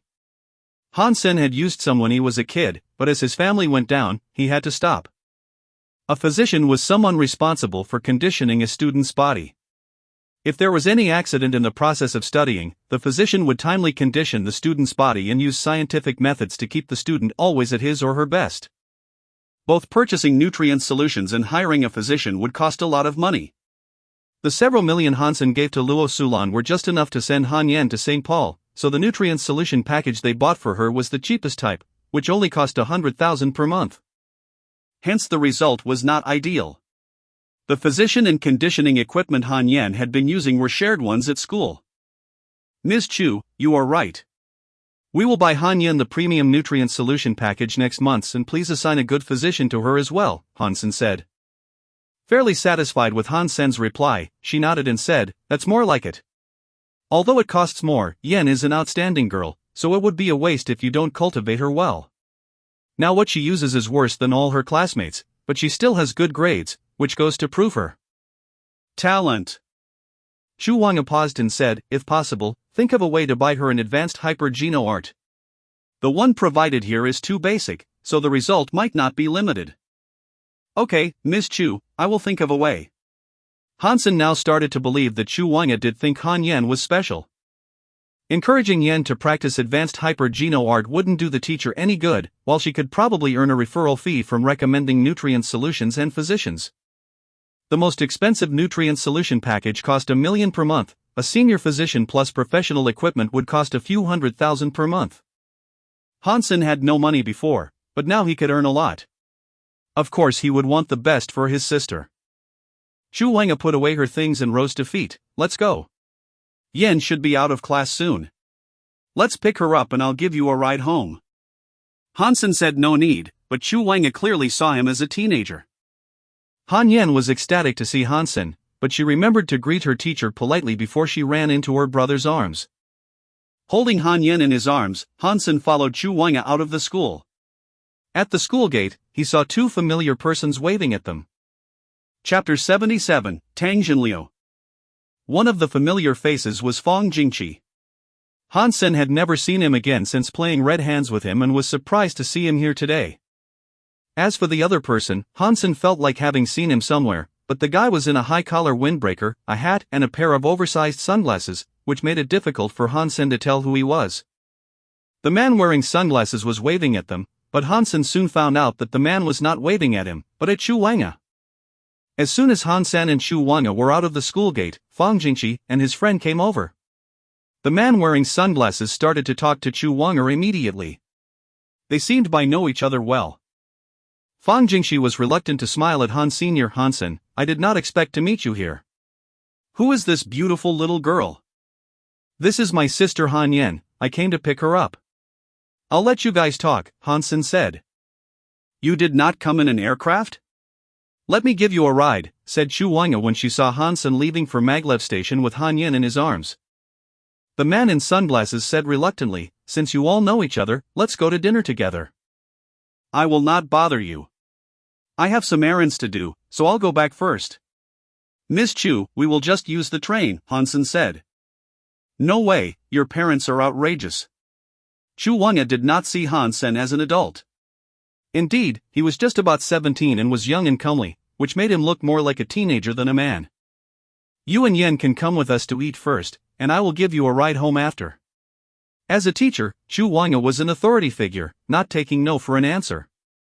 Han Sen, since Miss Chu has put it this way, just join us for dinner. We are all friends, right? Fang Jingqi smiled and advised. It seemed that he suddenly had an idea. In fact, Hansen was not going to refuse as Chu Wanga had already picked Yen up and walked toward her aircraft. The man in sunglasses seemed a bit unhappy, but he did not dare to show it in front of Chu. Hansen and Han Yen were on Chu's aircraft, while the man in sunglasses was on Fang's aircraft. Just when he sat down, the man in sunglasses asked Fang Jingqi, "Jingqi, who was that kid? Why did Wanga care about him so much?" "That kid is a boy toy liked by many women.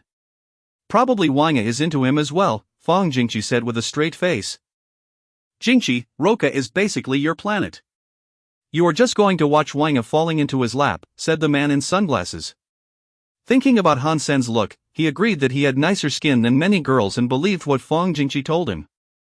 In fact, Hansen just had nice skin because he was practicing jade skin. What can I do about it? They are both consensual adults, so I can't really beat the kid up for that. I am afraid that Wanga wouldn't let me either, Fang Jingqi shrugged and said. You are so weak, man. Just wait and see how I scare him off without really hurting him, the man in sunglasses curled his lip and said. He took his sunglasses off and it chanced that he was Tang Jinliu, the fifth among the 10 chosen last year. Great, I'll see how you do it, Fang Jingqi said with suspicious sparkles in his eyes. He thought, brat, you've given me a lot of troubles these days.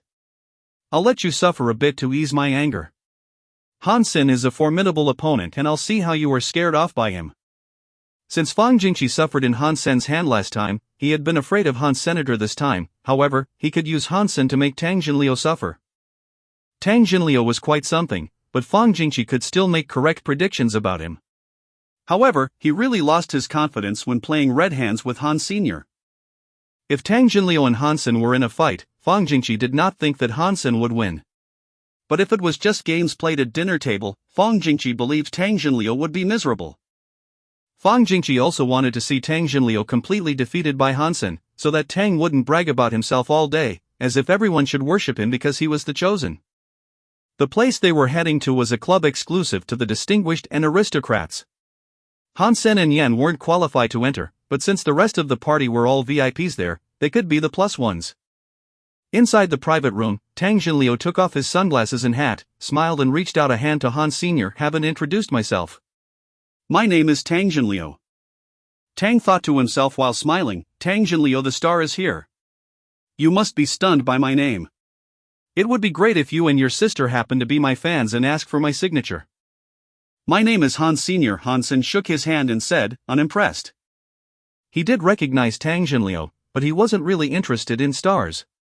He was always busy making a living, and had no time to gather information about the stars. That was why he wasn't starstruck at all. Tang Jinliu felt at loss. Even if Hansen wasn't a fan, he should still have a bigger reaction than that. But he acted as if he had just seen a passerby. Is he an alien? He does not know me. Me, Tang Jinliu. Tang wanted to grab Hansen and tell the kid his name again. The only reason he wasn't doing it was Chu Wanga, who was sitting at the table. Fang Jingqi almost laughed out loud. He naturally knew what Tang was thinking.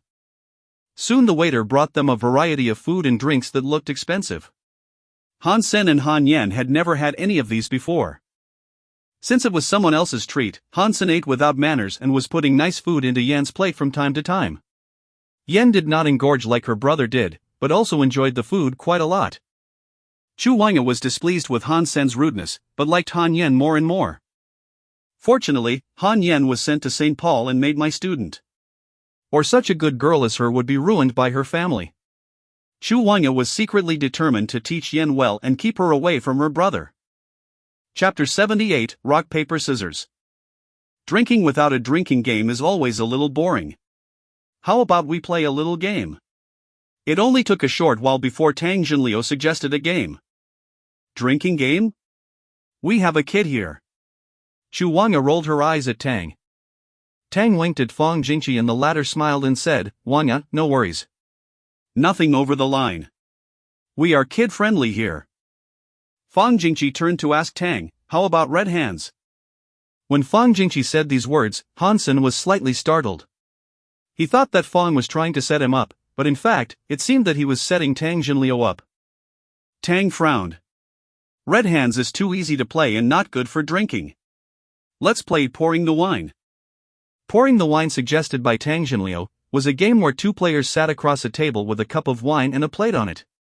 The two would play rock paper scissors first, and the winner should grab the wine and pour it at the loser's face. The loser needed to grab the plate and block the wine with it. Is this game appropriate? Fang Jingqi only knew Hansen was good at red hands but wasn't sure if he'd be good at this game. Well, you three play. I'll take Yen to the gym. Xu Wangya was afraid that this would be a bad influence on the little girl and led her away. With the ladies gone, Tang felt more at ease and challenged Hansen. We are all men here, so don't be afraid of losing face.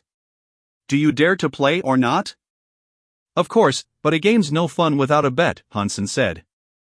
Hearing Hansen's reply, Fang Jingqi was thrilled. He thought to himself, it seems Hansen is confident. Tang, you are going to make a fool of yourself. I will record how miserable you are and show it to you if you dare to brag about yourself again. Tang rejoiced over Hansen's reply as well. He thought, fortunately this kid does not know who I am, or he wouldn't even dare to play with me, let alone to suggest a bet. What's the stake? Tang Jinliu pretended to be reserved. 100,000 per round. Hansen was just concerned about the money to pay for Yan's nutrition solutions and physician. More than 1 million per month was simply beyond an average household's means. He didn't even have the number for the first month in his account and had to sell mutant creature meat back in God's sanctuary to come up with it. But all he had left was mutant black stingers, and he didn't really want to sell more after the 30 he sold to Qin Xian. If the same creature appeared too often, its value would drop and people might think it was easy to hunt that creature. So, Hansen did not intend to sell mutant black stingers anymore unless he had to. Good, I really like playing with a straightforward guy like you. 100,000 per round it is. Tang was overjoyed inwardly. He was just thinking it wouldn't be satisfactory enough just to pour wine on Hansen's face, and it chanced that the kid had offered money as well. You will have to wait 10,000 years before you could win money from me. I am the king of rock paper scissors and I can win 9 of 10 rounds. I will wait to see you cry. Tang wanted to give Hansen a banner for being a great citizen. He was just so nice to offer Tang both his face and wallet. The three soon decided on the rules. To win rock paper scissors didn't count as winning the round. A winner must also successfully pour the wine on the opponent's face. You guys can start. I'm terrible at rock paper scissors, so I'll first observe. When they were deciding which two were to play first, Fang threw his hands up. He had no intention to play and just wanted to record the game. Alright, you can play when we get tired. Tang was pleased by Fang Jingqi's quitting as it gave him more time to kick Hansen's ass. Tang laid the plate and a glass of wine on the table. The glass was an ordinary one and could hold about 5 ounces of wine. Shall we use water instead? Proposed Han Senator. He was afraid that Tang would be soaked in wine and it wouldn't be safe if Tang caught on fire. Water is boring. Wine it is. Tang wouldn't miss an opportunity to humiliate Hansen more. Hansen did not speak. Tang Jinliu said to Fang Jingqi, Fang, you call it so that it is fair. I am afraid someone may challenge the result otherwise. Okay. Fang Jingqi agreed, stood between the two, cleared his throat and called, rock, paper, scissors. When Fang Jingqi said scissors, Hansen and Tang Jinliu almost reached out their hand at the same time. Hansen used scissors, while Tang used rock. Excited that he had won, Tang grabbed the glass of wine and poured it at Han Sr. Unfortunately, Hansen had put up the plate with some panic and blocked the wine. Could Hansen actually be bad at this game? Fang Jingqi hesitated as he did not expect Hansen to lose. Looking at Hansen's smiling eyes, Fang could not help but wince. No, Hansen is ruthless. He is just trying to get more from Tang. Having understood what was going on, Fang Jingqi grinned and thought, Tang, you are doomed tonight. I will try to record everything. Hansen was of course setting Tang up, since he had asked for it himself anyway. And Tang was rich enough as well. Others might not be able to come up with the stake, but since Tang could earn more than 10 million with one performance match, he probably would feel nothing from losing a few million. The game itself was a test of reflexes and timing. Both rock paper scissors and fetching the object one should choose was highly demanding for one's reflexes.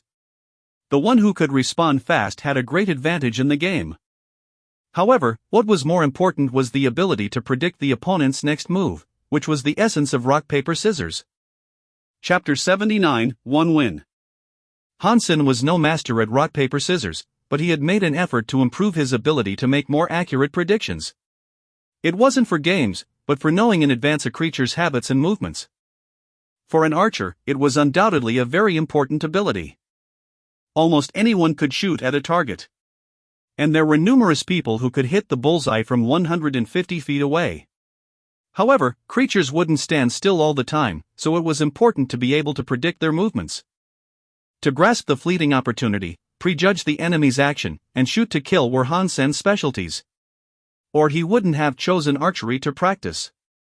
When he first entered God's sanctuary, he didn't have a nice bow and arrows, so he practiced sneak attacks, which had even higher demands for one's prejudgment and reflexes. A little mistake would leave him unable to kill a creature with one blow, which would result in the most terrible counterattack. After his first month in God's sanctuary, Hansen never missed in a single attack, which proved his outstanding skills of prejudgment and timing.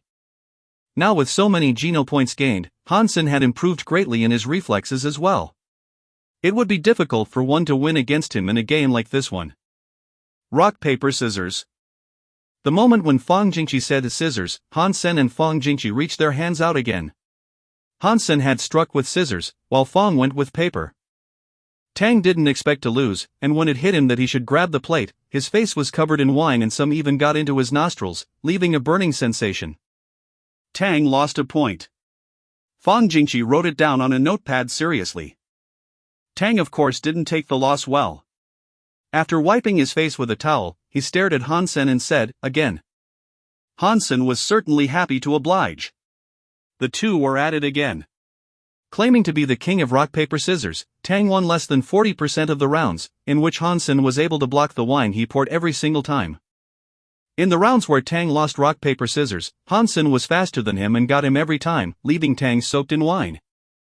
In the beginning, Tang would wipe it away, but later he was so focused on beating his opponent that he would just let it be. No. Let's play finger guessing instead. It's easy to cheat in rock paper scissors. Tang Jinliu could not help but yell after losing 7, and then 8, rounds in a row. Okay, but please tell me the rules, as I've never played finger guessing before, Hansen said. The rules are simple. Tang explained the rules. Finger guessing was the same type of game as rock paper scissors, but in finger guessing, the two players' hands had to be placed in front of their body at all times, so the other party could see more clearly and there was less a chance of cheating and changing one's mind. Hansen had not played this one before, so he lost the first 4 rounds of finger guessing, but Tang wasn't really cheered by this fact as he was still unable to get any wine on Hansen's face. After 4 rounds, Hansen had mastered the essence of finger guessing and his excellent skills in prejudgment and quick reflexes gave him the upper hand again. Wine constantly hit Tang's face, which made him even more eager to win. In a while, he was so wet that it was as if he had just climbed out of a wine bucket. Even his trousers were dripping with wine. Tang thought to himself, how could this be? I should be invincible. Something must be wrong. Fang Jingqi saw that Tang was miserable and tried to stop him twice.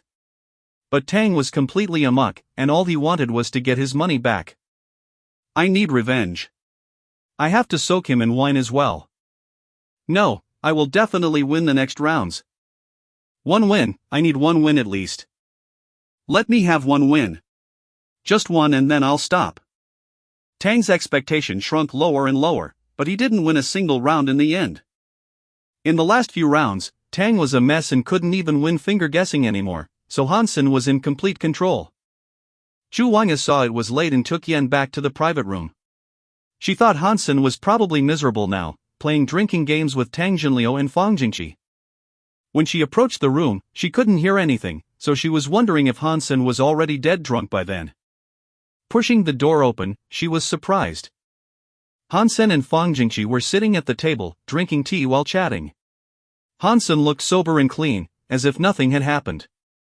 However, Tang was sitting on the sofa alone, soaking wet and haggard. Chu Wanga thought Tang looked almost like an assault victim, with his eyes full of tears. Tang, what happened to you? Chu Wanga was shocked. By no means could she believe that Tang Jinliu was the one getting bullied. Tang just understood what had happened. Without answering her, he fiercely threw himself at Fang Jingqi, shouting, "Damn you Jingqi, how dare you set me up?" Not quite sure what was going on, Chu Wanga saw Hansen smiling at her. He asked, "Miss Chu, what's the price of the advanced nutrition solution packages?" Now yen is on the package that's $100,000 per month, the effect of which is very limited. The course intensity at St. Paul would probably call for the package costing $300,000 per month. Or her grades in fitness would both suffer, Chu Wanga explained. If she were to use the top package, plus senior physician service, how much would that cost annually? Hansen asked again. If that's the case, you can choose the school's S-level package, which includes the best of everything and costs $15 million per year. Chu Wanga regarded Hansen curiously. Great, please get yen the S-level package when you get a chance, said Hansen after he saw the newly transferred $16.7 million in his account. Chapter 80, A Test. After returning home, Hansen showed Yen the tutorial of Holy Angel and asked her to memorize it. With the holographic demonstration, it was not difficult to learn. Being intelligent, Yen memorized Holy Angel after watching just a few times. On the next day, the Geno solution compatible with Holy Angel was delivered to their home by the staff of St. Hall. Hansen asked Yen to drink it in accordance with the instructions. Because practicing hyper-Geno arts could generate a burden on one's body and each hyper-Geno art had different effects, most hyper-Geno arts would have to be practiced along with the using of its correspondent Geno solution. An S-class hyper-Geno art usually came with 3 bottles of Geno solution, so it could be practiced by up to 3 persons. If the matching Geno solution was not used, St. Hall would be exempt from any obligations and medical bills if there was an accident during the practice. Before this, Hansen did not know how advanced hyper-Geno arts worked, so he felt lucky that he had successfully practiced Jade Skin. Yen, this hyper-Geno art is the secret of our family. Do not let others know about it, okay? Hansen did not even tell Yen the name Holy Angel. Han Yen nodded seriously. Yen will not tell anyone that I practiced a hyper-Geno art my brother gave me. Good girl. If you encounter some danger and someone asks you which hyper-Geno art you are practicing, tell him you do not know and it's taught to you by your brother, Hansen said. Yen understands, Han Yen said solemnly. Excellent. Hansen patted Han Yen's head, feeling pity for his sister. Children who grew up in poor families were better prepared to deal with problems. Hansen had spent some carefree years when he was a child. When Han Yen was born, however, their family had been declining, so she had never lived a good life. For this, she was more mature than her peers. Luo Sulan was in Second God Sanctuary these days and just returned home on the 4th day since Hansen came back. Hansen also showed Luo Sulan Holy Angel, which shocked her. Although she didn't know too much about hyper-Geno arts, she could tell that this was no ordinary stuff as the tutorial was very carefully arranged. Sen, where did this hyper-Geno art come from? Asked Luo Sulan, worried. Mom, don't worry. I bought this, Hansen said. How is possible that you have this kind of money? She asked again. Mom, I am much stronger than before and have joined a military gang in steel armor shelter. This hyper-Geno art is just a start. We will live better in the future. Hansen explained how he joined Qin Xian's steel armor gang, reassuring his mother. Son, you have gone far. Luo Sulan's eyes were wet from happiness. She had endured so many hardships to see this day. Mom, don't get emotional. It's a good thing. Hansen had more than $1 million left in his account after paying for the S-level package for Yen. He gave it to his mother and said, "This is what I earned in God's sanctuary recently. Mom, you can use it to pay for the daily expenses. You take it yourself. You need the money." Luo Sulan refused to take it. It's fine. I am now with a military organization and my boss is generous. There will be more in the future. Hansen was trying to prepare Luo Sulan for more good news. Sen, keep in mind that you shall never be aggressive. Don't get involved in any trouble. Luo Sulan said earnestly. Mom, I understand. You know your son. I have always been low-key, Hansen quickly said. Good, good. As for the hyper-Geno art, you've got Yen started, right? Tell her never to show it off, in case people would be envious. Since father's accident, Hansen's mother had changed a lot and was constantly afraid that her children would be in danger. Mom, do not worry. I have told Yen and she promised me she would never tell. No, I have to personally tell her again. Luo Sulan got up and went to find Yen. Watching Luo Sulan leaving, Hansen felt very upset. If it were not for Dad's accident, Luo Sulan wouldn't have become so cautious and live in panic all day alone. What happened? Hansen regretted that he was so young and didn't understand anything. All he knew was that Dad had an accident. He had asked Mom and Mr. Zhang, but they were both hesitant to say anything. Hansen knew it was not just an accident. In the station master's office at the teleport station, Yang Monli placed a capsule in front of Qin Xian. Station master, you are sure you want to use this? Yang Monli looked at Qin Xian, who had picked up the capsule. I have to know why he is not willing to go to Blackhawk, and whether he wants to join my squad, Qin Xian said. There are so many guys like him, cowardly, greedy, and lecherous. There is no need to win him over. I think we should make every effort to get Dollar on our side instead, who can become the best archer possible, Yang Monli said. Qin Xian just smiled. Dollar is of course amazing, but a man like him would not give us any chance to control him. Hansen is still very talented, and I think he can do well. But the person I need must have a clean slate and be willing to join my squad, which takes me some effort to confirm. Yang Monli wanted to say more, but Qin Xian stopped her. Unless you can get Dollar to join our squad, Hansen is my choice.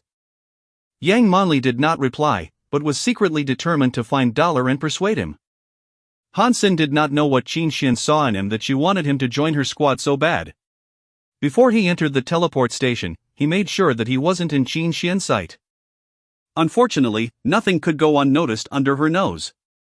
Looking at Qin Xian standing in front of him with a faint smile on her face, Hansen had to step forward. It's been a long time since we fought. Show me your progress. Noticing Qin Xian did not mention other matters, Hansen was secretly relieved. Hansen was now much better, but he did not dare to show her all he got. Even if he did, she would probably still beat him. Drink some water. Qin Xian took off her helmet and fetched 2 bottles of water. She unscrewed a bottle for herself and handed another to Han Sr. Hansen had no suspicion and drank from the sealed bottle of water. Hansen, do you think I'm pretty? Qin Xian suddenly asked. Pretty, of course you are. Hansen was surprised and looked up at her, not understanding why she was asking this question. It was not her style. Do you think my lips are prettier or my eyes? Qin Xian asked again. Hansen felt dizzy. He could not help but look to the mouth of Qin Xian, and gradually his sight moved up and fell on her bright eyes. Chapter 81, Well-Behaved Soldier. The scripture of Jade Skin opened with these words, Jade skin and flawless body, evil's away and spells vain. When he sipped the water, Hansen knew something was wrong, but he still drank it without hesitation. Hearing a humming, Hansen felt like his mind and eyes were sucked into Qin Xian's eyes and he almost lost his consciousness. Almost at the same time, a coolness welled from his limbs. Jade skin started to run in his body automatically and the coolness restored his senses. This woman wants to hypnotize me. What's she trying to do? Hansen sneered inwardly, but didn't show anything on his face. He maintained that confused look. Hansen, are my eyes not pretty? Qin Xian asked. They are pretty, Hansen answered in a low voice. Which part of my body do you like best? Qin Xian asked again. Your boobs, Hansen did not hesitate to answer. Why? Qin Xian asked again. They are big, soft and bouncy, Hansen replied. Nasty. Qin Xian whispered. When they were in the combat room, Hansen must have touched her boobs when they fought. Come and touch them, Qin Xian said, lifting her chest.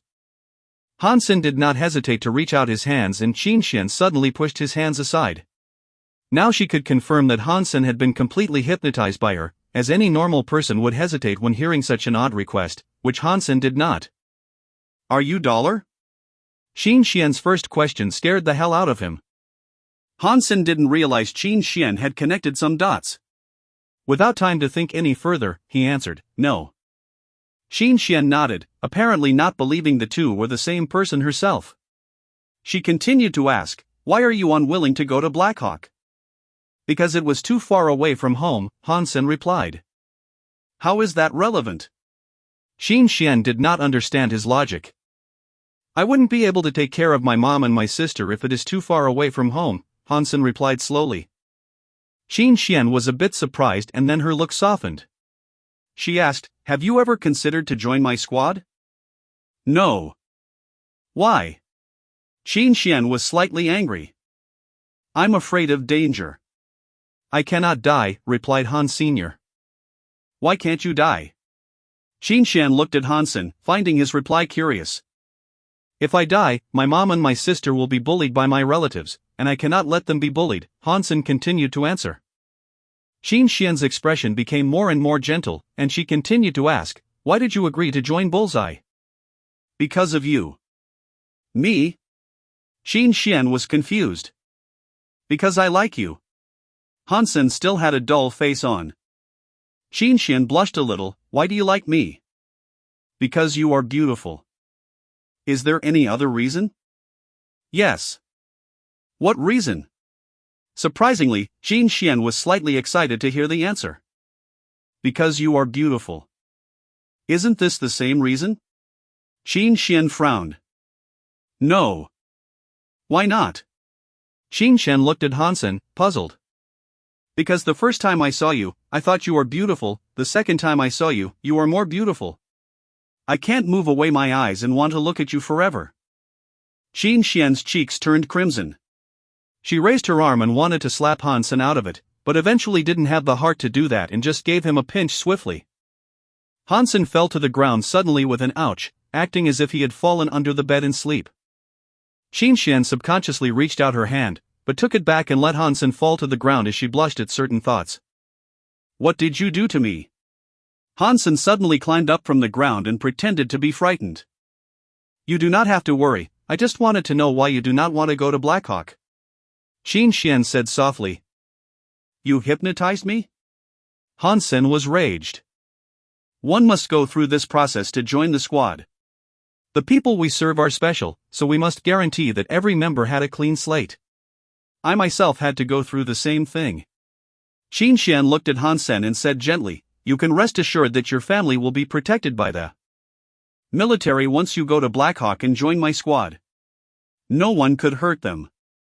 Hansen looked uncertain and remained silent. Also, I can tell you that each shelter has the same kind of squad, providing service for special clients. This job wouldn't put you in great danger. And that's everything I can tell you. You can think about it yourself. Not hearing an answer, Xin Xian had to ask, What do you think? Do you want to join my squad? Do I still have an option? Hansen said with a wry smile. Try to be admitted to the Blackhawk. After joining my squad, you will be glad about your decision today. Xin Xian patted Hansen's shoulder, pleased. Oh, if you need anything just let me know. I'll try to assist you so that you could prepare for the entrance exam of Blackhawk, Xin Xian said. I just want to know one thing. When I was hypnotized, did you ask me any other question other than why I wasn't interested in Blackhawk? Hansen asked. No, I am a well-behaved soldier. And I am not interested in your private matters, Xin Xian said categorically, with her heart pounding as if there were a cat scratching at it. Really? Hansen seemed to be worried still. Of course not. Let me know if you need anything. As long as it doesn't cost too much, I will help you prepare for the exam, which is in less than 2 months, Xin Xian said and left, her face burning. After Xin Xian left, Hansen let out a long sigh of relief. From now on, Xin Xian probably wouldn't suspect him again. This is an excellent opportunity. Xin Xian would completely trust me after this so she can become my cover. Others would think I got stronger and better because of her help and wouldn't suspect that I am duller. Then, I could gradually show my real ability using my own identity and abandon the guise of dollar altogether, Hansen thought to himself. This was why he had agreed to Xin Xian's ask. Also, his family could indeed use the protection of the military. Hansen then teleported into God's sanctuary as it was Dollar's time to participate in the second round of the martial arts contest. Chapter 82, Fighting Luo Tianyang. Hansen, not evolved. Status, none. Lifespan, 200 years. Requirements for evolution, 100 geno points. Geno points gained, 100 ordinary Geno points, 100 primitive Geno points, 47 mutant Geno points, 29 sacred Geno points. Beast souls gained, Sacred Blood Black Beetle, Sacred Blood Bloody Slayer, Sacred Blood Purple Winged Dragon, Mutant Three-Eyed Cat, Mutant Black Barracuda, Mutant Black Stinger, Mutant Sawfish. Hansen looked at his current data and felt satisfied. Now he had as many as 3 Sacred Blood Beast souls and several Mutant Beast souls. Only 2 of the Mutant Beast souls were less than satisfactory, and they were both from someone else. The mutant three-eyed cat was a pet that was useless at the moment, and the mutant black barracuda Lu Weinan gave him was an aquatic mount, which was completely useless on the land. At a grove near Steel Armor Shelter, Hansen was meeting with Lin Beifong. Hansen was deliberately giving Lin the mutant creature meat he promised a few days later than when Dollar sold mutant black stingers. "This is for you." Hansen took 2 dried sawfish out of his bag and gave them to Lin. Black stingers were no longer an option, so he had to give the fish to Lin. 2. Lin was overjoyed. Yes, it was a good trip. Hansen gave him back the rest of the arrows, which were not really put into use. "It's fine. Keep them. Sen, can I join you next time?" Lin Beifong looked at Hansen expectantly. "I will if there is an opportunity. Please take the arrows back." Hansen insisted. Lin had to take the arrows back, and the 2 returned to the shelter as they were talking. At the gate of Steel Armor Shelter, they ran into Son of Heaven's gang. Luo Tianyang stared at Hansen as if he were to devour the guy. "Son of Heaven, long time no see," Lin said. "Lin, why are you with him?" Son of Heaven gave Hansen an unkind glance. "Sin is my friend, and there seems to be nothing that can't be forgiven between you two. How about we let Hansen buy us drinks and you can just let it go?" Lin asked Son of Heaven. "Let it go? Who do you think you are?" Luo Tianyan looked at Lin contemptuously. "Shut up." Son of Heaven stopped Luo Tianyang and said to Lin, "Lin, it's not that I don't respect you, but it is not that simple. If it is not settled properly, it will never be over." "Settle how?"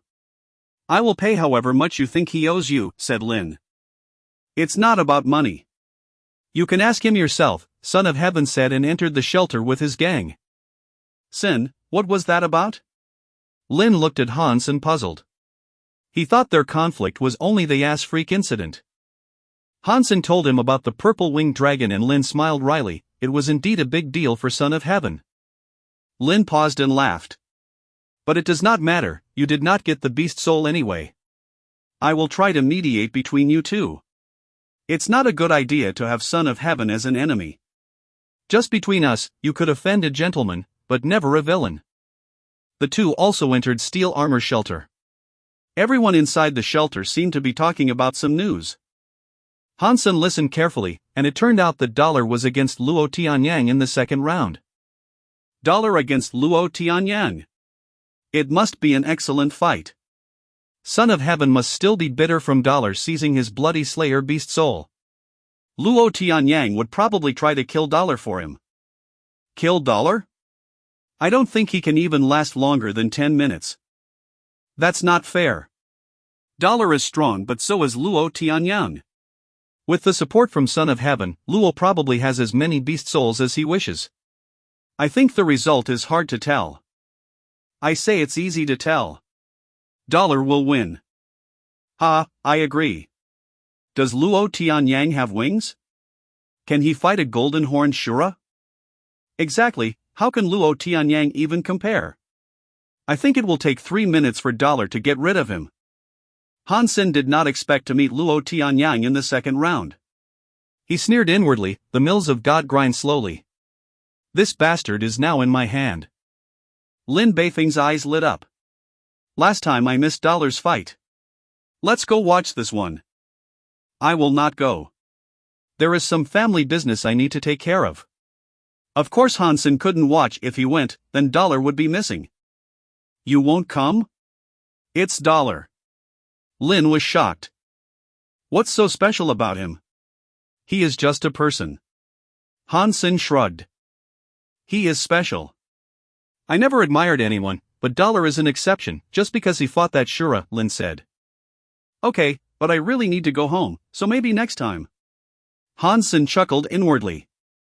Unfortunately, video cameras don't work in God's sanctuary, or we can record it and post it on the Skynet. It will go viral for sure. Lin Beifong bemoaned and left for the Marshall Hall. Hansen took a detour and reappeared in the shelter after he put on the Black Beetle armor. This time he was prepared and wore a cape over the armor, covering almost everything. Although he looked strange, he wasn't recognized like last time. Hansen found a corner seat in the stands and sat down, watching others fight as he waited for his turn. Before long, a group of people sat down close to him. Hansen was shocked to see they were the Bullseye members, with Yang Monli leading the team. They were a big group and Hansen had picked a sparsely seated corner, so they all came here. Su Xiaoqiao was seated next to Han Senator Yang Monli and Lu Hongtao were only 2 seats away. "I say buddy, why are you covered all over in such hot weather? Are you dressing as a witch?" Su Xiaoqiao always liked joking and threw a comment at Han Sr. "Brat, I'll deal with you later," thought Hansen, not saying anything. "Monli, who do you think will win, Dollar or Luo Tianyang?" Several members of Bullseye started a heated discussion. Chapter 83, 1-minute fight. Dollar of course. "Right, Monli?" Su Xiaoqiao asked. Yang Monli nodded, apparently agreeing with Su Xiaoqiao. Lu Hongtao commented on the side, "Even Dollar is strong, he is just one person, without anyone behind his back," while Luo Tianyang was supported by Son of Heaven. "It is still hard to tell who will win. One person is enough." Dollar fought a golden horned Shura alone. "Even with a gang behind him, I don't think Luo Tianyang could do that," Su Xiaoqiao said with disdain. "Young man, you are too young to understand." Lu Hongtao acted as an elder. "What don't I understand?" Su did not take that comment well. "Think about it. If Son of Heaven and his whole gang all let Luo Tianyang use their beast souls, who do you think will win? Don't forget that Son of Heaven has a sacred blood shapeshifting 8 beast soul, and God knows how many mutant beast souls he has. If Luo Tianyang use them all, do you still think Dollar will win?" Lu Hongtao said confidently. "It's just an 8 beast soul. Dollar has a bloody slayer beast soul, wings and sacred blood armor. It would be easy for him to win Luo Tianyang. I don't think Luo Tianyang could last a minute." Su Xiaoqiao said disapprovingly. "This kid sure knows how to speak." Hansen was pleased with Su Xiaoqiao's words. "Well, you just said Luo Tianyang couldn't last a minute, so let's make a bet. If Luo lasts less than a minute, you can have my mutant beast soul of red-hoofed beast. If he lasts longer than that, your mutant nocturnal wolf beast soul will be mine. Do you dare to bet against me?" Lu Hongtao looked at Su Xiaoqiao and said. Su Xiaoqiao suddenly got nervous. 1 minute was just a figure of speech. How was it possible for one to end the match in a minute after all? Like Lu Hongtao had said, Son of Heaven had Luo's back. With some beast souls here and there, Luo Tianyang could definitely stay on the stage longer than a minute. The nocturnal wolf beast soul was a lucky gain of Su Zhao's when he shot an arrow at the nocturnal wolf king in a recent campaign. He had been bragging to everyone about it. Yet Lu Hongtao had proposed to use this beast soul as the stake in a bet that was less than fair. "Lu, we were just chatting. No need to get serious." "Yes Lu," Xiaoqiao was just saying. "Yeah, figure of speech." Several Bullseye members tried to smooth things over, but being unreasonable, Lu Hongtao said with a mean tone, "I'm trying to teach him not to comment on things he doesn't understand. He could say whatever he wishes at home, but in the society, a wrong comment could get him killed." *#T. You insist? A bet is a bet. I'm game. Don't be a deadbeat when you lose. Although Su Xiaoqiao was usually joking and messing around, he still had his pride as he was from a wealthy family. Even at the cost of a beast soul, he wouldn't be a doormat. Xiaoqiao, just suck it up. The teammates next to him all tried to stop Su Xiaoqiao from getting involved in this unfair bet. He would be basically giving the beast soul away.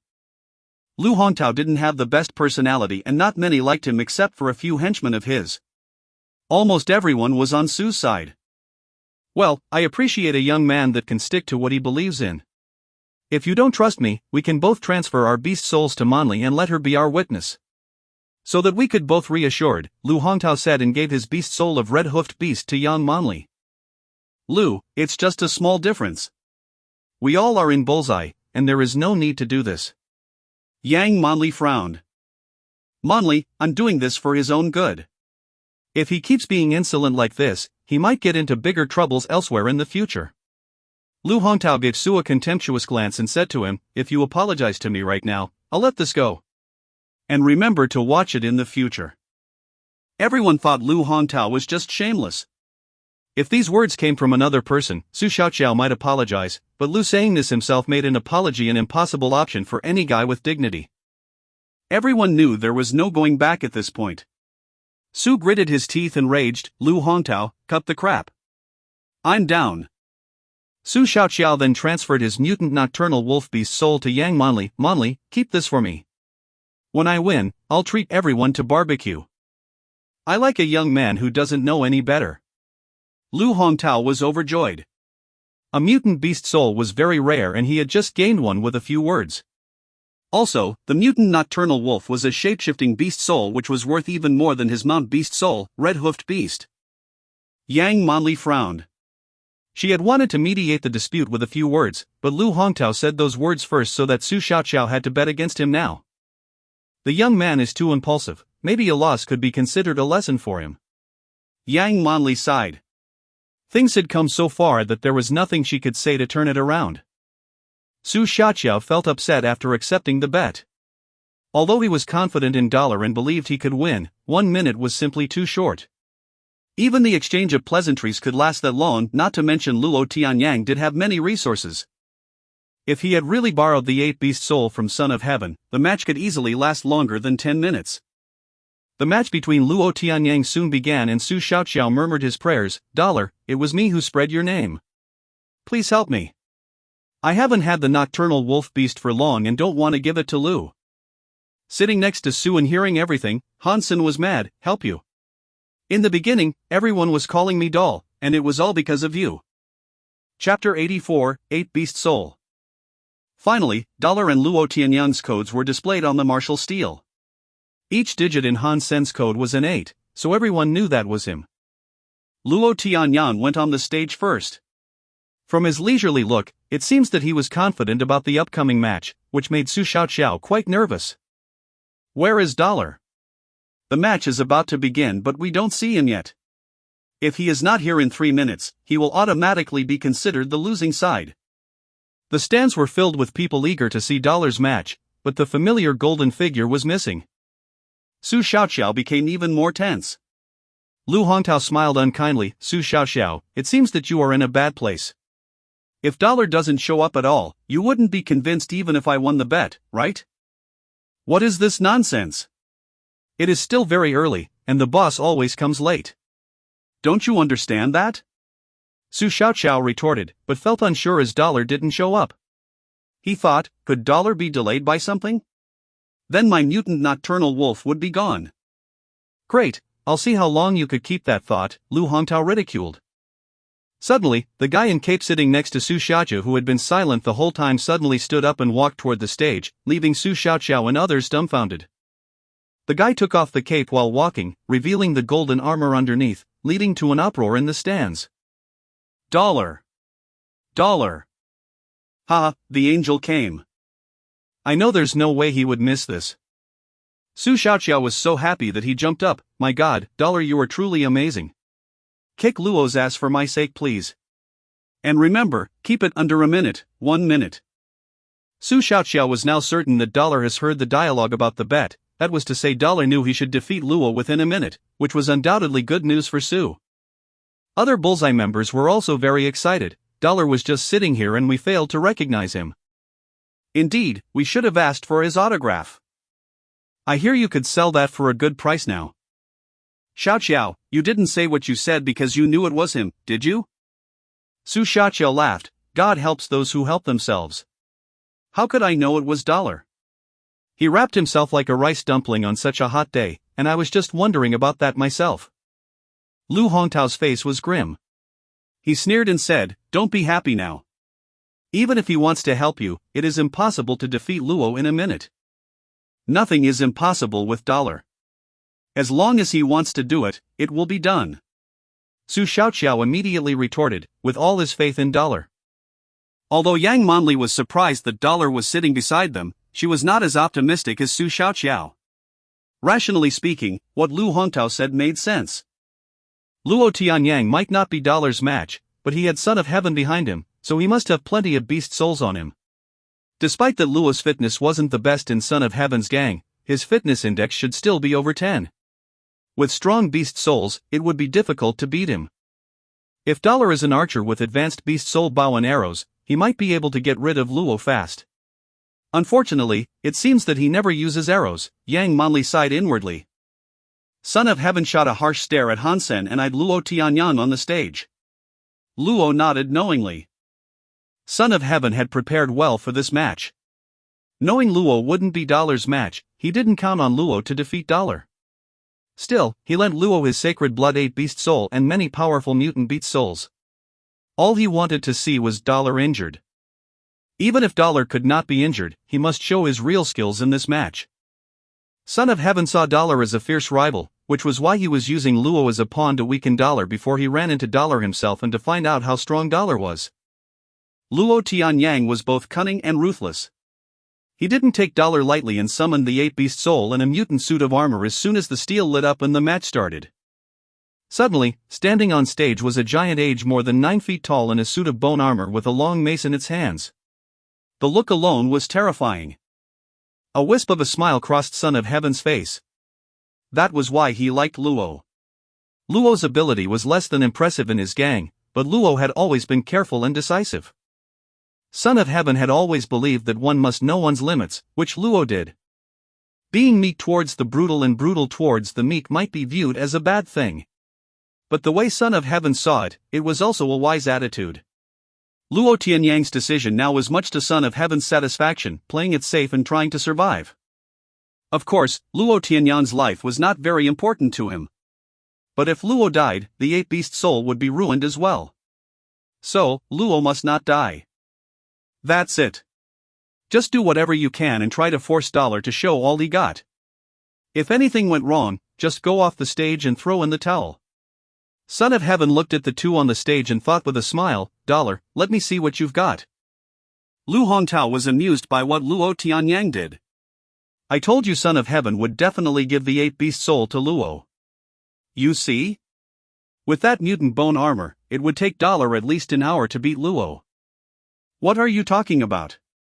Can someone like Luo Tianyang even shapeshift for an hour? Su Xiaoqiao disagreed. His heart did freeze a little as he didn't think Luo would really have the 8 Beast Soul on him. Anyway, it would be easy for him to last 10 minutes, which means I could win 10 times, so it's a pity that you don't have 10 mutant beast souls, Lu Hongtao laughed. Chapter 85, Sekil. But soon, Lu Hongtao's smile disappeared. The moment the martial steel lit up, Dollar summoned the bloody slayer and ran toward the ape called Luo like a hurricane, a golden spear in his hand. In the blink of an eye, Dollar was in Luo's face, his spear stabbing Luo's stomach. Luo Tianyang roared and hacked his mace madly at the mutant's sawfish spear, making the spear fly out of Han Sen's hand. Lu Hongtao was ready to applaud, but then he saw that Dollar calmly reached for a golden katana at his waist and slashed it toward Luo Tianyang, who was only inches away. The ape did possess great strength, but it was also clumsy. When fighting from afar, this disadvantage wouldn't show. But at such a short distance, there was no time for the ape to dodge. Crack! The 9-foot-tall ape was cut in half. Luo only gave a whimper before he turned into his own body and died. Blood flowed like a river. Everyone was blankly watching Han Sen, who put the katana back into its sheath and took back the spear calmly. Dollar killed Luo, who had shapeshifted into a sacred blood creature in less than 10 seconds. After the moment of silence, cheers broke out like a tsunami. Everyone was calling Dollar's name, bringing the whole martial hall to a boil. Su Xiaoqiao was the happiest person among all. Twerking on the stands, he shouted, Dollar, Dollar, I love you, like a mouse loves rice. Lu Hongtao was dumbfounded. He sat there like a deflated balloon, not accepting the fact that Luo had died. Red-hoofed beast. My red-hoofed beast, how could this be? Lu Hongtao almost spilled out blood. Son of Heaven gritted his teeth very hard. He didn't care that Luo was killed. But his 8th beast soul was one of the few sacred blood beast souls he had. It, along with all the mutant beast souls, was ruined with the death of Luo. Son of Heaven's heart was bleeding. "Dollar, I'll make you regret you were born," Son of Heaven cursed inwardly. He very badly wanted to kill Dollar, but felt somewhat helpless about it. Before, there had been a chance to besiege Dollar with his gang. Now that Dollar had wings, that plan would no longer work. Now Son of Heaven regretted very much that he had used his one-use sacred blood wasp arrow. If he still had it, he would be able to kill Dollar, even if Dollar could fly. He thought more about it and realized that if he had never used that arrow, Dollar wouldn't have the bloody Slayer beast soul. Without that shapeshifting beast soul, Dollar couldn't have killed Luo so easily. Thinking of this, Son of Heaven wanted to eat Dollar alive. There was something stuck in his chest which he could neither swallow nor spit out. I must find out who Dollar is. If I couldn't kill him in God's sanctuary, I will kill him in the Alliance. Son of Heaven was determined to have Dollar killed, or he could never let this go. His loss was indeed huge. Luo was dead, and he had lost many beast souls, including a sacred blood one, while Dollar walked free. Hansen did not dare to get stuck in the crowd and simply flew away with his wings, not giving the audience any chance to approach him. Dollar killing Luo Tianyang was the headline in Steel Armor Shelter. People had posted the story on the Skynet, but without a way to record images in God's sanctuary, words alone didn't attract much attention. In addition, Luo Tianyang was a nobody, so no one cared. After all, this was only the martial arts contest within Steel Armor Shelter. If Dollar became the champion of Steel Armor Shelter and entered the contest among champions from all the shelters, then his match could be seen by the entire First God's Sanctuary. If he became the chosen, it would truly be something amazing throughout the entire alliance. But people in Steel Armor Shelter were clearly scared of Dollar. His opponents in the next few rounds all quit before they fought and simply didn't show up. Killing someone in seconds was a brutal thing to do. And that someone had even shapeshifted into a sacred blood beast soul. No one had the courage to put their life on the line. Some people even accused Dollar of being a murderer and posted articles describing how cruel he was.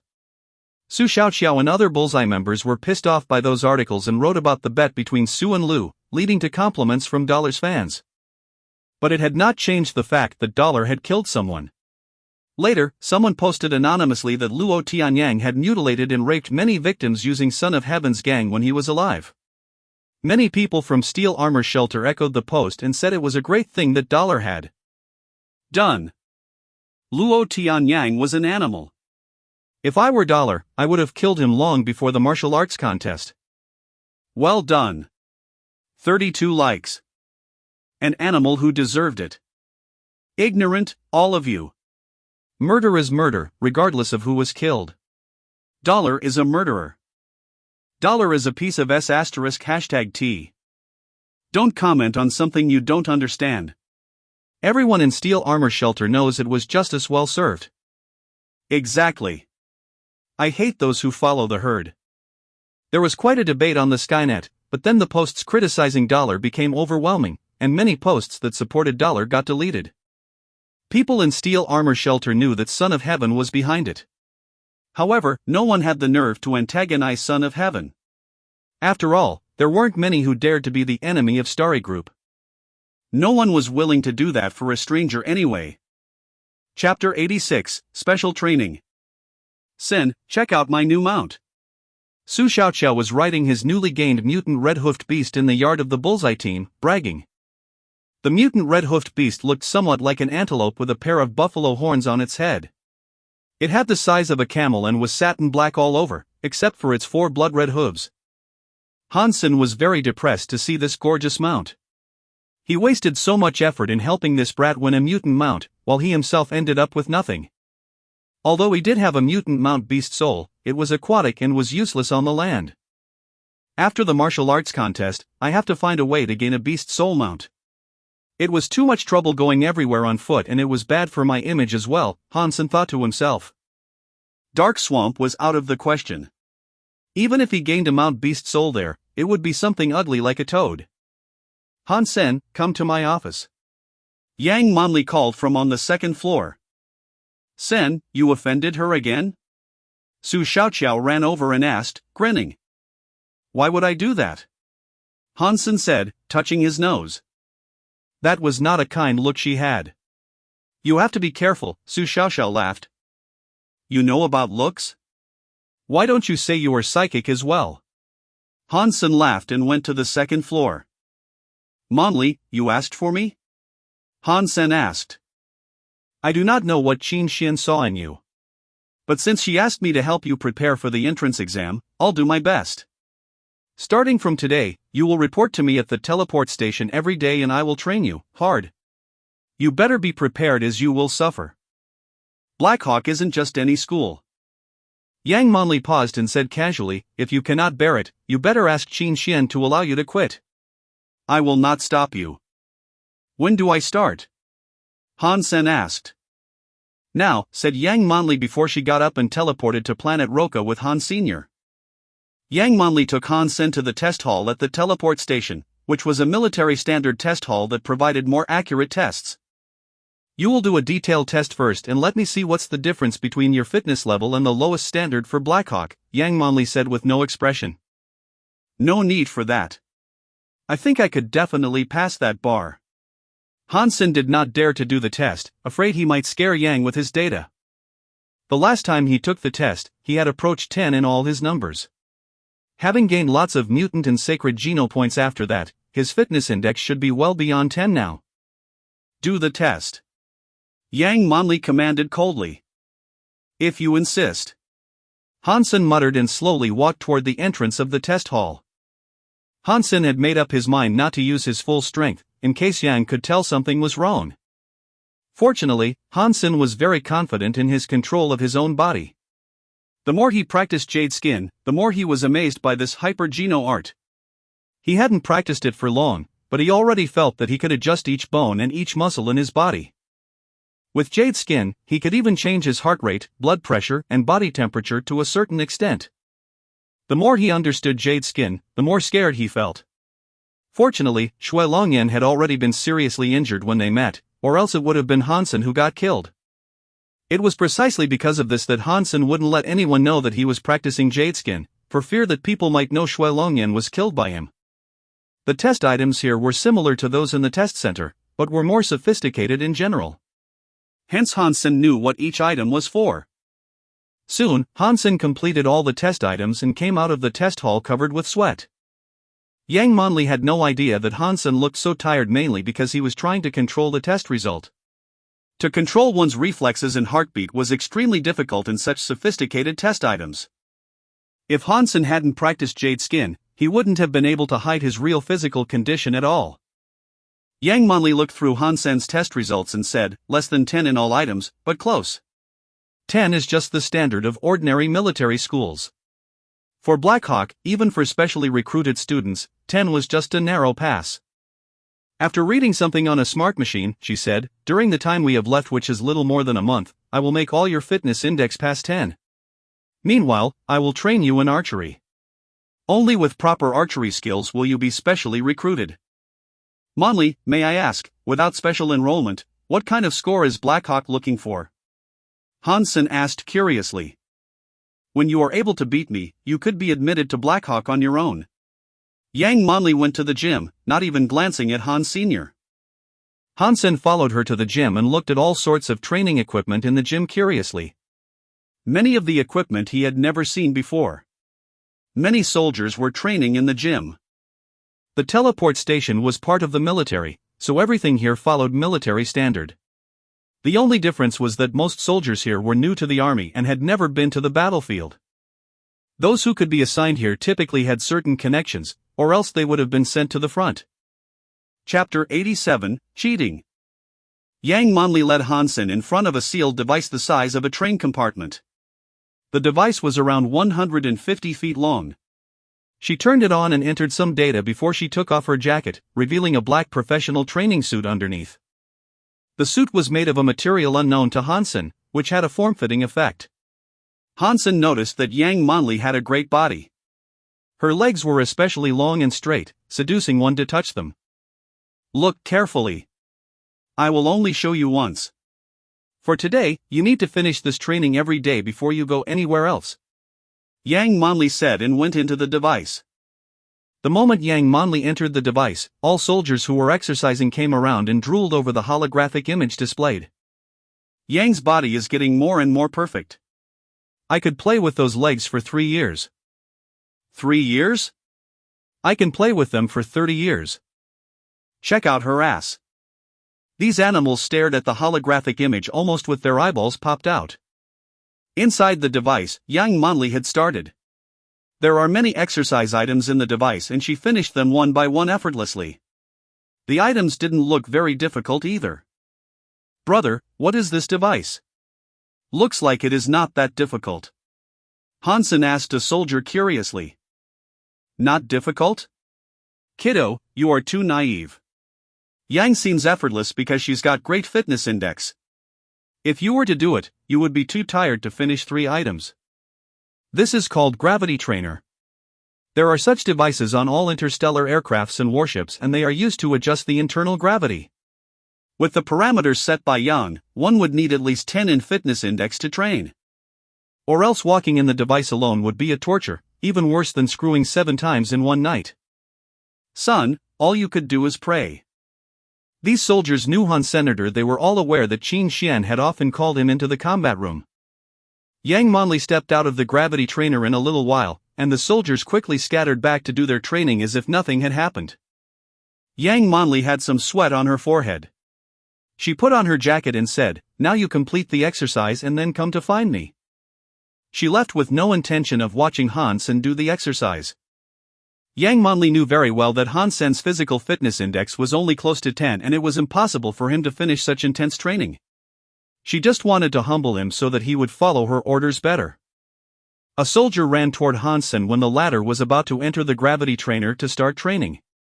Putting his hand over Hansen's shoulder, the soldier smiled and said, "Buddy, if you can bring us some R-rated holographic resources when you come here in the future, I'll let you in on a secret. And make the gravity trainer a piece of cake for you." Deal. What's the secret? Hansen agreed, knowing he was asking for porns. Great. The soldier patted Hansen's shoulder and whispered to his ear, "Once the parameters were set up, Yang could tell if you have modified them after.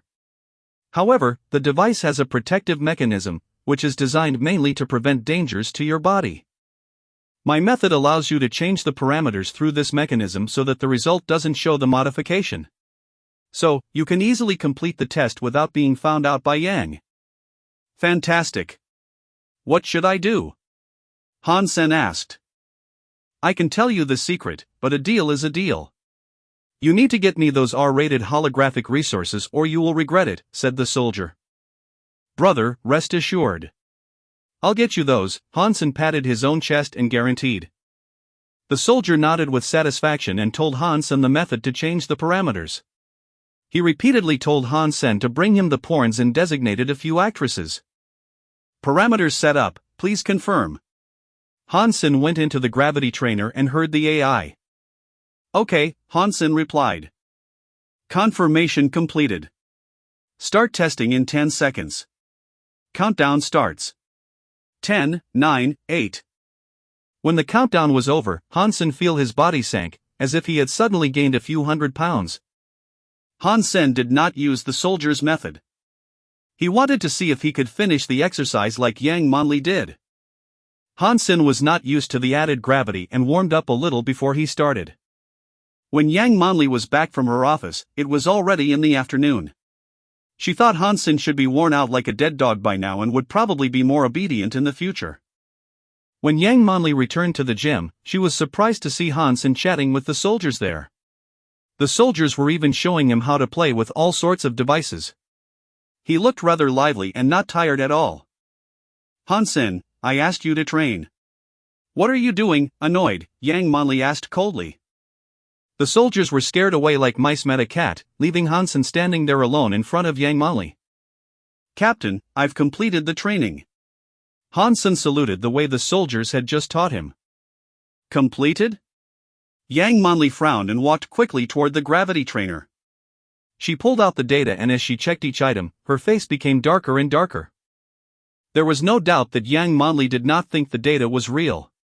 Only those who with more than 12 in fitness index could achieve this. She had just tested Hansen's fitness and he wasn't even a 10. So, this could not be his real performance. Chapter 88, Perseverance Matters. Who told you about the protection mechanism? Yang Monli stared at Hansen madly. Of course, she knew about this trick. What protection mechanism? I do not understand what you are talking about. Hansen looked innocent.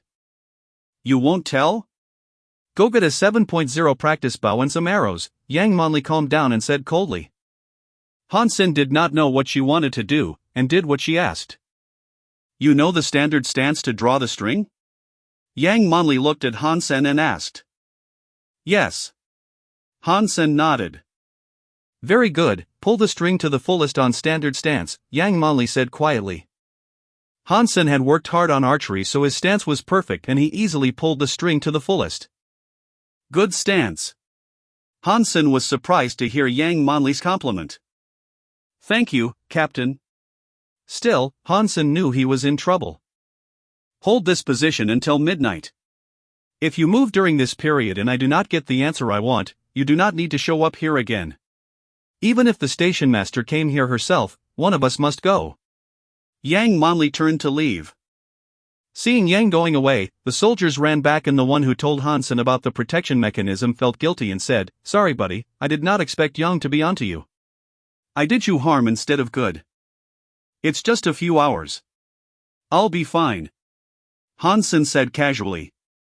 Do not underestimate the standard stance. 20 minutes was all right, but 2 hours is just torture. A 7.0 bow is not a joke, usually we can't even last 2 hours with a 6.0 bow. It's 4 hours until midnight. Yang is really brutal this time. I say let's go apologize. Just tell her we all told him about the loophole. Or else he would probably not be able to use his arms ever again. If we have to. Judging from her look, we would suffer as well. The soldiers complained inside. No need. I'll give it a shot. My endurance has always been good. 4 hours, I think there should be no problem. Hansen called the soldiers who were going to apologize back. It doesn't matter how good your endurance is. It's torture. Hansen smiled, I've seen worse. Don't go yet. If I can't do it, you could go then. Maybe by then Yang Monli will see how miserable I am and lessen the punishment. That is also true. Buddy, you hang in there first. Let us know when it gets bad. We will go and confess. The soldiers were loyal. Hansen nodded and did not speak. Remaining motionless was sometimes even worse than violent movement, especially when he was also drawing a 7.0 bow. In the beginning he didn't feel much, but after half an hour, his arm muscles began to feel numb, and with the passage of time, this numb feeling was more and more intense. In just an hour, Hansen was sweating like rain, his arms burning and whole body trembling. Hansen gritted his teeth and started to practice jade skin. A spring-like coolness flowed through all his veins, where the numb feeling was gradually relieved. Through the monitor, Yang Monli would glance at Hansen from time to time. She saw him keeping the stance but started to tremble when it was approaching an hour. His endurance was already beyond her expectation. Even the soldiers can only last this long. Yang Monli predicted he could last about at most 1.5 hours, certainly less than 2 hours. Cheating in your first training session. I have to put you through hell. Yang Monli did not really want a name from Han Senator. His silence was a quality she could appreciate, and if he had confessed about the person who had told him, she would have looked down on him. After working for a while, Yang Monli checked on him again when it was an hour and a half, and found he was still standing there. Yang Monli could not help but frown, as Hansen looked better now than half an hour ago. He had stopped trembling and was sweating less. In general, he looked more relaxed. He moved? Yang Monli was not sure and played the footage backward, noticing Hansen had not moved in the last 30 minutes. Odd. Yang Monli did not go back to work, but paid full attention to Hansen's image. Hansen had been standing for 2 hours. Buddy, you're awesome. Can you keep going? Your endurance is out of this world. If you are this good in every aspect, you could definitely go to the Alliance Central Military Academy. Brother, you a real man. A soldier gave him a thumbs up. Let us know if you can't keep going. Don't risk hurting your own body. It's not worth it. Keeping his body motionless, Hansen smiled and said, I feel okay. I can definitely hold until midnight. No need to check on me. Brother, if you can really hold until midnight, you will be under my protection in the future. Your protection? Do you dare to fight Yang or Qin Xian? Ahem, I was just saying. Do not be so serious. The soldiers took a shower and went to the cafeteria, leaving Hansen alone in the gym. He was practicing jade skin secretly and felt its power welling from every body cell, eliminating his fatigue. When Hansen had insisted for 3 hours, even Yang Manli was shocked. She even doubted if the soldiers had hacked the monitor, and all she saw was a loop. Soon she ruled out that possibility and left the office for the gym. Chapter 89, I'm the strongest. Now, do you have something to say to me? Yang Manli approached Hansen, who was standing like a statue. Hansen hadn't reached a certain level in jade skin, so his fatigue wasn't cleared away completely. Having stood there for over 3 hours, he was drenched in sweat. Even so, his stance was still firm as ever and his hands holding the bow didn't even tremble. Yang Manli for the first time felt that maybe Hansen was somewhat talented. He had been standing like that for more than 3 hours and his hands were still steady, which was a great quality for an archer. Captain, I really have nothing to say, Hansen said. Well, since you are so tough, you could keep standing here. Yang Manli went away without looking back. She was a little angry, but also respected Hansen for what he did. That was a difficult task for a 16-year-old. She herself could only last 2 hours with a 6.0 bow at his age. After Yang Manli had closely observed Hansen's situation and made sure he was fine, she was surprised to see that he did have the energy to continue. Although this was a test of endurance, and didn't have much to do with his other qualities, it still showed that Hansen was outstanding in something, as someone with a fitness index less than 10 wasn't likely to last this long. How can he have such strong endurance? Yang Manli thought she probably couldn't even accomplish this herself, while Hansen, someone with much worse fitness than she, could pull through. After Yang Manli went back to the office, she continued to monitor Hansen. On one hand, she wanted to find out how long Hansen could last in the end, on the other hand, she was afraid his arms would be damaged. She did not want Hansen on her team, but she did not mean to harm him either. That was why she couldn't let anything happen to him. Not to mention she had started to appreciate his endurance and perseverance. As for Hansen's answer, in fact, Yang Manli did not really want to hear it. If Hansen had really confessed, Yang Manli would have thought he was a snitch. Before long, the soldiers took some water and food and sneaked back into the gym. Brother, great job. Come and drink some nutrition solution to get some strength.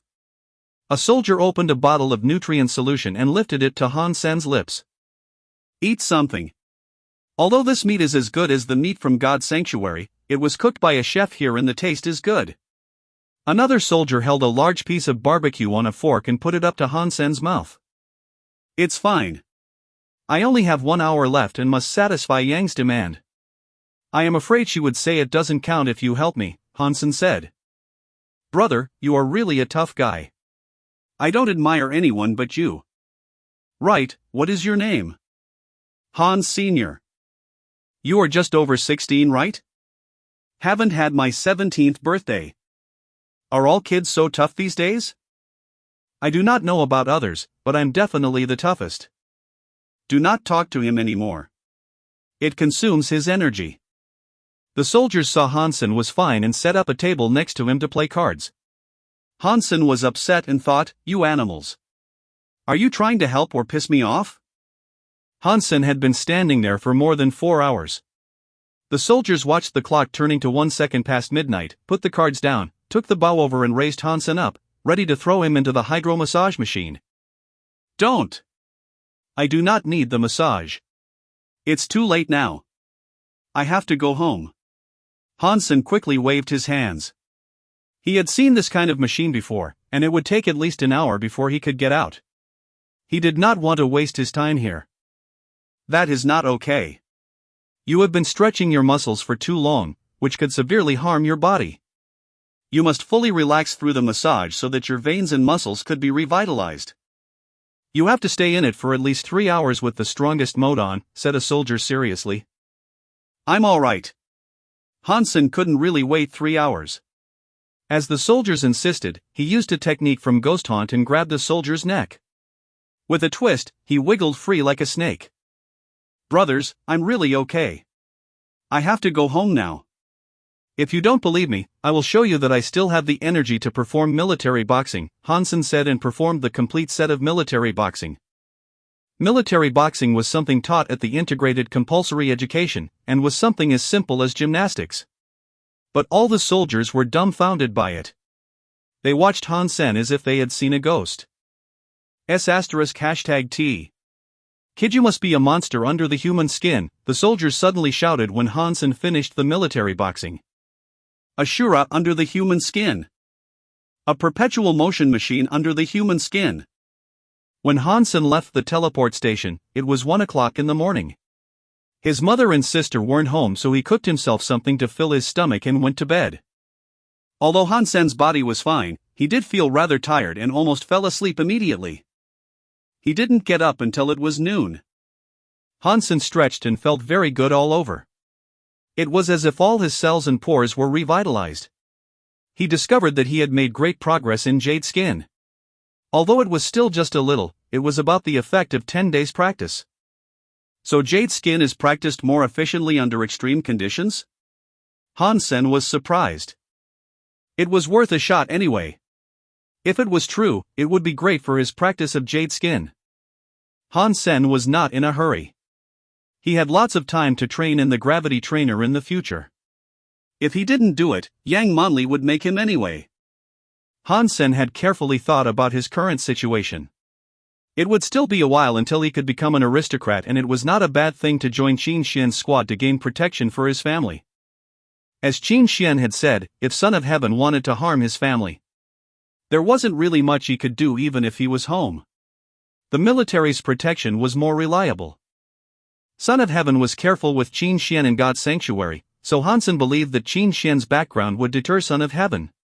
As long as Son of Heaven didn't know he was dollar, Hansen didn't think the guy would risk offending the military force for some small conflict. Chapter 90, Hand of God. On the next day, Hansen brought porns to the soldier who had asked him for them. The soldier was so happy that he wanted to become sworn brothers with Hansen and said Hansen would be responsible for his happiness from now on. Hansen was covered in sweat.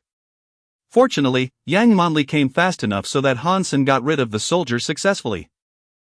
Yang Manli spent half an hour to explain some archery knowledge and gave Hansen a few tasks to finish on his own. Hansen had learned basic archery knowledge at school, and what Yang taught him was more practical, which benefited him a lot. Yang was indeed an expert. There were a lot of tasks for him to complete, which included the gravity trainer. Hansen wanted to use the gravity trainer himself. This time he used the protection mechanism to adjust the parameters, not to reduce the gravity, but to increase the gravity a notch so that it suited his real fitness level better. The gym did not seem to be the place where ordinary soldiers trained. Hansen had never seen other soldiers here than the ones he talked to. During lunch break, Hansen was chatting with the soldiers he knew. The soldier who asked Hansen for porns regarded Hansen and asked, "Sen, in addition to bow and arrows, what other weapons do you use?" "Dagger." Hansen showed him the Z-steel dagger. Hansen only knew the nicknames of these soldiers. This guy's name was Gambler. Hansen learned from others that he was greedy and lewd. Gambler took over Hansen's dagger and played with it. The dagger seemed like a living thing in his hand, making dazzling moves like a snake. "Watch this." Gambler held the dagger an inch away from Hansen's eyes. With a simple wave of his hand, the dagger disappeared in front of Hansen and Gambler's hand was empty. *T. Your nickname should be Magician. Hansen looked everywhere and didn't see the dagger. Gambler laughed and shook his hands in front of Hansen. He curled his fingers and the dagger returned to his hands magically. "How did you do that?" Hansen widened his eyes. "Pretty cool, huh?" Gambler asked proudly. "Yep." Hansen quickly nodded. "Dazzling, no?" Gambler played with the dagger. "For sure." Hansen nodded again. "Want to learn?" Gambler looked at Hansen with a faint smile. "I do. Do you want to teach me?" Han Sen asked. If you can bring me all my girls' new movies, I will teach you. Gambler said with a smile. No problem. Han Sen agreed, knowing the girls Gambler referred to were certain porn stars. Although it cost some money to buy new movies, Han Sen really wanted to learn these tricks. Come, we will find a place so that I can show you. Gambler took Han Sen aside and told him the key to it. Han Sen then found out that it was not really magic but finger tricks. Although it was taking advantage of the blind spots, the most important part was one's control of the muscles on the arm. Yes, it was the entire arm instead of just the hand. Gambler told him that this trick was called heaven in sleeves, also known as sleeve blade. It was passed down in his family as the foundation of their family business. The dirk Gambler used was specially made. Thin and sharp, it had a crescent-like double-edged blade but no hilt. Gambler was playing with one dirk in each hand, and it looked like there were two butterflies dancing around his hands, which was amazing to watch. How long will it take for me to become a master like you? Han Sen looked at Gambler enviously. Gambler smiled. I started at the age of 3, and became better at 7. I'm now intermediate and still far from being a master. He gave the dagger back to Han Sen and said, do not underestimate this trick. Although it is just lays the foundation, but it is fundamental and will benefit you for the rest of your life. Gambler, what does your family do? Han Sen could not help but ask. Aha, you will never be in our business and I do not intend to let you. I'm just showing you a trick. You could practice it if you think it is fun. Never mind other issues. Gambler walked away and turned back to ask Han Sen, have you ever played games on the Skynet? Rarely. Han Sen had spent all his time trying to survive, and had no time for games. Go play Hand of God. It will help you learn this trick. If you can level up in that game, you will be getting somewhere with this trick. Gambler pointed to the holographic training machine. Han Sen was very interested in Sleeve Blade, so he went to check out Hand of God on the holographic training machine. Soon he understood why Gambler asked him to play this game. This was a holographic game. Its idea was like whack-a-mole, but instead of using fingers alone, the spots to touch could appear everywhere around one's arms. One must use all muscles rationally to hit all the spots to pass a level. It was highly demanding for one's dexterity and accuracy. In addition to the beginner level, the game was divided into 3 levels: Evolver, Surpass and Demigod. The intention of the classification was obviously to correspond with the 3 phases of God's sanctuary, and to guide players to choose the right level. Han Sen first chose the beginner level. Actually, when Gambler said level up, he meant to clear the beginner level. As for which level Gambler himself was in, Han Sen had no way of knowing. Soon, Han Sen was hooked. He was not that smooth in the beginning, but was soon addicted to the satisfaction gained from hitting rapidly as he got familiar with the game. Faster, faster, faster. Once started, the game would push one to pursue the exhilaration in speeding up. But Han Sen did not have much time to play this game. After a few rounds in the martial arts contest, Han Sen reached the final match as expected. Not sure it was good luck or bad luck, Han Sen didn't encounter either Fist Guy or Son of Heaven. Son of Heaven had eliminated Fist Guy, and Qin Xian had eliminated Son of Heaven. The final match was between Qin Xian and Han Sr. In fact, Han Sen wanted to fight Son of Heaven more, so that he would have the opportunity to kill Son of Heaven on the stage. Usually the young master was surrounded by many strong men and there was almost no chance for Han Sen to approach him. Chapter 91, Steel Armor Championship. On the day of the final match between Dollar and Qin Xian, the stands were packed with at least 100,000 audience. Even many of those who didn't register came. In addition to it being the final match, it was popular also thanks to the fame of Dollar and Qin Xian. Qin Xian was undoubtedly the legend of Steel Armor Shelter. As a woman, she had been the champion of the martial arts contest for several years now, although she was never among the chosen. There was no doubt that she was the number 1 in Steel Armor Shelter. In addition, she was also beautiful. All of these made her the goddess of Steel Armor Shelter. People loved, feared, and respected her. Dollar's recent rise was even more legendary. He came from nowhere, but there had been so many headlines and controversies about him. Both seizing Son of Heaven's sacred blood beast soul and killing Luo Tianyang made Dollar a somewhat negative figure. But smashing through the robot channel and fighting Golden Horn Shura made him an idol. When one legend met the other, everyone wanted to know about the outcome. Will Qin Xian continue to be the invincible goddess? Or will Dollar become the new champion? Everyone was looking forward to this match. When Qin Xian and Dollar almost arrived at the same time, all expectations peaked and the cheers were deafening. Dollar, a bet? Qin Xian didn't move, but looked at Hansen with a smile.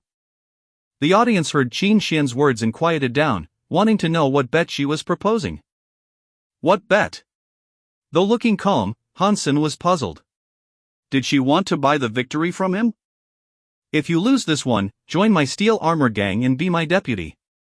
When I evolve and go to Second God Sanctuary, you will be the head of the gang. Qin Xian had a sweet smile on. There was an uproar among the audience. No one thought Qin Xian would say something like this.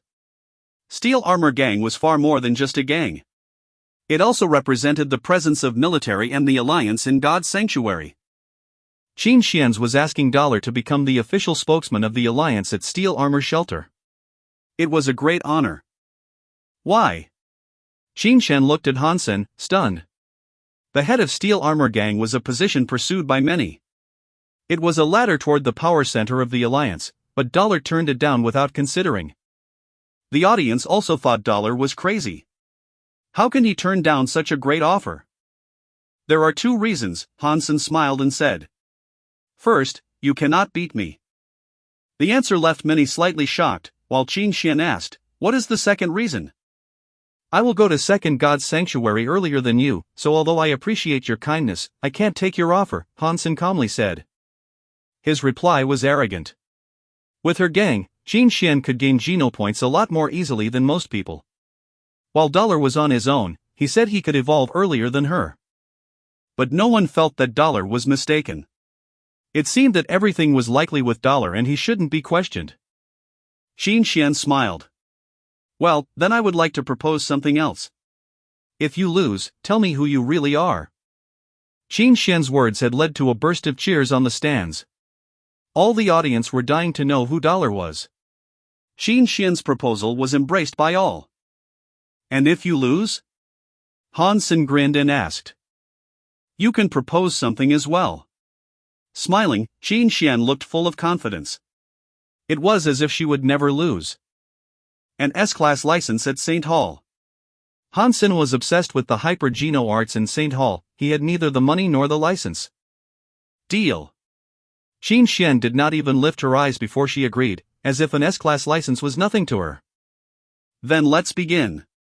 Hansen drew the Shura katana. He didn't dare to slack when fighting Qin Xian, who had the most Geno points among all in the shelter. She was probably 10 sacred Geno points away from maxing out on everything. Hansen had never seen Qin Xian using her full strength, but he still thought he stood a chance. Hansen's biggest advantage was his understanding of Qin Xian. She would never thought that Dollar was in fact Hansen, whom she had fought 1,000,000 times. Although she was always kicking his ass, he had learned a lot of her fighting habits. Qin Xian on the other hand knew nothing about Dollar. Qin Xian stretched her hand and a beautiful purple butterfly started to dance in her palm, which turned into a purple dagger. Elegant and demure, she stood there like a goddess. Hansen had seen her using this sacred blood poisonous butterfly dagger once, but it was on the purple-winged dragon. The dagger wasn't really effective as the dragon was gigantic. However, it would be different for a person. Hansen didn't know if he could stand the toxin if stabbed with the dagger. So, Hansen wasn't going to give Qin Xian any opportunity to attack. He wielded the katana using Bladestorm and the strike was so fast as if it could break the wind. It was a similar strike as this one that had ended Luo Tianyang's life. Qin Xian smiled and moved away like a butterfly, dodging the fierce strike and stabbed her dagger at Hansen's throat. Hansen stepped forward and ignored the dagger. The katana was wielded at Qin Xian again. That was a move that put both their lives at stake. If Qin Xian did not dodge again, she would be cut in half. Since Hansen was in sacred blood armor, he had a bigger chance at survival even cut by her sacred blood dagger. Scoundrel, Qin Xian scowled, gracefully moved sideways and avoided Hansen's attack. Chapter 92, Atomic Fission. Hansen was thrilled to see Qin Xian moving away. A storm of katana strikes poured on the lady as Bladestorm was fully brought into play. Each strike was faster than the last. Qin Xian was forced to defend herself and had no chance to attack. Hansen knew well that Qin Xian was nimble. He had been practicing Ghost Haunt for a long time now and had improved a lot on his footwork. However, he had never been able to get close to her in any combat except for the first time when she had underestimated him. Sure enough, Qin calmly dodged all the strikes Hansen made calmly as if she were dancing. Meanwhile she fought back from time to time with grace. None of it mattered to Han Senator. He hacked the katana at her regardless and worked both Bladestorm and Jade Skin to the maximum. A coolness gushed in his veins like a spring and activated every cell in his body. Qin Xian quietly warded off all attacks from Han Senator. She was very confident in herself. It took her a few years to finally get to the first stage of atomic fission. With her current Geno points and beast souls, Qin Xian believed that she could become the chosen this year, and even the first place was not impossible. Atomic fission was an advanced hyper-Geno art, which could fortify all body parts. As suggested by its name, it was close to the root of all hyper-Geno arts and could produce long-lasting power that improved one's physique significantly. It would be the perfect hyper-Geno art if it wasn't so difficult to get started. Qin Xian had started to practice atomic fission under her family members' guidance since she was a toddler, but her progress had been slow. Now she had practiced it for 2 decades and she just got to the first stage a few months ago. Yes, just the first stage. But she had made a leap in her strength already with the first stage. 20 years of practice did not go wasted. Once she got somewhere, her improvement was skyrocketing. Even Son of Heaven, who was on the same level as she, was easily defeated by her this year. It wasn't that Son of Heaven was weak, but that she had become too strong after getting to the first stage of atomic fission. Qin Xian believed that she could definitely reach the top this year and dollar wouldn't be an issue. Qin Xian wasn't even thinking about winning or losing, but how to win dollar to better impress him. Qin Xian did not care about the storm of blades. As fierce as it looked, it couldn't hurt her. She only felt it was a bit troublesome as she didn't want to kill dollar. If you like driving, I'll let you drive. I will wait until you are so completely exhausted that you can't even move your arm. By then I will still be calm and appreciate your despair. Qin Xian smiled and dodged another strike, thinking, as long as you lose to me this way, you will think I am invincible and never dare to fight me again. Qin Xian intended to burn Hansen out. The way Hansen wielded his katana would consume his strength fast. Each strike brought all his potentials out at the cost of his stamina. For Qin Xian's atomic fission, stamina was one of its key strengths. A metaphor would be that a nuclear power plant was much more efficient than a coal-fired power plant. As Qin Xian kept avoiding Hansen's attacks, she was patiently waiting for him to be worn down. The blood of the audience were set afire. Hansen's katana was swift and fierce, and Qin Xian's dancing was ethereal and elegant. Their movements were so fast that they became a blur. It was indeed a great match. And in the eyes of ordinary people, Hansen was chasing Qin Xian and seemed to have the upper hand. Cheers of dollar could be heard from time to time. It seems that the champion in steel armor shelter would be someone else this year. Of course, dollar is absolutely invincible. Ha, men are the master of this world. Tremble, women. Yang Monli curled her lips with disdain, looking like a goddess who didn't deign to argue with the mortals. Son of Heaven was even more scornful. He had experienced how strong Qin Xian was. He had always known about atomic fission. If he had wanted to learn it, he could have. But as it took at least 2 decades for someone talented to get to the first stage, he chose not to. Indeed, everyone knew that this was a great hyper-Geno art, but few dared to practice it. No one wanted to put 2 decades into a higher Geno art that they didn't know would work or not. If one failed, one would not even have a chance to start over with a different hyper-Geno art. Son of Heaven hadn't had the courage to practice atomic fission, and regretted it now that he saw how well Qin Xian was doing. Son of Heaven, it looks like Qin Xian was in trouble. She was continuously under attack, a young man in Son of Heaven's gang said nervously. Son of Heaven twitched his mouth and replied, "What do you know?" Qin Xian has got to the first stage of atomic fission and she is basically impossible to beat. Although Dollar was attacking, he will soon lose his strength to even lift the katana. His loss would be miserable. So that's what it is. How experienced and knowledgeable you are. The young man quickly kissed up to him. But next to them, another young man commented abruptly, "Keep silent if you don't understand it." Don't you have any common sense? Men are simply stronger than women, and it will be Qin Xian who was worn down first. Son of Heaven was provoked to wrath, but he paused when he saw the young man's face. It was the young master named Qing who had once hired Han Sen as his bodyguard. Yuan and the rest of the group were also there. Qing, Son of Heaven, gave a hollow laugh and explained, "There are differences between men and women." But those differences were negligible. Dollar's stamina is far worse than that of Qin Xian, who had reached the first stage in atomic fission. I believe in half an hour, Dollar wouldn't even be able to wield his katana. How come I can't see that? Qing was not convinced and said, "My father told me that women are inferior to men. I know that Dollar will win and that woman will definitely lose." Son of Heaven smiled with confidence. "Qing, no need to debate. We will see what happens in half an hour. You will find out who is right at that time." Chapter 93, Better Stamina. But half an hour later, Son of Heaven's face became a bit stiff as Han Sen was still fiercely brandishing the katana at the same speed. "Son of Heaven, didn't you say that Dollar would be worn out in half an hour?" "I'm telling you, my dad was right. Men are better than women," Qing said proudly. Looking at Son of Heaven's grim face, Yuan smiled and did not speak. Son of Heaven was really upset. According to common sense, Dollar would not last half an hour. With that kind of strikes, few in First God's Sanctuary could. Ahem. It seems that Dollar has practiced some special hyper-geno art that improves his stamina. Even so, he couldn't possibly last an hour. In another half an hour, he would be worn down.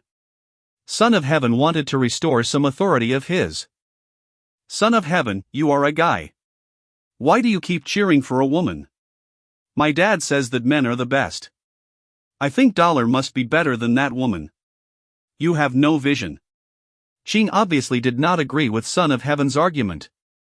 Son of Heaven almost choked. Pretending to be calm, he said, "Qing, if you don't believe me, keep on watching. In half an hour, you will know who is right. I'm just stating the fact here. Is there any need to watch? Dollar will certainly have no problem. He killed a golden horned Shura. Why will he lose to a woman?" Qing said with open worship in his eyes. Son of Heaven did not say anything, considering argument with such a kid unnecessary. In a while the kid will see what is good judgment. But another half an hour had passed, and Dollar's spirit was still high. There was no sign of him burning out at all, which made Son of Heaven uncomfortable as if he had just swallowed a fly. Qing was very pleased and patted Son of Heaven on the shoulder. "Son of Heaven, what did I tell you? Men can't be weaker than women. A man that can't beat a woman is not a man. It's been an hour and Dollar is still fierce. I believe that woman will be beat in a while. You need to learn from me so that you can have better judgment. Remember to take men's side instead of women's." Son of Heaven was seething with anger. He pretended not having heard Qing and kept silent. "Right, Son of Heaven, why didn't you enter the final? Who did you lose to? Dollar?" Qing wasn't even aware of Son of Heaven's emotions and kept asking him. "How could I lose to that guy?" Son of Heaven immediately said coldly. "Who did you lose to then?" Qing asked. Son of Heaven felt his own face was burning. He lost to the woman on the stage, but it wasn't time to tell Cheng that. Knowing that Son of Heaven had lost to Qin Shuang, Yuan almost laughed out loud.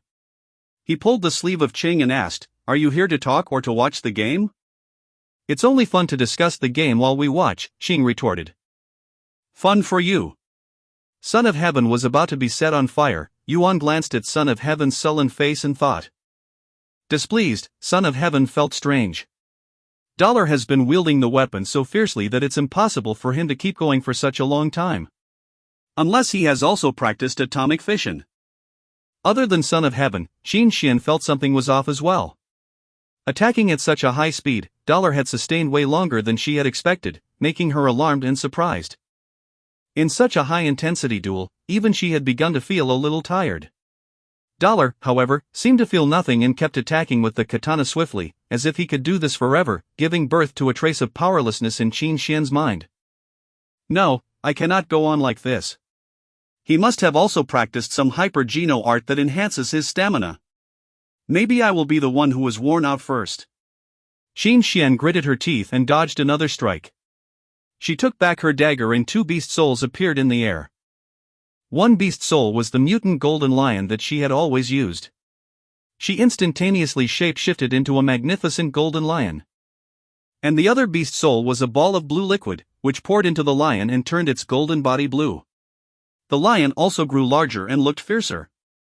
That is sacred blood water spirit. Qin Xian actually got its beast soul. Son of Heaven was shocked to see that. He knew very well how scary a sacred blood water spirit was. It could coexist with another creature and make that creature exceptionally strong. Qin Xian made the final attack to the water spirit when she was hunting it with Son of Heaven, who did not know she got the beast soul. It seemed that the beast soul had the same power as the creature it once belonged to. With the help of water spirit beast soul, the mutant golden lion had become stronger than normal sacred blood creatures. Qin Xian could then fully display the power of atomic fission. Son of Heaven was surprised. Qin Xian has become so strong. It seems that this year she could be among top 3 of the chosen. Hansen knew Qin Xian really well. He glanced at her expression and knew something was off. Just before she summoned the water spirit beast soul, he summoned his wings and flew up high. Everyone was stunned, including Qin Xian. Who could have thought Dollar, who looked like he was going for mutual destruction, had flown away the minute Qin Xian shapeshifted? Qin Xian, who had shapeshifted, did not know what to do. These two beast souls were fierce enough for sure. Even Dollar used a sacred blood shapeshifting beast soul, she could beat him. She chose the moment when Hansen was making the most powerful strikes to shapeshift so that he wouldn't disengage himself. She didn't have sacred blood wings, so she wanted to end the match as soon as possible. What she did not think of was that Dollar, who was chasing her, just flew away faster than rabbits. Qin Xian suddenly felt very embarrassed. As fierce as she was right now, she could not fly in as a lion, she could no longer use weapons, so she couldn't even throw things at Han Sr. Chapter 94, The Winner Takes It All. Flying in the air, Hansen summoned the mutant sawfish spear and cast it down at Qin Xian like how a fisherman would use a harpoon. The lion that Qin Xian had turned into reached out a claw and hit the spear hard. The spear, as thick as an arm, bent and bounced off. Fortunately, the spear was tough enough so that it wasn't broken under her claw. Hansen took back his mutant sawfish spear and watched her from above, not intending to attack again or to land. Everyone suddenly came to understand that Dollar was trying to consume Qin Xian's shapeshifting time. Shapeshifting beast souls required a lot of energy to use. Even Qin Xian couldn't stay like this for very long, or it would hurt her body. So shameless. Do you call yourself a man? What do you know? It's tactics. If she could fly as well, then good for her. There was suddenly a chaos on the stands. Some supported Dollar and some Qin Xian. Qin Xian simply could not reach Han Senator. She quickly dismissed the shapeshifting beast soul. But the moment she did that, Hansen flew down and slashed his katana at her. Qin Xian had met a lot of strong enemies, but she had never been as depressed as she was at this moment. Once she shapeshifted, Hansen would immediately fly into the sky. When she turned into herself, Hansen would then rush down. She became sullen as she couldn't make use of her own strength. Dollar is just great.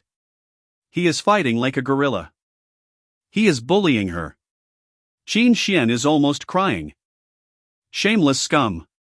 How can a man be so brazen? Unabashed, Hansen believed it did not matter how he won as long as he won. If he could go to the contest among the champions of all the shelters and rank top 10, he would be rewarded a sacred blood beast soul. He would definitely try his best for that sake.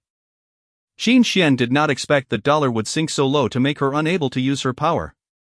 Now she was only happy that Dollar was not an archer, or she would be even more miserable. Dollar, you are a dignified man. Do you dare to fight me head-on? Qin Xian wanted to prod Dollar into action. Unfortunately, Hansen ignored her intention and replied, "You are a soldier. Don't you understand that victory is all that matters? Even if I let you win today, what if you encounter champions of other shelters who could fly?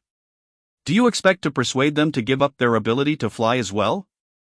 Qin Xian paused, and people who accused Hansen of being shameless also lowered their voices. In fact, they should have thought of this. There had been more than one person who could fly among the chosen before. Not being able to fly was a weakness of Qin Xian's, and even if she won today, others might still choose to exploit that in the future. Many people who supported Qin Xian kept silent. Qin Xian smiled wryly. "Well, I give up. We do not have to go on." Qin Xian knew that she had such a fatal weakness, but did not think Dollar would be so brazen to use that to his advantage. Now that she had no way of winning, she chose to throw in the towel instead of staying in this awkward match. Qin Xian now regretted that she did not work hard on archery. Or she could have used an advanced beast soul bow and arrow to beat Dollar. "You can pick up the S-Class license of St. Hall at Steel Armor Gang," Qin Xian said, and left the martial ring, which made Hansen this year's champion of Steel Armor Shelter. Dollar's victory was very controversial. A lot of people thought it was not honorary. But Hansen didn't mind his reputation as long as he could win the sacred blood beast soul given to the chosen.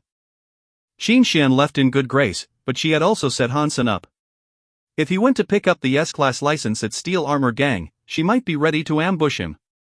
Hansen knew her so well that he didn't dare to pick up the license under her nose, as he knew she must be quite upset with him. The contest in Steel Armor Shelter was officially over.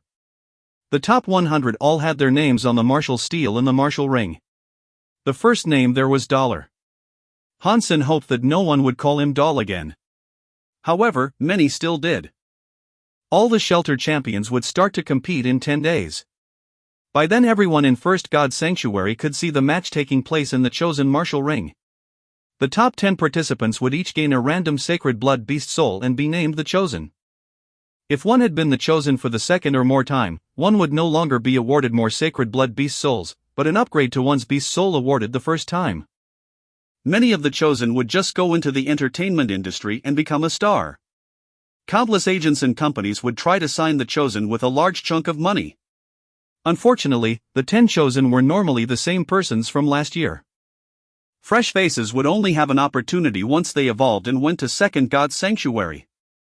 Hansen didn't care for the entertainment industry, but he would spare no effort in gaining the reward of a sacred blood beast soul. Legend has it that as the chosen's reward, someone had once gained a beast soul in the shape of a beauty woman. Some rich guy offered more than $1 billion and even an interstellar warship for it. No one knew if the deal was made, but no one had seen that beast soul again. It must be collected by some rich beast soul lover. Hansen naturally wanted to be assigned a beast soul in the shape of a beauty and become rich overnight. But he would first have to become the chosen. Only 10 days to go until he started competing with other champions. There was no time for him to hunt for more Geno points. Hansen decided to use the time to train himself in the teleport station. The gravity trainer was indeed a wonderful training device which had helped Hansen a lot.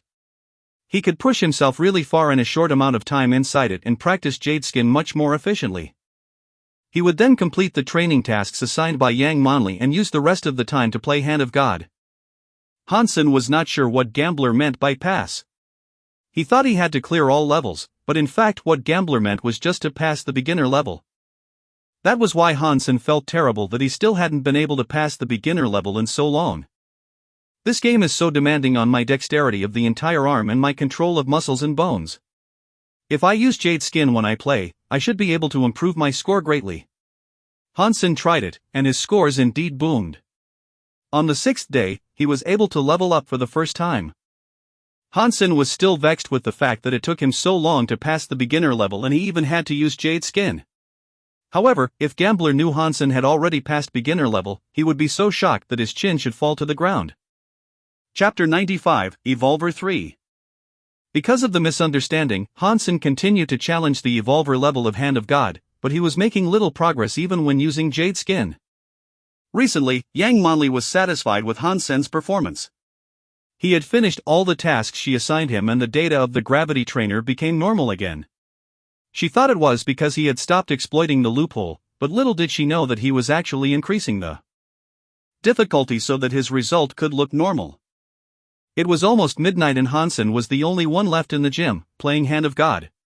He had discovered that the game was almost designed for him. Since he started practicing Jade Skin, he had gained exceptional control of his bones and muscles, and he had also become much more flexible. This game could help improve his reflexes and agility, which was great for his progress with Sleeve Blade and other skills that required handwork. Qin Xian teleported out of God's sanctuary to look for Yang Manli, who chanced not to be in the teleport station. When passing by the gym, Qin Xian saw the light in the gym was still on and knew someone was still in there. She curiously took a look and saw Hansen was playing Hand of God. Qin Xian felt nostalgic as she played this game a lot when she was in military school, putting a lot of effort in it as well. Although autonomous vehicles had been the mainstream in the Alliance for a long time, manual control was still needed when one was operating a warframe. In an interstellar war, warframes were fundamental as it would be hardly profitable to destroy a planet with weapons of mass destruction. Warframe, as an individual combat tool, played a vital role in wars these days. All military schools were training their students to operate warframes, which was one of the basic skills of a soldier. Hand of God was one of the best ways to improve one's speed and control, which were relevant to warframe operation. Qin Xian felt that she should teach Hansen some tricks of the game. As he was hand-picked by her, she would like to make him better. Let's see how you are doing first. Qin Xian approached Hansen and watched carefully. She was a bit far from him just now, so all she could see was that he kept failing, and that was why she wanted to teach him. But when Qin Xian got closer, she suddenly felt that the holographic spots were disappearing too fast, which was why he kept making mistakes. Which level did he choose? Qin Xian checked the data on the screen. Evolver 3?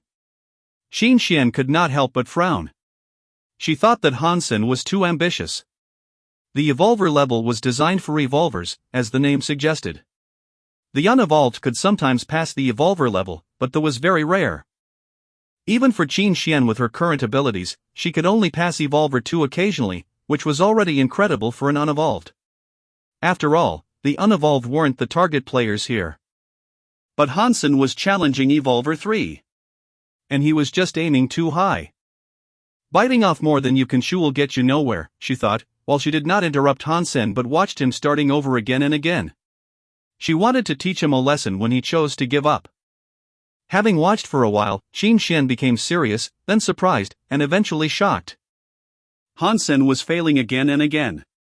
But in this process, he was making less and less mistakes and improving at a shocking rate.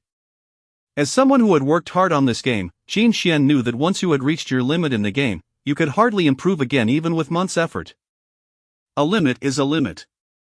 And no practice could bring you over your limit. Unless your strength had improved significantly, no exercise could raise your score. The purpose of playing Hand of God was to show one's potential. But one couldn't improve one's potential by playing the game over and over again. Now Hansen's improvement could only mean one thing: Evolver 3 was not yet his limit. That was why he could still reduce his mistakes and get better. Evolver 3 is not his limit. Is his talent in this area so great? Qin Xian did see great things in him, but did not expect he would be so good at this game.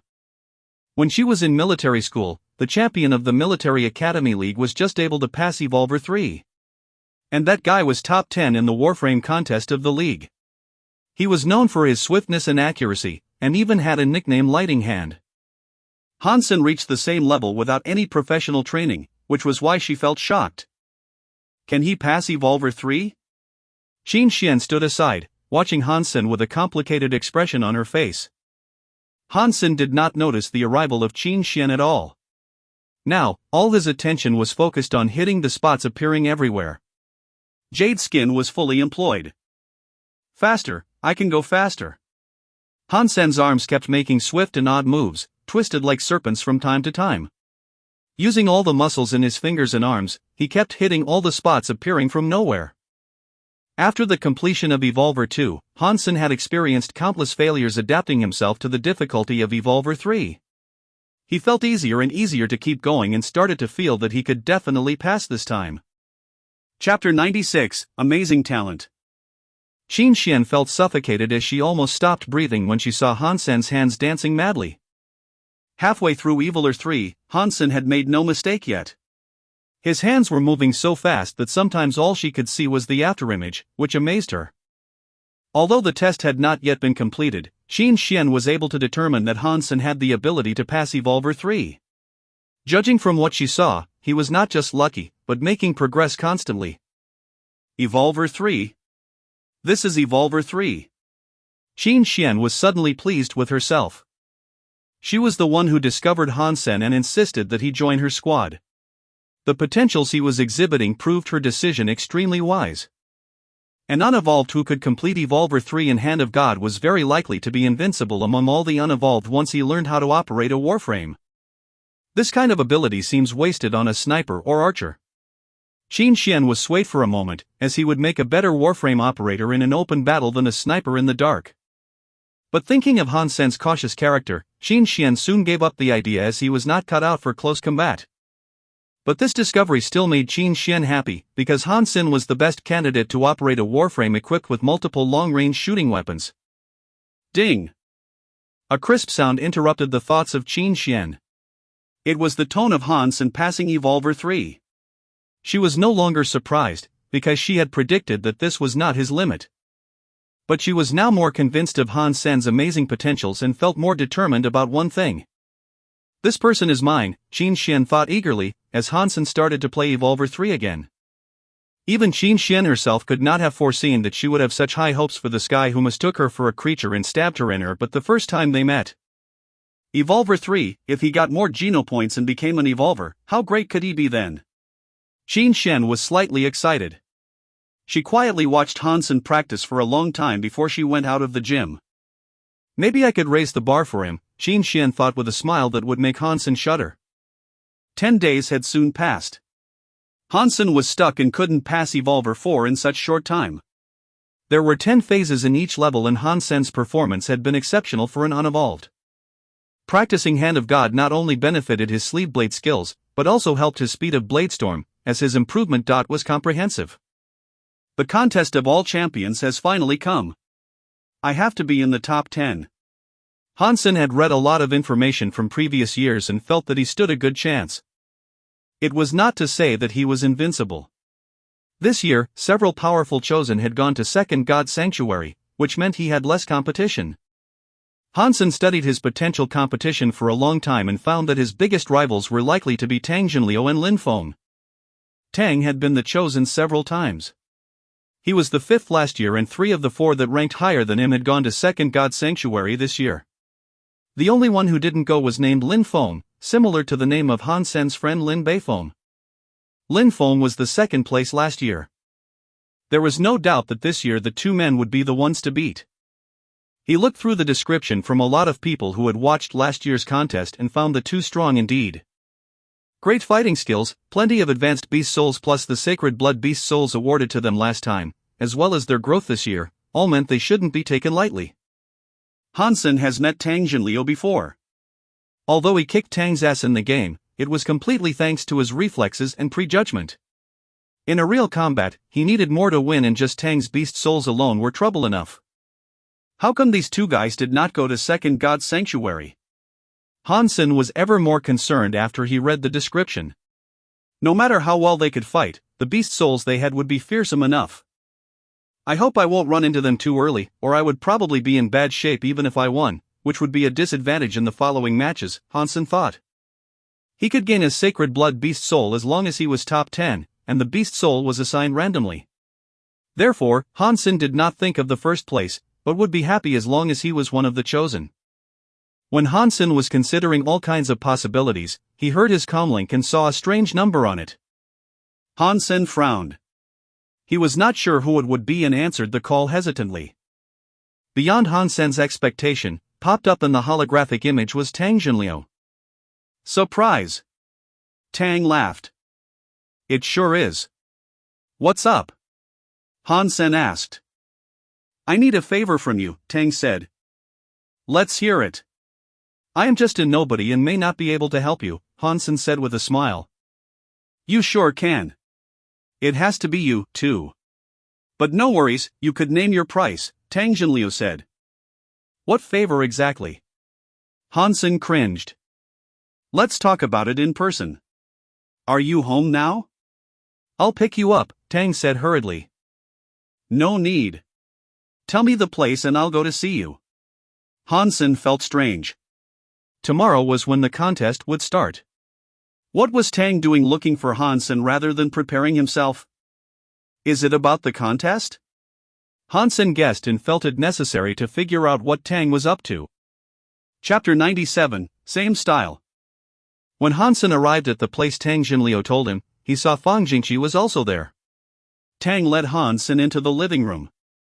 After entering the living room, Hansen saw that on the sofa sat a young man, who was very quiet and did not speak when he saw Hansen coming in.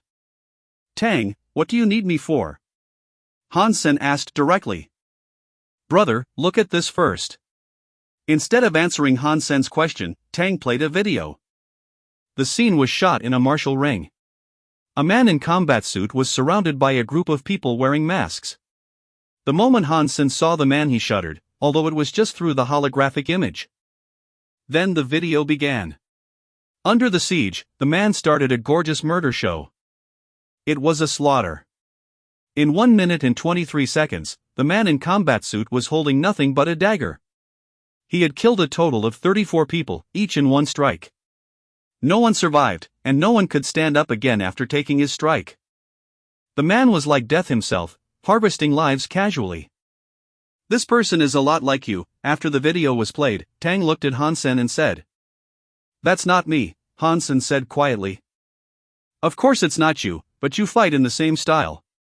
Before you strike, there is no warning or signs. But the strike itself was fast and fierce, with perfect timing. You are both assassins, Tang concluded.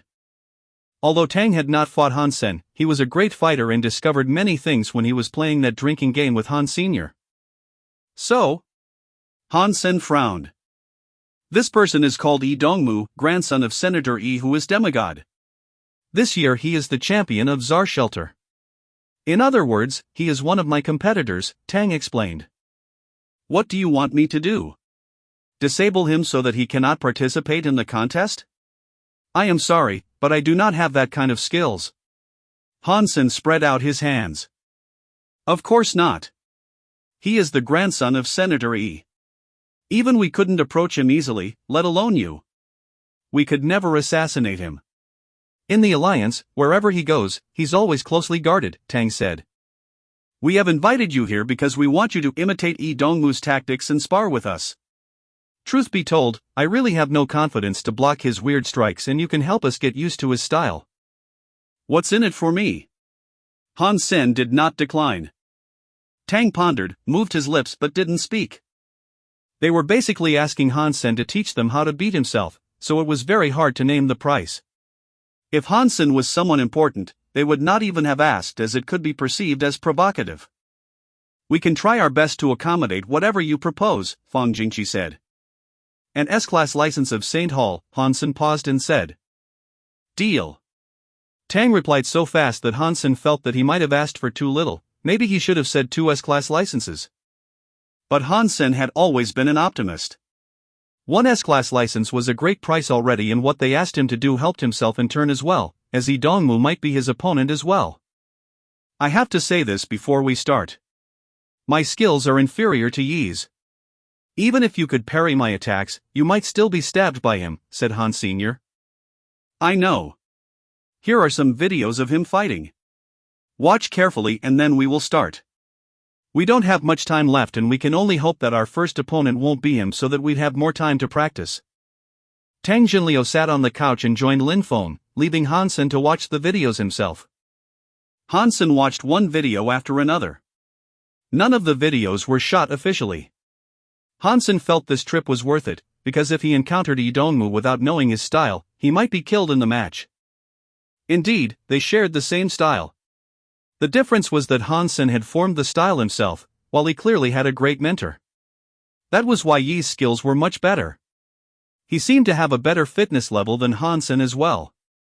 As for beast souls, Hansen was sure that he had better ones than his as well. As the grandson of a demigod and senator, his grandfather would manage to get him nice stuff no matter which shelter he was in. Although time is limited, none of Tang Jinliu, Fang Jingqi and Lin Feng asked Hansen to hurry. They let Hansen repeatedly watch the footages. Hansen sometimes would replay some details several times. He had taught him a lot through these videos, which meant more to Hansen than an S-Class license. In just less than 4 hours, Hansen felt as if he had been through a revolutionary change. However, after full understanding Yi's way of fighting, Hansen was surprised to find that although Yi's strikes looked terrifying, there were subtle defects to his style. And only those who deeply understood this style would be aware of these defects. Tang was getting impatient and wanted to interrupt Hansen, but Lin Feng the quiet man stopped him. It was in the evening when Hansen had finished with the videos. "Let's get started," Hansen got up and said. "Well, let me see how well you can imitate Yi." Tang took Hansen into a combat room in the villa. Hansen grabbed a dagger the same shape of Yi's dagger. Its edge was not sharpened and its blade was retractable, so that no one would get hurt. The way Yi Dongmu and Hansen fought required them to do their best with each strike. If real weapons were used, Tang was afraid that he would be injured by Han Sr. "Let's begin." Tang tightly watched Hansen and did not step back. They wanted to practice how to parry Yi's strikes after being approached by him. Chapter 98, An Interesting Person. Hansen approached Tang, holding a dagger backhandedly, a way he had learned from Yi. 2 feet away from Tang, Hansen suddenly wielded the dagger and stabbed it at him from an unexpected angle. Fang Jingqi was shocked, and the quiet man's eyes lit up. Tang was covered in cold sweat and it was too late to parry that attack with his broadsword. He abruptly turned sideways but was still stabbed in the waist. *#T. Your strike was not that different from his, Tang called out, staring at Han Sr. Fang Jingqi looked at Hansen with a strange look and the quiet man's eyes also fell on Hansen's hands. Hansen was surprised himself as well. He was practicing Jade Skin madly these days. And practicing Hand of God had also enhanced his speed. In addition, he just saw Yi's way of fighting and had some new insights. Now his strike was so powerful that he couldn't believe it himself. "Ah, God loves me. With you sparring with me, Yi will be no big deal." Tang laughed out loud. For a whole night, none went to bed, but the only one who was practicing with Hansen was Tang. Fang Jingqi didn't register in the contest and the quiet man was just watching and did not meant to join them. Having practiced for a night, Tang could not avoid Han's dagger as long as Hansen was within a foot from him. Tang didn't develop a way to defend himself, while Hansen was getting better and better. *#T. I give up. There is no way to parry your attacks. Maybe I'm doomed, Tang said sullenly, as he saw it was about time to go to God's sanctuary for the contest and there was no point in going on. Now you are able to deal with Yi, Lin Feng, who had been watching in silence, suddenly said. "Lin, what do you mean?" asked Tang, sitting up straight and staring at Lin Feng. "Yi Dongmu is not as good as him. You can't parry his strikes, but with Yi you would be able to avoid being stabbed in fatal parts. If your luck is not too bad and run into Yi in a few days instead of today, you could block Yi's strikes at a very small price." Hearing this remark from Lin Feng, Tang and Feng all looked Hansen, appalled. They knew Lin Feng well and was shocked that he would speak so highly of Hansen by saying that Yi Dongmu was not as good. Hansen's background was much inferior to Yi and Yi was probably also older, yet Lin Feng said Yi Dongmu was not as good as Han Sr. If the remark was from another person, they would certainly have scoffed, but they knew Lin Feng and he was never wrong. Last year, the only reasons he was not the first place were that he hadn't broken the bottleneck in his hyper-geno art and that he entered God's sanctuary 2 years later than his opponent. No need to look at him that way. I'm just saying his style is better than Yi Dongmu's, but his fitness was still inferior to Yi, of course. Lin Feng smiled and reached a hand out to Han Sr. "I am Lin Feng. Very pleased to know you. You are an interesting person." Han Senator, a pleasure. Hansen shook his hand, smiled and said. "Well, it is late. Let's shower and teleport." Tang interrupted the eye contact between Hansen and Lin Feng. He turned to ask Hansen, "There is a teleport device here. You want to join us?" "No, I did not register so I will not go," Hansen declined and left. Watching Hansen leaving the villa, Tang asked Lin Feng, "Is he really so good?" "He's better than you think. If he had the same background as Yi, he would be 100 times more impressive than the latter. He understands the essence of assassination, while he only has some skills. His growth was limited by his background, but he will be well known in a few years," commented Lin Feng. Such high praise from Lin. He must really be something, Fang Jingqi said. In a few years, will he surpass you? Tang was interested. In First God's Sanctuary, I am invincible, said Lin Feng casually, exuding confidence. This time Han Sen had gained a lot. Not only did he get an S-Class license from Tang, he also enhanced his advantages in sneak attacks. As pointed out by Lin Feng, his strikes were more threatening than Yi's. But no matter how powerful his strikes were, he had to first get close to his opponent, which was not easy. In practice, he started from the proximity of Tang, who would never let him get so close in a real match. After all, the art of assassination was better used in the dark. He had practiced a kind of footwork that allowed him to easily approach others even from the front, but Han Sen had never learned it, so it was hard for him to get close. That footwork was also a hyper-geno art and involved special techniques. Han Sen was never good at footwork and could not imitate from watching the videos. Even if he tried, he couldn't get the essence of it. Therefore, it was essential that he should learn his own footwork. Maybe I should consider using this on my footwork. Han Sen squeezed the S-Class license in his pocket. But now he had no time for that. Practicing a new hyper-geno art took time. Han Sen went to the teleport station, entered God's Sanctuary, dressed himself as Dollar and entered the martial ring. In the middle of the martial ring erected a giant sacred stele that was 100 times more magnificent than the martial stele. Under the watch of people from Steel Armor Shelter, Han Sen marched into the sacred stele and was teleported to a huge martial ring, chosen martial ring. In all the shelters of God's Sanctuary, there was a similar sacred stele from which the image of chosen martial ring was projected. At this moment, champions from all the shelters were entering chosen martial ring from the sacred stele. Chapter 99, The Chosen Slayed in One Strike. Han Sen realized how large the population of the Alliance was and how large First God's Sanctuary was when he entered chosen martial ring. Every shelter had about 100,000 people like Steel Armor Shelter. And everyone in chosen martial ring now was the champion of their own shelter. The stands were almost filled with at least 100,000 champions, which meant there were at least 100,000 shelters in First God's Sanctuary. It was a dizzying figure indeed. After humans entered the interstellar era, they had conquered lots of habitable planets and had been thriving. Now the humankind was so huge that only Shiraz could compete. Among the champions of all shelters, Dollar was the most famous one, in addition to the chosen from last year. That video of Dollar fighting Goldenhorn Shura was so viral that all mainstream media had covered it, so Dollar had become a household name in the Alliance. Many people were curiously looking at Han Sen, as they wondered how Dollar really was. But it was mostly just curiosity. They had all watched the video starring Han Senator. Although the storyline was impressive, Dollar didn't really show much strength at that time. His sacred blood beast souls were great, but he himself not so much. Han Sen at that time would be very far behind among the champions of all shelters. After all, these people were 1 in 100,000 with great physiques and advanced beast souls.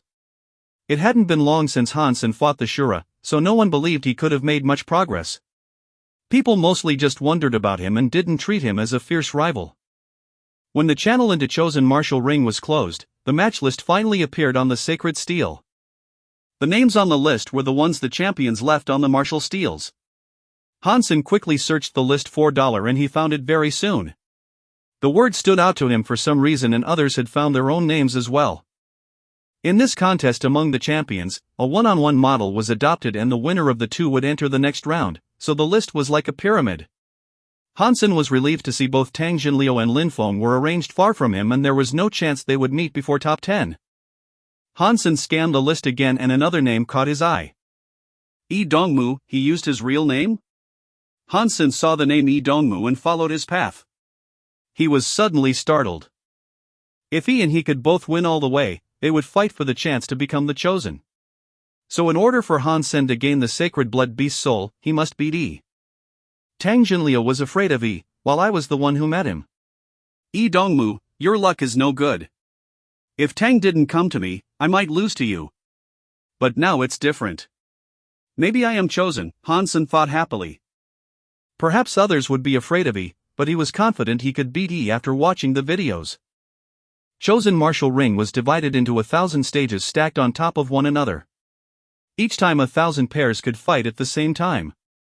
Han Sen was in a late match, so he went to see other matches first, especially the one he was in. He had to know how much better Yi was getting compared to his performance in the videos. Lee Dongmu's match in this round was also rather late. Hansen watched a few matches and was surprised as no one was to be taken lightly in this contest. He also watched Tang Zhiliu's first match. His opponent stood no chance under his fierce broadsword skills. After Tang shapeshifted, his opponent was barely fighting back. Tang's techniques and strength were both outstanding in the contest. Lin Feng, whom Hansen was paying even more attention to, also won his match, while Hansen didn't really understand the way he won. His opponent was a nobody, but Lin Feng only won by a narrow margin. Hansen could even imagine that in the reports next day, Lin Feng's opponent would be described as had a glorious failure. But for some reason, Lin Feng made Hansen feel more threatened than Tang did. Finally, it was Lee Dongmu's turn. He was not well known at the moment. Although he was the grandson of Senator Yi, only a few people knew he was in the contest. After all, this was his first contest. However, his opponent was a celebrity who ranked number 10 last time, nicknamed Dragon Swordsman. Dragon Swordsman was very handsome and had great sword skills. With lots of female fans in the alliance, he enjoyed great popularity among all the chosen. Dragon Swordsman's match was naturally high profile. A lot of people thought that he had a chance of being top 3 this year and all the girls were cheering for him. Few paid attention to Lee Dongmu, his opponent. But 10 seconds from the match started, everyone was shocked. Before Dragon Swordsman drew his sword, Lee Dongmu's knife had cut his throat. Watching Dragon Swordsman clutching his own neck in pain and collapsing, the audience were silent. His female fans were covered in tears with hands on their mouths, not accepting what they saw. One of the chosen last year, Dragon Swordsman was killed in his first match. That would sure become the headline next morning. This was all it took for Yi to be known throughout the alliance. Hansen was calm. Although Yi had made some progress, the well-born kid still did not understand the essence of assassination. Chapter 100, Contest Center. It was Hansen's turn. His opponent was a guy called Lei Ban. The moment Hansen got on the stage, Lei Ban summoned a Beast Soul Bow and 3 Beast Soul arrows and shot all 3 arrows at him. The 3 arrows almost flew to Hansen at the same time. Hansen was surprised. Lei Ban was at least as good at archery as him, and even had better techniques than him. Judging from the look of his bow, it was likely a Sacred Blood Beast Soul Bow and 2 of the 3 arrows were dark green, so they were probably poisonous like his mutant black stinger. Arrow. The 3rd arrow was made from blue crystal and sounded as if it could tear air apart when it was in the air, which suggested it could be a Sacred Blood Beast Soul arrow. Sure enough, there is no one weak here. Hansen swiftly dodged the strongest blue crystal arrow and summoned his mutant Sawfish Spear to ward off the other 2 arrows. Hansen felt a bash as the arrows and his spear collided. The spear almost fell from his hand. Excellent archer in weapons, thought Hansen in awe. He squeezed the spear and approached Lei Ban. Lei Ban was not only fast, but was also able to shoot while running. The arrows were not affected by his movement at all. Unable to trap Lei Ban with his spear, Hansen had to run after Lei Ban while dodging his arrows. Hansen had a lot of respect for this opponent, who had much better footwork than him and could shoot arrows in all positions when moving with both great strength and accuracy. Hansen had also worked hard on archery, but he was only able to shoot when standing still. His accuracy would suffer a lot if he tried to move. Lei Ban was indeed much stronger than him in archery, so Hansen was not in a hurry to end the match. Instead, he started to observe his opponent and learn from him. Hansen's match had also attracted a lot of people's attention. After all, Dollar was popular. But compared with Lee Dongmu, his performance was less than impressive. More than half an hour had passed and they were still running after each other, rendering the audience drowsy. In First God's Sanctuary, people were quite disappointed in Dollar, except for his hardcore fans. Since a match with an unknown person had cost him so much effort, Dollar didn't seem to have what it took to become the chosen. When the match had been going on for more than an hour, Hansen shapeshifted into the Bloody Slayer, approached Lei Ban and beat him in a close combat, which Lei was not good at. The same day, all major media in the alliance had covered the contest. Although there was no image, the reporters managed to depict the matches vividly with words. Their main focus was on Lee Dongmu's match. Yi's background was also published, the grandson of Senator Yi who had graduated with stellar grades from the best posh school before entering God's Sanctuary. His background in his sekal of Dragon Swordsman made him a major contender this year. The victory of Tang had also made him a favorite. Another top contestant was Lin Feng. His match, however, benefited his opponent, who was considered to have lost by a narrow margin by the media. There were articles on Hansen too, but they were rather short in general. The longer ones were all focused on the disappointment in Dollar. Most of the reports were filled with phrases like narrow win, work to be done, hard to live up to the reputation and to be improved. There was not much description. In fact, those who saw Hansen's match, including his fans, had to admit Dollar was just average. The team of the TV program Contest Center was holding a meeting in their office building. In the conference room, the station director Su Kangyan was tapping his finger on the table. He looked at Fong Mingquan sitting on his right side and suggested with a smile, "Fong, do you think we need to make some alterations to today's show? Which alterations do you have in mind?" Fong Ming frowned, as he could guess what Su Kangyan wanted to say. Since Dollar's video became viral, Fong Mingquan was poached by Huaxing Station's Contest Center team. Because he had taken the place of an old host in the station, he was not the most popular person here. He was targeted here and there, which made it difficult for him to realize his career goals. "Fong, we journalists have to focus on the hot issues. Contest Center was designed for this contest and we ought to focus on the more outstanding matches." Su Kangyan paused and said, "Shall we put Dollar's content on hold and release it when he had a better match? Let's focus on Lee Dongmu first. What do you think?" The director has a point. He is so popular right now, of course we should focus on him. Dollar was just lucky to have killed a badly injured Shura. His weakness was exposed in the contest and he couldn't even be in the top 100, let alone the chosen. There is little point covering his match. We need to focus on E, who could be the first place," Wang Chongqing said with his face stern, giving Fong Mingquan a cold stare. This program used to belong to Wang Chongqing, and he was replaced by Fong Mingquan in the end, which explained why Fong was not his favorite person. "Yes. It's settled then. Fong, let's roll with Lee Dongmu for this one," said Su Kangyan. Fong Mingquan curled his lips and felt suffocated. He suppressed his anger and scanned each onlooker.